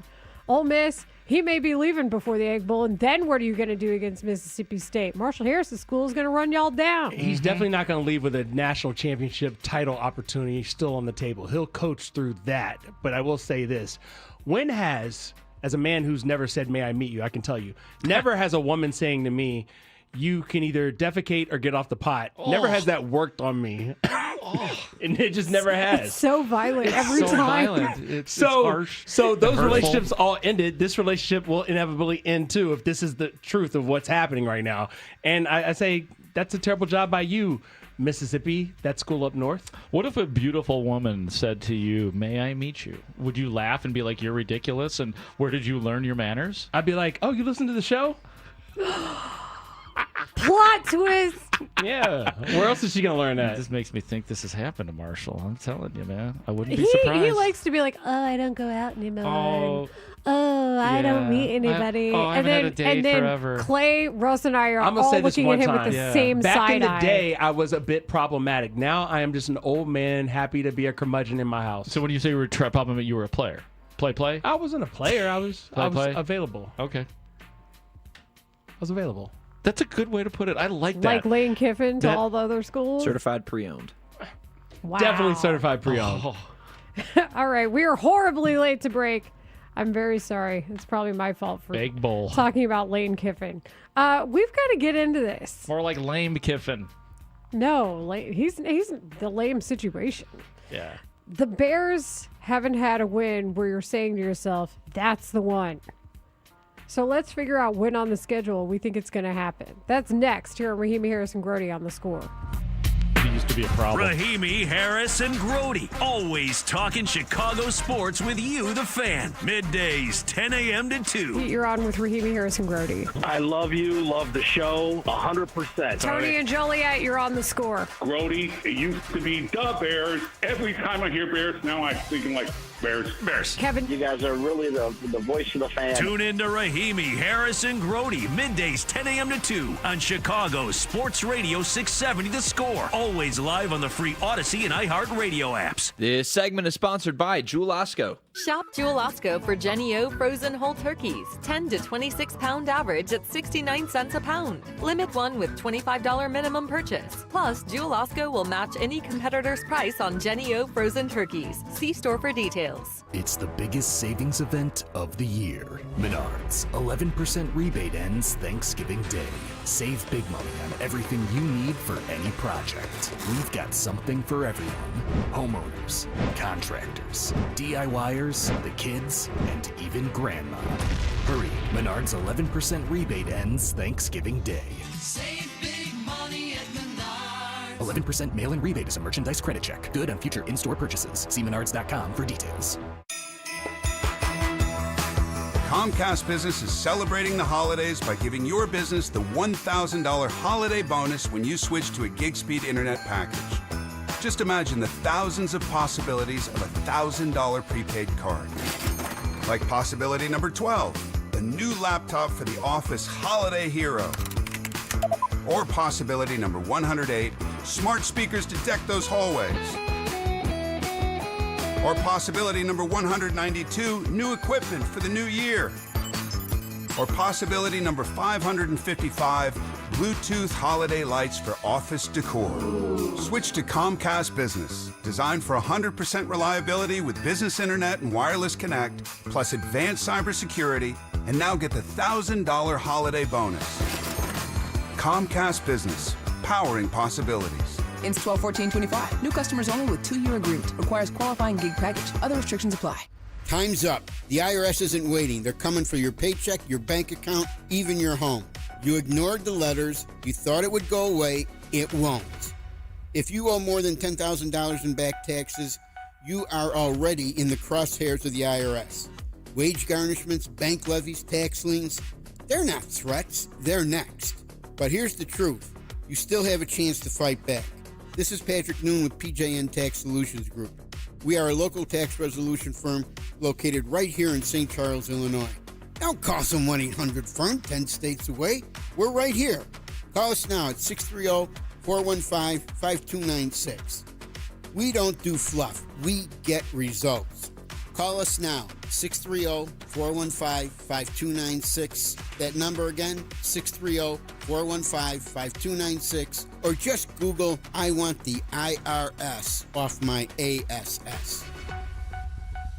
Okay, I have to tell you, I was just looking on eBay where I go for all kinds of things I love, and there it was. That hologram trading card. One of the rarest, the last one I needed for my set. Shiny like the designer handbag of my dreams. One of a kind. eBay had it, and now everyone's asking, ooh, where'd you get your windshield wipers? eBay has all the parts that fit my car. No more annoying, just beautiful. Millions of finds, each with a story. eBay. Things people love. Are you tired of online threats? Then get an antivirus. It's the only online protection you will ever need. Disclaimer, an antivirus is just half protection online. It will not protect you from snoopers or encrypt your online traffic. So this Black Friday, get better online protection with NordVPN. NordVPN will encrypt your traffic, protect you from malware and phishing, and stop annoying ads. Get the NordVPN Black Friday deal with 73% off and enjoy 3 extra months. Just in time for the holidays, Chevy Red Tag is out at your local Chevy dealer, and you can save big with 0% APR financing on a brand new Chevy Equinox. It doesn't get any lower than 0. Go to Chevy Drive Chicago for details, and together, let's drive. Not available in all states. Must qualify for enrollment. Results may vary. Do you owe $10,000 or more in credit card debt? With credit card debt at all-time highs, Debt Relief Advocates is urgently notifying consumers of debt relief now being made available, designed to aid consumers with out-of-control credit card debt. Those who qualify and enroll for this relief program may only have to pay back a mere fraction of what they owe. This is not bankruptcy or a debt consolidation loan. This is a relief program that credit card companies would rather you not know about, as it could end your debt nightmare and save you lots of money. Consumers owing at least $10,000 in credit card debt can now take advantage of this debt relief as the cost of living skyrockets. For free information and to learn what debt reduction you may qualify for, simply go online and visit DRA.com or call 800-474-1811. 800-474-1811. That's 800-474-1811. This is Andrew Perloff with an Odyssey Sports Minute. The Las Vegas Raiders had big plans when they drafted running back Ashton Jeanty at number 6 overall, but it turns out you can't really use a running back when you're trailing all the time. Last night, Jeanty had 6 carries for 7 yards in a blowout loss to the Cowboys. Now the Raiders are back to square one. Jeanty is clearly a talented back, but it's not clear how they're going to use him moving forward. I'm Andrew Perloff. The Rahimi Harrison Grody Show. Middays 10 to 2 on Chicago Sports Radio 670 The Score.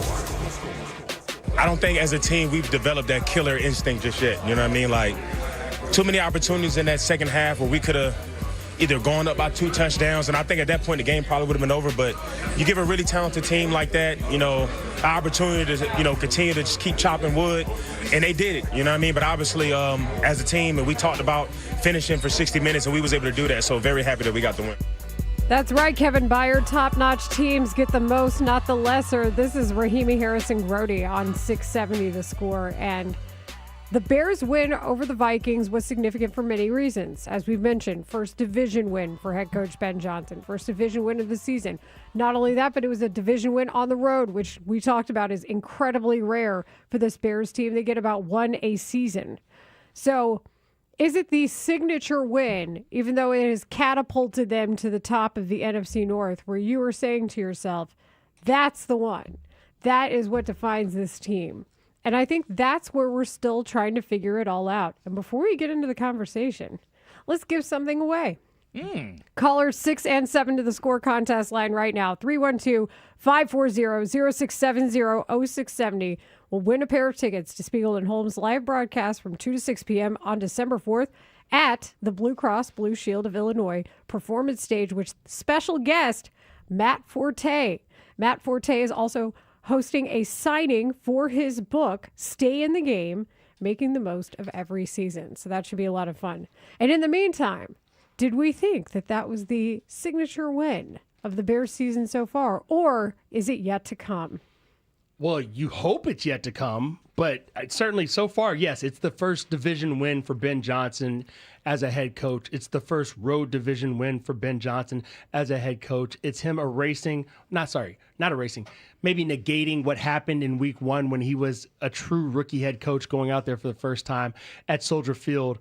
And to get a win against that Vikings team, which I was told was the Bears were better than by one Mark Grody. I think that's an important inflection point of data as we watch this team. But it can't be the most impressive win at the end of the season, because that means you have failed. Quite honestly, you failed if that's the biggest win you've had all season. Yeah, I mean, I like using the word signature. Like a team that is legitimate somewhere along the line has to have that victory. And they've had many signature moments in the fourth quarter for sure that you stamp and you say, okay, that's real, and we've all formed opinions about that. But you need that, like, 2018 prime time against the Rams in the cold, and they beat them, and that felt like signature. We talked about it with Pat Manley in 2001, the back-to-back walk-offs by Mike Brown. Those were signature wins it hasn't come yet, and I do think that it goes hand in hand. There's a correlation with having a signature win and being a winning team. So it could happen. Like, it's going to be hype at Soldier Field this Sunday. It's going to be a great atmosphere. I think a different atmosphere than it has been, where here you are, you're in first place. Here comes a winning franchise in the Pittsburgh Steelers, 2 games over 500. Here comes Aaron Rodgers. In other words, there's allegedly every opportunity potentially to have a potential signature win this Sunday against the Steelers. Dare I say playoff atmosphere at Soldier Field you may Sunday? Say that, absolutely. When you look at the schedule, the Steelers game, of course, is next. Then there is that all-important Black Friday game at Philly. If they win, pandemonium. Pandemonium. And by then, who knows what I'll be saying? Like, if they win at Philadelphia. But if they don't, say it's the Packers game in Green Bay, say it's the Packers game at home, 49ers or Lions, I think that's enough to say that constitutes a signature win. I think it's interesting because I'm going to relate through college football, where we have these mega conferences now. Yeah. And in the SEC, you don't know who's really good, and you can only compare it to who they've beaten, which is really just a bunch of each other. When you look at the NFC North and you start talking about what are these teams' signature wins, what do you think the Detroit Lions' signature win is? The Bears? No. Yeah, They beat Tampa Bay. 52-21 against Ben Johnson. Yeah, because you could say it was that because of the 52 points. It's that. Well, no. I think when they beat the Buccaneers, who lead their division 24-9, that's a 15-point win against another team that's got the 6+ wins. It's a really good team. It's a really good team. Yeah. But that's their best win. Their other wins are against the Bears, the Ravens, the Browns, the Bengals, and the Commanders without Jaden Daniels. I hear yeah, what you're because saying. they lost to the Chiefs. That Right. would have been one of those. And to take it one step further, when you look at the Packers and you're like, well, what's their signature win? You got to go back really to week 1 when they beat the Lions in week 1. And then after that, they beat the Commanders, who did have Jaden Daniels at the time. Mm-hmm. They beat the Bengals, the Cardinals, the Steelers, and the Giants. So it's not like there's a bunch of team with a bunch of signature wins out here. It's just they've beaten who's on the schedule, and they lost to the Browns, the Packers. They lost to the Panthers. Obviously, they lost to the Eagles. Yeah. The signature thing is, first you got to, who was the class of the NFL right now? Or maybe just the NFC. Who's the class of the NFC? Like the Rams? The Rams, the Seahawks, the Eagles. Are we in agreement on that? Yeah. Yep, it's no Eagles. doubt. It's Eagles probably number 1. And then I would say It's the kind of Rams. like a tier, though. Like, yeah. Those three. Anybody you want to add to that tier? Not right now. I mean, I still think that's probably the next one is probably coming out of the NFC West. You know, so that's, I mean, we said Rams and Seahawks. It could have been the Buccaneers. You know, I think we're still waiting to kind of see them. So a lot of people predicted like an MVP type season for Baker Mayfield, for example. So the Buccaneers and the Lions, they'd be on the same tier then? Yeah, perhaps. That's the next tier down? And then you've got teams like the Panthers, the Bears. It's really curious because it really is all relative, and that's why I'm not mad at a 7-3 team that has no wins over a team with a winning record, because at the end of the day, there is no selection show at the end of the season. You get enough wins, you get into the dance. Well, that's it. And like we talked about the other day, sometimes somebody has to win the division. That's not the case in the NFC North, but we've seen that happen before too. Did the Bears have more signature wins last year than this year because they beat Green Bay and the Green Rams Bay, and the Rams? And they beat you always remind me of that, and you're right. Stop. The Rams beat the Rams last The Rams year. didn't have receivers. But let's remember what happened. What you got for the Green Bay game there, tough guy? They weren't trying that hard. The Packers? Yeah. You remember? Probably right. Yeah. So there's a very logical explanation, like a logical argument for they should have lost to have better draft position, the Bears. I'll take the win. I agree with that. But see, that's why we do the hypotheticals. Yes. Yeah, you'd also take the loss against Aaron Rodgers as long as he gets beat up. I and didn't embarrassed. say that. I did not take either of those options. If you're gonna have to refused, lose, because I'm a rebel that way. Okay. So, all right. So what's the win? What's the win you're looking for the Bears to get? I think it's possible this could be it. No. This is just a win to keep you on the path to probably making the playoffs. Wait, whoa. So if the Bears go to 8-3, you're just like, oh, well, the Bears are still on the path to going to the playoffs. Yeah, like, and they still don't have a signature win. You know when the signature win comes? Against a good franchise who's 2 games over 500, who carries Aaron Rodgers around with them. The signature win comes against one of these teams I'm about to name. Okay.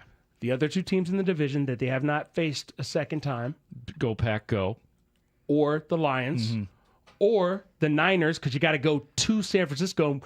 I don't mean to give you traumatic flashbacks to the last time they faced the Niners and George Kittle, but you remember what happened, correct? Oh, my God, they that was didn't embarrassing. Oh, you mean where they didn't cover him? Kittle wasn't even healthy. Or that was a bad day for Eric Williams. Was that the defensive coordinator? Alan Williams? No, no, by Eric, that time, Eric Washington. But Man, sorry about that, Eric Alex. Washington. But by that time, yeah, I mean, but also Matt Eberflus was still in charge of the defense. And the platinum opportunity comes on Black Friday. Okay. It comes on. You win the game on Black Friday. Do you understand? Even if, let's say they lose Sunday, let's say they lose to the Steelers. If they come back and go to Philadelphia and win that game, the conversation, the tone, the tenor of what we're talking about will be completely different, regardless if they lose to the Steelers. I'm also laughing because the Bears finally executed a quarterback sneak successfully in this last game. They did more than they executed. They destroyed that. Yeah, crap. that was great. Ding, and ding. then I'm like, so are you guys now like tush punch? Beat them at their own game. I'm gonna miss that. They violated on that quarterback sneak. I do see what you're saying, Marshall, because you're looking at the schedule. You're like, what would, if the Bears were to beat fill in the blank, which team would it be most amazing? Of course, Philadelphia. But what I am saying, and maybe not doing a great job of describing it, is I think that there are enough elements in play for this Sunday, depending on the result and how the win looks, if it is a win, to have a signature win. Like if they go out and they beat Pittsburgh by 10 plus, if they make Aaron Rodgers look bad, again, to beat a team that's with over a broken 5, wrist? if over 500. I'm talking about it's the way they do it. Every time Bears fans get together and they're expecting Bears wins, it doesn't usually happen. That's another part that I'll add in. Once a Bears season gets to a point where everybody's expecting something, and sometimes that's happened at the beginning of the seasons because of previous good seasons, like 2019. Those are some of the biggest letdowns that 58,000 I don't think loyal we're there fan yet, base. though, where people expect them to beat the Steelers. No, they are. I don't know, man. You're crazy, man. I think they can beat the Steelers, but this they're week there is going to be entitlement and expectation from the This ain't 58,000 the at Soldier Giants Field. with Jackson Dart back there. This is Mike Tomlin-led Pittsburgh Steelers. but the Bears fans feel like, and So they're justifiably, delusional. So they're delusional. No, they're on a different. They're it's in just a the different. wins are racking up. The wins are racking up. They're in a different level in life right now. One where you're playing with the big boys, and it should be reasonable for a 6-3 team to beat a 6-4 team. Is it not? And shouldn't yes. Bears fans kind of expect to win this game? They should expect their team to be able to win. I don't think they should be like, yep, that's a win. This This ain't like but the excitement level, the anticipation level, the expectation level has all been raised. Like now, because and even by me, like where I have declared, I don't know what the Bears are, but they're winners. They're winning. This is get on board for this regular season. Okay. I disagree, but I understand why you're so passionate about it, because that's what delusion does. It gets you all excited and foaming at the mouth and everything else. Wow. Delusion to think that fans are going to Soldier Field expecting that it's a new level and they're acting accordingly. I'm in. I expect it to be a game. I expected them to be able to win. I do not think this is the same as the New York Giants or some of these other teams that they've faced in recent weeks. I'm just saying this has... And those have been heart stoppers. This has all the elements of being a signature win for the Bears and its fans, for that matter. It's not a signature win. I think... We'll see how it goes down. Think about it. Most games are decided by one score in the NFL. Yes. And we know that the expectations have changed because of what they've put together. If they win 37-17, honestly, like that, you won't look at that as a signature. You didn't think they were going to win in Minnesota. Did I not think they were going to win in Minnesota? No. 28-26. I predicted they would win by 2 points, and they won by how many points again? Oh, thanks.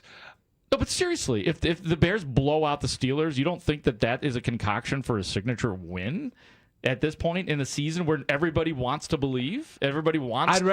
I'd rather them lose to the Steelers in a tight game and beat the Eagles on the road in a tight game than blow out the Steelers. Also, whoever texted this is correct. Eagles. If the Bears beat Philly in Philly, Ben Johnson gets Coach of the Year. I agree with that. 847. He definitely gets back into the conversation because right now he's following Mike Vrabel. Fine by Yeah, me. and that's a separate discussion, too. Coming up next here on Rahimi Harris and Grody on 670 The Score, there's a deadline today at 3 p.m.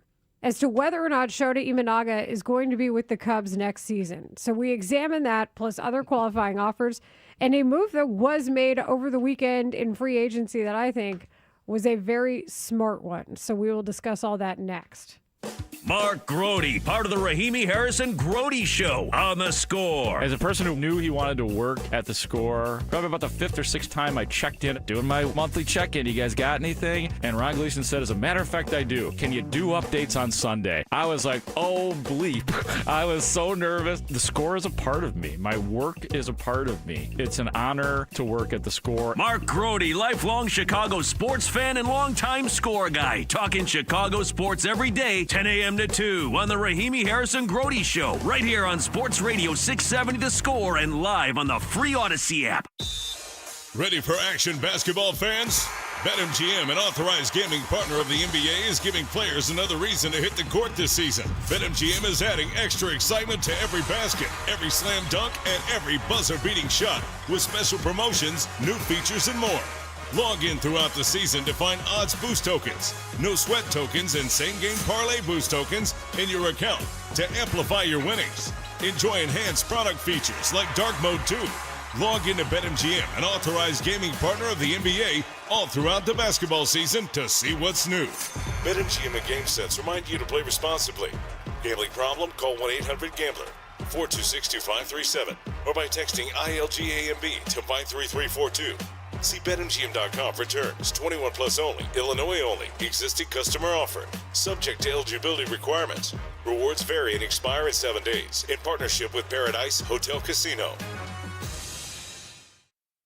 Hey, Chicagoland, get with a winning team. The all-new Toyota on Edens, one of Chicagoland's fastest-growing Toyota dealers. Score big savings in our fresh line of 300 new 2025 and now 2026 Toyotas. And servicing your current Toyota has never been more convenient with extended service hours, including Saturday service, plus Uber pickup and drop-off. The best way is right off the expressway at Toyota on Edens or ToyotaOnEdens.com.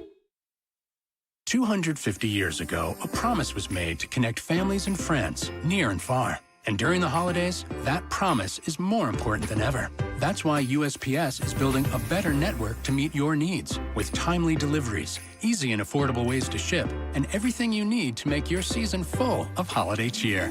Our purpose is delivering your peace of mind, knowing your love will arrive, bringing joy to all. The United States Postal Service. Learn more at USPS.com/holidays. 250 years ago, a promise was made to connect families and friends near and far. And during the holidays, that promise is more important than ever. That's why USPS is building a better network to meet your needs with timely deliveries, easy and affordable ways to ship, and everything you need to make your season full of holiday cheer. Our purpose is delivering your peace of mind, knowing your love will arrive, bringing joy to all. The United States Postal Service. Learn more at USPS.com/holidays. You've got a big day, so you use Unstoppable Scent Boosters to give your laundry non-stop freshness. So no matter how long the day goes, you can't stop this power, this walk, this pose, this strut, this look, this talk. Your clothes will be so fresh you can confidently strut into that end of the day meeting like a boss, boss, boss, boss, boss, boss, bosses. Let's talk business in my office. Add new Unstoppables beads to your wash for 24-hour non-stop freshness so you can smell unstoppable. Introducing Remy Martin's This Is My City VSOP limited edition collection, paying homage to the iconic sounds, style, and teams of our very own Chicago. The collection celebrates the city's influence on culture and features Remy Martin's renowned VSOP liquid. This limited edition bottle is available now, and you can learn more at RemyMartin.com. Remy Martin VSOP Cognac, 40% alcohol by volume, imported by Remy Cointreau, USA, New York, New York. Please drink responsibly. Losing my papa, a Chicago police officer, was the hardest thing my family ever faced, especially around the holidays. But then in walks Santa and Mrs. Claus alongside the Chicago Police Memorial Foundation. They brought gifts, cheer, and the promise that my dad's sacrifice would never be forgotten. This December 6th and 7th, they'll visit 24 children, Help us keep that promise. Your generosity brings them a much-needed smile. Learn more at cpdmemorial.org. Hey, football fans, tune in this week to kick off with Boomer and Valenti, where the guys break down the biggest headlines and storylines from across the NFL. Kickoff with Boomer and Valenti is brought to you by the Home Depot. You order, we deliver. The Home Depot Pro. It's about time. How pros get more done. We'll be right back with Rahimi, Harris, and Grody on 670 The Score. 250 years ago, a promise was made to connect families and friends near and far. And during the holidays, that promise is more important than ever. That's why USPS is building a better network to meet your needs with timely deliveries, easy and affordable ways to ship, and everything you need to make your season full of holiday cheer. Our purpose is delivering your peace of mind, knowing your love will arrive, bringing joy to all. The United States Postal Service. Learn more at USPS.com/holidays. Hey, I'm Mike Slater. My dad passed away at the age of 63. It's out of nowhere. Had a stroke. Super hard, obviously, for the whole family, but my dad had life insurance. This is why I have life insurance for my family, for my wife and 4 kids. And the best place to get life insurance is ethos.com, because you can do it in 10 minutes. And there's no medical exam and no blood test, just a few health questions. Get life insurance in 10 minutes so your family is protected. Ethos, ETHOS, ethos.com/life. Rahimi, Harris, and Grody. Middays 10 till 2 on Chicago Sports Radio 670 The Score. We obviously value Shota a ton. I think he's amazing for us as a pitcher, as a teammate, and I don't want to close that door completely by any stretch. But ultimately, we didn't think that the club option was the right value. Clearly, we made him a qualifying offer. They did make him a qualifying offer of $22 million. That was Jed Hoyer. This is Rahimi, Harris, and Grody on 670 The Score. And that deadline to accept is in, I'd say, 2 hours and 12 minutes. It's at 3 o'clock. So the time is ticking for Shota Imanaga to accept his qualifying offer. That's the one that's probably the most likely to discuss, is if he's going to pitch for the Cubs, it will be at a higher salary for that year than it was if he had stayed for a couple more. So that is what we're waiting on. There are other qualifying offers extended. I don't think these are going to be accepted, guys. Kyle Schwarber, you think that one's getting accepted? That would be a no. $22 million for 1 year? What about Kyle Tucker? No, just say the Kyles are out. Ranger Suarez. Absolutely not. Framber Valdez. Come on. Do you even have one on there that you believe could happen? Let's go through the list. list. Is Shota the most likely? Bo Bichette. Not a chance. Dylan Cease. I don't think so. Trent Grisham. That's what I'm saying. Is Shota's the most likely to be accepted? The other ones are Gleyber Torres. There's 13. Edwin Diaz with the Mets. No. Brandon Woodruff. No. Zach Gallen. Absolutely not. Shota, aforementioned. And Michael King, the starting pitcher with the Padres. No, and apparently the Cubs are interested in both Michael King and Dylan Cease. Mm-hmm. Yeah. Is that this is either a list? or both? This is pretty much a list where most teams are going to be interested in these guys. Cease's name I've heard the most, but maybe that's just my ears just perk up when I hear Dylan Cease because of the familiarity. But that does seem to be. Well, it's also the age. It's the it's the profile. It's knowing that Cubs pitching lab could work well with Dylan Cease, knowing what his potential is when he's on. Be a great story too. And who doesn't love a good homecoming? Well, exactly, great story. Farmhand back again, but slightly more dollar bills in his pocket. And then we could open back up to who won the trade. Seriously. Oh, of course. And which cars you would like to compare the individuals to. Yeah. Now that is a reference. Thanks White Sox, not sounding as good as it, or thanks Cubs, I should say, not sounding as good as it once did. Thanks Cubs. And Jason Benetti was on the call of the game that was after us watching it was like the conclusion of that game after we were watching the game on Sunday. I heard them promote Jason Benetti. They got Jason Benetti and Jason calling a game. I would be shocked if Shota Imanaga is on the Cubs next season. Same. Are you in the same camp with me? Absolutely. Come aboard. Yeah. Come aboard. No, I am. I'll drive. Why do you say that? Because I don't disagree, but I think there's more money out there for him to make than the $22 million that the Cubs. And I think, frankly, he's probably not upset that they opted out when they could have opted in to paying him for another couple of years. But I think he understands why he remembers what happened in the playoffs last year. Right. So, I feel like the Cubs might be getting out at the right time, even if they're saying they love him and respect him and would want him back. I mean, he's been a very good Cub, but they might have just gotten the best possible version of him, and they'll never see it again. I love him and respect him. Yes. I know you do. The flip side is if he accepts Imanaga, and suddenly, where are you putting the starting pitcher that Jed wants to upgrade so badly when he talked about wanting to improve his team? Right. Where is that person going? In the rotation you're talking Yes. about? Like where specifically, Like, if we who go are they through replacing? Yeah, well, I mean, obviously you have Justin Steele coming back. He's not going to be ready at the start of the I know, season, so but he- like May, right? June, so let's not get carried away. Like so he's not going to be Imanaga's there. there from jump, along with Jameson Tyone, Cade Horton, along with Cade Horton, Boydesy, along with Matthew Tyone. Boyd. Did you mention Tyone? Yeah, I said Tyone. So that's 4 guys right there. Okay. Colin Ray again is not going to be a starting pitcher. So you're paying $22 million for potentially your number 4 or 5 starter? Hey, if that's what they want to do, on the Cubs, I'm cool the with Cubs it. If they are pay doing that? him and they get Dylan Cease, Now and you're you understand cooking. you've got depth. Bring me Valdez. Bring me Framber Framber. Valdez would be amazing. Bring me Framber. That's the guy I want. You know that I have maintained the Cubs also need to focus on the offense that Kyle Tucker will likely leave. Yeah, well, Like where they, can you upgrade? They can't replace that. And somebody went off the board over the weekend. Josh Naylor signed a 5-year contract to return to the Seattle Mariners. That was on Sunday. That was reported by Jeff Passan, locking him up through the 2030 season, including a full no-trade clause. And it's worth $92.5 million with no deferrals. So that's a 5-year deal, $92.5 million. The Cubs could have afforded that if they had wanted to. Yeah, but where are you going to play him?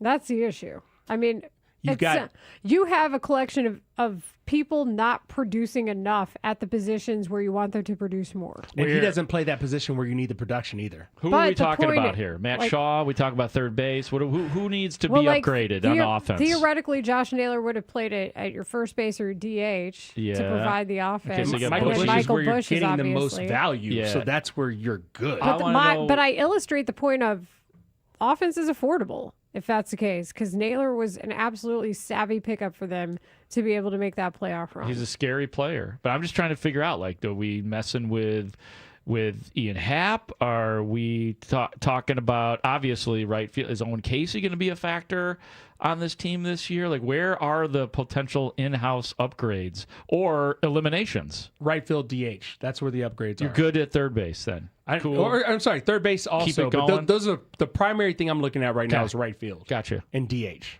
That's my primary. Yeah, I would love if shortstop was more Hmm. consistent offensively. I would love if third base was. We know third base is an issue league wide. Yeah, his when Swanson it comes to offensive production. Has Swanson got to the point where he's just so good defensively that you let the slumps go? I mean, That it's the combination of the paycheck and knowing who he is and, Yeah. and what you've resigned yourself to. I think they probably hoped his offense would be a little more consistent the last 2 years. It should be. It should But that just hasn't been the case. So how are you building around it then becomes the question. And that's why right field is so important. No That's doubt. why I don't think you can get away with just being like, oh, we want to improve pitching. Coming up next here on Rahimi Harrison Grody, it is time to look at the tape with our guy, Tim Jenkins. All things QB on YouTube. You love his breakdowns. Let's do it next. After the big win over the Vikings, the Bears are sitting in first place in the NFC North. The comeback can Chicago Bears do it again. They are the top dog. They sit atop the standings in the NFC North. Are the Bears good? They're in first place. If they get to 10 wins, they're getting in. And that's just what it is. Can Ben Johnson, Caleb Williams, and crew keep the Bears atop such a competitive division? Keep it on the score as we continue to follow the Bears the rest of the season on Sports Radio 670 The Score and live on the free Odyssey and iHeartRadio apps. Hi, it's Layla Rahimi for FanDuel Sportsbook, the official sportsbook of 670 The Score.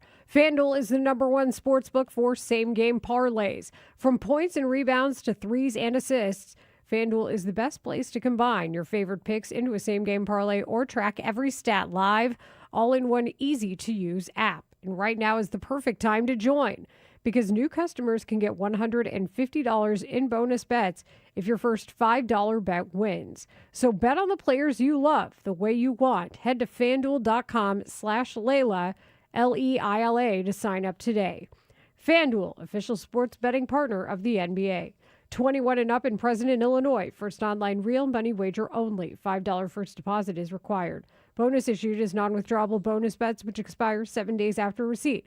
Restrictions apply. See terms at sportsbook.fanduel.com. Gambling problem? Call 1-800-GAMBLER. Chicago, get ready. Real American Freestyle is hitting the mat. Saturday, November 29th, RAFO3 takes over the Wintrust Arena for a night of world-class freestyle wrestling. MMA legends, NCAA champions, Olympians all hit the mat for one night. See MMA stars like Chad Mendez, Michael Chandler, and Clay Guida. Chicago natives Austin O'Connor, Austin Gomez, and Kennedy Blades. And nationwide high school phenom, Bo Bassett, making his first professional debut. Be a part of the most electric night in wrestling. Tickets on sale at realamericanfreestyle.com or stream exclusively on Fox Nation.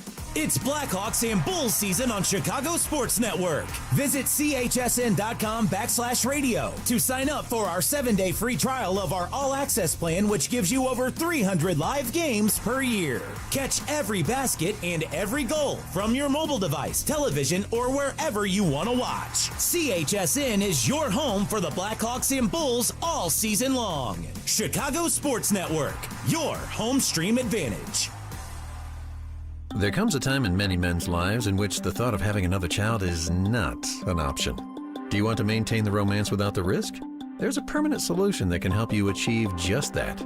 Consider a vasectomy. Ooh, I don't know about that. I heard it could be painful. Yeah, not only that, I heard it was expensive. These statements may be true for many men, but not the men who choose vasectomy clinics of Chicago. First of all, our procedures are covered by most insurance plans and flex spending accounts. The best part is, with our experienced surgeons, the procedure only takes 30 minutes in the office. No needle, no scalpel, and no trip to the hospital. If you're certain your family is complete, do yourself a favor and call Vasectomy Clinics of Chicago today. Or visit us online at www.vasectomychicago.com and read the testimonials. Conveniently located in Tinley Park, Naperville, Arlington Heights, and downtown Chicago at Lake Point Tower. Now with free valet parking. Call us today at 877-877-4VAS. That's 877-877-4VAS. Getting engaged soon? Engagement ring shopping is harder and riskier than ever before. Diamond shape, diamond size, ring style, even the cut of a diamond can affect its value by 40 or 50%. Listen, make it easy on yourself. Go to Rasny Jewelers. They'll teach you how not to make a mistake. They are the diamond experts, and they got 4 Chicagoland locations. Rasny Jewelers is family owned. They've been serving Chicagoland for 75 years, so they know how to make the process stress-free. Their diamonds are the best out there. A Rasny diamond is one she will be proud to wear. So before you try and buy a diamond online or go to one of these corporate chains, visit any Rasny Jewelers location. Let them teach you how to buy smart. Rasny Jewelers, Addison, Hinsdale, Highland Park, and on Chicago's Gold Coast. Online at rasny.com. Time is ticking away. Don't let another minute pass. Plan your retirement now with Trajan Wealth for the future you deserve. Call Trajan today at TrajanWealth.com. Advisory services offered through Trajan Wealth LLC, an SEC registered investment advisor. You're listening to Rahimi Harrison Grody. Back in 60 seconds on The Score. If you're 55 or older and into that whole saving money thing, T-Mobile has an exclusive phone and internet bundle just for you. Right now, get 2 unlimited phone lines plus 5G home internet for just $30 each per month with autopay, plus taxes and fees. And with 5G home internet, setup is easy with just 1 cord and no technician needed, which is great if you're also into that whole keeping it simple thing. Switch now and experience the best mobile network in the U.S. Visit your local store to start saving. T-Mobile, it's better over here. Based on analysis by Ookla of speed test intelligence data Q4 2024 to Q1 2025. Ookla trademarks used under license. Unlimited on our network. Customers on voice plan may notice speeds lower than other customers and further reduction if using more than 50 gigs a month due to data prioritization. Video streams and SD on this plan. Home internet pricing after $20 a monthly bill credit plus $5 per line without autopay. Debit or bank account required. See 5G device coverage and access details at T-Mobile.com. Broadcasting live from the Hyundai Studios, presented by your local Hyundai dealers. This is Chicago's #1 and most listened to sports station. 670 The Score is Chicago Sports. Chicago Sports is The Score. Always live on the free Odyssey app. WSCR Chicago, WBMX HD2 Chicago, and Odyssey Sports Station. This hour is brought to you by Cars for Kids. Tim Jenkins. I've got people real mad at me in Chicago that how dare you? There's a radio guy up there, Mike North. He was real mad. Founder and CEO of Jenkins Elite. I'm Tim Jenkins, and welcome to All Things QB, where I watch every single clip and break down the most important ones today. Breaking down the positives and negatives. You've seen progressions that align with the quarterback's eye. I hope that's what we get more of, but I hope we continue to see some of these concepts and the way we build things are better for the quarterback versus just looks good on paper. Tim Jenkins with Rahimi Harrison Groby on Chicago Sports Radio 670 The Score. Let's jump into the film. We do like jumping into the film with Tim Jenkins. It is always a fun discussion to see what he has to say. Tim Jenkins is our film and quarterback guru. He is the founder and CEO of Jenkins Elite. You can find him at Jenkins Elite on X as well. And he joins us via the Circa Sports Illinois hotline. Download the Circa app today. Tim also on Twitch, twitch.tv/Chicago 670 The Score. So after you got to look at the All-22, Tim, what was your takeaway when it came to the performance that you saw from Sunday at a Caleb Williams against the Vikings? I thought it was good enough to win, right? I think it was good enough to win. I think we handled the pressure really well. I think we actually had a decent pressure plan. Obviously, Ben would have that going into this game. I think we handled it as well as we could. I thought we ran the ball effectively, which is what you wanted to see. Obviously, it was funny because it was one of those that I didn't get a chance to watch live. So when you just watch the film, like, it removes the emotion, right? It removes that, like, oh, okay, they've scored now. It's like actually substantially easier to consume. What I will say, though, is, yeah, they did enough to win at the end. Obviously a huge return from special teams, which was great to see. A little bit of breakdown. We talked about, hey, maybe this Minnesota team is one that's going to give us a couple turnovers. They ended up doing that. I think if there was one complaint I would have, it was red zone execution, and specifically low red zone. With that being said, it's I kind of got a lot of the concepts that they were trying to run, and I feel like we were there. We just got to convert them. Tim, I'm so curious about your perception of what's going on out there, especially you talk about the red zone amongst other things. Here's why. Because I have this like expectation for the number one overall pick to be a certain way, and I'm trying to give the grace, the patience of letting that develop under Ben Johnson. And obviously, like you said, good enough to win. That's like the message from the week.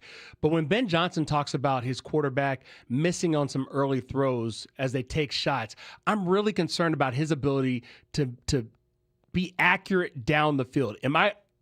Should I be that worried about him being accurate down the field based on what we saw, especially early in that game? I mean, I think if Ben's pointed out, obviously it's something it's hard for me because it's like, man, I wholeheartedly get the take of like, hey, we got to be more accurate down the field, because I do think even the first one to DJ Moore, it's like DJ's running open on the shot and we sail it. Now, to me, it's like we've got to get the ball out of our hand. We have a free runner coming. We've got to get the ball out of our hand before I can even really assess his angle. That's kind of like my interpretation of it as a former quarterback. With that being said, like, should Caleb be able to, at the point in which he's letting the ball go, assess DJ's angle and realize it's going to be wide open and take something off it? Yeah. Like, to me, that's yes, he absolutely could do that. I think then there's other ones where it's like DJ was kind of running the shake route where it was he'd work up vertical, he'd break to the corner. It really looked like a sail, almost like a corner stop that the Bears run a lot. And instead, then he'd break it back in. We always called it a shake, where you go to the corner and then back in instead of a, corner post. We just call it a shake. Anyways, he's a little tight to DJ, right? Like, meaning DJ's got to slow up and kind of make one. Now it still hits him right in the chest. But like, if you're an elite level quarterback, you're kind of holding yourself to a higher standard of, man, I want to be perfectly in front, right? So there, I think, are little things, or the 9 stop where, the corner can then get his hand in on a third down and knock it down. There are little things to tighten up. With that being said, if, I'm evaluating this from Ben's perspective, or if I'm evaluating this from like the coordinator perspective, we are progressing, we are trending in the right direction, which is we are giving these concepts better shots. Like, we're giving them more opportunity to work the concept before we bail out of the pocket, which I think is critical in terms of his growth and this offense's efficiency. And then ultimately, like, listen, we're going to know in the next 3 weeks really quick whether or not we are the benefit of a lighter schedule, or if these structural changes offensively are sinking in. We're going to know in the next 3 weeks whether or not that's the case. Yeah, I mean, I'm not going to lie. There are times that I have to remind myself they're 7-3. That's pretty darn exciting, right? Because I do think like you want to see more. We all want to score 30 points a game, but it takes what it takes, and they're executing and they're finding ways to win, and they're an actually competitive, gritty team, which is something that I don't think that I can ever remember saying about a Bears team I've covered. Been a while, that's for sure. And I do want to talk. I want to stay on Minnesota's defense because they were blitzing like crazy, 66% of the time at least, depending on which place you're looking at for those statistics. But did the Vikings dictate the lack of explosive plays that came out of the hands of Caleb Williams? And as Ben Johnson said, there were plays that he missed down the field, plays that Caleb would probably want back. So what was the reason for low volume in that regard in this particular game? Yeah, I think it's twofold. I think one, maybe the psychology of why they heated up so much is interesting, because I think the reality is if I were a D coordinator and I'm watching some of these concepts downfield and I'm watching them unfold, I'm kind of thinking to myself, let me blitz. I'm going to heat the Bears up because there's a chance this kid will bail out of the pocket before this concept opens up, which the concept is going to gash us for 40 yards. And then if he gets out of the pocket, I can kind of put it more in a 60-40 scenario of, something going wrong on the scramble drill being the 60% and then him creating a big play being the 40%. So I do think, the concepts that we're running are actually so good to the point that it makes more sense to blitz them, because it's like, let's just not let those develop. Let's put them in a situation where it's maybe lower percentage now, right? I think that's going to be part of Caleb's growth, is staying in there, even if they're bringing 5 or 6 and we can protect it, staying in there. The obvious one to me that he missed was they had this sweet little concept where everyone kind of runs it nowadays. It's called Hank, where you have like a deep Hank 10 yards over the ball. You got double curls. They had a variation of that, but they also had a post over the top. And it's the 14 kid, and he's running wide open, and Caleb's eyes are back there, and then he bails out of there. And it's one of those where it's like, man, if he gives that another click, it was at a point in the game too, where if he completes that and they score, I don't know if Minnesota ever truly gets back into it, because it was one of those that could have potentially, in my opinion, been that that final nail in the coffin. It could have been a game ender. I think that's probably what Ben's talking about. Obviously, there's missed throws. But to me, when I hear Ben kind of talking to the media about hey, things were missing downfield, I think he is on one hand talking about the physical misses. I think there's the mental misses of man, why did you bail out of the pocket here? We know this is a premier look. So with that criticism being said, I also think, again, I want to reinforce, we are trending in the right direction with that. We are nowhere near how bad it was in week 2, week 3, week 4, week 5. And it's just something that we're going to have to continue to trend in the right direction and make sure we're giving these concepts a shot. But yeah, there were definitely things on tape where you go, oh, shoot, man, we've got a bigger one if we want it. Now, he's not phantom bailing out of the pocket, right? It's not like he's bailing out of the pocket because, he's feeling something that's not there. There are definitely pushes inside where you got to get out of the pocket, or to him, his instincts say we need to get out of the pocket. This is really funny, and I'm going to go football nerd for a second, which is we actually just had our annual staff. So we had, in my opinion, 15 of the best quarterback coaches across the country, and we were meeting and we were talking. And they were asking me about Caleb, and I was talking about the Bears, and I was talking about this idea of, man, I would struggle to coach this kid in terms of when do you bail out of the pocket? And then we were talking about instincts, and we were talking about this idea of, a kid like Caleb Williams. A lot of our coaches we're coaching for a reason, right? We got let go, or we hit our ceiling, right? We're not as good as a kid like Caleb Williams. But we were talking about this idea of, for us, sometimes it's so easy to work pocket movement and to climb in the pocket, because I had no dream of bailing out of the pocket and outrunning somebody and making a play. So like for us, our instincts are, navigate the pocket better. For Caleb, his whole career is basically his instincts have been bail out of there, because actually that's a better thing for our offense than you trying to navigate the pocket. I think this is the first time in his life where it's been a better thing for him to navigate the pocket versus bail out of it. And then now, how do you properly train those instincts? It's just like a fascinating thought process in the world of quarterback development, and specifically for Caleb Williams. And I think like a lot of it's going to be not necessarily retraining his instincts, because I don't think you can truly do that, but it's going to be trying to optimize his instincts based on a coverage look, like him processing, this is a premier look for this play, so I don't bail. And then if it's any other coverage, I do bail. That's where I think it's going to have to go, which is going to be a lot of work for this staff. With that being said, I think the reward of it with Caleb Williams will be exponentially higher than maybe going and, not utilizing a kid like Caleb Williams and utilizing a kid with a lower ceiling. We're talking to quarterback expert Tim Jenkins, founder and CEO of Jenkins Elite, here on Rahimi Harrison Grody on 670 The Score. And it's funny, Tim, even in bringing up who you brought up on that Hank concept, 14 is Olamide Zaccheaus, who by watching the tape that Caleb Williams absolutely targeted quite a bit. You know what happened last week where he wasn't blocking well for other people's plays. And that was, I think, reflected in the amount of snaps that he got in this past week. But it's interesting because we talk about how he might have been keying in on him too often. And here's an example of when he should have. And I think that says a lot about what you discuss when it comes to his instincts, not fully knowing yet when to trust them and when not to.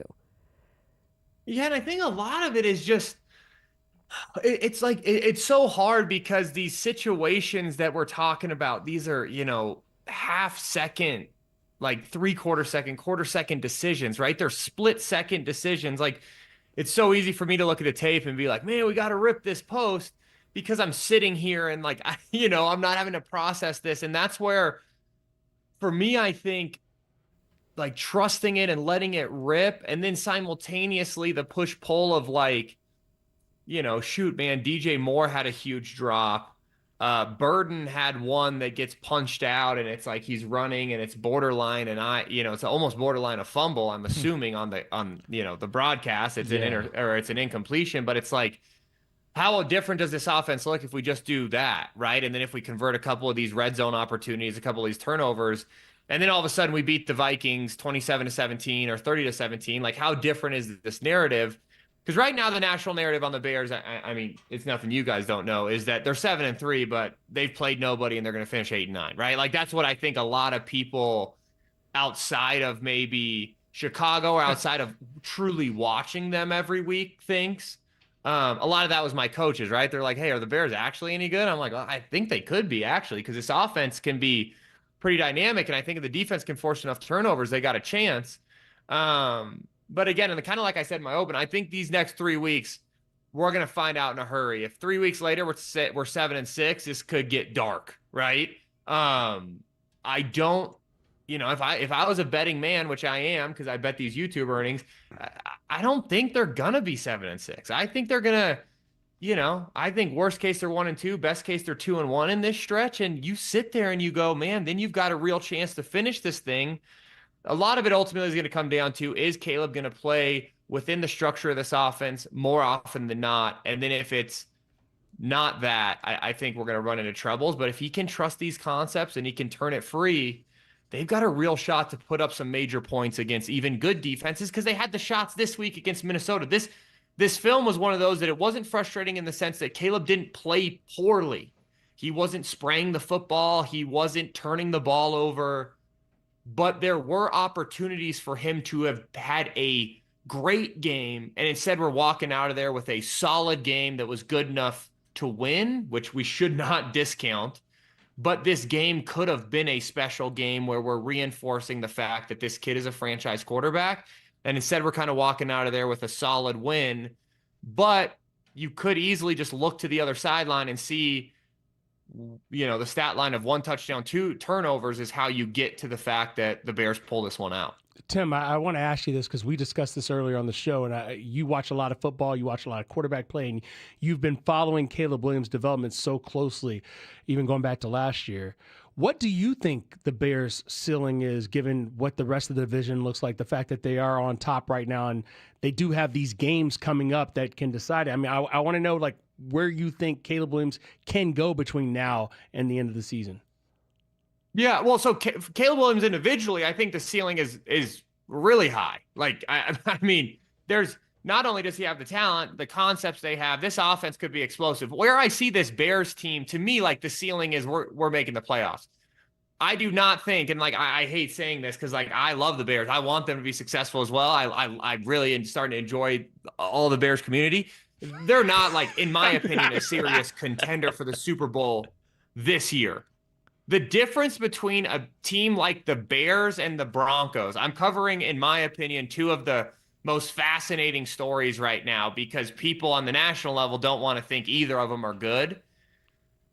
Bo Nix does not have to be as good as Caleb Williams has to be for the Broncos to be a contender. Yeah. The Broncos, they can roll out there and they are going to play and again, I feel like I come on here and trash the defense every week. That's also not my intention, but the Broncos defense is completely different than the Bears, in my opinion. The Broncos this last week shut down the Chiefs, which, you know, call it whatever you want. Say the Chiefs are bad this year. They're not. They're going to be an explosive offense. They're going to end up making the playoffs. And the Bears, like, kind of shut down the Vikings, right? Those are two different teams right now trending, and, you know, now they have similar records, but I do think those are two different teams. So yeah, I think the Bears are a playoff team at their ceiling. I don't think they can make a serious run until they get better on defense. And I think I don't know if they can make a serious run at a Super Bowl until Caleb gets to the point where we're coming on here and he's not missing 14 running open. And the reason I say that is because I just think Caleb has to be perfect if this Bears team is going to make a run. Whereas, like, you look at a kid like Bo Nix, he doesn't have to be perfect in order for this Broncos team to make a run. He just has to be good in spots. And the combination of Sean Payton and him have been good in spots to where, you know, they're sitting at 9-2. Tim, always great to talk to you. I'm looking forward to watching your breakdown on YouTube. You can find that at All Things QB. That is a full film breakdown that Tim Jenkins does. You don't want to miss it. Thanks again. Thanks, Tim. Thank you. Always great to talk to Tim Jenkins, and we are happy to do so every Tuesday at this time. So he brought up some requirements that I think he wants to see out of Caleb Williams. But then that also gets into the product that the Bears have put together already. So are the Bears ahead of schedule, given that they are 7-3 and in first place in the NFC North? And if so, how far?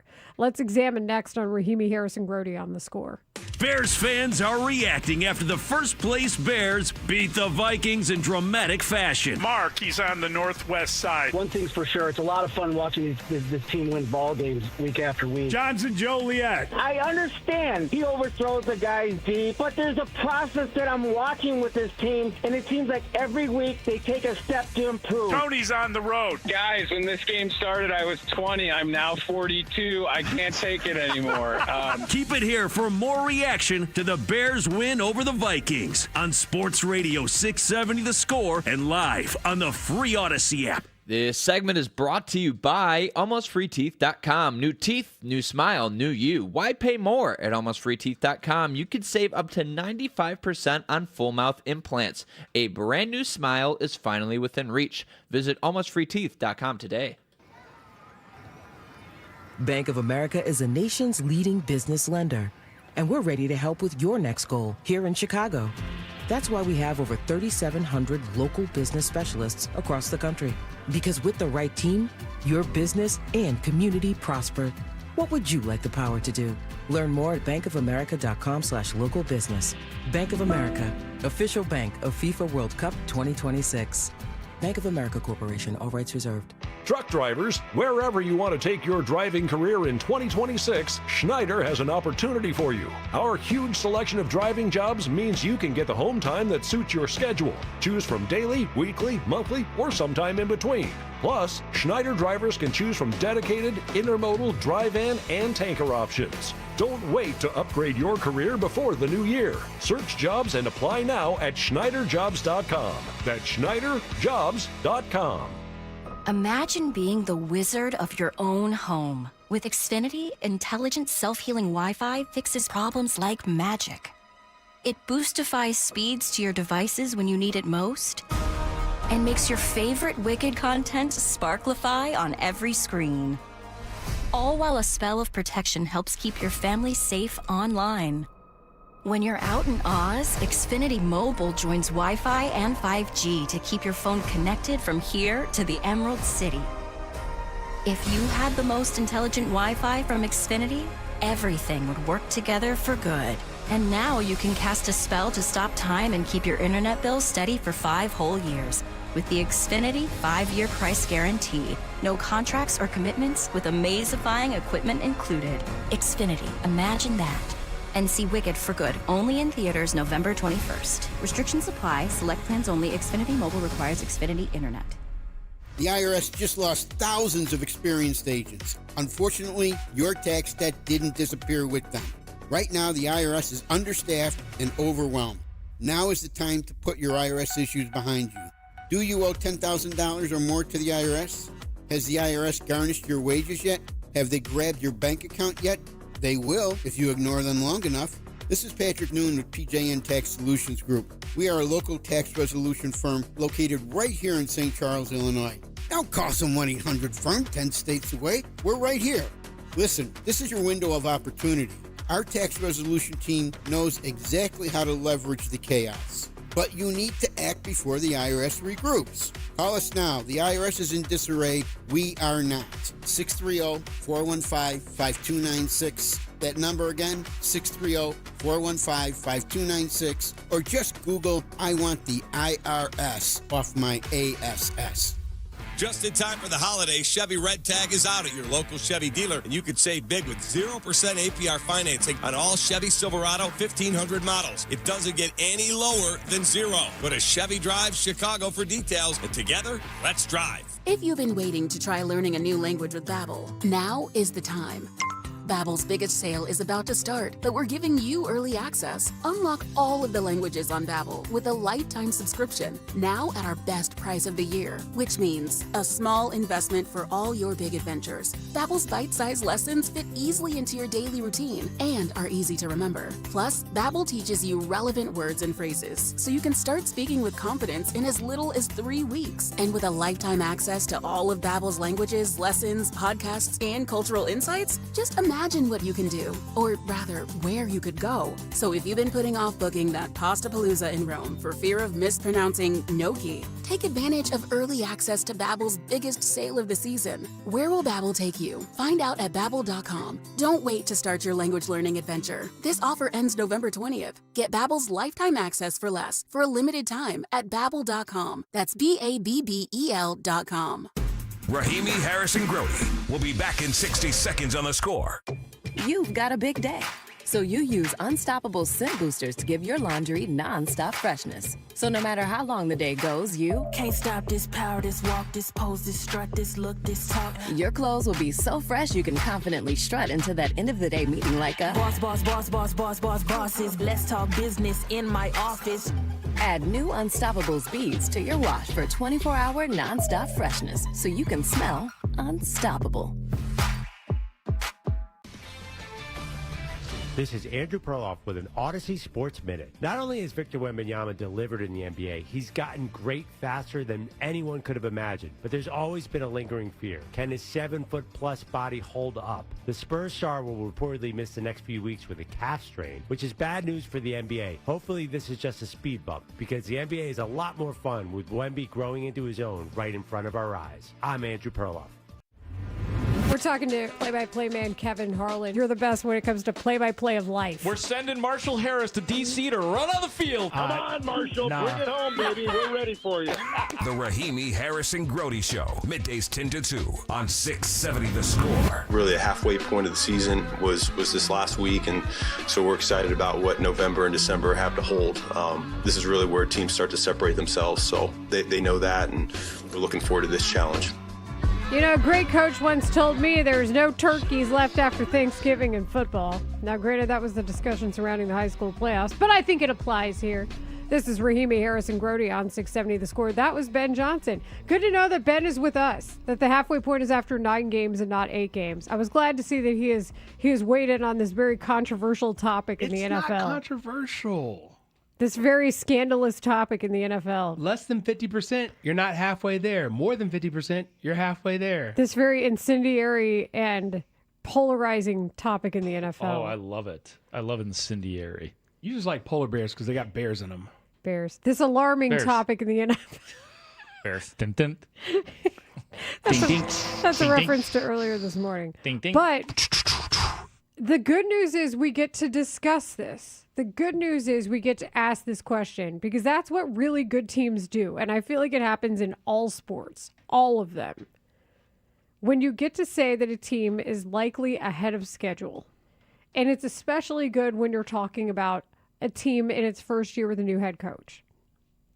So how far ahead of schedule are the Bears being at first place, being at 7-3, facing the Steelers team, and currently as it stands, because of that first place designation, the 3rd seed in the NFC playoffs. What? They are very far ahead of schedule. I'm going to just throw that out there. If they had been like 5-5 in this moment, or 4-6, I'd be like, yeah, they're right on time. They're getting better because they remember 0-2. Only one way to go from there, and that's up. Either 0-2 or you stay bad. you know what I'm saying? Yeah, 0-3, like we've seen with a lot of teams in the league. The O-N starts to get catastrophic after 0-2. And sometimes the O-N just becomes a 1-N or a 2-N, and you kind of just stay in that 5 and below category. But this ain't 5 below. That's not Cole. That's not where we're I do shopping. love a good 5 below trip, though. We're at the Macy's right now. Mm-hmm. I prefer the degrees to exist. And the Walnut Room? I'm not saying that we have Macy's money, but no one looked at us funny when we walked into the Macy's. Well, you know? And so relatively speaking. May I talk to you? And so do you have a receipt? Is that what it is? May I talk to you? May I meet you? May I meet you? I might go to Macy's today on my walk home. Please don't say may I meet you, though. That's why, because it has a Starbucks in it. That's why you might go to Macy's. is craving an egg sando of some kind. Yes, absolutely. No, but to my point, listen, they are ahead of schedule, and if we're trying to figure out how far ahead of schedule they are, it's the fact that the possibilities are endless right now in this moment. So they're at the top of what the schedule is. They're already to my win total for the season, and they've got 7 games left to play. Caleb Williams, I don't believe, is ahead of schedule, but Ben Johnson and this team are ahead of schedule. Well, and that's the point. And I know we've talked about 2018 quite a bit. It's only going to happen more because there are some real parallels here when it comes to we talk about new head coach bounce when you're the Giants and you fire Brian Dable, you bring in, you elevate Mike Kafka. But in this case, it's the new head coach come up because in the first year, new head coaches really can do a lot in the NFL. Let's go back to Nick Sirianni, for example. Let's go back to Doug Peterson in 2018. You know, with the Eagles, that's a good example. Matt Nagy in 2018, as we mentioned. And go to the Texans. The success that you can have, DeMeco Ryans, you can make the playoffs with a new head coach because the league hasn't developed a book on what they do yet either in a full season. I feel like the year is the test. But we've seen what happens when new head coaches get to that point. You can say you can, not the Bears necessarily, but you can make a Super Bowl with a new head coach. We've seen that happen. You can get into the playoffs with a new head coach. You can do all these things. So that ahead of schedule, I think, is fair when it comes to now the possibilities that people can have. I think that they are ahead of schedule because they know how to win, and we don't have to go through the exercise of, like, does this team know how to win? Can they finish? And I wish they would finish better, but they are finishing and winning. The question remains, like, and we can do this exercise, and I'll start this exercise, is what is truly sustainable? Like, you want to be ahead of schedule, will you stay ahead of schedule? So what's sustainable is, and we've been through these things, Caleb Williams in the fourth quarter. Do we agree that that's a pretty good box that has been checked for, while he still needs a lot of development? Caleb in the fourth quarter is something that you could look at as sustainable and discernibly good. You can look at what the Bears are doing with their running game since about, week 3 this year, week 4, something like that? Yeah, post-bye. That is sustainable. No, week 3 too. They started. I believe that if Ben Johnson is able to do what he is doing with that personnel, like DeAndre Swift and Kyle Monunga, I think we could all agree, like, those aren't great running backs. Those are decent running backs at the NFL level, right? So that's a sustainable thing. But I don't know what else. Like, what else have the Bears done this year? If they're ahead of schedule, where are the specific areas on this team that they are ahead of schedule? Because you even said it. Like, Caleb Williams is not ahead of schedule. He's not. He's getting better, and I'm pretty excited about him, but I don't know that he's ahead of schedule. I'll tell you where they're ahead of schedule. Please do. The offensive line came together a lot faster than I thought it would. That's a good one. That's a good one. So much so that they are allowed to give Theo Benedette this grace period to try to learn the position at the NFL level in this way and get better. It's not even inconceivable to think that that could be the starting 5 next year. Would you agree with that? Absolutely. I will go a step further and say, DeAndre Swift, as much as we talked about the running back room as a whole, and that's a different discussion from the individual running back that is DeAndre Swift, the running game has gotten them to this point.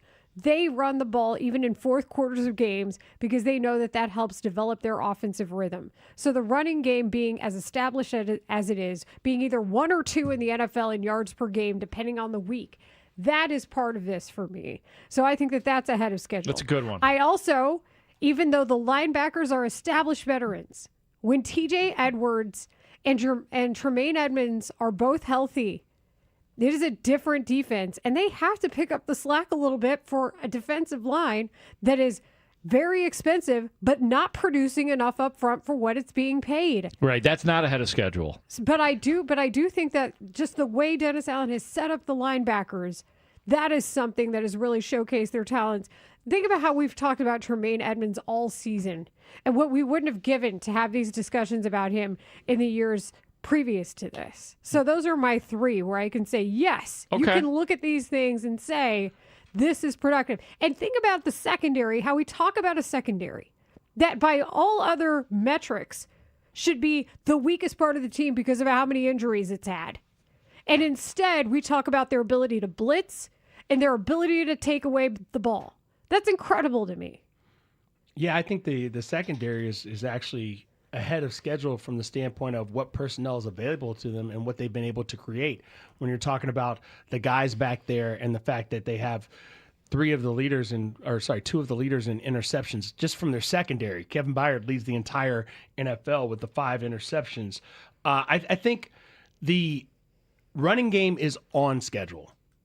And I do think the bye week was the difference maker. Leading into the bye, that's right. They had a week in which they got 87 yards on 29 carries against the Raiders. Then they came back with.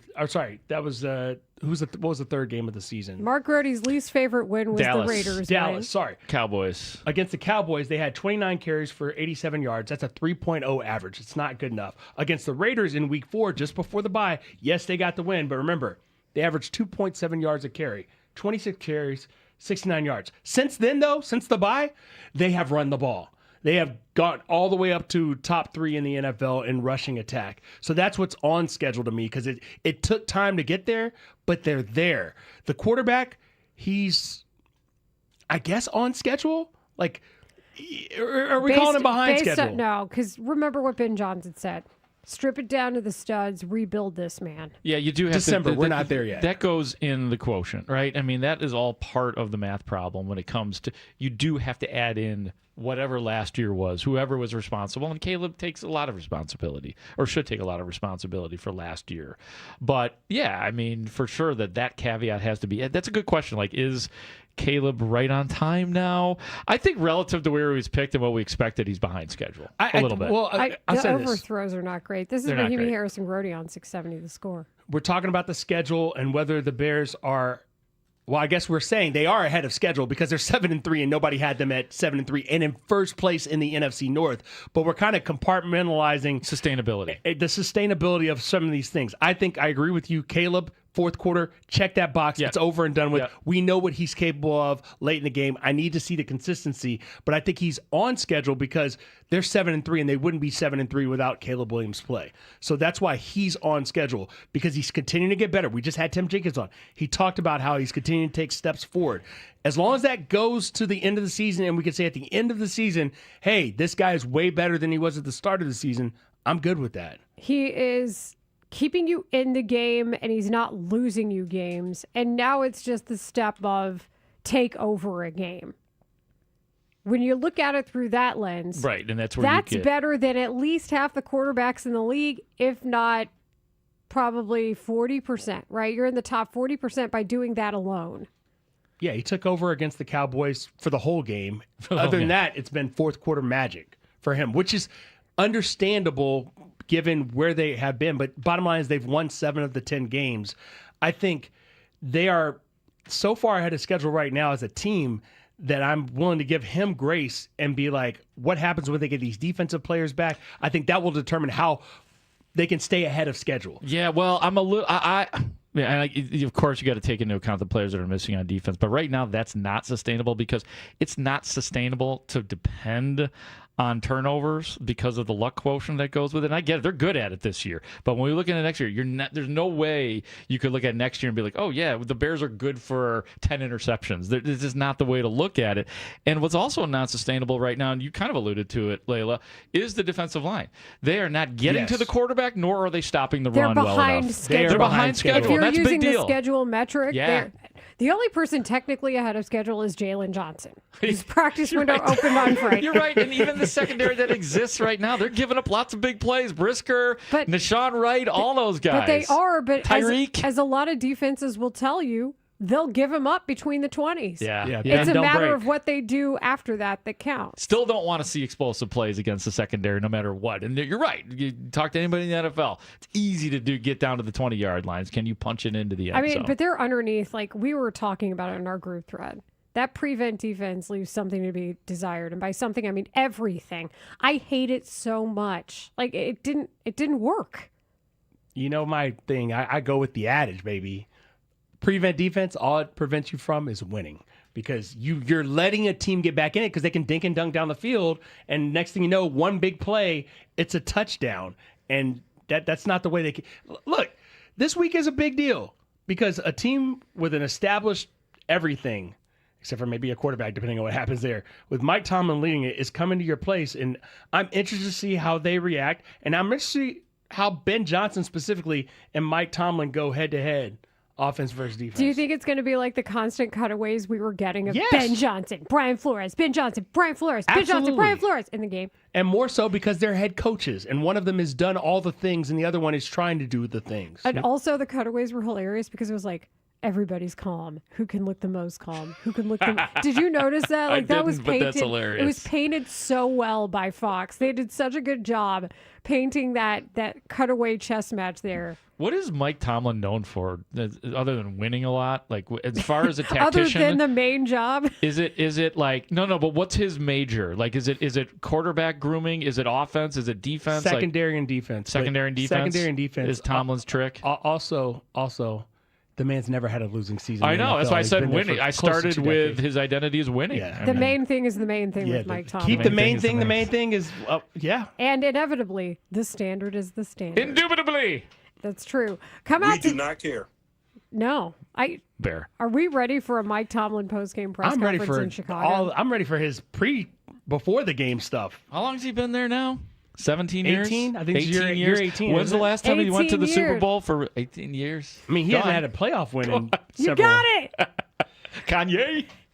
Right? Old Kanye. Oh, yeah, we have to. Way to go, dude. Yeah, you're right. Old Kanye. Old Kanye. He hasn't won a 18 playoff game since years. 2016. It's something that you need to have. This is 19 years. 19. And Wow. he hasn't won a playoff game since. That's why they want to run him out of town in Pittsburgh. Hold on a 2016. second. We want prenup. Is that song 18 years old? It's something that you song need is to 19. have. It's 19 years old at least. You leave your ass. Oh my God, the song leave is with older half, than the leave with wine. half, yes. Come out to Captain Jack's Beverage in Oak Forest this Thursday from 5:30 to 7 p.m. and you can meet me, Layla Rahimi. Layla! Yep, I'm the person. Register for your chance to win a pair of passes to attend Football After Dark with Nishan Wright. That is at Moretti's in Bedford Park on December 2nd. It is all brought to you by Remy Martin VSOP. This is my city. Gold Digger, by the way, released in 2005. It's 20 years old. Oh, man. There's only one way to solve this. And put on your Air Force Ones. Play the song. Leftover meatballs. I like that. Meatball machine keeps on giving. Whoa. Let's do it next here on Rahimi Harrison Grody on The Score.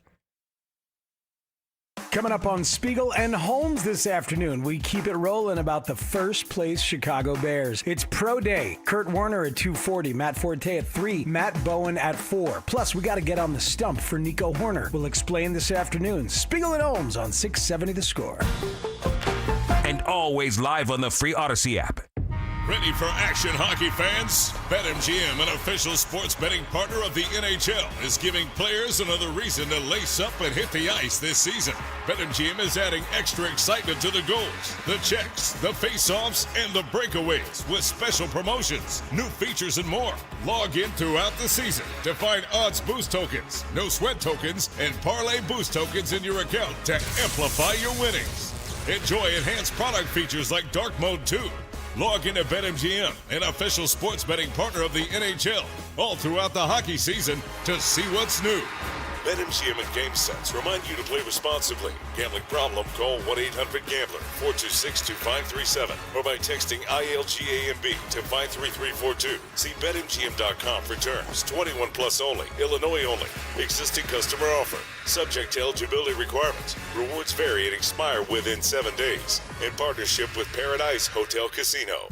This Black Friday, be part of the action. Join 670 The Score for a live broadcast at the Wall in Gurney Mills as Chicago takes on Philadelphia on Friday, November 28th. Pre-game starts at 11 a.m. with Olin Kreutz, Mark Grody, and Big Cat Williams. Meet Super Bowl champ Dennis McKinnon at 12:30 p.m. Kickoff is at 2 p.m. Catch the game and enjoy $3 drafts and $5 well drinks all day. It's 670 The Score, live from the Wall in Gurney Mills, Friday, November 28th. Don't miss it. 250 years ago, a promise was made to connect families and friends near and far. And during the holidays, that promise is more important than ever. That's why USPS is building a better network to meet your needs with timely deliveries, easy and affordable ways to ship, and everything you need to make your season full of holiday cheer.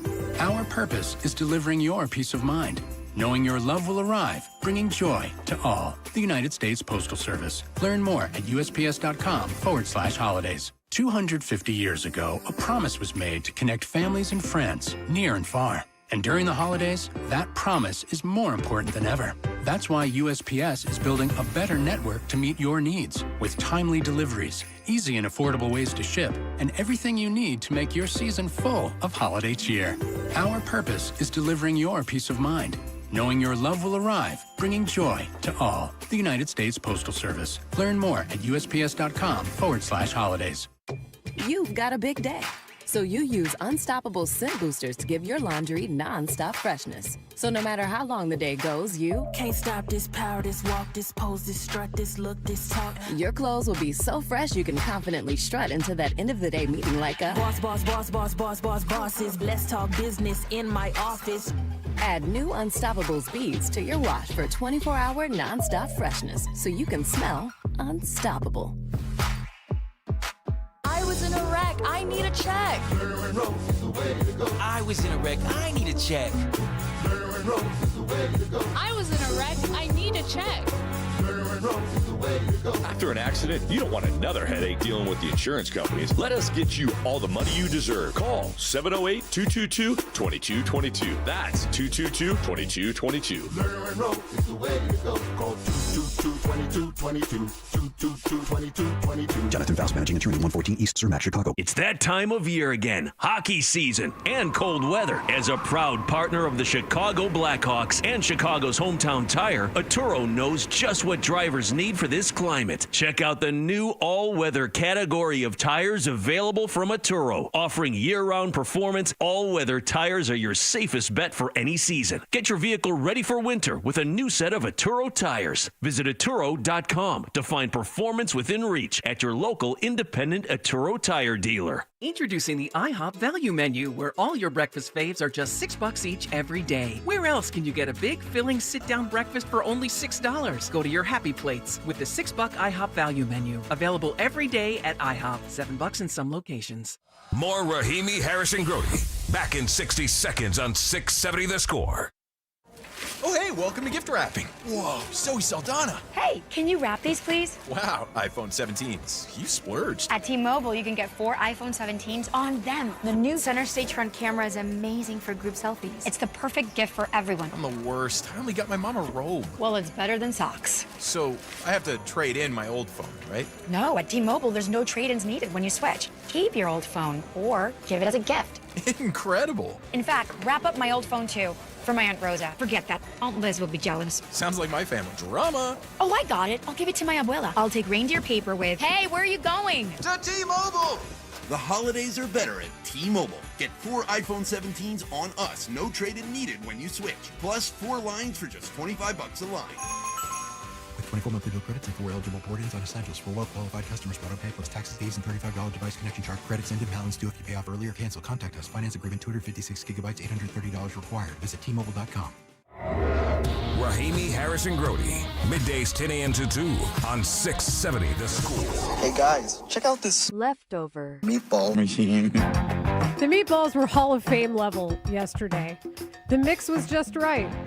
Everything about them was just top notch. And we were like, hey, maybe we should, play the rest of these or play the second best version, because who doesn't like leftovers? My man said he had over 60 meatballs out there in the kitchen. We can't consume that many meatballs in one setting. At least we shouldn't consume that many meatballs in one setting. That's feeding a whole holiday party, guys. Mm-hmm. But you know what? If you can't be Hall of Fame, be in the Hall of Very, Very Good. The Hall of Very, Very Good makes a lot of people a lot of money. It's a good life. I'm glad that this is a leftovers room. There's a lot of people who are like, oh, I got to have it fresh. I don't know. I'll cook something on Sunday and I'll eat it for like 3 more days. Amen, sister. Or 4, yeah. That's how I do. Yes. I didn't know how judgmental I was about this until one of my ex-girlfriends refused to eat leftovers. And I was like, oh, that's a Then deal she's the breaker. wrong one. That's yeah, how long? Much In longer today's did that last? economy, no, sir. Not me. 2 weeks after that initial discovery. I think we need to do a halftime on deal breakers at some point in time down the road. That's Robbie, hey, Robbie, right? Oh, are you gonna be here long? Oh, Yeah. long enough? Okay, I'm gonna slap you. I think you should. Caller 6 to the Scores contest line, 312-540-0670-0670 will win a pair of tickets to Spiegel and Holmes' live broadcast from 2 to 6 p.m. on December 4th at the Blue Cross Blue Shield of Illinois performance stage with the special guest, Matt Forte. Matt is also hosting a signing for his new book, Stay in the Game, Making the Most of Every Season. Without further ado, Robbie, let's go. Leftovers. Grody, I thought I wasn't going to say anything, but I remember you saying 7-10 for the season is what your prediction. And I did some little research, and I found that on September 4th you predicted 8-9. I hope we don't go 1-6 for the rest of the year, and your predictions come true. I'm hoping a lot better than that. I do think that was one of the better defenses we played. I think we have 2 other tougher ones out there. And I see 4-3. That's what I'm hoping for. But I know this much. These games take a month off of my life every time I watch one. Amen. And I'm telling you right now, I'm never going to live to 100 because I want them to keep winning. If it wasn't for the defense, I don't think we won that game. And that's the first time I could say that all year. Well, since he did address me first, you're absolutely right. I picked 8 and 9, and I do not hide from that. And this is one of those times where I don't even feel bad about it because nobody predicted what's happening right now. Nobody picked 7 and 3. Nobody picked the Bears to be winning the way they're winning. It's been an impossible season to predict for the Bears. So. I picked 7. Yeah, you were the one with 7. I picked higher than that. Yeah, you did. You got it right so far, Layla, but they may even... Yeah, so I'm 1 Bears win away from having the 8 wins and then 2 from being completely wrong. So you remember yesterday when we were trying to find out a name for the blob, something else like that, trying to find out what a word is? Well, we had 2 submissions. We'll get to go with the first one from Mike. Ooh. Hi, this is Mike from the West Suburbs. You should call the former blob of teams in the playoff hunt the ooze of teams. Thanks. Okay. Is this like Teenage Mutant Ninja Turtles 2? Or Secret of the Ooze? Or the Primordial Ooze, right? I have an entry. That was Primordial Soup. Sorry. How about this, Marshall? How about What this? you got? What you got? Instead of the blob, you ready for this? You ready, Robbie? I'm ready. Be ready. I'll write it down. The Bob. The Bobs. The Bob. The Not even the Bobs. Bobs, just No. the Bob. There are some bobs that are better than others. Therefore, not a blob. Okay. You know why I like the blob? I'm just here workshop. Because it's like the blob, but you took the L out because these Bears, they don't do L's anymore. Oh. Why are you taking pictures of our TV screen in here? So by my the way? coworker, Danny Palmel's, looks like this dude. That's Danny! It's Oh, my not, It's not goodness. him, but I'm going to make fun of him. I was like, wait a second. I was like, okay. So it does look different. like him. You're with him. It does look like him, but it's Exactly. not him. Yeah, I thought you were was taking a like, picture of Jeff Saturday. I was like, oh, he looks a little different, but okay, glow up, Danny. I didn't know. That's hilarious. That's actually funny. Very funny. And here's the second name suggestion. The Bob. I would say that the Bears and all the other teams behind the top 4 are stuck in the muck. Oh, I like the muck. I like the muck because you're just there. You're trying to get out, but like you're, much like the blob, you can't quite separate yourself. The muck. Stuck in the muck is like I can roll with that. I can roll with the muck, and then we can use stuck in the muck to describe where All no, right. Grody's not Working feeling through it. I like the Bob. But the Mlob. The Mlob. You meh, bob, blob, and mob. I know. I thought about meh too. What's the meh works. I'm missing Bob, a blah, word. blah, blah, blah. There's heaven and there's Blah hell. blah blah. Oh my goodness. Purgatory. Is it Oh purgatory? God, that seems very. We'll give purgatory a nickname, Purgs. We'll just call it Purgs. Of course you would. Alyssa Pergamenti. Yeah. Bergs. Shout out to Bergs. Bergs is usually on our TV. That's my favorite part of the day. Looking up and seeing Bergamini. Bergamini. Yeah. Alyssa Bergamini. Continue on. Hey, Maple Machine, just doing some laundry, and I got some notes for the Chicago Bears. I never want to see Travis Homer ever get another offensive snap again. I never want to see it. I'm done with Cairo. I don't care that he got the game-winning field goal. That shouldn't have been that close, and he missed one. He missed another one. What the is up with the drops? DJ Moore, you're better than that. Luther Burden, you had an opportunity to really solidify yourself in terms of snap counts, and you kind of had a forgettable game. Thank you, Cole Kmet, Colston Loveland, running backs, for doing your job. You're 7-3, and you're not J.J. McCarthy, Caleb. That's awesome. Cardiac machine. I'm in Tennessee. You guys have your own chicken gate. Oh, yeah, we have our own chicken gate. Yeah, that's right. Yesterday, we don't get chicken. Oh, because we took it out of the Take the North Correct, fund? yeah. Yeah, and Weedsy wasn't here. Sorry, Dan. Did you like when I edged him on and say, hey, have you had any victory chicken, Dan? Yeah, but did you see the value that, you do it, Dan? I spared no expense on the chicken. Well, you're wealthy, so yes, I expect that from you. No, Take the North is wealthy. It's we. Yes. That's your podcast. I honestly, it's like everything else even with the podcast. Where will winning take the podcast? Because the podcast still did pretty good last year because everybody was in on the drama. Yeah, because it was a train wreck. But it's fun seeing the participants comment that are in it for the winning. I think as long as there's this level of suspense about what's going to happen, you don't know. They could go 8 and 9. They could go 7 and 10. We don't know. They could go 12 and 5. That's why I don't feel guilty about my 8 and 9 pick. Nor should you feel bad about you picked the Bears to win 4 games this year. 7 and 10. I like how you tried to twist that. Oh, you picked them to go 2-15. Huh? You're getting it, Layla. You're getting it. You know me. I'm a yes and girl. Rahimi Harrison Grody concluding. Let's talk to Lawrence Holmes and Matt Spiegel next.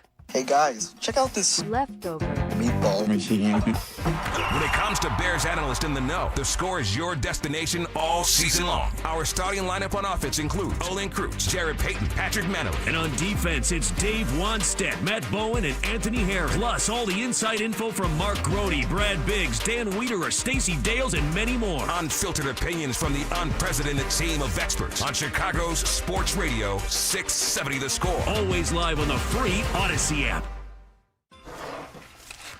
Hellsberg gifts checked off the list. Now, time for wrapping. Earrings for mom. A gold bracelet to match the rings Danielle wears every day. And for dad, a new watch, because we all know he needs one. All right, this is going to be a good one. Our favorite things for your favorite people. Shop our Black Friday event for up to 65% off in-store or at hellsberg.com.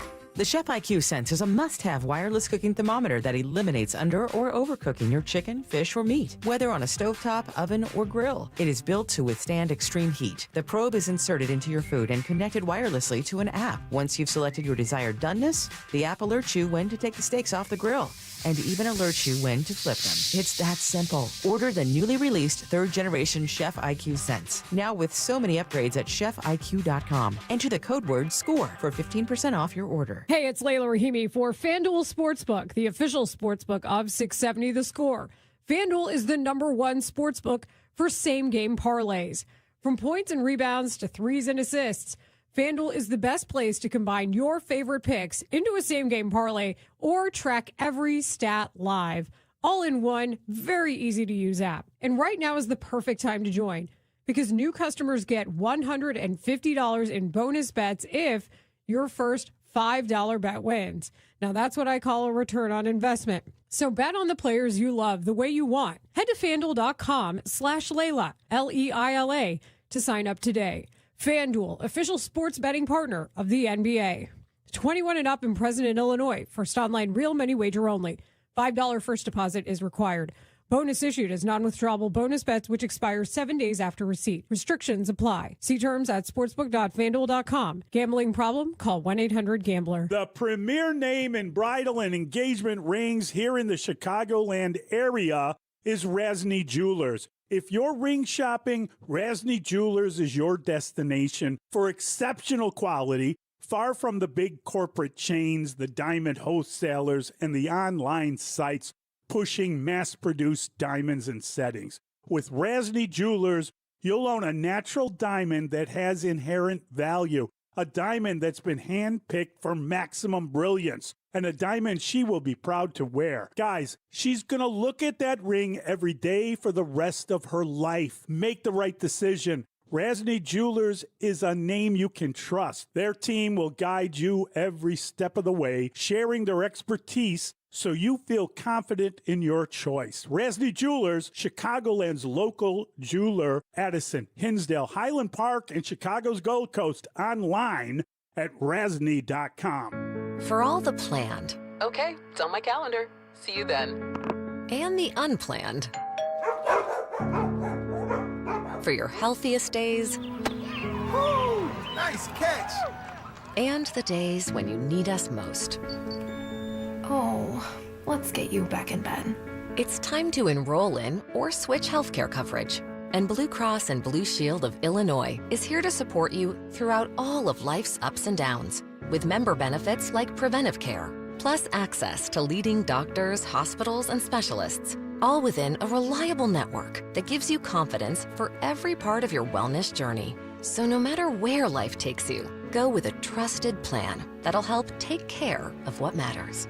Open enrollment ends soon. Visit needcoverageil.com or call 800-605-7000 to sign up for health coverage today. Winterland at Gallagher Way is back this holiday season with festive fun for all ages. From November 23rd through December 31st, experience the Chris Kindle Market Wrigleyville, ice skating, train rides, visit with Santa, and more. Admission to Winterland is free. Visit GallagherWay.com for more info. We'll be right back with Rahimi Harrison Grody on 670 The Score.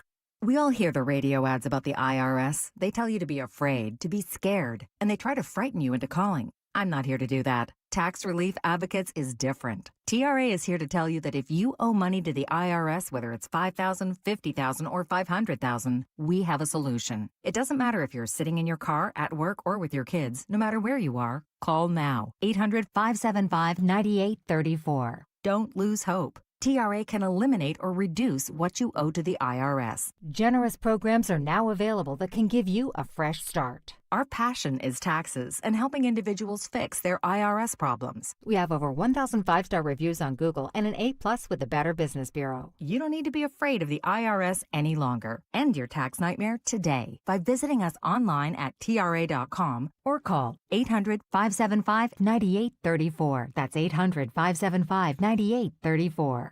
Tax Relief Advocates. Real solutions for real people. This is where Chicago comes to talk first place Bears football. We are Sports Radio 670 The Score. Broadcasting live from the Hyundai Studios. Presented to you in part by your local Hyundai dealers. WSCR Chicago. WBMX HD2 Chicago. And Odyssey Sports Station. The Score! Yeah, I had a mustache as a kid. Sick. That's hot. I did. Junior high was a fun time.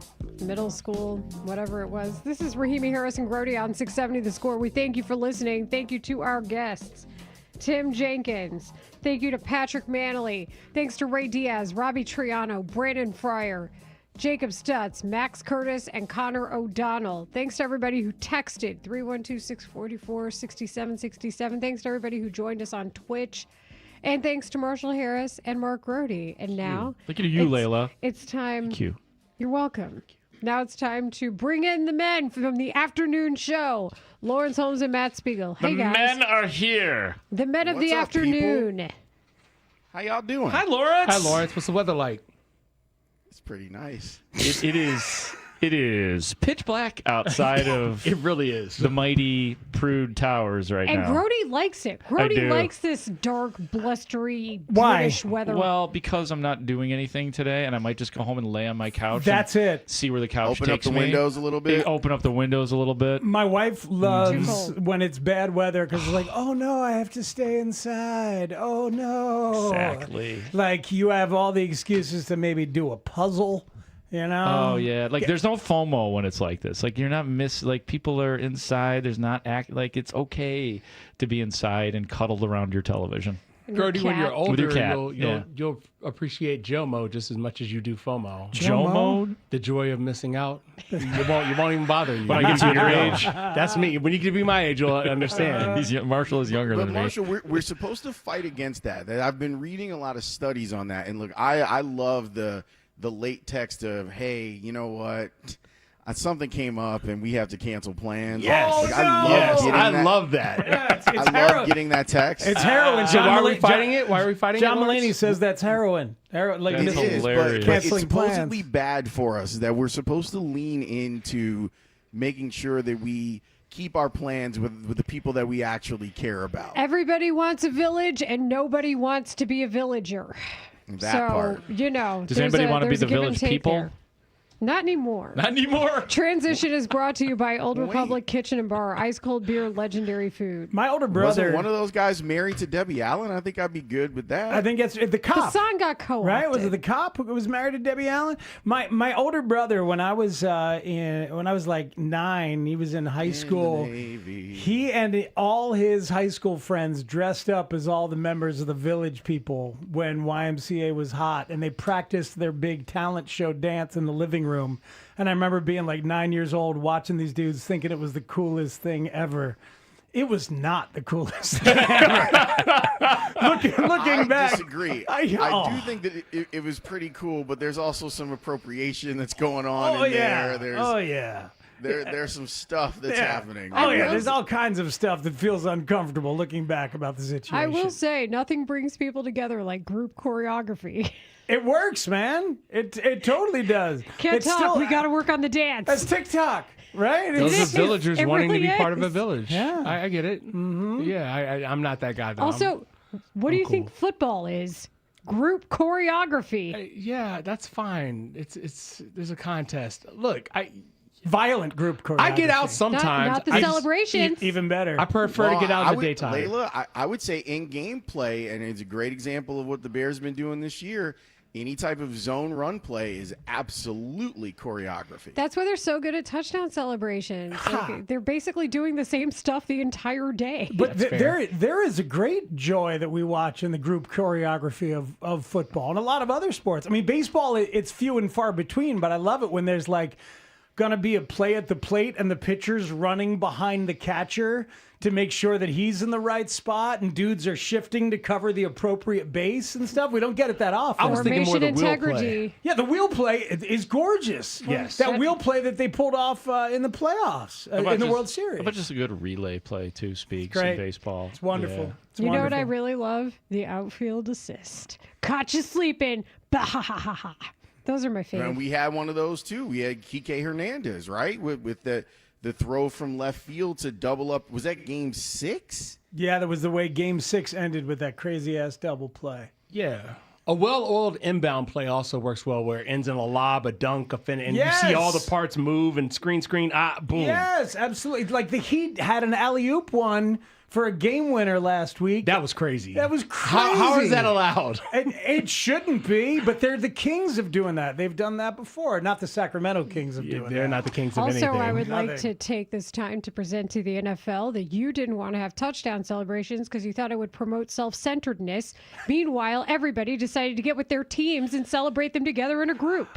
Oh, boy, self-centeredness. I guess that brings us back to Aaron Rodgers. Wow. Where are you? You're spot on. Where is Spiegel and Holmes? We had a conversation, speaking of Aaron Rodgers. Oh, Where's bring him in. Speaks? Bring him in. Where's Speaks? He's celebrating right now. Bring him in, Grody. Bring He's him in. celebrating like a crazy man. Yes, he is. So we had the discussion of, do you want to see Aaron Rodgers play this weekend, or do you want to see Mason Rudolph play this weekend? Because obviously it's a step down to the backup. This reporter, this host, me, Mark Rohde, wants to see Aaron Rodgers play, and the Bears beat the Steelers with Aaron Rodgers, period. And this person who's logical and understands basic math and analytics, better chance of winning with Mason Rudolph as the quarterback. Just get your 8th win and keep it moving. And I said it's okay if they lose if they beat the tar out of Aaron Rodgers. So we covered all the bases. Oh, you did cover every.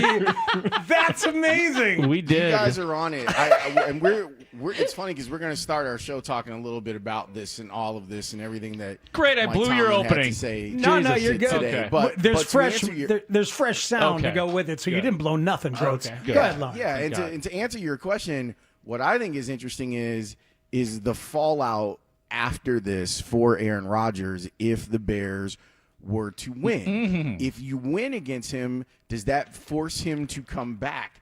If you lose against him, does he go, I have done all the things. That's I hilarious. have vanquished all of my rivals. And before the Bears get good and before they get another shot at me, no matter where it is that I'm playing, I'm just going to bow out as their owner. I'd like to think that's a great.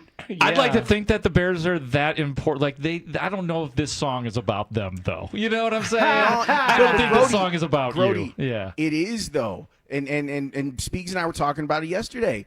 That guy still refers to himself as we With Green when Bay. talking about the Packers. He did it this offseason Yeah. where he's like, oh, well, they always think they can beat us. Who's us, sir? Sir, you were on the Steelers now. You were on the Jets before that. Anyone that comes in and says to the world, I own you, he clearly thinks about the Bears. And there's nothing wrong with that. Like, being a good villain is making sure that you are always thinking about the hero or the heroine. But he absolutely cares on his legacy versus the Bears. I do think the song is about them, Grody. I want to make something clear. The principal reason I always hated Favre, especially towards the end, aside from the fact that he beat the Bears all the time, was that he held that organization hostage. Year after year, he'd be like, am I coming back? I don't know. What do you think? Am I coming back? And then for Aaron Rodgers to turn exactly into that after, pushing against it is just so hilarious. So he's done this for years, and he did it last year and ended up with the Jets, and he did it this year and ended up with the Steelers. So the fact that he's going to try and hold a game week hostage should surprise no one. That's the point, gentlemen. Behavioral science 101. What is Aaron Rodgers often labeled as? A narcissist. So why on earth would he not want the same attention as his predecessor? Oh. I'm surprised he didn't end up with the Vikings. Yeah, I think he wanted to. But what's the biggest neutralizer of somebody who's typically accused of that or diagnosed? Irrelevance. Oh, that's hard to do. So the Bears keep him what? Relevant. Well, the Steelers kind of keep Vikings him would have been relevant. better Yeah, off let's be with him as honest. Once he quarterback. signed up with the Steelers. And here's the thing. And Strip do it you all notice down. he's not on McAfee now? That was one of the edicts. But the Steelers being good keeps them relevant. They gotta start. They gotta win, man. Well, that's what I'm saying. If they Here fall to come 6 the and Ravens. 5, They can't get hawked down by Baltimore because then that would be Yeah. that would be very damaging to what he was trying to do with the Steelers. I got some bad news for them. They're going to. I Lamar is on his way. I was looking at him and them boys. the playoff pictures in the NFC. Have the Bears at the lowest chance to win the playoffs among all the division leaders right now, and the lowest chance to win the division, and the lowest chance to get the first round bye. They're the lowest in the NFL, except for the Steelers. Like, these are the two. That's what you called it yesterday, the disbelief bowl. The disbelief bowl. The disbelief bowl. So Well- that both teams need to win the disbelief bowl. And suddenly, if the Bears do win this game and they go, let's say the Steelers and Aaron Rodgers go to, and he plays, they go to 6 and 5. Could this be the beginning of the downfall of Aaron Rodgers? That's what Lawrence is saying. The next game is against the Bills at home. The game after that is at the Ravens. The game after that is the Dolphins team that all of a sudden can score some points. The game after that is at the Lions, and then they end with the Browns and the Ravens again. They haven't even played the Ravens yet. Hey, before we gotta Got go in Nico a coming second, up? but Oh, no, yeah. he kind of we're the Kurt Warner, so we're sort of. close, okay. But an important update: Felicia Rashad was married to Victor Oh, that's Willis right. of the Village People. Debbie Allen was and is still married to Norm Nixon. I had the wrong heir sister. You were correct. Amazing. And Felicia is still married to Ahmad. Felicia, no. No. Have you ever seen that picture? Oh, there was problems. Have you ever seen the wedding picture though? Who like The picture of who the groomsmen are? groomsmen were for that wedding. Oh God, I can imagine. OJ and Bill Cosby. Oh man, It's a tough look. that's rough. That's a rough room. Okay, guys. Here's what we have planned for today's show. Kurt Warner's going to join us at 2:45. We're going to talk with Matt Forte at 3, Matt Bowen at 4. So it's pro day on the Spiegel and Holmes show. And then we're going to get into some stuff that Ben had to say about Caleb, which is outstanding. There's some bull stuff that we want to get into, too. And are we going to praise Ryan Poles? What? There are two acquisitions that are definitely worthy of it. We'll explain, but first up, Aaron Rodgers and the Bears. We're going to do that after Tanny's Open next here on The Score. This segment is sponsored by Jewel Osco. With the hectic holiday season in full swing, Jewel Osco has sliced the price on quick Got and the easy what? pizzas. So Where's that swing good by thing the what? frozen aisles for Rosati's Chicago-style pizza or Eduardo's stuffed pizza. You'll find all these deals and more at your local Osco store. Every soda next to Mr. Pibb got something to say. The classics reminisce about the glory days. The doctor's giving a dissertation. The prebiotic bubbles giving TED Talks. Then there's Mr. Pibb. Sweet cherry up front, bold fizz on the follow. No pitch, no promises, just bold cherry bringing the flavor. Some sodas talk big. Mr. Pibb backs it up. Bold kick of cherry. Hey, yo, Mr. Pibb. Getting health insurance that fits your budget isn't easy. At Get Covered Illinois, we are here to help. We are the state's official health insurance marketplace. A place where health insurers compete for your business. A website where you can compare multiple health plans and pricing in one place. And where you can connect to financial help and free in-person assistance. Because you deserve insurance. GetCoveredIllinois.gov. We're here to help. What if you could have reliable and intelligent Wi-Fi? And get this, what if you could keep it at the same price for 5 years? That's the Xfinity 5-year price guarantee. 5 years of Wi-Fi that boosts speeds to the devices that need them most. That finds and fixes problems before you even notice them. Like super intelligent Wi-Fi with a sixth sense. And that keeps you gaming in the fast lane, even when the whole family is banking on bandwidth. All your devices working in perfect harmony for 5 whole years. And here's the best part. No annual contracts, no hidden fees, and our best equipment included. Hey, let's face it, a lot can change in 5 years. Kids grow taller, dreams grow bigger. But your Wi-Fi, it would stay reliable and the price would stay put. the Xfinity 5-year price guarantee. Lock in your price and unlock the possibilities. Xfinity. Imagine that. Select plans only. Restrictions apply. And Transition on the Score was brought to you by Old Republic Kitchen and Bar, ice cold beer, legendary food. Time's up. The IRS isn't waiting. They're coming for your paycheck, your bank account, even your home. You ignored the letters. You thought it would go away. It won't. If you owe more than $10,000 in back taxes, you are already in the crosshairs of the IRS.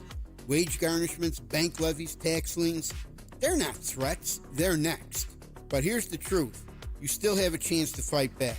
This is Patrick Noon with PJN Tax Solutions Group. We are a local tax resolution firm located right here in St. Charles, Illinois. Don't call some 1-800-FIRM 10 states away. We're right here. Call us now at 630-415-5296. We don't do fluff. We get results. Call us now, 630-415-5296. That number again, 630-415-5296. Or just Google, I want the IRS off my ASS. This is the story of the one. As a custodial supervisor at a high school, he knows that during cold and flu season, germs spread fast.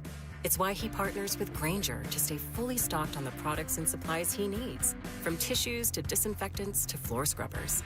All so that he can help students, staff, and teachers stay healthy and focused. Call 1-800-GRAINGER, click Grainger.com, or just stop by. Grainger, for the ones who get it done. Another app for inventory, one for CRM. Oh, don't forget accounting. Wait, which login was that? Or you could use Odoo, one fully integrated system that does it all without the hassle. Ditch the app overload. Get everything your business needs on one platform. Try Odoo free today at odoo.com. That's ODOO.com.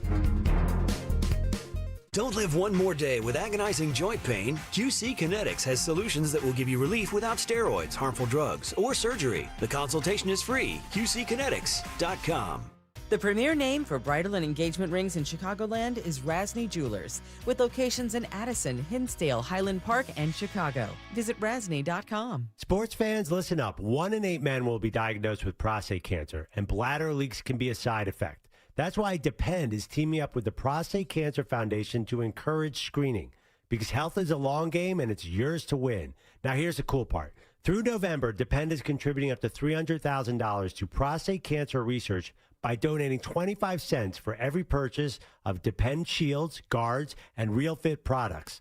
Void in Mississippi? Learn more at depend.com. At Audion Hearing, our mission is simple: to make better hearing affordable for everyone. This Black Friday, enjoy exclusive savings on our high-quality rechargeable hearing aids. Clear, comfortable, and ready to use right out of the box. And here's a study worth hearing. Research shows that wearing hearing aids can reduce your risk of dementia by up to 61%. Join over 1 million happy customers and shop Black Friday deals before they're gone at audionhearing.com. That's AUDIEN hearing.com. This is Andrew Bogish with an Odyssey Sports Minute. Nikola Jokic, Jamal Murray, and Aaron Gordon combined for 94 points, 39 rebounds, and 17 assists last night. A trio hasn't produced like that since Wilt, Jerry West, and Happy Hairston for the Lakers in 1971. So how much did the Nuggets win by last night? They lost to the Bulls by 3 somehow. I'm Andrew Bogish. This hour is brought to you by Menards. Save big money at Menards. Spiegel and Holmes. Okay, here we go, sports fans. Afternoons on the Score. Let's talk about the quarterback. Caleb's been a polarizing dude ever since he hit the scene. This was a big pregame piece on Fox's Sunday morning football pregame show. The name Iceman is Mr. Iceman. Yeah, I'm a fan of it. It's a cool name. When you think of ice, ice is still, ice looks calm, and that's the same mindset I have. In those moments I feel at my calmest on the outside, but there's a lot going on inside. The Iceman coming. Hey man, Eugene O'Neill getting some love. Or is it Ibsen? I always get confused. What's the matter, smart ass? You don't know any Shakespeare? I want Alex, him to well, hold on, see Lawrence. murder instead of Iceman. See but that's murder? just me. See murder? Cardiac Yeah. Caleb? Mob. See mob. Iceman's been done. Well, Chicago, Mike is back. And so is the Iceman cookie.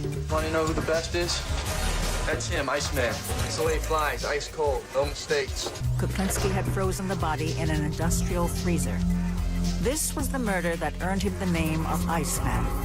Alex, is it Eugene O'Neill or is it Ibsen? Iceman cometh. This guy. Someone's looking at Wikipedia. Yeah, not yet.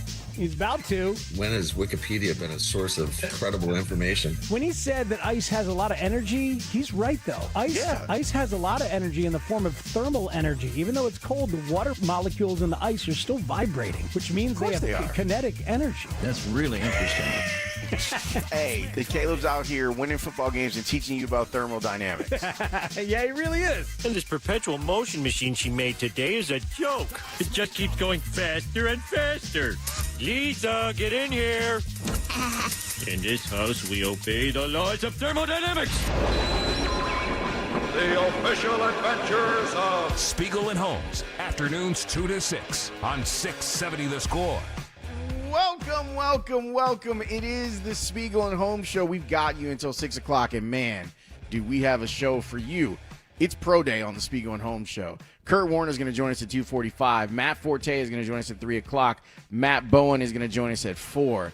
We've also got some surprises along the way. We will take a look at something that happened last night on the Manning cast that deserves some conversation.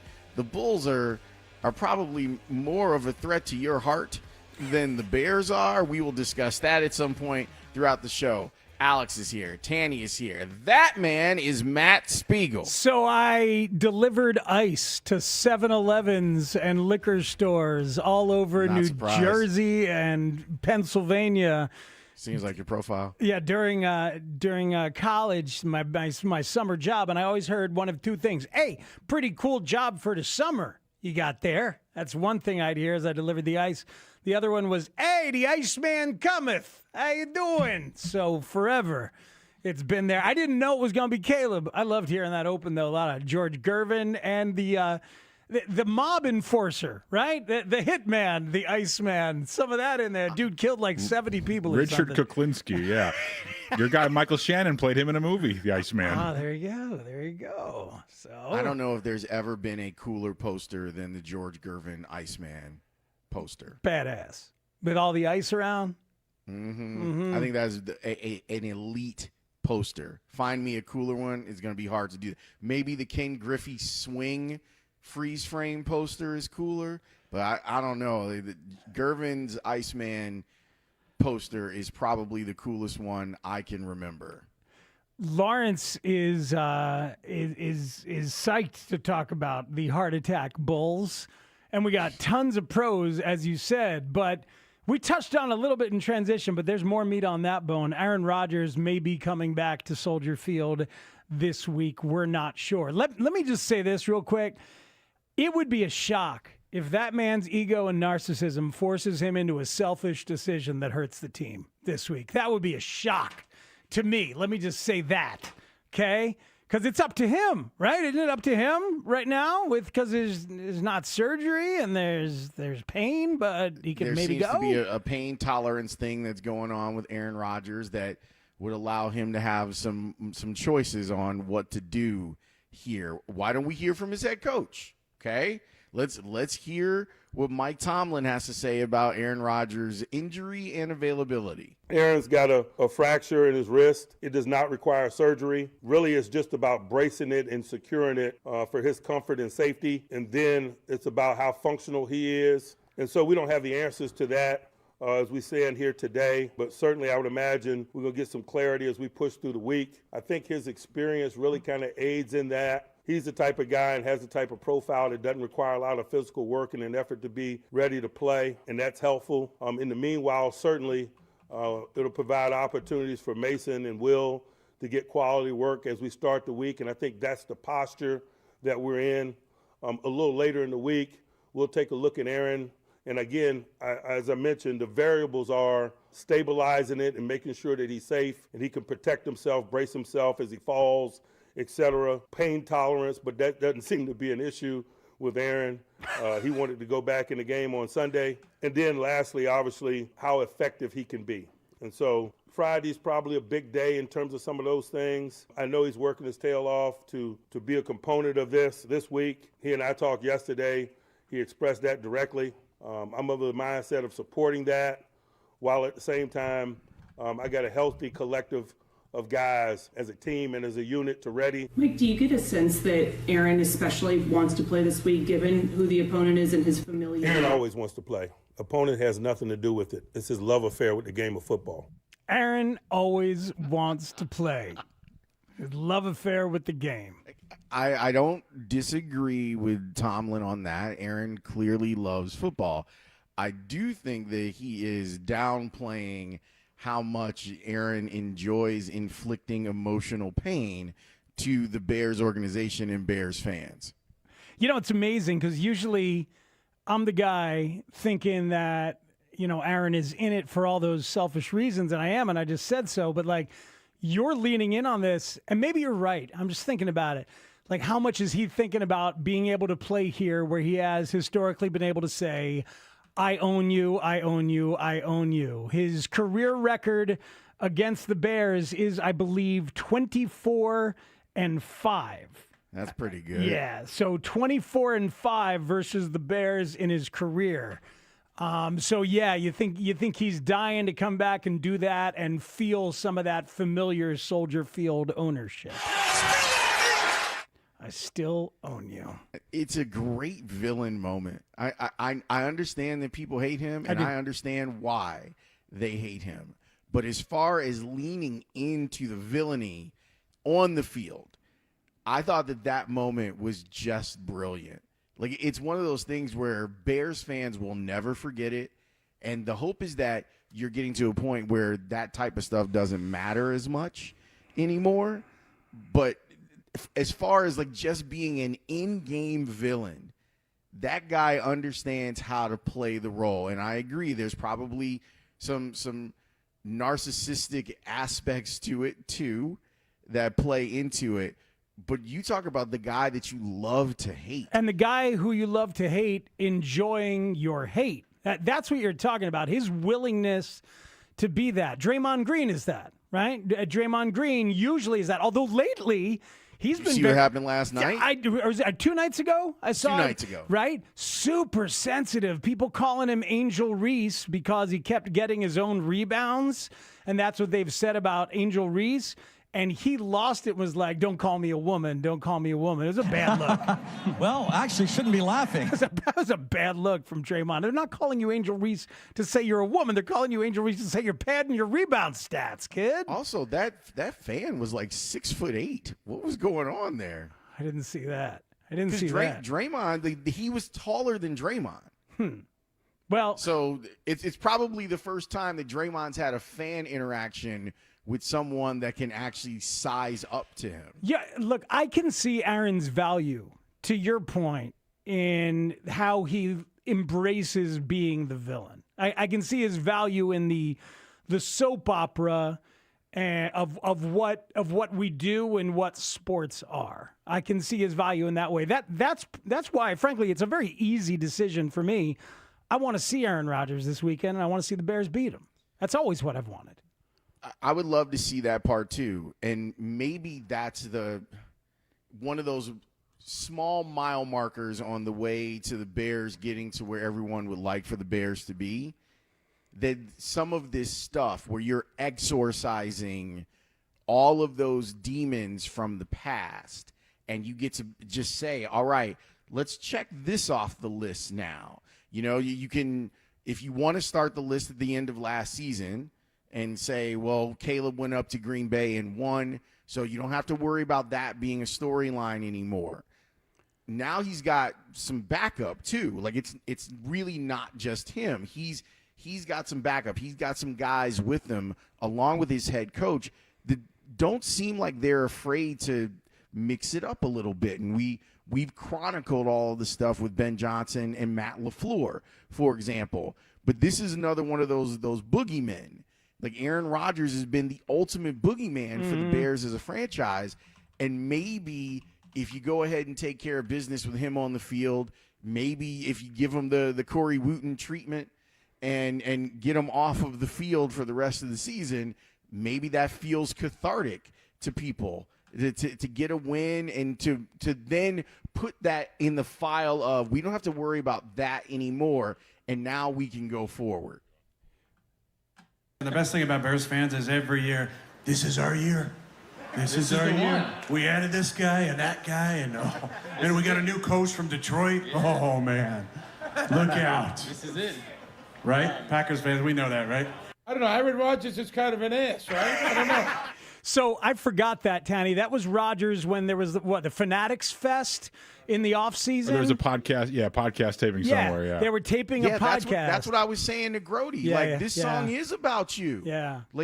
He cares. He is still in the middle of this thing, and he still sees himself as Thanos. He is the Bears Thanos. So he wants to continue to be that. Well, I, for one, am shocked you took it to Marvel. But, let's see. How many of the Marvel villains? I know, right? So some of those Marvel villains, some of the superhero villains loving to be the villain, I get that that's part of your respect level. Or, that's in there for Aaron's willingness to be that guy. I get Do you know that there is a comic with Thanos. There's a Marvel comic with Thanos where Thanos just picks this random dude. I think the dude's name is Dave, and he terrorizes him every day on his birthday. So there's a whole comic showing this guy's life playing out. Oh, man. Where he got accepted to a school and Thanos destroyed it. There's all this stuff from. And it's just so mean that every year the guy is quaking in fear because he knows that Thanos is going to show up and ruin his birthday. And it started from the first day he was born. So that's the version of Aaron Rodgers that I'm talking about. He just wants to come ruin you. He doesn't have a point. There are people who thought that Thanos had a point about resources.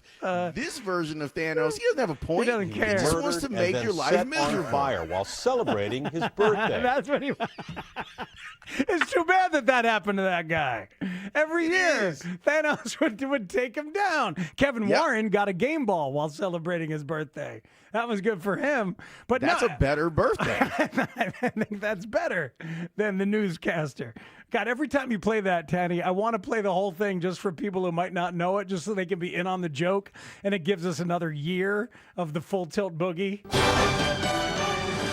Good evening, I'm Ken Bastida. Dana is off tonight. He was murdered and then set on fire while celebrating his birthday. Oh, that is an unfortunate lack of a pause by the fill-in newscaster before he goes to the first story. Dana's not just off tonight. Dana's off forever. Forever. That was a real life version of a missing comma. Yes, that's a syntax issue, or it's a grammar, it's a punctuation issue in real time. Just as well as the creative writing of the story. Let's start with this as we do the story. Start with him being murdered and set on fire. Don't you just want to get away from it's? There are all these curses, there are all these things that have become lore when it comes to the Bears. Yeah, no, it's a good point. It's a good point by you because this whole year has been a process. We're done with comparing Ben to Eberflus, pretty much, right? We vanquished that. Ideally, you want to pass the Packers and take the North. And you want it to be one quarterback. You don't want it to be the growing list of quarterbacks that have been. You heard Aaron Rodgers allude to it in that piece at the Fanatics convention where he's like, oh well, now they've got this guy and now they've got a new coach. All of that's you want to get rid of some of this lore while you're building lore. And this would allow for the Bears to do some of that. Yeah, no, it's well said, and will be a growing storyline during the course of the week. We haven't even turned the page, but we're talking about Aaron because Aaron is Aaron. You know what I wonder from just a logistical standpoint? If you know a dude has a half-broken left wrist, I mean, I don't want to get all Greg Williams on you. Matt Bowen coming up at 4 o'clock, by the way. We can ask him We about can it. ask him about it. Like, but you know, a quarterback's got a half broken left wrist. Like, you're hoping for a nice, clean, legal shot to get him out the game, ain't you? Well, the thing that Tomlin talked about, I think, is relevant. It's the way that you get him down to the ground, too. That maybe you whip him down to the ground so that he has to brace himself with his wrist. Yeah. You know, like there's all sorts of stuff. We could talk to Kurt Warner about all of that. We didn't get a chance to talk to him yesterday because he got called in and he had to do some Monday Night Football. But we can ask him about the week that was, what he thought of Caleb, what he thinks of the Bears being in first place. All of that is coming up with Kurt Warner next here on The Score. Rahimi, Harrison, Grody, middays 10 a.m. till 2 on The Score. There were a lot of drops, as we know. There were a couple of overthrows, as we know. I'm not necessarily mad at the overthrows. Keep trying to work on that timing because when they hit, it's going to be amazing. Like, I need you to keep taking shots downfield. I don't care. Theoretically, even if the ball gets intercepted, it's still going to be bad field position for the other team. So I'm still okay with all of it. Rahimi, Harrison, Grody, middays 10 a.m. till 2 on Chicago's Sports Radio, 670 The Score. And live on the free Odyssey app.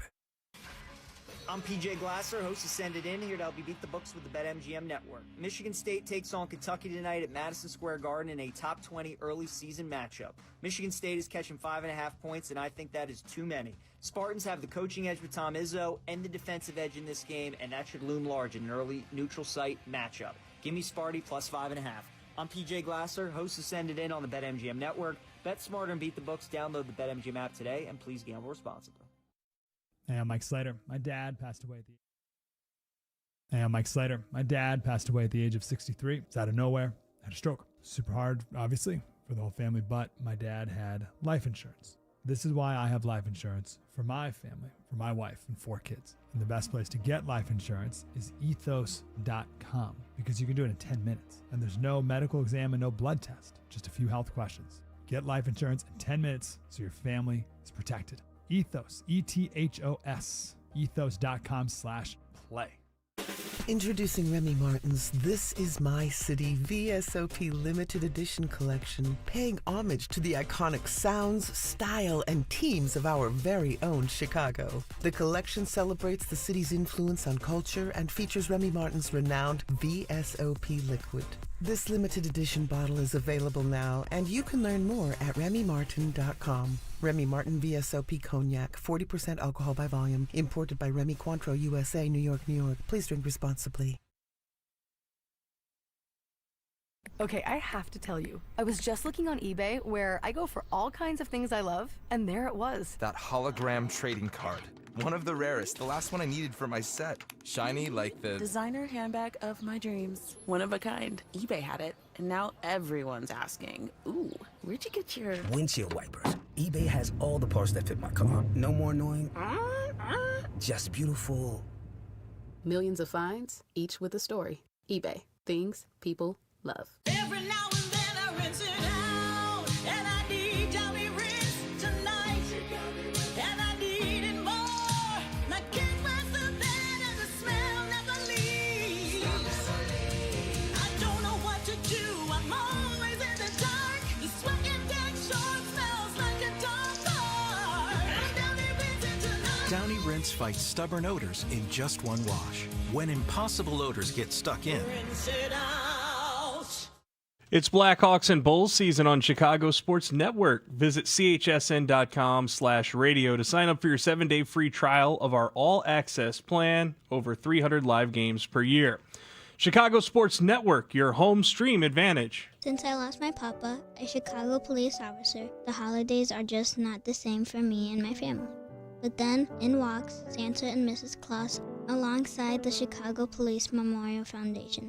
They brought gifts, cheer, and the promise that my dad's sacrifice will never be forgotten. This December 6th and 7th, they will visit 24 children.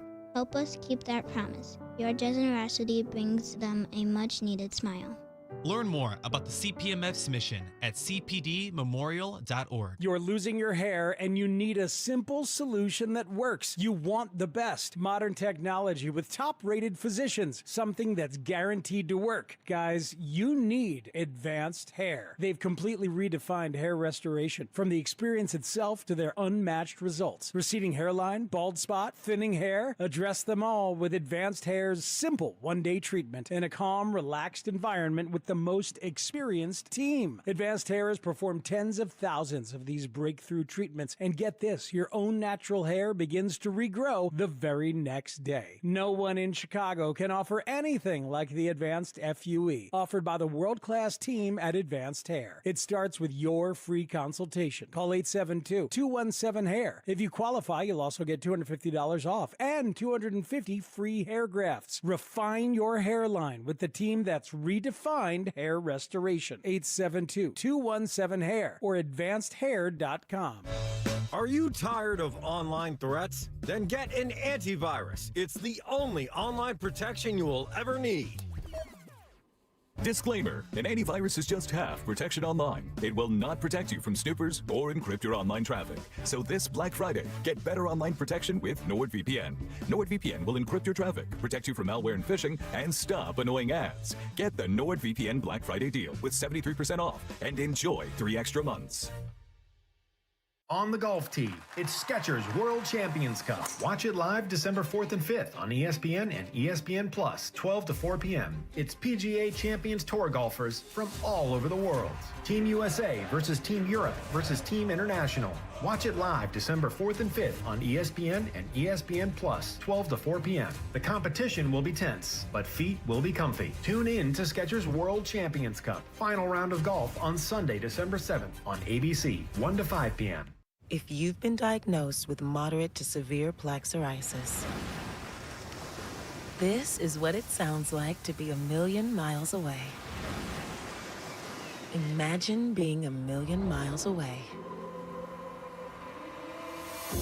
Tremfya Guselkumab, taken by injection, is a prescription medicine for adults with moderate to severe plaque psoriasis who may benefit from taking injections or pills or phototherapy. With Tremfya, clearer skin is possible. In clinical trials, at least 70% of patients saw at least 90% clearer skin at 16 weeks. Results may vary. Tremfya is also indicated for adults with active psoriatic arthritis. Serious allergic reactions and increased risk of infections and liver problems may occur. Before treatment, your doctor should check you for infections and tuberculosis. Tell your doctor if you have an infection, flu-like symptoms, or if you need a vaccine. Ask your doctor about Tremfya. Call 1-800-526-7736 or visit tremfya.com. The 37th Annual Chicago Bears Coat Drive is here. In partnership with Jewel Osco and benefiting the Salvation Army, Jewel Osco is collecting new or gently used coats for families in need. Drop off your coat donation at any of the 189 Jewel Osco stores across Chicagoland, now through February 16th.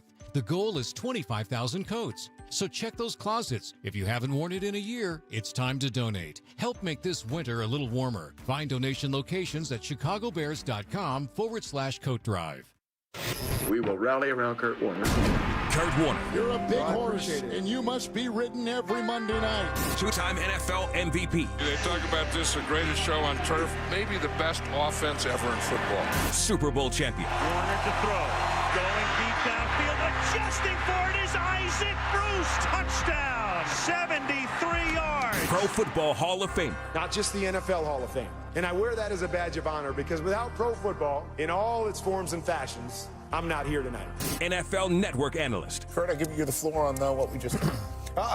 what a crazy game. I mean, what a great finish. I don't know what Miami was doing at the end of the regulation, going for it on 4th down. Just kick it. Why can't we kick anymore? I don't understand. Just kick it and take the points. Radio analyst for Westwood One Sports. Stacey Dales. We're seeing so much growth from Caleb Williams. You know, I'm in Berlin and just on our rides and whatever I'm doing, I'm around Kurt Warner and I just love talking football with him. Kurt Warner with Spiegel and Holmes on 670 The Score. Our segment with Kurt Warner is sponsored by Plumbers 911 Plumbing Emergency. Call the plumbing professionals, available 24/7 at 1-833-PLUM-911. Also brought to you by Great Clips. It's going to be great. Kurt Warner now joining us here on the Circa Las Vegas hotline, circalasvegas.com. Kurt, thanks so much for joining us. As you can imagine, people in Chicago are extremely happy about the first place Chicago Bears. What does it mean that they keep winning even if it doesn't always look pretty?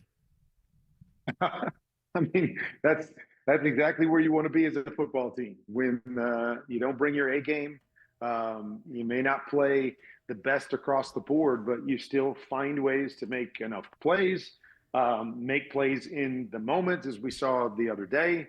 That's what it's all about. We often talk about organizations having to learn how to win and, what goes into that and guys not getting tight and being able to step up and make plays in those critical moments. And if there's one thing that you can pull from, where the Bears are is they're doing just that. They're finding ways, whether it's the offense last week, the special teams this week. I mean, just finding ways to win these games while they're trying to figure out the process of putting it all together and maybe dominating in some situations. And so I think it's a great sign for what, Ben has brought to the organization, guys buying in, him being able to make the proper adjustments from where they were early in the year to where they're at now. And to be sitting in first place and saying, and we haven't even, touched what we believe is our best football yet and putting together a complete game. And so I think everybody's got to be extremely excited about where they're at. Yeah, I think that's well said, and it's exciting to hear it from the Hall of Famer Kurt Warner, because Caleb is still a work in progress, and that's okay. It's not like we have to have clarity just, viewing it. It's not like the Bears even have to have clarity contractually. Like, it's okay if this takes a little while, and because you still see some of the same stuff, right? Like, as you watch Caleb on a week-to-week basis, you still see some of his challenges, and he's growing. From our perspective, what do you see as you watch him? I think the same thing. I mean, I don't think it was a great game, and not just Caleb. Offensively, I don't know if there was a lot of stuff, available to him at times. He missed some throws. Like, there's some things that you definitely want to see better and get cleaned up. I will say the one thing that jumped out at me in this game, percentage wasn't high, and there were some missed, but he created a lot of positive plays when there wasn't a whole lot. And it's something that you always want, from your quarterback, is that, when things aren't clean and they're not, there, or you don't see it very well, are you making negative plays or are you creating positive plays? And, positive play could be a throwaway. A positive play could be throwing a check down for 2 yards instead of, running around and taking a sack, and making the right decision in the moment when things aren't perfect around you. And that was probably what I took from this game in terms of Caleb, maybe more than any other games. And that to me is a sure sign of growth and a sure sign of, again, it's why you win games like this when they're not great and they're not pretty and those things happen, because your quarterback, and I don't think we talk about it enough. When we have athletic quarterbacks that can create the way so many of these quarterbacks can, we'll talk about the plays that they create. What we don't talk about enough, to me, is the negative plays that are also created by the same thing. Buying time or wanting to take off too fast, or wanting to run around and make a play in a bad situation, that leads to a bad sack and the negative hidden yardage that happens with a lot of those guys as well. And so having to balance that out and really, step back and look at it and go, okay, how many great plays did someone make in this game by doing those athletic things? And how many negative plays did they make trying to do those athletic things? And so in this game, just, at times just saying, okay, I'm okay throwing it away. I'm okay, throwing that check down here instead of having to, run around and do all this crazy stuff and try to make this 40-yard throw down the field. Sometimes it's okay just to play the game and make the smart decision, even if that smart decision isn't a wow play. Kurt, when it comes to dealing with the blitz, In the game against the Giants, there were a couple of moments where it looked like Caleb was looking at in the wrong direction of where the blitz was coming from when it looked like they were showing blitz to the right side. He maybe looked at the left side and then made the throw over to the right side.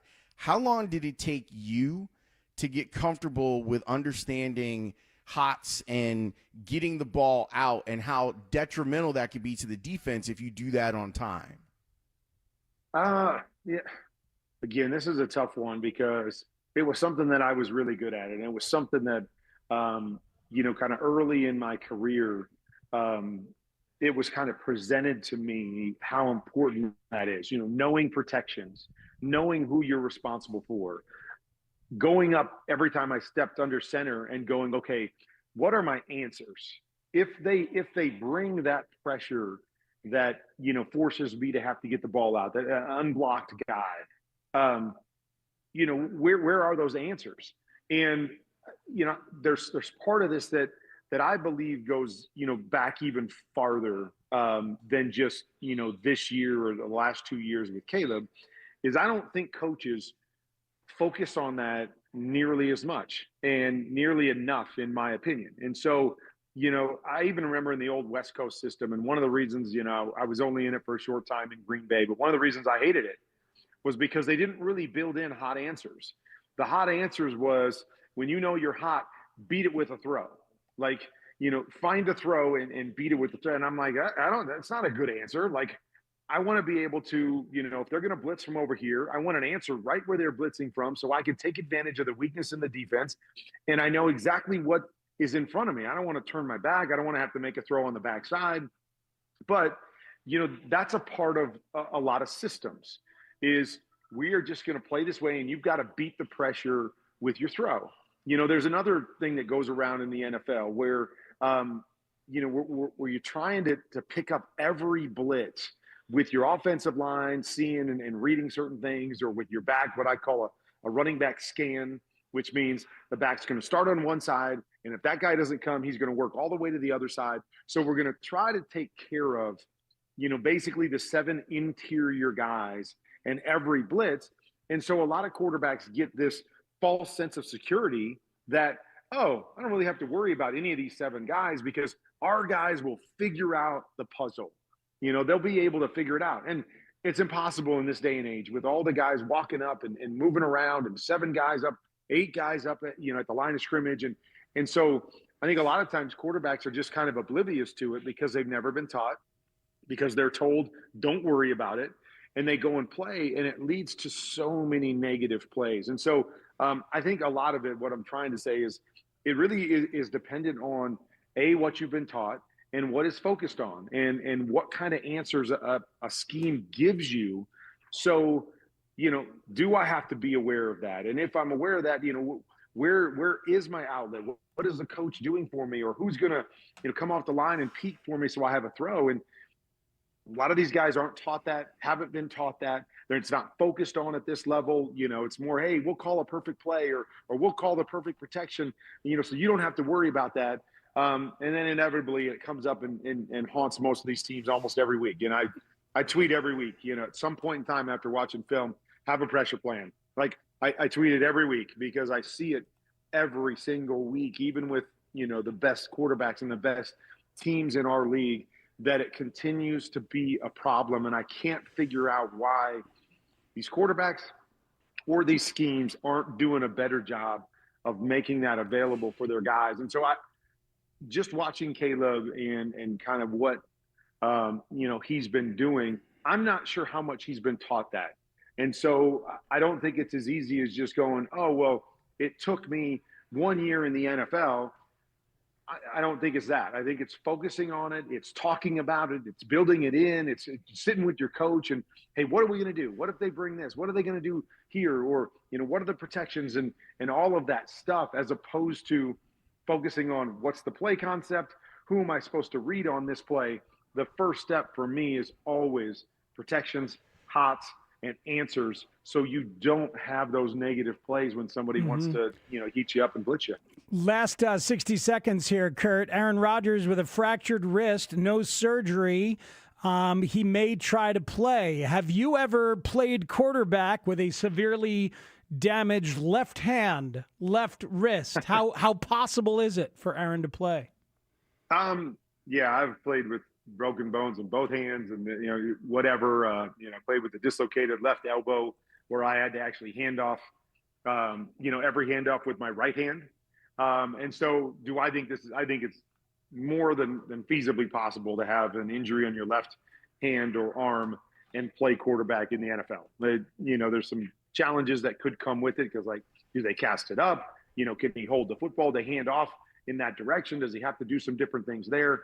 But I think it's one of those. As long as it's not going to get worse for Aaron Rodgers, I think there would be a huge, huge chance that he plays with it being to his offhand. Thank you, Kurt Warner. You're the best, man. Appreciate it. We'll talk to you next week. All right, guys. Talk to you soon. All right. Thank you. We got some breaking news, huh, Speaks? Yeah, we do. And breaking news on the score is brought to you by Wildfire. Join Wildfire Restaurants as they celebrate 30 years of serving delicious food and creating memories. Shota Imanaga has accepted the Cubs' one-year, $22.025 million qualifying offer. That's our guy, Mr. Mooney, over at The Athletic, and that's courtesy of Marquee Sports Network's tweet. So Shota is back. He is. With the Cubs for 1 year. I was surprised that the Cubs offered it to him, and I'm surprised that Shota accepted it. But it's a very interesting situation. Lawrence, only 14 people in the history of the qualifying offer have accepted it, okay? In all the years, out of 157, 14 people have accepted it. And I think there's a couple more people this year, right? 3 so far today. Gleyber Torres, Brandon Woodruff, and Shota Imanaga. Zach Gallen did not accept his. Michael King did not accept his in San Diego. But 3, and now here's a 4th. Trent Grisham is accepting the Yankees qualifying offer. So that's 14 ever for today. So it's a very interesting thing that we should discuss a little bit later on. We have a baseball segment planned. We'll definitely do some a little bit later on in the show. Yeah, that's wild. Matt Forte is going to join us on the other side of a break. Shota Imanaga back on the one-year qualifying offer. Spiegel and Holmes here with you until 6 on The Score. We are Chicago's #1 and most listened to sports station. We're live from Chicago, talking Chicago sports. Listen on your radio, your laptop, your mobile device through the Odyssey app, AUDACY, or tell your smart speaker to play 670 The Score. We're live and we're local. 670 The Score. Always live on the free Odyssey app. On the days when you're thriving. Come on, everyone. You're almost there. The nights when you need us most. Mom, I don't feel good. And every moment in between. As a Blue Cross and Blue Shield of Illinois member, we are committed to helping you stay covered at each stage of life. Whatever challenges may come your way, our mission is to be here for you and your family so you can feel confident as the new year approaches.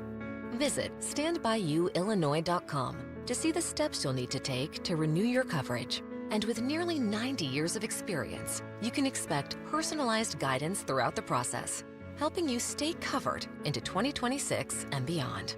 We thank you for trusting us on your health and wellness journey through it all.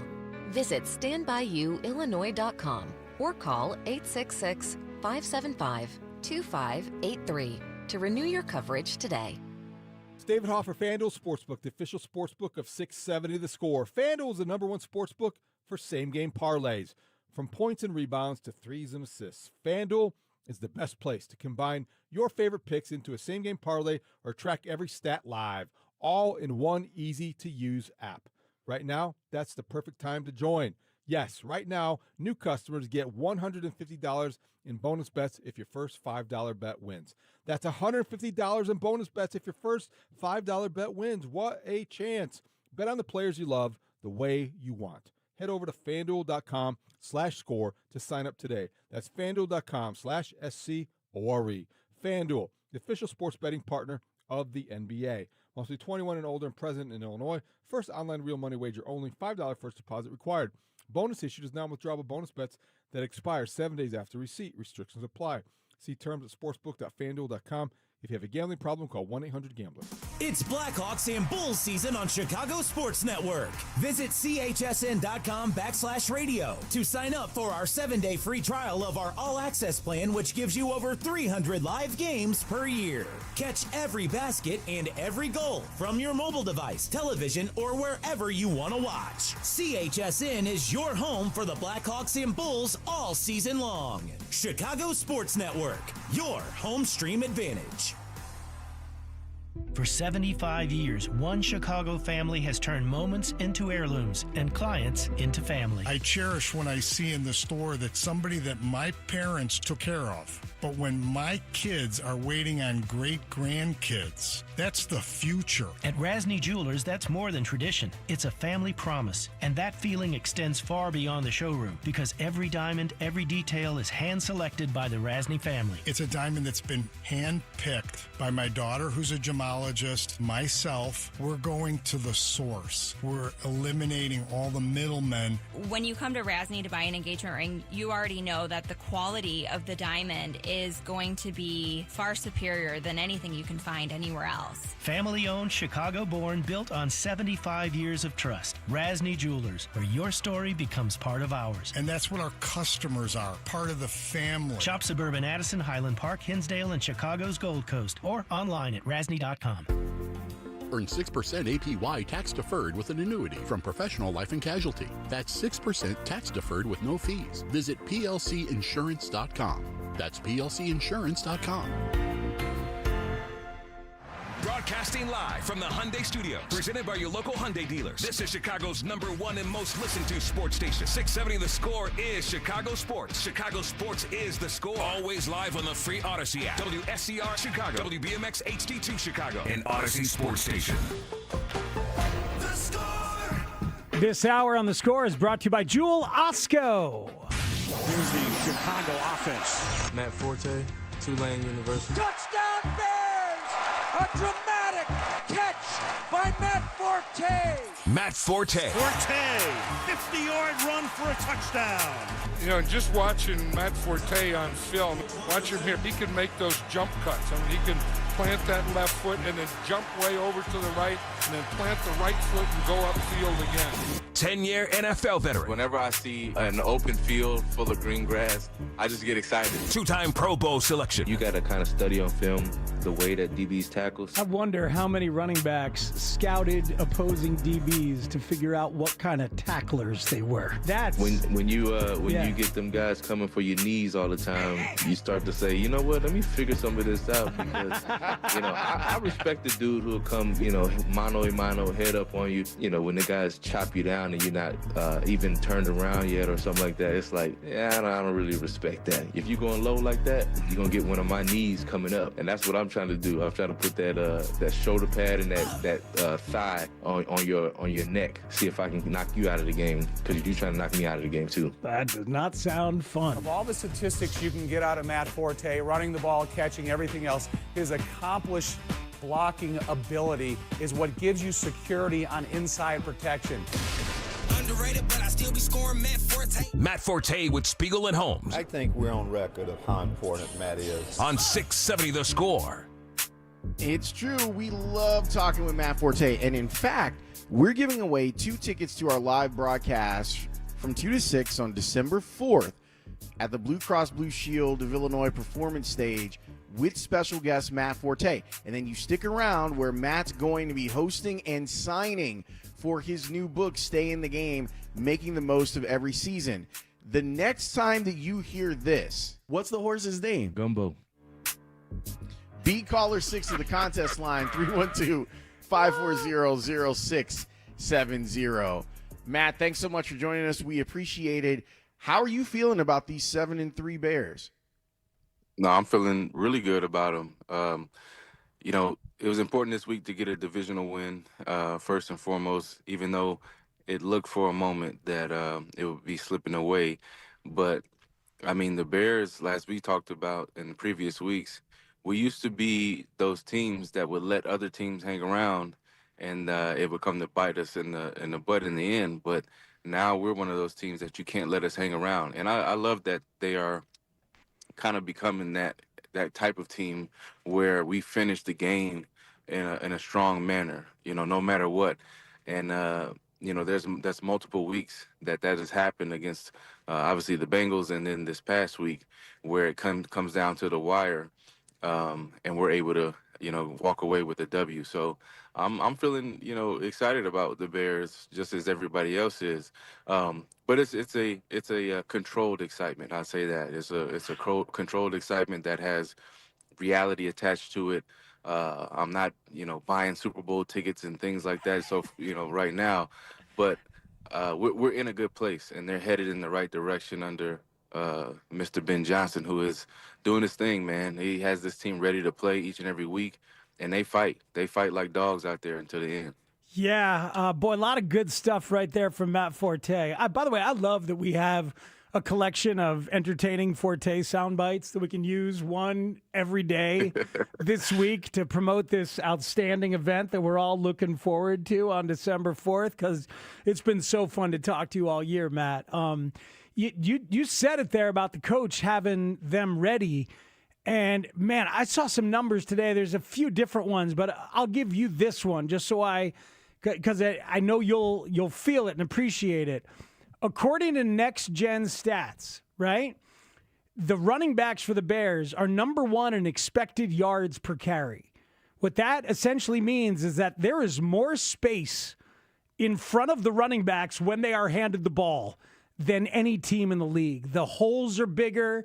The space between them and the offensive line is bigger than any team in the NFL. That's amazing to me, how well the running backs are being set up for success schematically at this point. Yeah, that's a new stat for me too. Expected yards per carry. I never heard of that, but that goes to show you that the O-line has come a long way, and they're pushing guys off the ball and creating seams for them to run through. And as a running back, that's honestly all you really can ask for is, to have seams there and be able to hit it full speed and to be able to have time, honestly, to be patient. I was a patient running back. I would love when I had enough time back there to really set up blocks, because that's when you get those big explosive runs that are, 20 plus yards. And I believe, if I'm not mistaken, that the Bears are leading, are one of the top teams in the league when it comes to explosive plays, not only in the run game but in the passing game as well. And that just shows you the system that they're in. The team is bought into that offensively, especially. And Caleb is growing, and he's not one of those guys that's constantly having the 200-yard passing games with a couple picks, or the not reaching the threshold of the upper echelon quarterbacks, where he's doing his thing back there. And as I always say, we always have room to grow. Nobody's arrived yet or anything like that, but I'm excited that the running game and the passing game in tandem has started to take off, and they definitely complement each other. I know that we talked a lot about what's happening with the wide receivers and the tight ends on like pin and pull plays, but I feel like I'm watching a team that really enjoys blocking downfield. So as someone who benefits from that, when you played of guys staying on blocks and giving you an opportunity to get extra yards, what's that like when you know that you've got teammates that are willing to do that for the greater good of the offense? It's something that is a respect thing too. When I had receivers that would go the extra mile on the backside to make sure that they went and cut off a DB or goal, and maybe push to the safety and actually take two guys out of the play, it just leads towards bigger and bigger plays, like home run plays, where I can remember when we played. It wasn't the Commanders back then, but we played the Redskins, and I came up the middle, and Brandon Marshall's on the left side, and he's coming towards me, and he's blocking his cornerback, and I just cut right off of him to the left, and then you have a 50, 60-yard touchdown. And if he's kind of taking a play off back there, then things like that don't happen. and you have the possibility of breaking them, but sometimes guys make the tackle. But it's just all the effort that you need when it comes to a team that is trying to win a championship, trying to win a division, trying to go to the Super Bowl. You need that effort, that extra effort every single play, because you never know what the game comes down to. And as we've seen this entire season, every single down matters, every single play matters, and every inch on that field definitely matters. So you respect when guys go the extra mile like that. And plus, when it comes to the receivers, I used to tell them all the time, hey, man, I got 250, 260-pound linebackers coming down the A-gap when you running your route out there trying to look pretty. So, your boys back there blocking in the trenches. So when I get the ball and you on the backside, I expect you to be backside blocking for me. Oh, see, that's beautiful. That's right. You guys gotta help each other out as teammates. It's amazing. Matt, the coach has a pretty good feel for the run game, like calling run plays on 3rd and 4 inside the 10. I loved that one. Maybe it's partially informed by how much he goes for it on 4th down, but he called it. There was one drive on that 75-yard drive. They converted 3 different 3rd and 5 or less, all on run plays. I love that he's willing to do that. Yeah, that shows his confidence in the run. That shows his confidence in the offensive line, but also just a mentality thing as well. That we're not going to be one of those teams that you can get a bead on and think that on 3rd and medium or 3rd and short that you can just kind of basically know exactly what we're going to do. So he switches it up. I love that in tandem with that, he has been mixing up the personnels. Like there was times where Bajent was in there. There was times where there was 3 tight ends in the game, and man, he's doing all kind of things where the expectation by the defense, they cannot get a hold on what actually is what's gonna happen out there. And then the guys are executing when they have those opportunities. They're executing on the plays. When it comes to villains, I don't know if anyone is more of a villain to the Bears as an organization than Aaron Rodgers.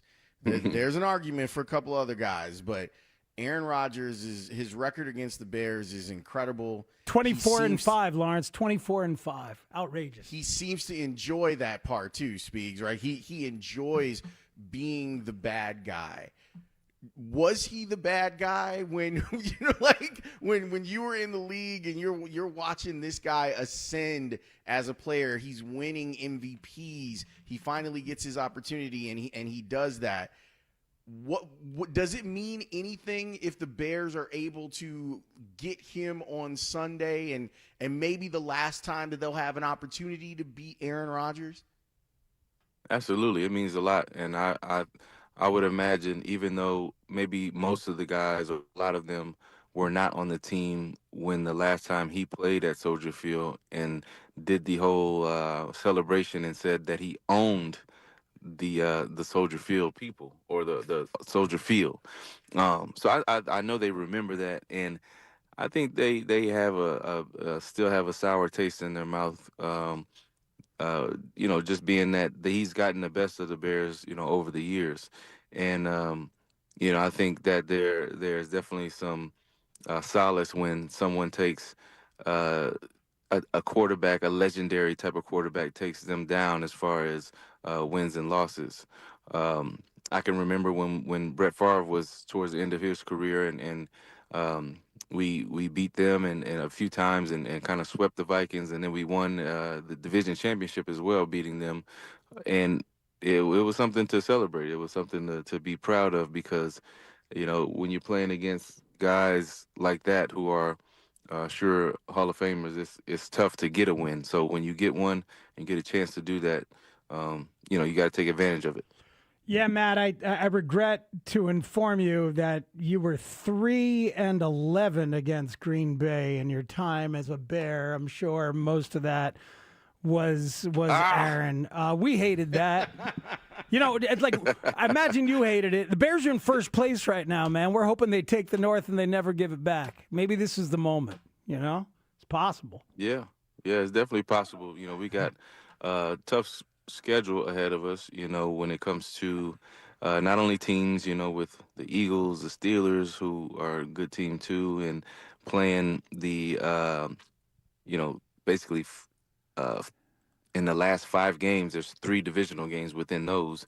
So you got to win those, and we have a chance to really sweep the Packers. We haven't played them yet, so and that's kind of something that we got to take pride in and kind of try to focus on. Even though these other games are definitely important, but when it comes to the divisional games, we really got to focus on getting the Lions back from the earlier loss and then taking the Packers down.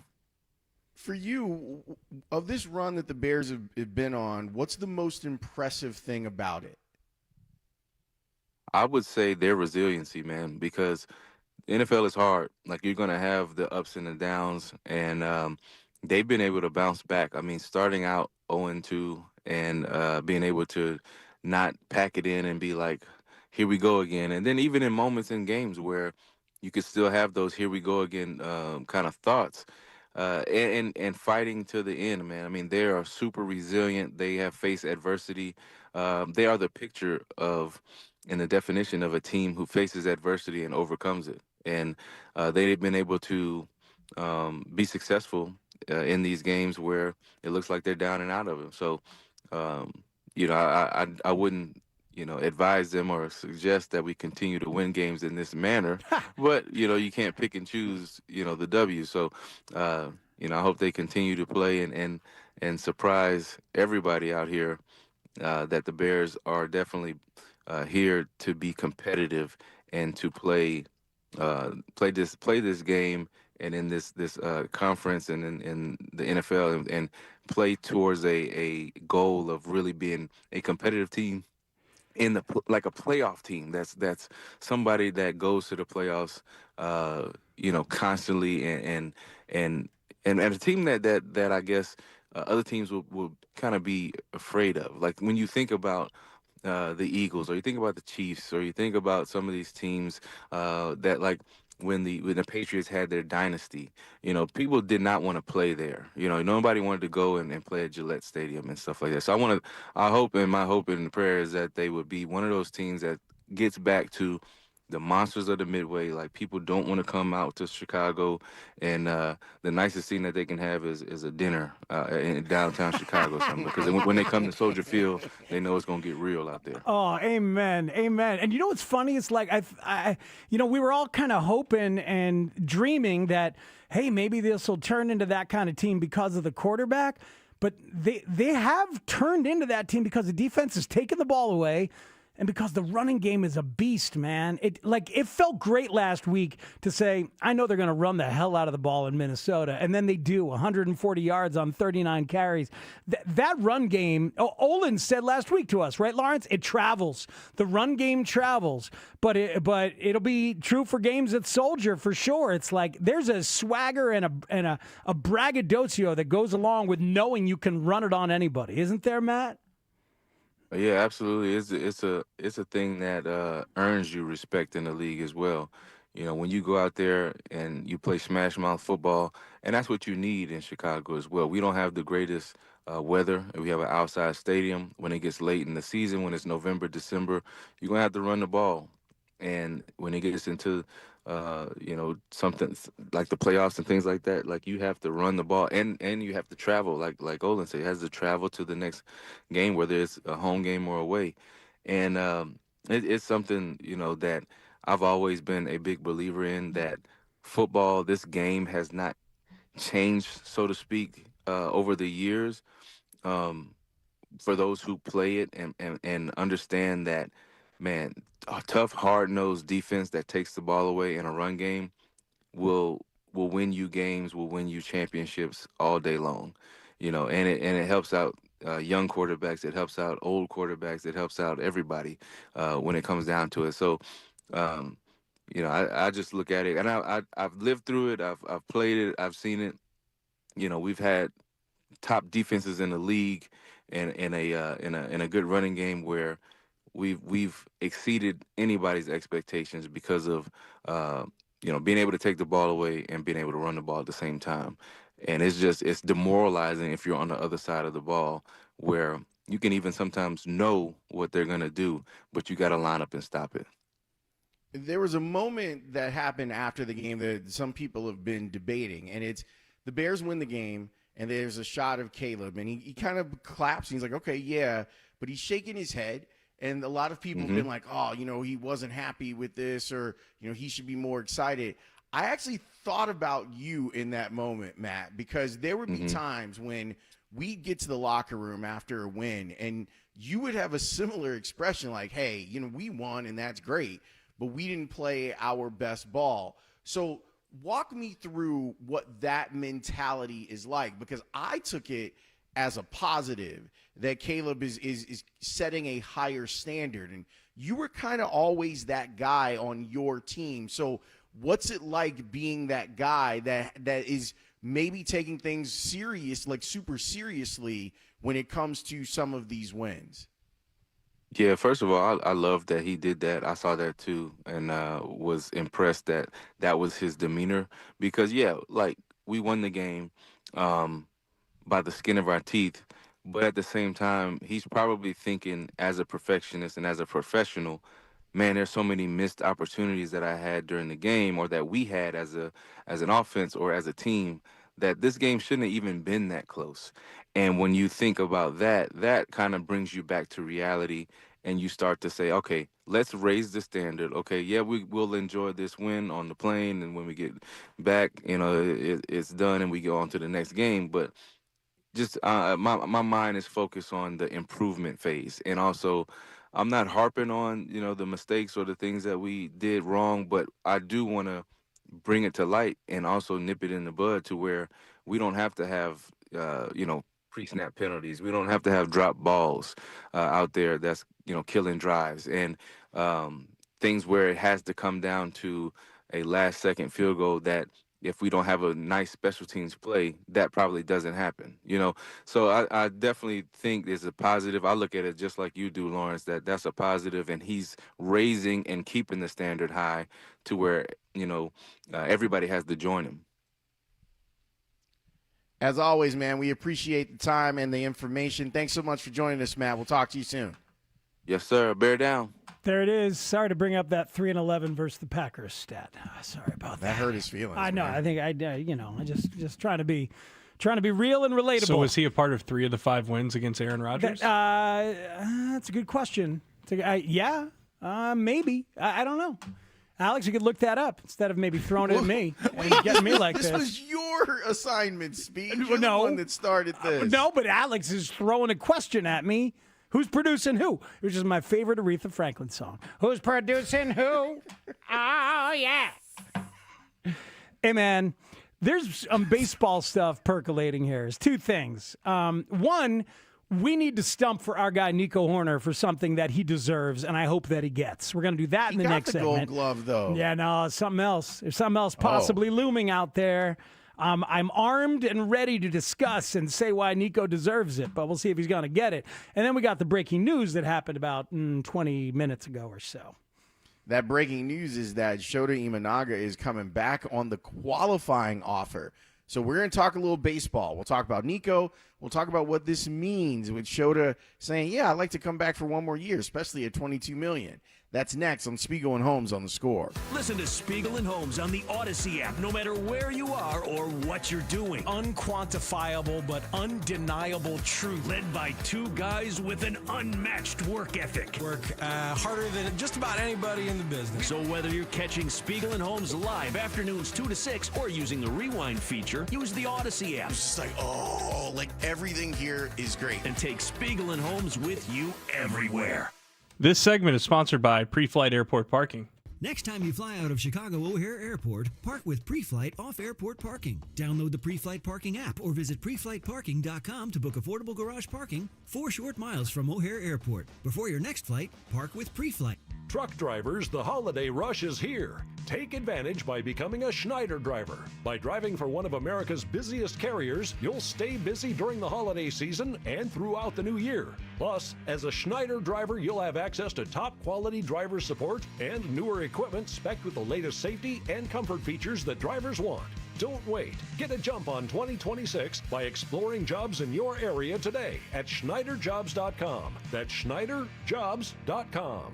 I was in a wreck. I need a check. I was in a wreck. I need a check. I was in a wreck. I need a check. We've been serving Illinois for over a decade. After a wreck, you make one call, that's all, to Lerner and Rowe. 708-222-2222. That's 222-2222. Jonathan Voss, Managing Attorney, 114 East Cermak, Chicago. Some work may be performed by or referred to other attorneys. There comes a time in many men's lives in which the thought of having another child is not an option. Do you want to maintain the romance without the risk? There's a permanent solution that can help you achieve just that. Consider a vasectomy. Ooh, I don't know about that. I heard it could be painful. Yeah, not only that, I heard it was expensive. These statements may be true for many men, but not the men who choose Vasectomy Clinics of Chicago. First of all, our procedures are covered by most insurance plans and flex spending accounts. The best part is, with our experienced surgeons, the procedure only takes 30 minutes in the office. No needle, no scalpel, and no trip to the hospital. If you're certain your family is complete, do yourself a favor and call Vasectomy Clinics of Chicago today. Or visit us online at www.vasectomychicago.com and read the testimonials. Conveniently located in Tinley Park, Naperville, Arlington Heights, and downtown Chicago at Lake Point Tower.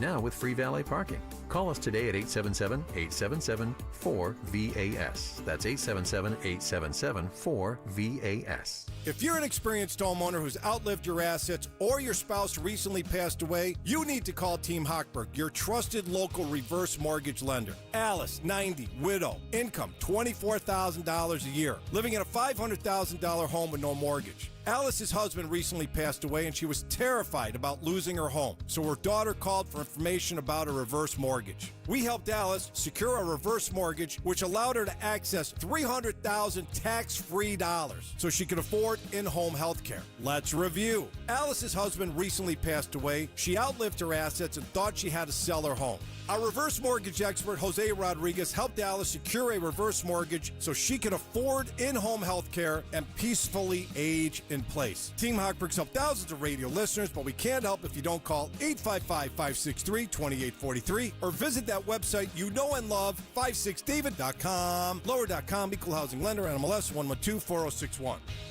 You know your customers. Ralph likes his coffee black on Fridays, but Mondays he takes a little cream. Jennifer comes in every 3 years when her lease is up to get the newer and better model. And for some reason, pepperoni pizza sells like crazy on Friday nights. Who knew? At Odyssey, we have the expertise to get your media plan done right. With ads like you're hearing right now, to targeted social media campaigns, search engine optimization, and location-based advertising. Advertise with Odyssey and help us grow your business. Visit ads.odyssey.com. Hey, it's Brian Balding here. Pros don't just show up. They prove how it's done. Makita tools at the Home Depot are built with precision. Without shortcuts, Makita delivers results that reward hard work. Year after year, designed for the toughest jobs. It's a choice for pros who invest in performance, not just tools. When the job calls for the best, call on Makita. Built to be the best, available at the Home Depot. How pros get more done.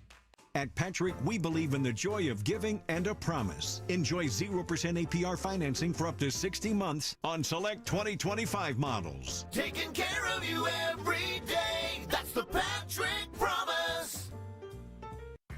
This is the story of the one. As a custodial supervisor at a high school, he knows that during cold and flu season, germs spread fast. It's why he partners with Grainger to stay fully stocked on the products and supplies he needs, from tissues to disinfectants to floor scrubbers. Also that he can help students, staff, and teachers stay healthy and focused. Call 1-800-GRAINGER, click Grainger.com, or just stop by. Grainger, for the ones who get it done. At Audion Hearing, our mission is simple: to make better hearing affordable for everyone. This Black Friday, enjoy exclusive savings on our high-quality rechargeable hearing aids. Clear, comfortable, and ready to use right out of the box. And here's a study worth hearing. Research shows that wearing hearing aids can reduce your risk of dementia by up to 61%. Join over 1 million happy customers and shop Black Friday deals before they're gone at audionhearing.com. That's AUDIEN hearing.com. I'm Bill Ryder with an Odyssey Sports Minute. As Lane Kiffin eyes the possibility of going to Florida or LSU, it might be best for him to remember the thing that he said lately, that he's happy. And let me add that he's a stone-cold winner at Ole Miss. Sometimes, leaving well enough alone is the exact right move. And after a turbulent and successful career, it turns out Lane Kiffin has found the perfect place for his talents. Ole Miss could win a national championship this year, and if he stays, they eventually will. I'm Bill Ryder. I think the general thought process here is like we had to have a valuation on the club option. We decided we weren't up for that. He decided he wasn't up for the player option valuation, and then now we had a third decision on the 1 year and $22 million, and felt like a no-brainer for us. Yeah, and obviously we like Shota a lot. Obviously we enjoy having him. We'll see how it all plays out over the course of the next week, but. That was Carter Hawkins on Inside the Clubhouse, On ITC. Inside the Clubhouse. Yes. I call it that for short. That's right. That's good, Tyler. That's good. ITC. Damn right. Shout out to Baby T. So that was him talking about all of the different parts of Shota's contract. There were four different outcomes that could happen from the deal that he signed initially, and the qualifying offer seemed like he was going to go be a free agent and get a longer term instead of the 1 year qualifying offer. And then obviously the Cubs would get compensation from whatever team he ended up signing with. Speaks, are you surprised that this happened? I am surprised that they even offered it because of the risk of him accepting it. And then I guess I'm a little less surprised that he took it. But look, I'm from a place, Lawrence, I was ready to move on from Shota Imanaga. You've got Justin Steele coming back as a lefty. You've got Matthew Boyd as a lefty. You've got Shota, who was greatly exposed down the stretch, and was not even used in your biggest game of the year when he was available on full rest in your bullpen. Did not even get used. That was awfully telling to me. But the qualifying offer might be the best he thinks he can get, $22 million. We have a texter asking what that is. When somebody is a free agent, once in their career, the team can give them a qualifying offer, which is the average of the top 125 salaries in the game, and they can choose to accept it or not. And if they don't accept it, you get a draft pick, as Lawrence said, as compensation. But if they do accept it, they're yours. And Shota's now the Cubs at 1 year and $22 million. They could conceivably renegotiate a longer deal with him and get a slightly lower AAV, but that doesn't seem to be what they want to do, though. Because right? Does it? No, keep going. You're right, because of the work stoppage, right? They've and Carter even said it on Inside the Clubhouse, ITC, that when you start looking at who the Cubs have on the books after next season, it's Dansby. That's it. That's all they got. Yeah. And I think that's by design. Yeah, so you're probably shackled to Shota Imanaga for 1 year at $22 million. I don't think there's any way that ends up looking like a bargain. I don't think there's any way that ends up looking like, man, what a great deal. I think it could end up looking very bad. And what it really makes me think about is, what does that mean for the rest of free agency and spending? Like, they need a power righty in that rotation desperately, whether it's Dylan Cease or, to a lesser extent, Michael King, who did not accept the qualifying offer from San Diego. And Michael King could be a guy you could get for 2 years at $70 million, or 2 years at $65 million, or 3 at an average of 30 or so. Are they still going to do that on another starting pitcher when they're giving Shota 22? I don't know if they're going to do that. And I'll be everybody knows they need a power righty in that rotation. We knew it at the deadline. We saw it in the postseason, and we know it now. I'll be very disappointed if they don't aggressively go and try to get that guy, especially if Shota's 22 mil is a hindrance. Could a cynical Cubs fan say Jed and Carter misread the market for Shota in offering him the qualifying offer? Meaning they probably thought, and I was right there with them, that there might be a team that would give Shota a 2 or 3 year deal to be in their rotation. Therefore, we're going to make him this qualifying offer, but we're pretty sure he's not going to sign this qualifying offer, and then we can go on and spend all the money that we want to get someone from the other side, on a right-handed pitcher, to go be in our rotation because we're a little left-handed heavy right now. Yeah, and they thought they could get the draft pick and just have him turn it down. That's a really good question. I don't know. And that's a question that needs to be asked and needs to be dug through, and it would be hard to ever get an admission on that. But if that's what happened, that's ugly. That's unfortunate because of the margin that you have as a spender, apparently. But maybe they'll overspend. Maybe they'll spend like crazy in the 1-year bubble, or they'll sign a long extension and they'll know that Shota is here as $22 million, insurance policy and depth and such for the 1 year, and then they know they're going to move on and things are going to rejigger. It really shines an even brighter light on free agent spending for this offseason. Man, that's rough. I mean, you know me. I thought that Shota would go and join the Dodgers on a 2 or 3 year deal, but this feels like it messes up the Cubs' plans. I think it potentially damages the offseason plan. I think it does. But he's been a really solid pitcher. He's been someone that in the regular season you've been fine with, and those innings do have to be eaten. It's just that you made mention of it, and we played it coming back, like the idea of him not being a force in your final game of the season, that you were unwilling to put him on the mound in the biggest moment of the year. Not even an says option. Something. Not even an option. Like, I was told flat out before that game, they're going to use all the righties in the bullpen before they get to Shota. And he warmed up in the 9th. And didn't get used. So look, we'll see. Maybe Tommy Ottavy can fix the feel that he did not have for the splitter. Maybe they can fix that. But it's a little jarring to see that money, and your question about whether they misread the market is a scary one. That's for sure. There's something else we need to touch on baseball wise. Okay.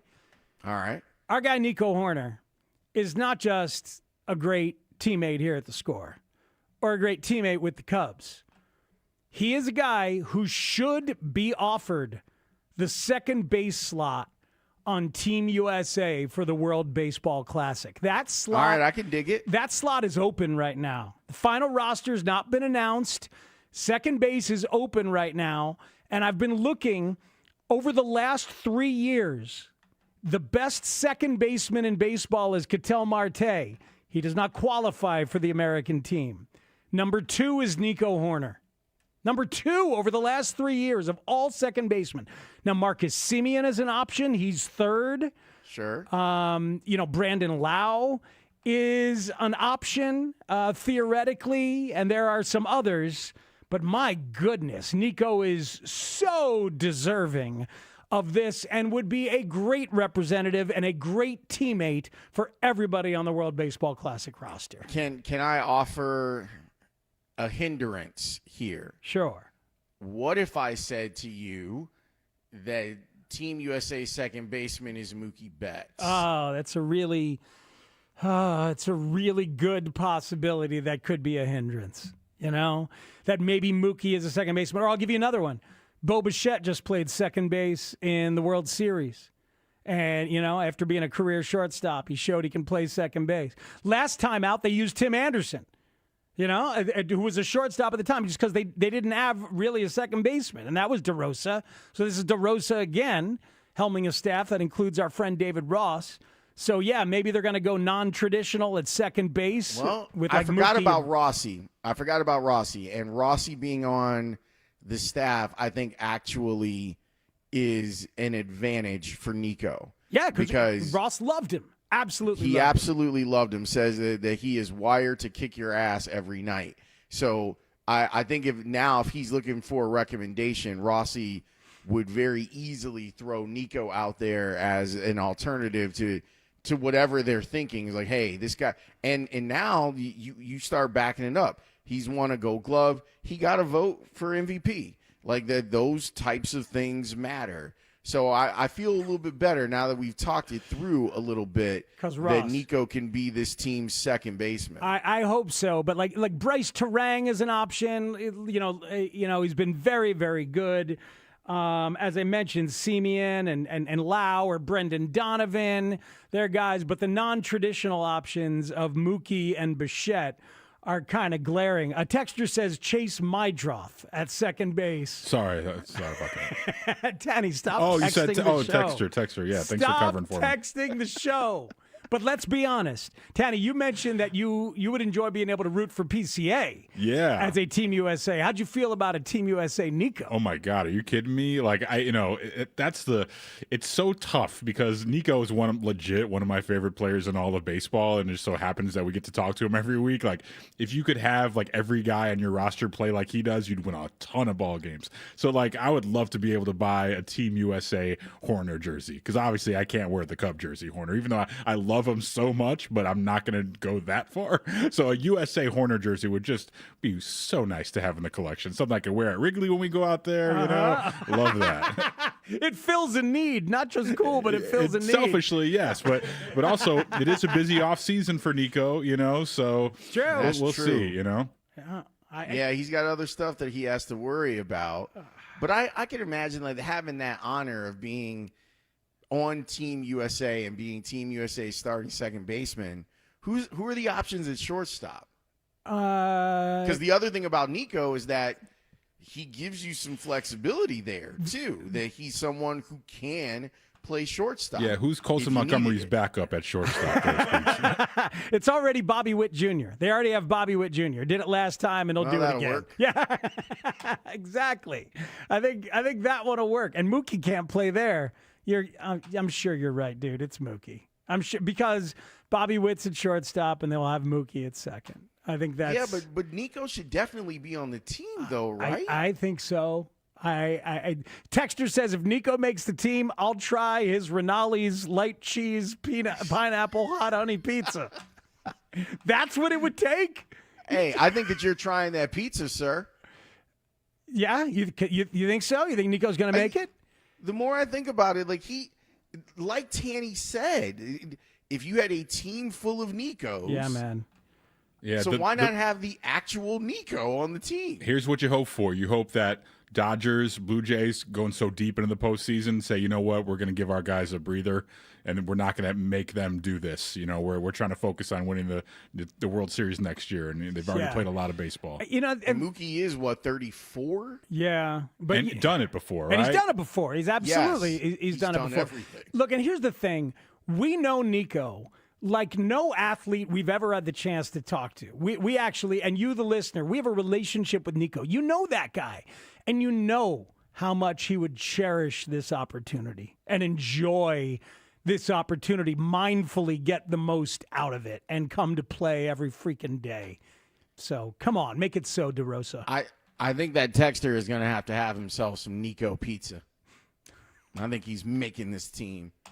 And he's gonna do you proud, America. America. Team America. F yeah. Team USA. Damn right. Nico Horner. Let's go. I like that idea. All right, let's take a break. Do it. When we come back, there's been a lot of benchings in NFL games lately. Two very public ones last night. But it's not the only benchings that happened this week in the NFL. What the hell is going on? Spiegel and Holmes find out next here on The Score. When it comes to Bears analysts in the know, The Score is your destination all season long. Our starting lineup on offense includes Olin Kreutz, Jared Payton, Patrick Menowin. And on defense, it's Dave Wanstead, Matt Bowen, and Anthony Harris. Plus, all the inside info from Mark Grody, Brad Biggs, Dan Wiederer, Stacey Dales, and many more. Unfiltered opinions from the unprecedented team of experts on Chicago's Sports Radio 670 The Score. Always live on the free Odyssey app. Kick off football season like a pro with the world's largest sportsbook at your fingertips.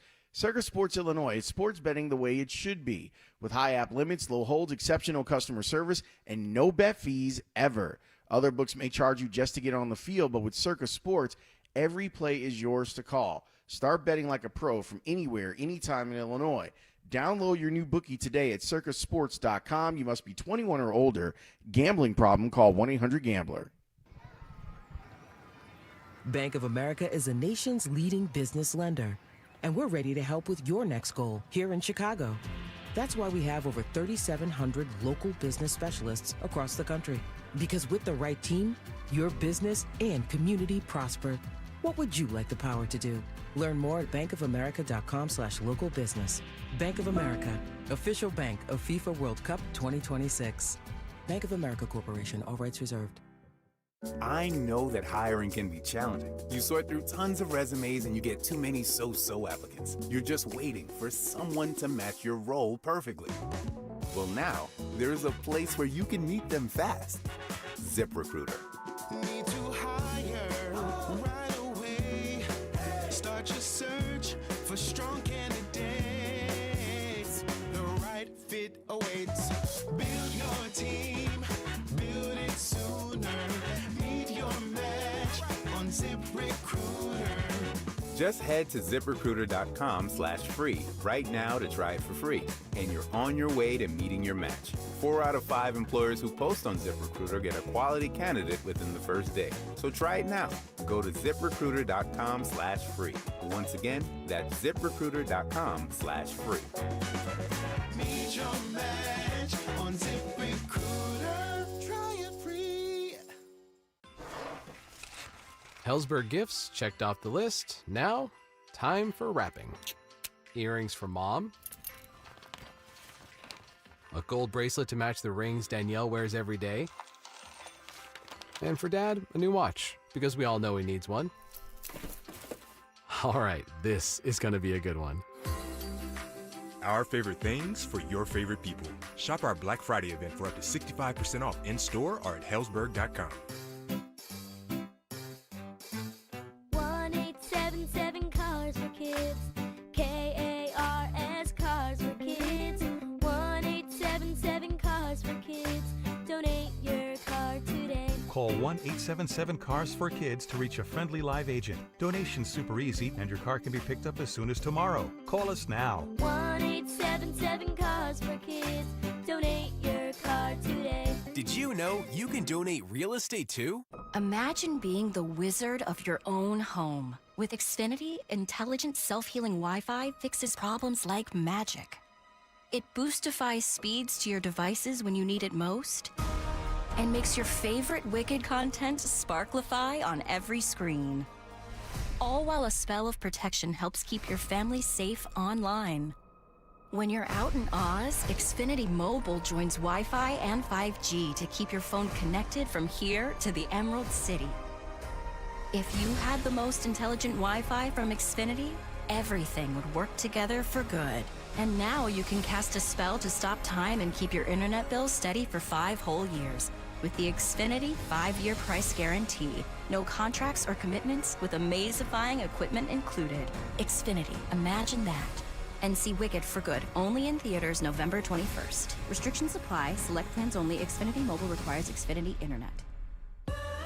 I love a day on the water with friends, but my moderate to severe plaque psoriasis sometimes holds me back. Now I'm all in with clearer skin thanks to Skyrizi. Risankizumab Riza, a prescription-only 150 milligram injection for adults who are candidates for systemic or phototherapy. Teaching music is my passion, but my active psoriatic arthritis can limit me at times. Now I'm treating my joint symptoms with Skyrizi. With Skyrizi, most people with plaque psoriasis saw 90% clearer skin at 4 months. Or if you are an adult with active psoriatic arthritis, Skyrizi helps you move with less joint pain, stiffness, swelling, and fatigue.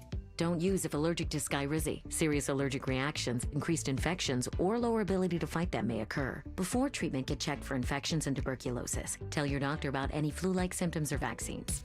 There's nothing like clearer skin. There's nothing like better movement, and that means everything.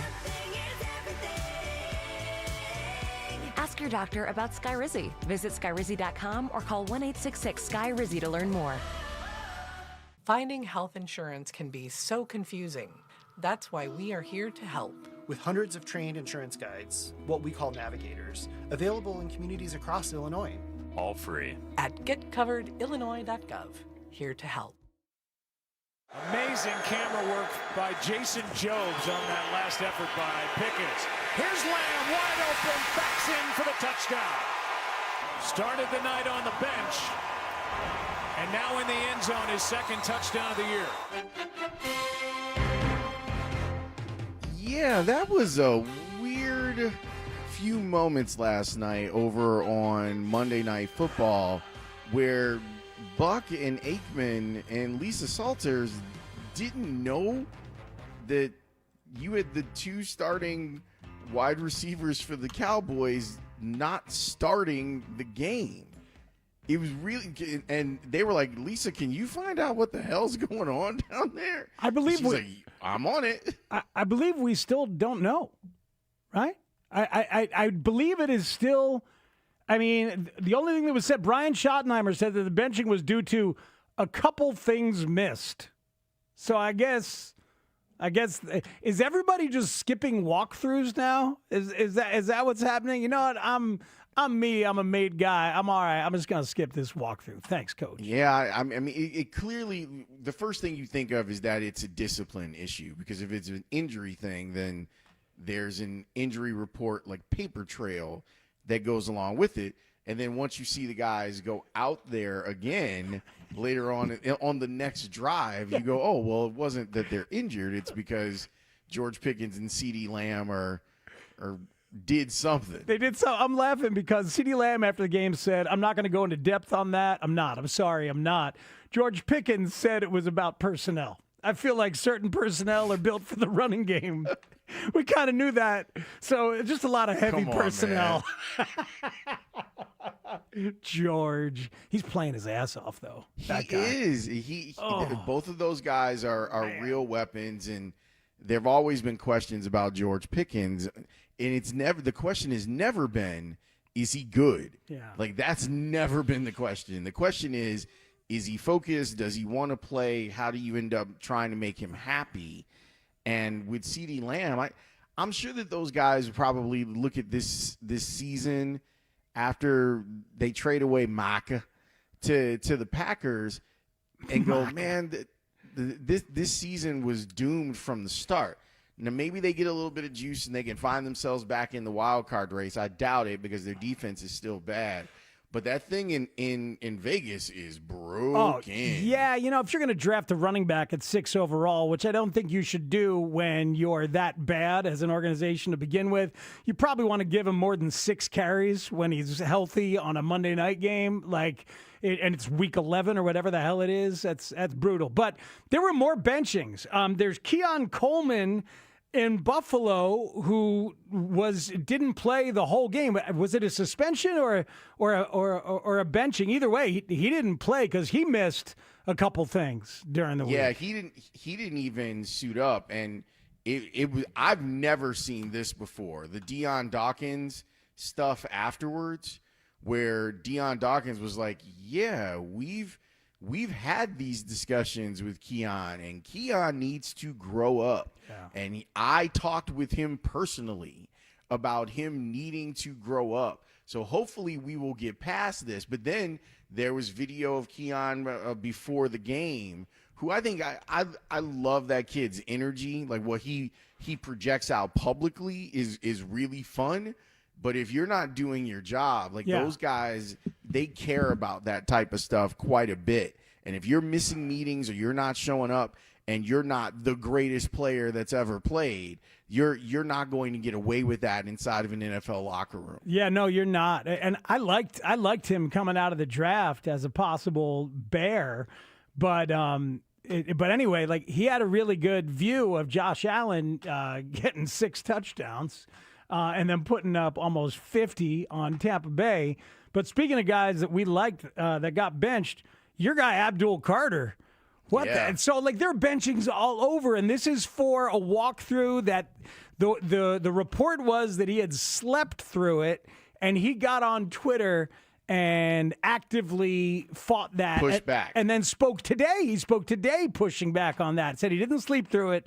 He was just he was doing treatment, but that Mike Kafka had changed the timing of things, and he just didn't know. He made a mistake. He's the only one who didn't know somehow. I mean, you got to know, dude. Someone inside of the treatment room is supposed to know that too. Like usually, and it may have changed since I've been in an NFL facility, but ordinarily the day is laid out on screens all in the facility so that guys know when and where they're supposed to be. Like the open locker room is at 12:15, lunch is at 1:30, walkthrough is at 2:15. The masseuse, the massage people are going to be here at 4. Yeah. Like all of that stuff is written out on a board for people. Like they know this. So I don't know. And if he fell asleep and no one told him, that's also not great. Tanny, what'd you say happened on the socials? Somebody? Yeah, so there was some, Giants fan contingent who were advocating for Abdul Carter to get Lawrence Taylor's number 56. Like they should unretire it for him. And a Giants fan account says, well, after him falling asleep in a meeting, maybe they should give him that number 56 after all. And Abdul Carter replied back with laughing emoji. So because he asked for that number initially. He gets the bid. And they were like, no, we're not doing that. And then you know what the next number he asked for was? Harry Carson. Strahan's? Yeah. 11. 11, yeah. What's that, Phil Sims? Yes. Oh, yeah, no. Come on, but man. he wore 11, right? Like didn't he? I think Penn he wore State, 11. Yeah. Yeah, but to ask for those So did two Micah, numbers back to back And then, is pretty crazy. I thought he asked for 32, but in a Buffalo Bills jersey, which was weird. He wanted to pay homage to his guy. I don't think he did that. Tanny's guy. By the way, there are reports out there that CeeDee Lamb and George Pickens were spotted on camera at the hotel after curfew in Vegas, that they were out last night. These are unconfirmed reports, but that is out there and spreading like wildfire as to why those guys you know were what? benched. Worth it. Yeah, I mean, of all of these things that we've talked about, that one's worth it. You're out in these streets in Vegas. You're having a good time. And you're going to kick the and then Raiders' you go ass. put up great numbers. Yeah, you're going to kick the Raiders' ass anyway. Absolutely. And blame Geno Smith. It's all his fault. Everything is Geno Smith's fault. Like I said, the plays were there. I don't think there was any issue with the play calling. The plays were there. Guys were open. You guys watch the film. I know we got a lot of Monday morning quarterbacks who like to watch film and take screenshots and see where guys are open. So I'm sure you guys will see where the guys were open. For me, again, I just got to play better. And I keep saying this, man. If something don't look right out there, blame it on me, right? If it don't look right, blame it on me. That's all you can do. Blame it on me. If your kids mess up at school, blame it on me. Car break down going to work, blame it on me. Everything's my fault. Blame it all on Geno, man. I'm going to take him up on that rest of the show. In fact, we're late. We're late for this break. That's Geno's fault. It's totally Geno's fault, so we'll talk about it. So it's not my fault anymore? No, Alex, you're good. You're good. I'm just going to rag on Geno. Yeah, once an hour, I'm going to rag on Geno, not you. Not you. Congrats. You can blame him. It's totally fine. Matt Bowen is going to join us. What did he think of the chess match between Ben Johnson and Brian Flores? We'll find out next here on The Score. If it don't look right, blame it on me. Rahimi, Harris, and Grody. Always talking Chicago sports with you, the fan. Middays, 10 a.m. to 2. You're on with Rahimi, Harris, and Grody. I love you, love the show, 100%. Tony and Joliet, you're on The Score. Grody, it used to be the Bears. Every time I hear Bears, now I'm thinking like Bears. Kevin. You guys are really the voice of the fan. Tune in to Rahimi, Harris, and Grody. Middays, 10 a.m. to 2 on Chicago Sports Radio 670 The Score. Always live on the free Odyssey and iHeartRadio apps. FanDuel Sportsbook, the official sportsbook of 670 The Score. Hey, it's Spiegs. FanDuel's the #1 sportsbook for same-game parlays. From points and rebounds to threes and assists, FanDuel is the best place to combine your favorite picks into a same-game parlay or track every stat live, all in one easy-to-use app. And right now is the perfect time to join because new customers get $150 in bonus bets if your first $5 bet wins. So bet on the players you love the way you want. Head to FanDuel.com/Matt to sign up today. FanDuel, official sports betting partner of the NBA. 21 plus and present in Illinois. First online real money wager. Only $5 first deposit required. Bonus issued as non-withdrawable bonus bets, which expires 7 days after receipt. Restrictions apply. See terms at sportsbook.fanduel.com. Gambling problem? Call 1-800-GAMBLER. Losing my dad, a Chicago police officer, was the hardest thing my family ever faced. The holidays felt impossible, but then in walks Santa and Mrs. Claus, alongside the Chicago Police Memorial Foundation. They brought gifts, cheers, and the promises that my dad's sacrifice will never be forgotten. This December 6th and 7th, they'll visit 24 children. We know what that day means to those families. Help us keep that promise. Your generosity brings them a much-needed smile. Learn more at cpdmemorial.org. Oh, hey, welcome to gift wrapping. Whoa, Zoe Saldana. Hey, can you wrap these, please? Wow, iPhone 17s. You splurged. At T-Mobile, you can get 4 iPhone 17s on them. The new center stage front camera is amazing for group selfies. It's the perfect gift for everyone. I'm the worst. I only got my mom a robe. Well, it's better than socks. So I have to trade in my old phone, right? No, at T-Mobile, there's no trade-ins needed when you switch. Keep your old phone or give it as a gift. Incredible. In fact, wrap up my old phone, too. For my Aunt Rosa. Forget that. Aunt Liz will be jealous. Sounds like my family. Drama. Oh, I got it. I'll give it to my abuela. I'll take reindeer paper with, hey, where are you going? To T-Mobile. The holidays are better at T-Mobile. Get 4 iPhone 17s on us. No trade-in needed when you switch. Plus 4 lines for just $25 a line. With 24 monthly bill credits and 4 eligible port-ins on essentials for well-qualified customers. Auto pay plus taxes, fees, and $35 device connection charge. Credits end in balance due if you pay off early or cancel. Contact us. Finance agreement 256 gigabytes, $830 required. Visit T-Mobile.com. Chicago, get ready. Real American Freestyle is hitting the mat. Saturday, November 29th, RAFO3 takes over the Wintrust Arena for a night of world-class freestyle wrestling. MMA legends, NCAA champions, Olympians all hit the mat for one night. See MMA stars like Chad Mendez, Michael Chandler, and Clay Guida. Chicago natives Austin O'Connor, Austin Gomez, and Kennedy Blades. And nationwide high school phenom, Bo Bassett, making his first professional debut. Be a part of the most electric night in wrestling. Tickets on sale at realamericanfreestyle.com or stream exclusively on Fox Nation. At Rasny Jewelers, it's the same family for 75 years. Stan Rasny, CEO at Rasny Jewelers. To be owned and operated by the same continuous family for 75 years is something that is very powerful and unique. Daughter and third generation owner Christine agrees. Rasny Jewelers is truly a family business. You can be in any one of the 4 locations and typically always find a Rasny somewhere in the building. Indeed, in an industry that's been taken over by corporate stores and online retailers, it's refreshing to know there are still local family jewelers who are still providing exceptional quality, personalized attention, and true expertise. I cherish when I see in the store that somebody that my parents took care of. When my kids are waiting on great-grandkids of the same family, we're a family business developing the future with the next generation. Rasny Jewelers, 4 Chicagoland locations, suburban Addison, Highland Park, Hinsdale, and Chicago's Gold Coast, and online at rasny.com. The IRS just lost thousands of experienced agents. Unfortunately, your tax debt didn't disappear with them. Right now, the IRS is understaffed and overwhelmed. Now is the time to put your IRS issues behind you. Do you owe $10,000 or more to the IRS? Has the IRS garnished your wages yet? Have they grabbed your bank account yet? They will if you ignore them long enough. This is Patrick Noon with PJN Tax Solutions Group. We are a local tax resolution firm located right here in St. Charles, Illinois. Don't call some 1-800-FIRM 10 states away. We're right here. Listen, this is your window of opportunity. Our tax resolution team knows exactly how to leverage the chaos. But you need to act before the IRS regroups. Call us now. The IRS is in disarray. We are not. 630-415-5296. That number again, 630-415-5296. Or just Google, I want the IRS off my ASS. Cloudy and chilly this afternoon, drizzle tonight, low 40. Weather brought to you by Staples. Have an easy holiday at Staples. Save on top tech and gaming gifts, shipping supplies and services to get your packages there safely, even custom cards and wrapping paper. Staples. That was easy. This is where Chicago comes to talk first place Bears football. We are Sports Radio 670 The Score. Broadcasting live from the Hyundai Studios. Presented to you in part by your local Hyundai dealers. WSCR Chicago. WBMX HD2 Chicago. And Odyssey Sports Station. The Score!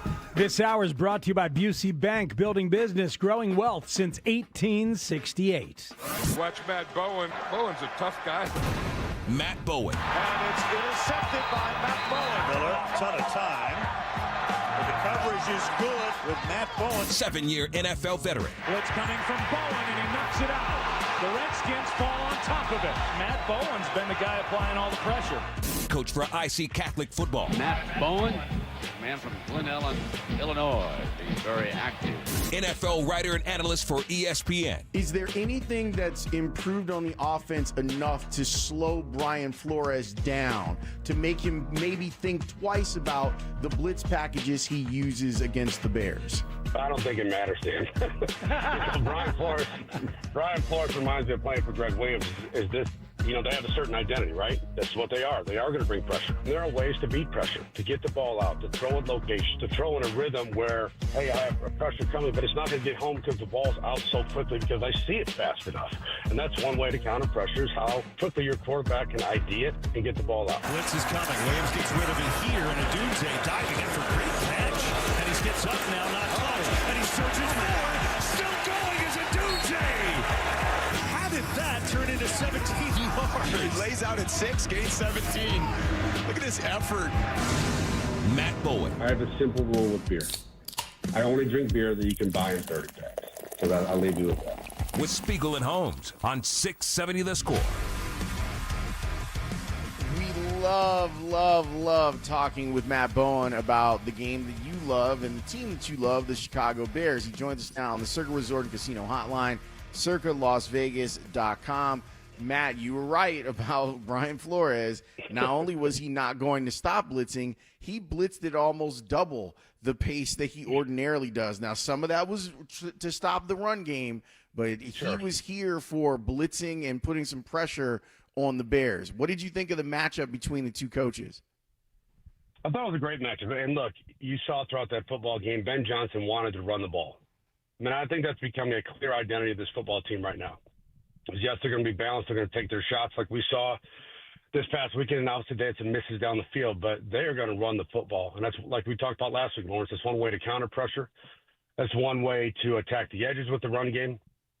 But also look what Caleb did versus pressure. I'm not saying he had a bunch of splash plays as a thrower, but how many times did he get outside and escape pressure and extend plays?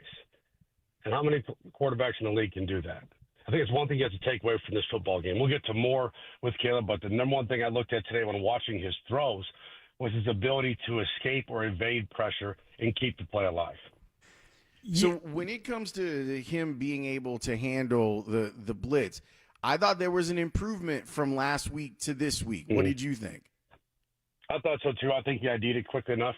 I think he got the ball out time when he had options to get the ball out hot. And Ben Johnson helped him, too. A lot of 12 personnel. Okay, I have the number right here.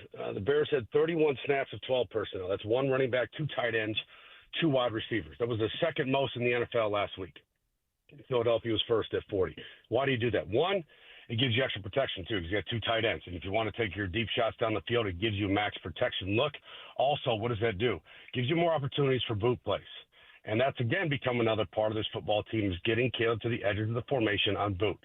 And it doesn't mean they're going to be explosive plays every time. What you're doing is you're moving the pocket versus pressure.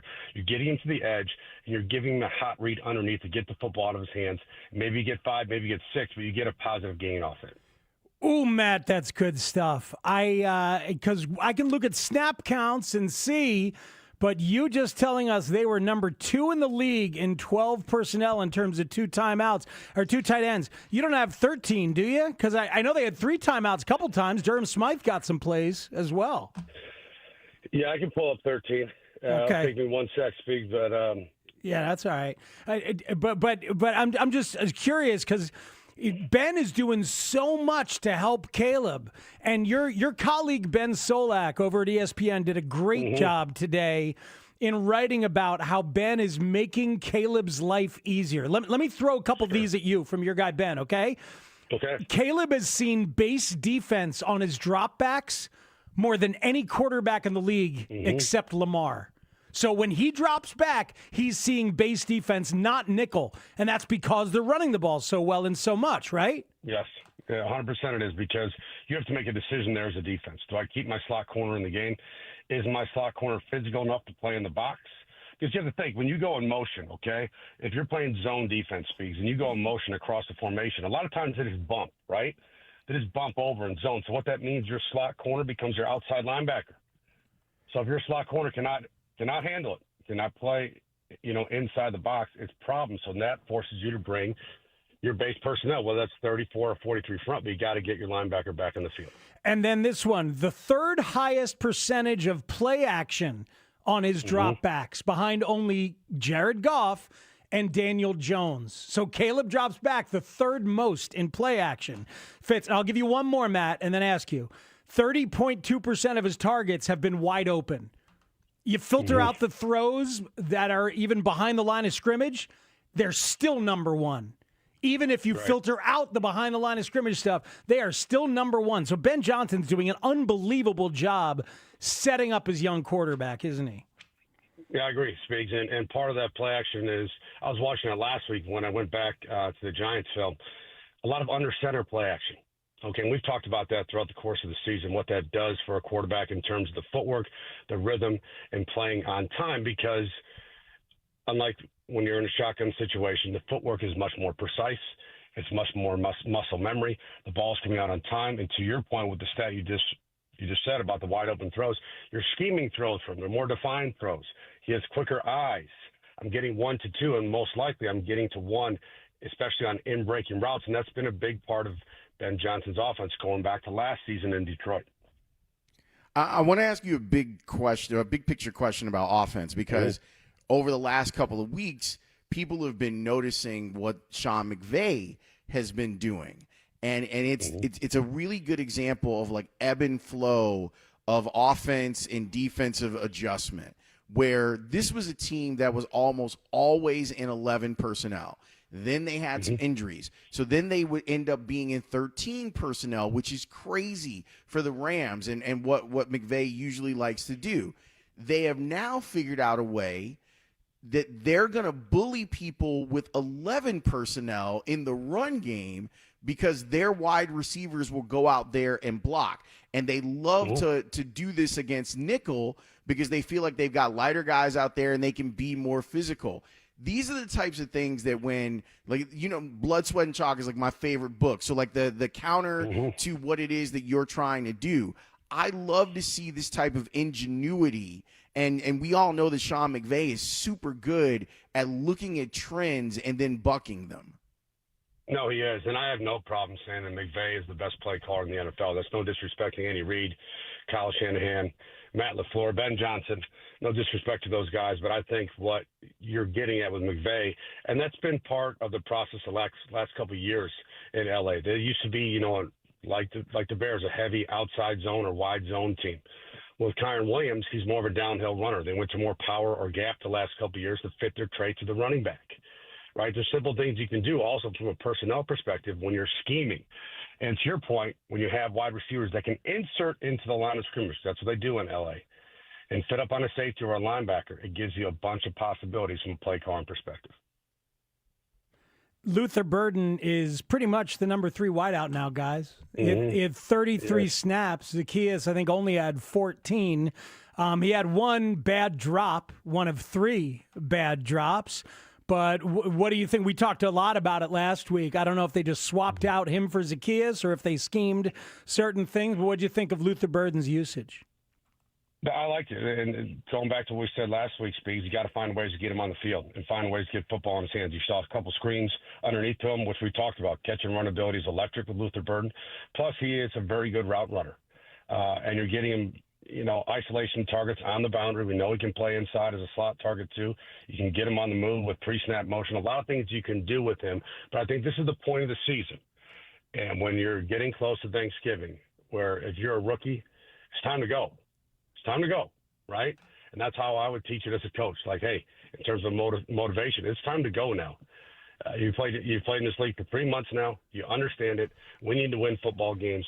We're going to get the football in your hands. Now you got to go out there and be productive. One more thing on the snap counts, Lawrence. Zacchaeus, 10, same number as Ozzie Trapillo, That speaks to the game plan. They used Zacchaeus the same number of times as an extra offensive lineman.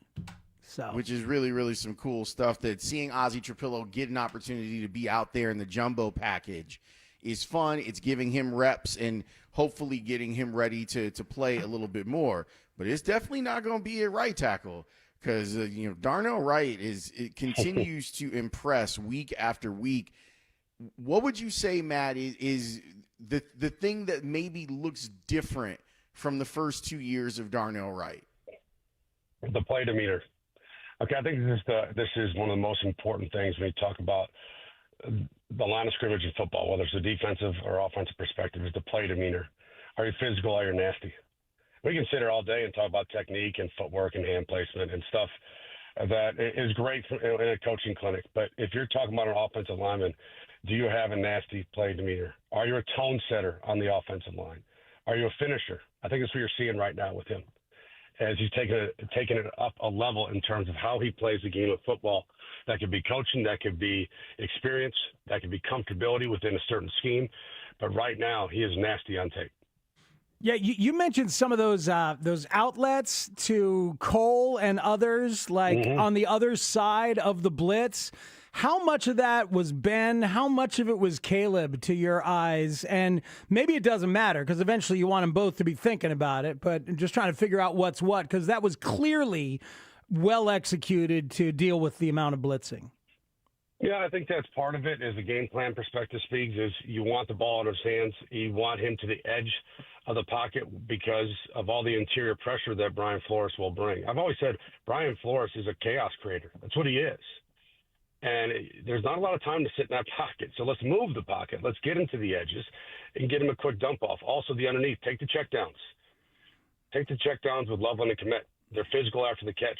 That's what you want. You saw the one throw to Loveland underneath. I think it was a third down play. Now you're forcing the defense to tackle, right? That's the thing with checkdowns. And I played defensive football my whole life, and that's what the coach says, right? Make them throw it underneath. Okay, we get that, right? You still got to tackle. And if it's to a tight end, it's not as easy as it sounds. So put them in a position where they can run through tackles and move the sticks also. We've talked a ton about Brian Flores, and that makes sense.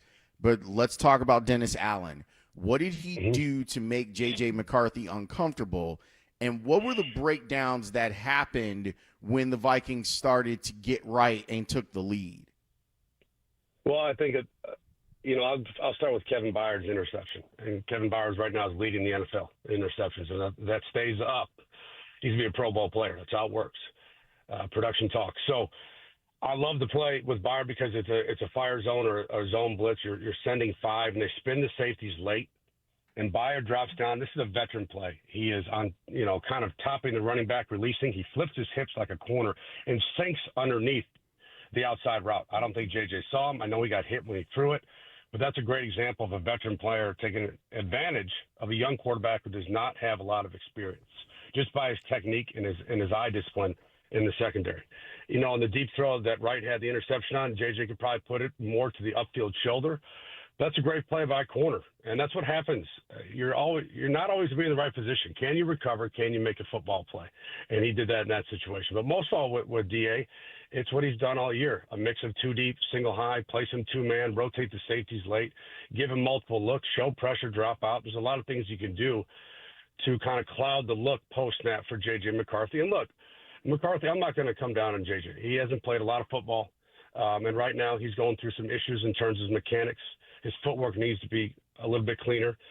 He is a fastball thrower. He's like a relief pitcher in the ninth inning. There's no question about it. He can heat up throws. I use the term high RPM thrower in the middle of the field. But I think he has to develop the ability to throw with more pace and touch in certain situations. But give credit to DA and the Bears. They did a good job. And then late in the game, the touchdown they threw, it is on Nashawn Wright. He's trying to pyramid both routes. What I mean by that, guys, you have an outside vertical and a seam route. So if you're a corner, you're trying to pyramid, play in the middle of both of them and read the quarterback. And it's a very hard technique. You can do it, but I think he just got caught a little far inside with his eyes inside and didn't recover quick enough. Hey, Matt, I've been critical of Tom Brady as a broadcaster. Sometimes they've even made jokes about him cloning dogs or cloning quarterbacks. I mean, you probably don't remember. But I thought he was really good in this game, man. He taught me all kinds of stuff. Calling something a look pass. It was like I've been looking for a way to talk about the look pass, the drift route, and just like there was other stuff. I felt like he elevated the conversation, even making us more prepared to talk to you on a Tuesday after I watch him do a game on a Sunday. What'd you think? I think so, too. And I like listening to Brady. I know there's a lot of opinions out there on him. He's just started doing this. It's not an easy thing to do. And, look, I've done it at an extremely low level. I called the high school state championships, I think, in 2012. And I was beyond nervous. I went back and watched it. I was terrible. I was absolutely terrible what I was talking about. And, I couldn't pronounce the name right. And then sometimes if I didn't know the last name, I didn't know how to pronounce it, I'd say, oh, good play by number 41. So it takes a long time to get used to that. And I think you're starting to see now with Brady, he's getting more comfortable in the booth, just how knowledgeable he is, just how intelligent he is. And he's showing you how he played the game of football. And let's be honest, that's the highest level ever. Yeah. I mean, that's the thing. Like, we're going to touch on it at 5 o'clock as part of our Caleb conversation. Like, he had just little ways of describing quarterbacking that was like, oh man, that just cleans it up. It makes it so much more sensible as we sit here and try to dissect our third straight young quarterback here in Chicago. Man. Yeah, and I think that when you have a great broadcaster who can do that, it becomes teaching sessions, right? And like you said, Speaks, it doesn't have to be a lot. It's just things that you don't get every day when you're listening to a football game. That's what you want as a fan. You had brought up Nahshon Wright, and we spent some time talking about him and his relationship with John Beam. Like, you have now in this next chapter of your life, like, dedicated your life to being a coach and a mentor, and whether it's your own son or the guys that you treat like your own sons in the defensive backfield over at IC Catholic, I see all that pride. Was this hard for you, like, to see how he reacted and see how the world has reacted to John Beam? Because in a perfect world, you're trying to have an impact on young people and trying to help them live their dreams, even if their dreams aren't necessarily playing football at the next level. Yeah, that's the power of coaching or the power of teaching. How many of us have had a favorite teacher in high school or at the college level and, are so drawn to them because you want to impress them all the time. And you learn so much and you feel so comfortable when you have that relationship with your teacher and with your coach. That is a very powerful thing, I have many of them from the coaches I had, and especially from the teachers I had at Glenbard West and the University of Iowa, and my graduate program at DePaul that I owe a lot to because they are true mentors. And it's a lot of times it's stuff that you need in your life. And I understand why Nahshon was very emotional. I really understand why he was. And again, I go back to the power of coaching. It is a very special thing. Yeah, it's hard. Like, in those moments, you could see why he would be like that. And it was beautiful, his tribute to his coach after the game and obviously during the game. But I know for a lot of coaches, like, that's really the goal. And you hate that he gets – it has to be like posthumous, but clearly Nahshon had a relationship with this guy that was going even last year. Like, he brought him to the city, and to see that level of love for someone who helped him out in a really rough time was a beautiful thing. No, it really is.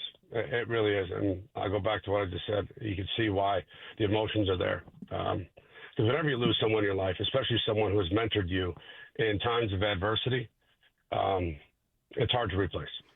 And we saw it with Al Harris continuing it. Like, Al Harris, like, understood how much it meant to Nahshon, and a current coach can step in. Matt, thanks for letting us in on everything. One favor, though, could you find those games that you did in 2012, you said, those high school games?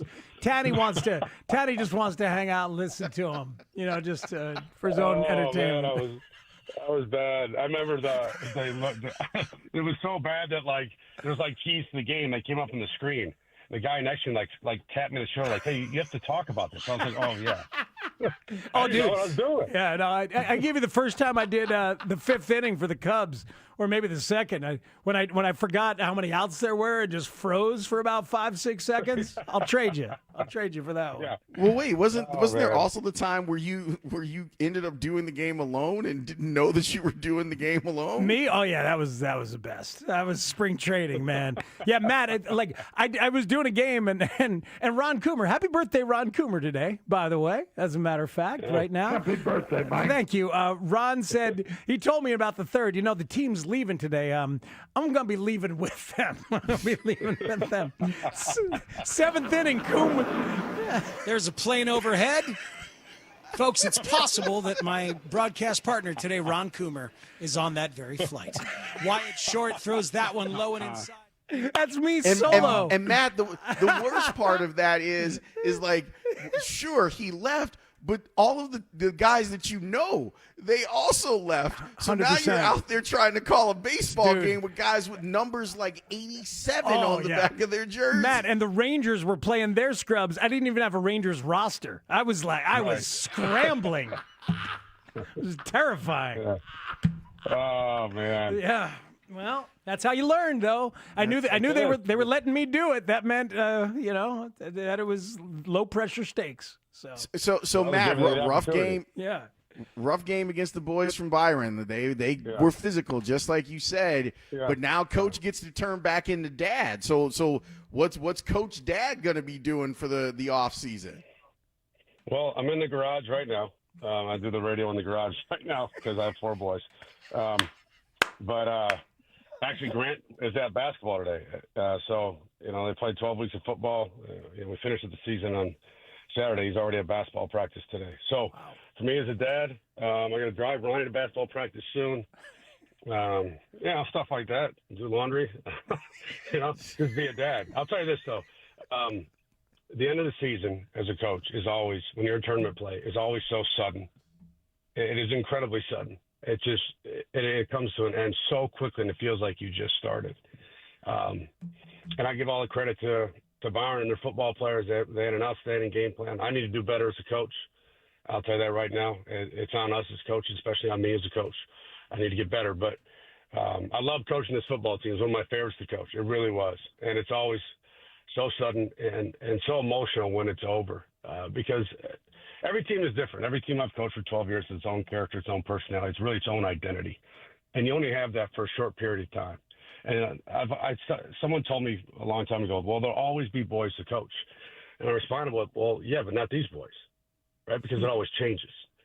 So you try to, and I'll say this I know I'm up against time, guys. You're good. I'll say this.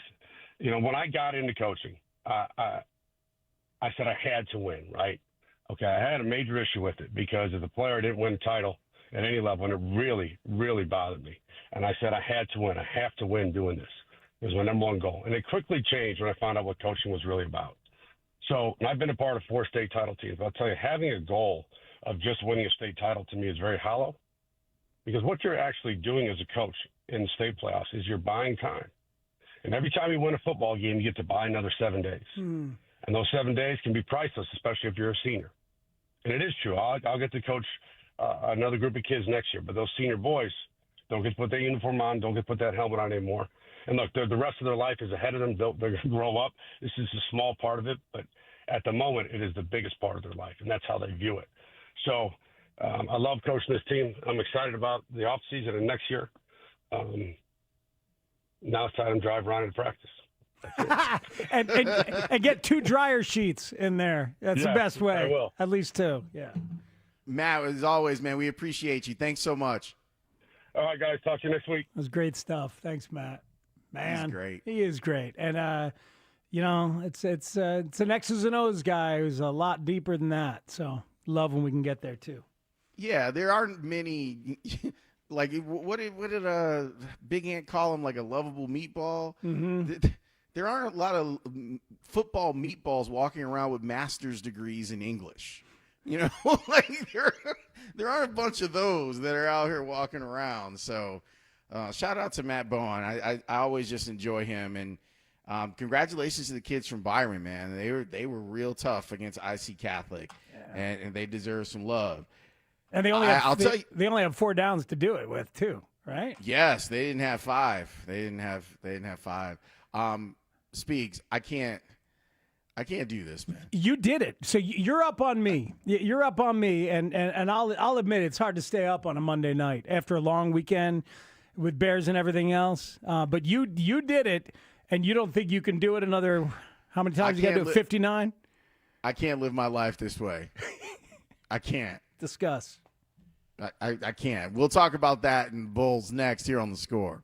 Bears fans are reacting after the first-place Bears beat the Vikings in dramatic fashion. Mark, he's on the northwest side. One thing's for sure, it's a lot of fun watching this team win ball games week after week. Johnson Joliet. I understand he overthrows the guys deep, but there's a process that I'm watching with this team, and it seems like every week they take a step to improve. Tony's on the road. Guys, when this game started, I was 20. I'm now 42. I can't take it anymore. Keep it here for more reaction to the Bears win over the Vikings on Sports Radio 670 The Score and live on the free Odyssey app. This segment is sponsored by Jewel Osco. Shop Jewel Osco for Jenny O frozen whole turkeys, 10 to 26 pound average at 69 cents a pound. Limit one with $25 minimum purchase. Plus, Jewel Osco will match any competitor's price on Jenny O frozen turkeys. See store for details. It's that time of year again, hockey season and cold weather. As a proud partner of the Chicago Blackhawks and Chicago's hometown tire, Atturo knows just what drivers need for this climate. Check out the new all-weather category of tires available from Atturo. Offering year-round performance, all-weather tires are your safest bet for any season. Get your vehicle ready for winter with a new set of Atturo tires. Visit Atturo.com to find performance within reach at your local independent Atturo tire dealer. I was in a wreck. I need a check. I was in a wreck. I need a check. I was in a wreck. I need a check. I'm attorney Kevin Rowe. Getting rear-ended once is bad enough. Don't let the insurance company hit you again with a lowball offer. Call an experienced attorney who knows how to fight and win. Call Lerner & Rowe today. 708-222-2222. Jonathan Voss, managing 2114 East Cermak, Chicago. Some work may be performed by or referred to other attorneys. There are only about 4,300 publicly traded companies on the U.S. Stock Exchange. But there are an estimated 33 million companies in the U.S. Hi, I'm Jeff Jr., founder of Trajan Wealth. The average investor is missing out on over 99% of the investment opportunity that's happening in this beautiful country until now. True portfolio strength is found beyond the confines of the S&P 500, investing in promising companies before they go public. Private real estate, infrastructure, world-changing technologies. This is called the endowment model. The endowment model has historically outperformed the traditional model of just stocks and bonds. If you're an accredited investor and want more from your investments, it's time to think beyond just stocks and bonds. Call Trajan today, 630-320-2100. That's 630-320-2100. Advisory services offered through Trajan Wealth, LLC, an SEC-registered investment advisor. See website for details. There comes a time in many men's lives in which the thought of having another child is not an option. Do you want to maintain the romance without the risk? There's a permanent solution that can help you achieve just that. Consider a vasectomy. Ooh, I don't know about that. I heard it could be painful. Yeah, not only that, I heard it was expensive. These statements may be true for many men, but not the men who choose vasectomy clinics of Chicago. First of all, our procedures are covered by most insurance plans and flex spending accounts. The best part is, with our experienced surgeons, the procedure only takes 30 minutes in the office. No needle, no scalpel, and no trip to the hospital. If you're certain your family is complete, do yourself a favor and call Vasectomy Clinics of Chicago today. Or visit us online at www.vasectomychicago.com and read the testimonials. Conveniently located in Tinley Park, Naperville, Arlington Heights, and downtown Chicago at Lake Point Tower. Now with free valet parking. Call us today at 877-877-4VAS. That's 877-877-4VAS. If you've been diagnosed with moderate to severe plaque psoriasis, this is what it sounds like to be 1,000,000 miles away. Imagine being 1,000,000 miles away. Tremfya guselkumab, taken by injection, is a prescription medicine for adults with moderate to severe plaque psoriasis who may benefit from taking injections or pills or phototherapy. With Tremfya, clearer skin is possible. In clinical trials, at least 70% of patients saw at least 90% clearer skin at 16 weeks. Results may vary. Tremfya is also indicated for adults with active psoriatic arthritis. Serious allergic reactions and increased risk of infections and liver problems may occur. Before treatment, your doctor should check you for infections and tuberculosis. Tell your doctor if you have an infection, flu-like symptoms, or if you need a vaccine. Ask your doctor about Tremfya. Call 1-800-526-7736 or visit tremfya.com. 670 The Score is home to your game day pregame coverage. Join us before each game for the latest inside information on your home team before they play the next game. The Insight on Football Fridays is brought to you in part by your local Ford dealers. Visit a store today. Sports fans, listen up. 1 in 8 men will be diagnosed with prostate cancer, and bladder leaks can be a side effect. That's why Depend is teaming up with the Prostate Cancer Foundation to encourage screening. Because health is a long game, and it's yours to win. Now here's the cool part. Through November, Depend is contributing up to $300,000 to prostate cancer research by donating 25 cents for every purchase of Depend shields, guards, and Real Fit products. Void in Mississippi. Learn more at depend.com. Hey, I'm Mike Slater. My dad passed away at the age of 63. It's out of nowhere. Had a stroke. Super hard, obviously, for the whole family, but my dad had life insurance. This is why I have life insurance for my family, for my wife and 4 kids. And the best place to get life insurance is ethos.com because you can do it in 10 minutes. And there's no medical exam and no blood test, just a few health questions. Get life insurance in 10 minutes so your family is protected. Ethos, E-T-H-O-S, ethos.com/play. This is Odyssey Sports Minute. Will Lane Kiffin stay or will he go? Kiffin's family has recently toured both Florida and LSU, and his current employer, Ole Miss, has reportedly issued a November 28th deadline and decision from Lane, even though Lane did deny that report on the Pat McAfee show earlier today. As to will Lane stay or go, I truly think it's a flip of the coin at this point, and on this Tuesday, I think that coin lands on the Lane train, staying put in Oxford, Mississippi. I'm Zach Gelb. 10 on the clock, 38.5 left. Bulls 123-122. Giddy with Watson on the ball, holding and looking. Still holding, still looking. The send out accepted by Vooch. In front to Herter.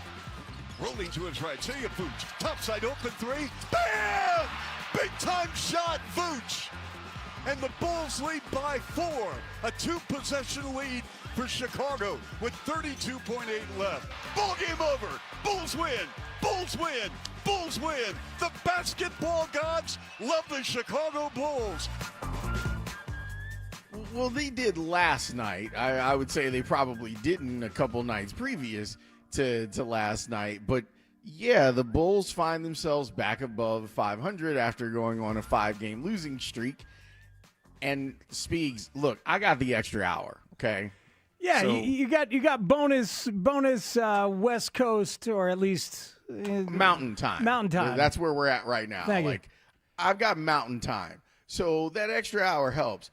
But Bears fans complaining on Monday about their heart and their blood pressure and stuff, I can do that on a Sunday. Like, once a week, I can do that. Like, that's not a big deal. Uh-huh. The Bulls, they got 70 more games. And what did Billy say? He said that they have to play desperate. Yeah.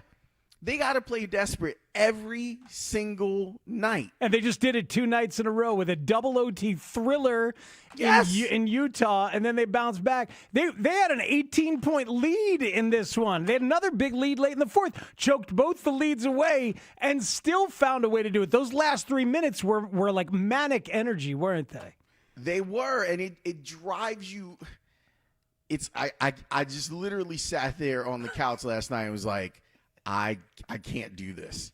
I can't be up watching these games knowing that this is the way that this team has to play all the time. Yeah. That Billy has got to maximize every little bit of what it is they do. And yeah, Kobe came back a couple nights ago and then wasn't available last night. Uh-huh. Like, all of this stuff that they have to do night in.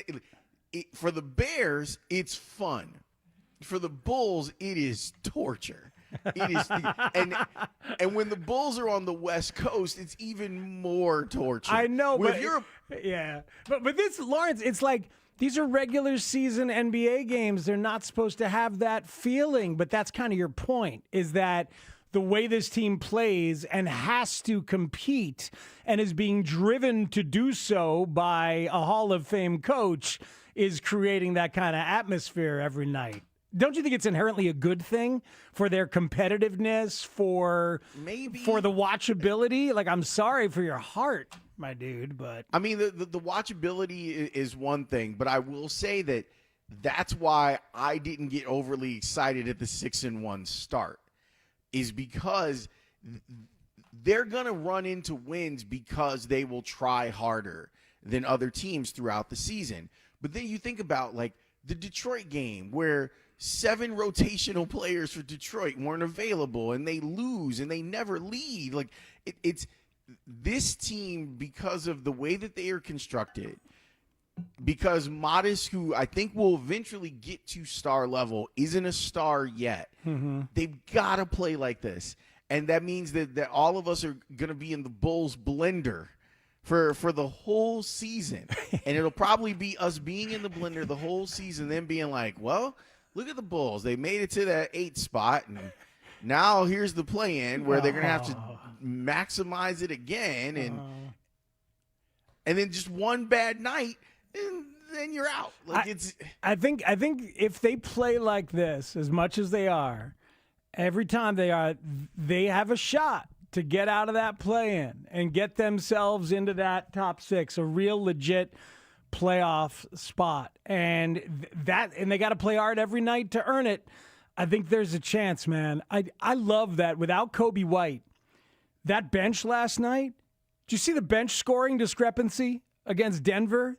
First of all, the Nuggets are obviously a really, really good team, and they had to think they were just going to be able to take care of the Bulls coming off that double OT, and they did not. The Bulls bench outscored the Nuggets bench 66-9. 66-9. Javon Carter, man. I want to talk to that dude. Proviso East, Maywood's own. I loved him at West Virginia as a point guard, and now he has turned it into a career as like a three-point sniper and a defender at guard, but he hasn't been getting a lot of run. Last night they needed to, and that dude was 5 for 10 from three-point land, and he plays with desperation every minute he gets on the court. I love that. I want to talk to Kevin. And we need to be desperate. Yes, they have to be desperate every night. Who do you want to talk to? I want to talk with Kevin Herter, because I feel like he's doing similar stuff where that's a guy that's kind of been around a little bit. He's definitely got some ability, and he's playing really hard. Jalen Smith is playing really well. Yep, he had 16 and 8 last night. Mm-hmm. And Io going out there, but it's a grind, man. And I'm last night was another reminder. Like, after all the games that we've watched with the Bulls, even just in the last week, it's like, come on, man. Can we get a laugher, please? Io was a plus 24. And he had a huge steal and 2 big free throws late. Like, I get you. Maybe they got some laughers coming, but that's a hell of a win. That's a hell of a win coming off the losing streak that they've been on. No doubt about it. When we come back, some praise for Ryan Poles. I think that he is probably going to be able to take a victory lap on a couple of guys that one he drafted and one he brought in. We'll explain why next here on The Score. Mully and Haugh, Chicago's #1 most listened to sports morning show, 5:30 till 10 a.m. Coach wants that. All those play-action passes and those quarterback bootlegs or rollouts, whatever you want to call them, waggle passes, they all come off of the running game, but the starting point, which fits with Soldier Field and outside everything you're saying, David, it's the running game. I guess I'm not surprised because I knew he would do it. It fits Chicago and being outside in the weather and everything. Mully and Haugh, mornings 5:30 till 10 a.m. on Chicago Sports Radio 670 The Score. Always live on the free Odyssey app. If you're in the market for windows, the Chicago Window Guys make and install all their own custom doors and windows, and you will get to work directly with Russ Armstrong, the owner. Russ is the goods, and he will make sure that you get the highest quality custom windows and doors with a lifetime warranty on parts and labor at the best prices and with fast service. Russ will make sure of it. Check out their reviews at ChicagoWindowGuys.com. Get a free quote and call the Chicago Window Guys at 847-881-3060. Four Winds South Bend's Ribbontown Event Center will be transformed into a night of glitz and glamour for a New Year's Eve party to remember. Enjoy live entertainment featuring DJ Jellyfish and Naughty, party favors, appetizers, and a cash bar. Get tickets now at Ticketmaster.com. Dress to impress and ring in 2026 with a party at Four Winds South Bend. Your entertainment escape. Do you owe $10,000 or more in credit card debt or personal loans? With credit card debt at all-time highs, Debt Relief Advocates is urgently notifying consumers of debt relief now being made available designed to aid consumers with out-of-control credit card debt. Those who qualify and enroll for this relief program may only have to pay back a fraction of what they owe. This is not bankruptcy or a debt consolidation loan. This is a relief program that credit card companies would rather you not know about, as it could end your debt nightmare and save you lots of money. Consumers owing at least $10,000 in credit card debt or personal loans can now take advantage of this debt relief as the cost of living skyrockets. For free information and to learn what debt reduction you may qualify for, simply go online and visit DRA.com or call 800-515-4402. 800-515-4402. Again, that's 800-515-4402. Hellsberg gifts checked off the list. Now, time for wrapping. Earrings for Mom. A gold bracelet to match the rings Danielle wears every day. And for Dad, a new watch, because we all know he needs one. All right, this is going to be a good one. Our favorite things for your favorite people. Shop our Black Friday event for up to 65% off in-store or at Hellsberg.com. Bank of America is the nation's leading business lender, and we're ready to help with your next goal here in Chicago. That's why we have over 3,700 local business specialists across the country. Because with the right team, your business and community prosper. What would you like the power to do? Learn more at bankofamerica.com/local business. Bank of America, official bank of FIFA World Cup 2026. Bank of America Corporation, all rights reserved. Comcast Business is celebrating the holidays by giving your business the $1,000 holiday bonus when you switch to a gig speed internet package.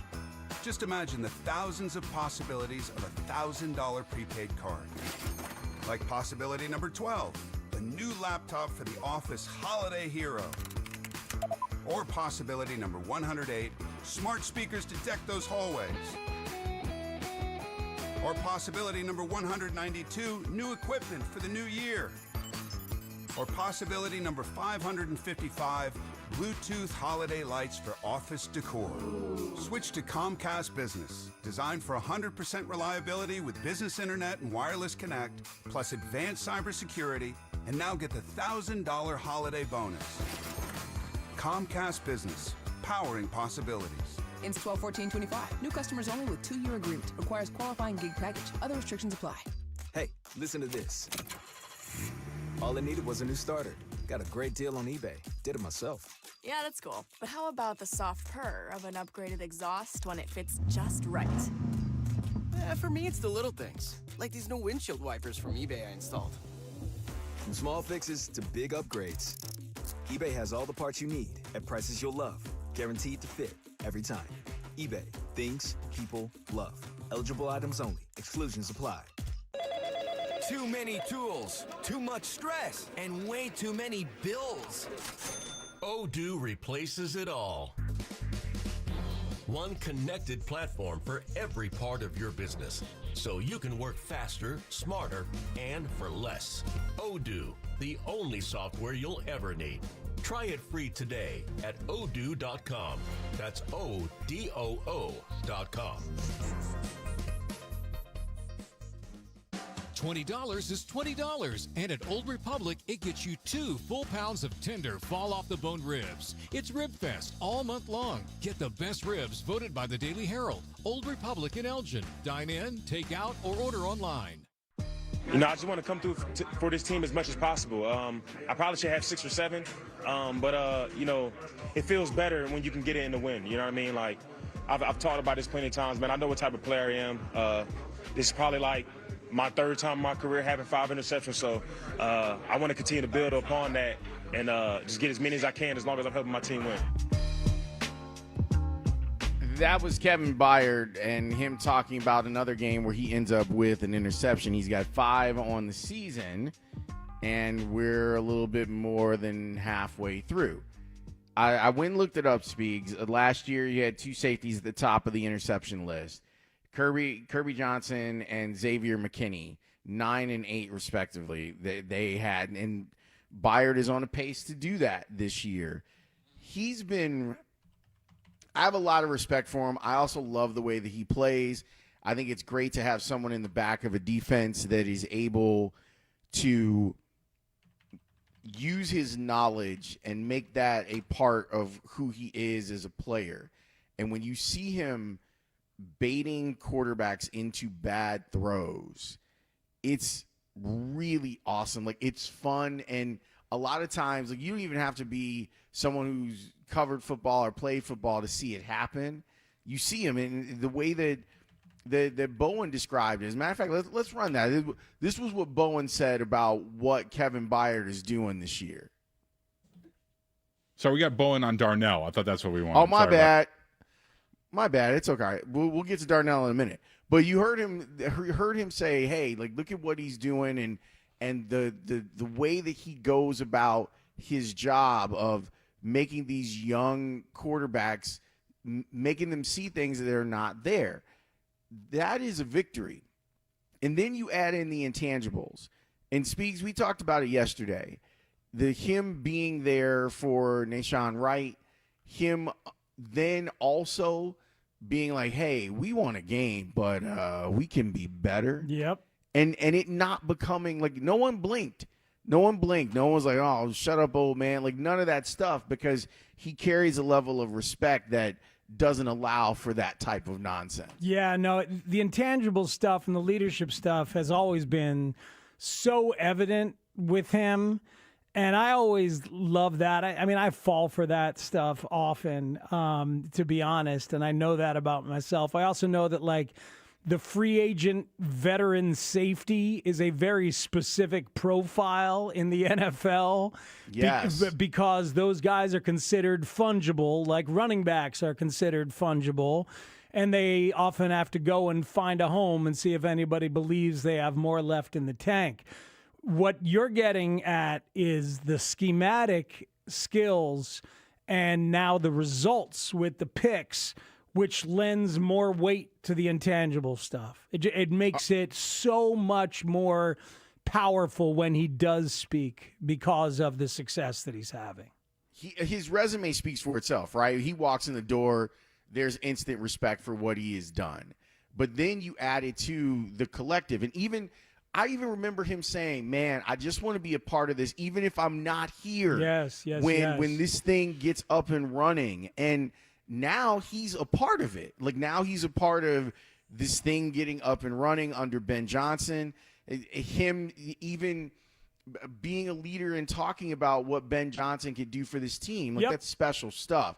But to go back to what you said, to go on the field, we got it. This is what Bowen, who played the position, what he said about what Byard's doing. You know, I'll start with Kevin Byard's interception. And Kevin Byard right now is leading the NFL in interceptions, and that stays up. He's going to be a Pro Bowl player. That's how it works.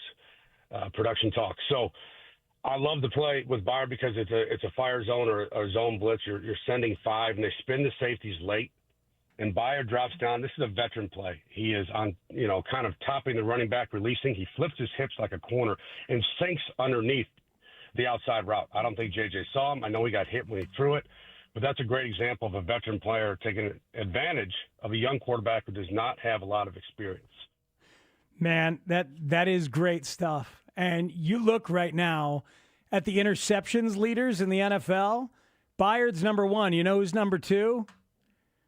Tremaine Edmonds, tied with Nashawn Wright for number 2, along with Devin Lloyd at Jacksonville. The Bears have the first 3 names on the interception leaders list. By the way, that segment with Matt Bowen was brought to you by McGrath, Acura, and Westmont. When you do the math, you'll choose McGrath. And Lawrence, there were 3 different texters who said they did not expect Matt Bowen to make them cry during their commute. Matt Bowen talking about coaching and how each win in the playoffs buys you another week with those particular kids. Like, you know, Erblacker texted in, kind of hit me in the feelings. Another guy, that tough dude just had me in tears. Another guy, damn, warn somebody before Matt Bowen gets you in tears on the commute, you know? Well, look, almost all of us that played prep sports have that moment. If you didn't make it to the pros, you had that moment where it's over and you don't think of it being over without you coming out on top and you being the winner. So I love him speaking about it, and he's right about like that relationship that coaches will have with their players. And I love the insight of him being like, you know, I wanted to be a winner, but now he understands that the winning part of it is the relationships that he's built and what those lives of those young men. Like, I think that's why for a lot of people, the Nashawn Wright stuff with John Beam, like it's very relatable, okay? And it's relatable in a way that I think too often we don't talk about as men. And I think that's one of those ways that guys can emote a little bit because of those bonds that happen with coaches. And it doesn't have to be coaches. It could be piano teacher. You know, like there are a lot of different ways that type of relationship can play out. Mm-hmm. But seeing it happen to a professional athlete and seeing him react to it, and then you thinking about all those people that kind of helped you get to where you want to go, like, yeah, I'm not surprised. And as Anthony Herron has said, he's an eloquent meathead. The eloquent meathead. We love Matt Bowen. But to get back to the premise of this segment, if you're Ryan Poles, that's a move that right now you can say, look, I added real value to this team. And it didn't matter if Matt Eberflus was the head coach or Dennis Allen was the defensive coordinator. There's a guy that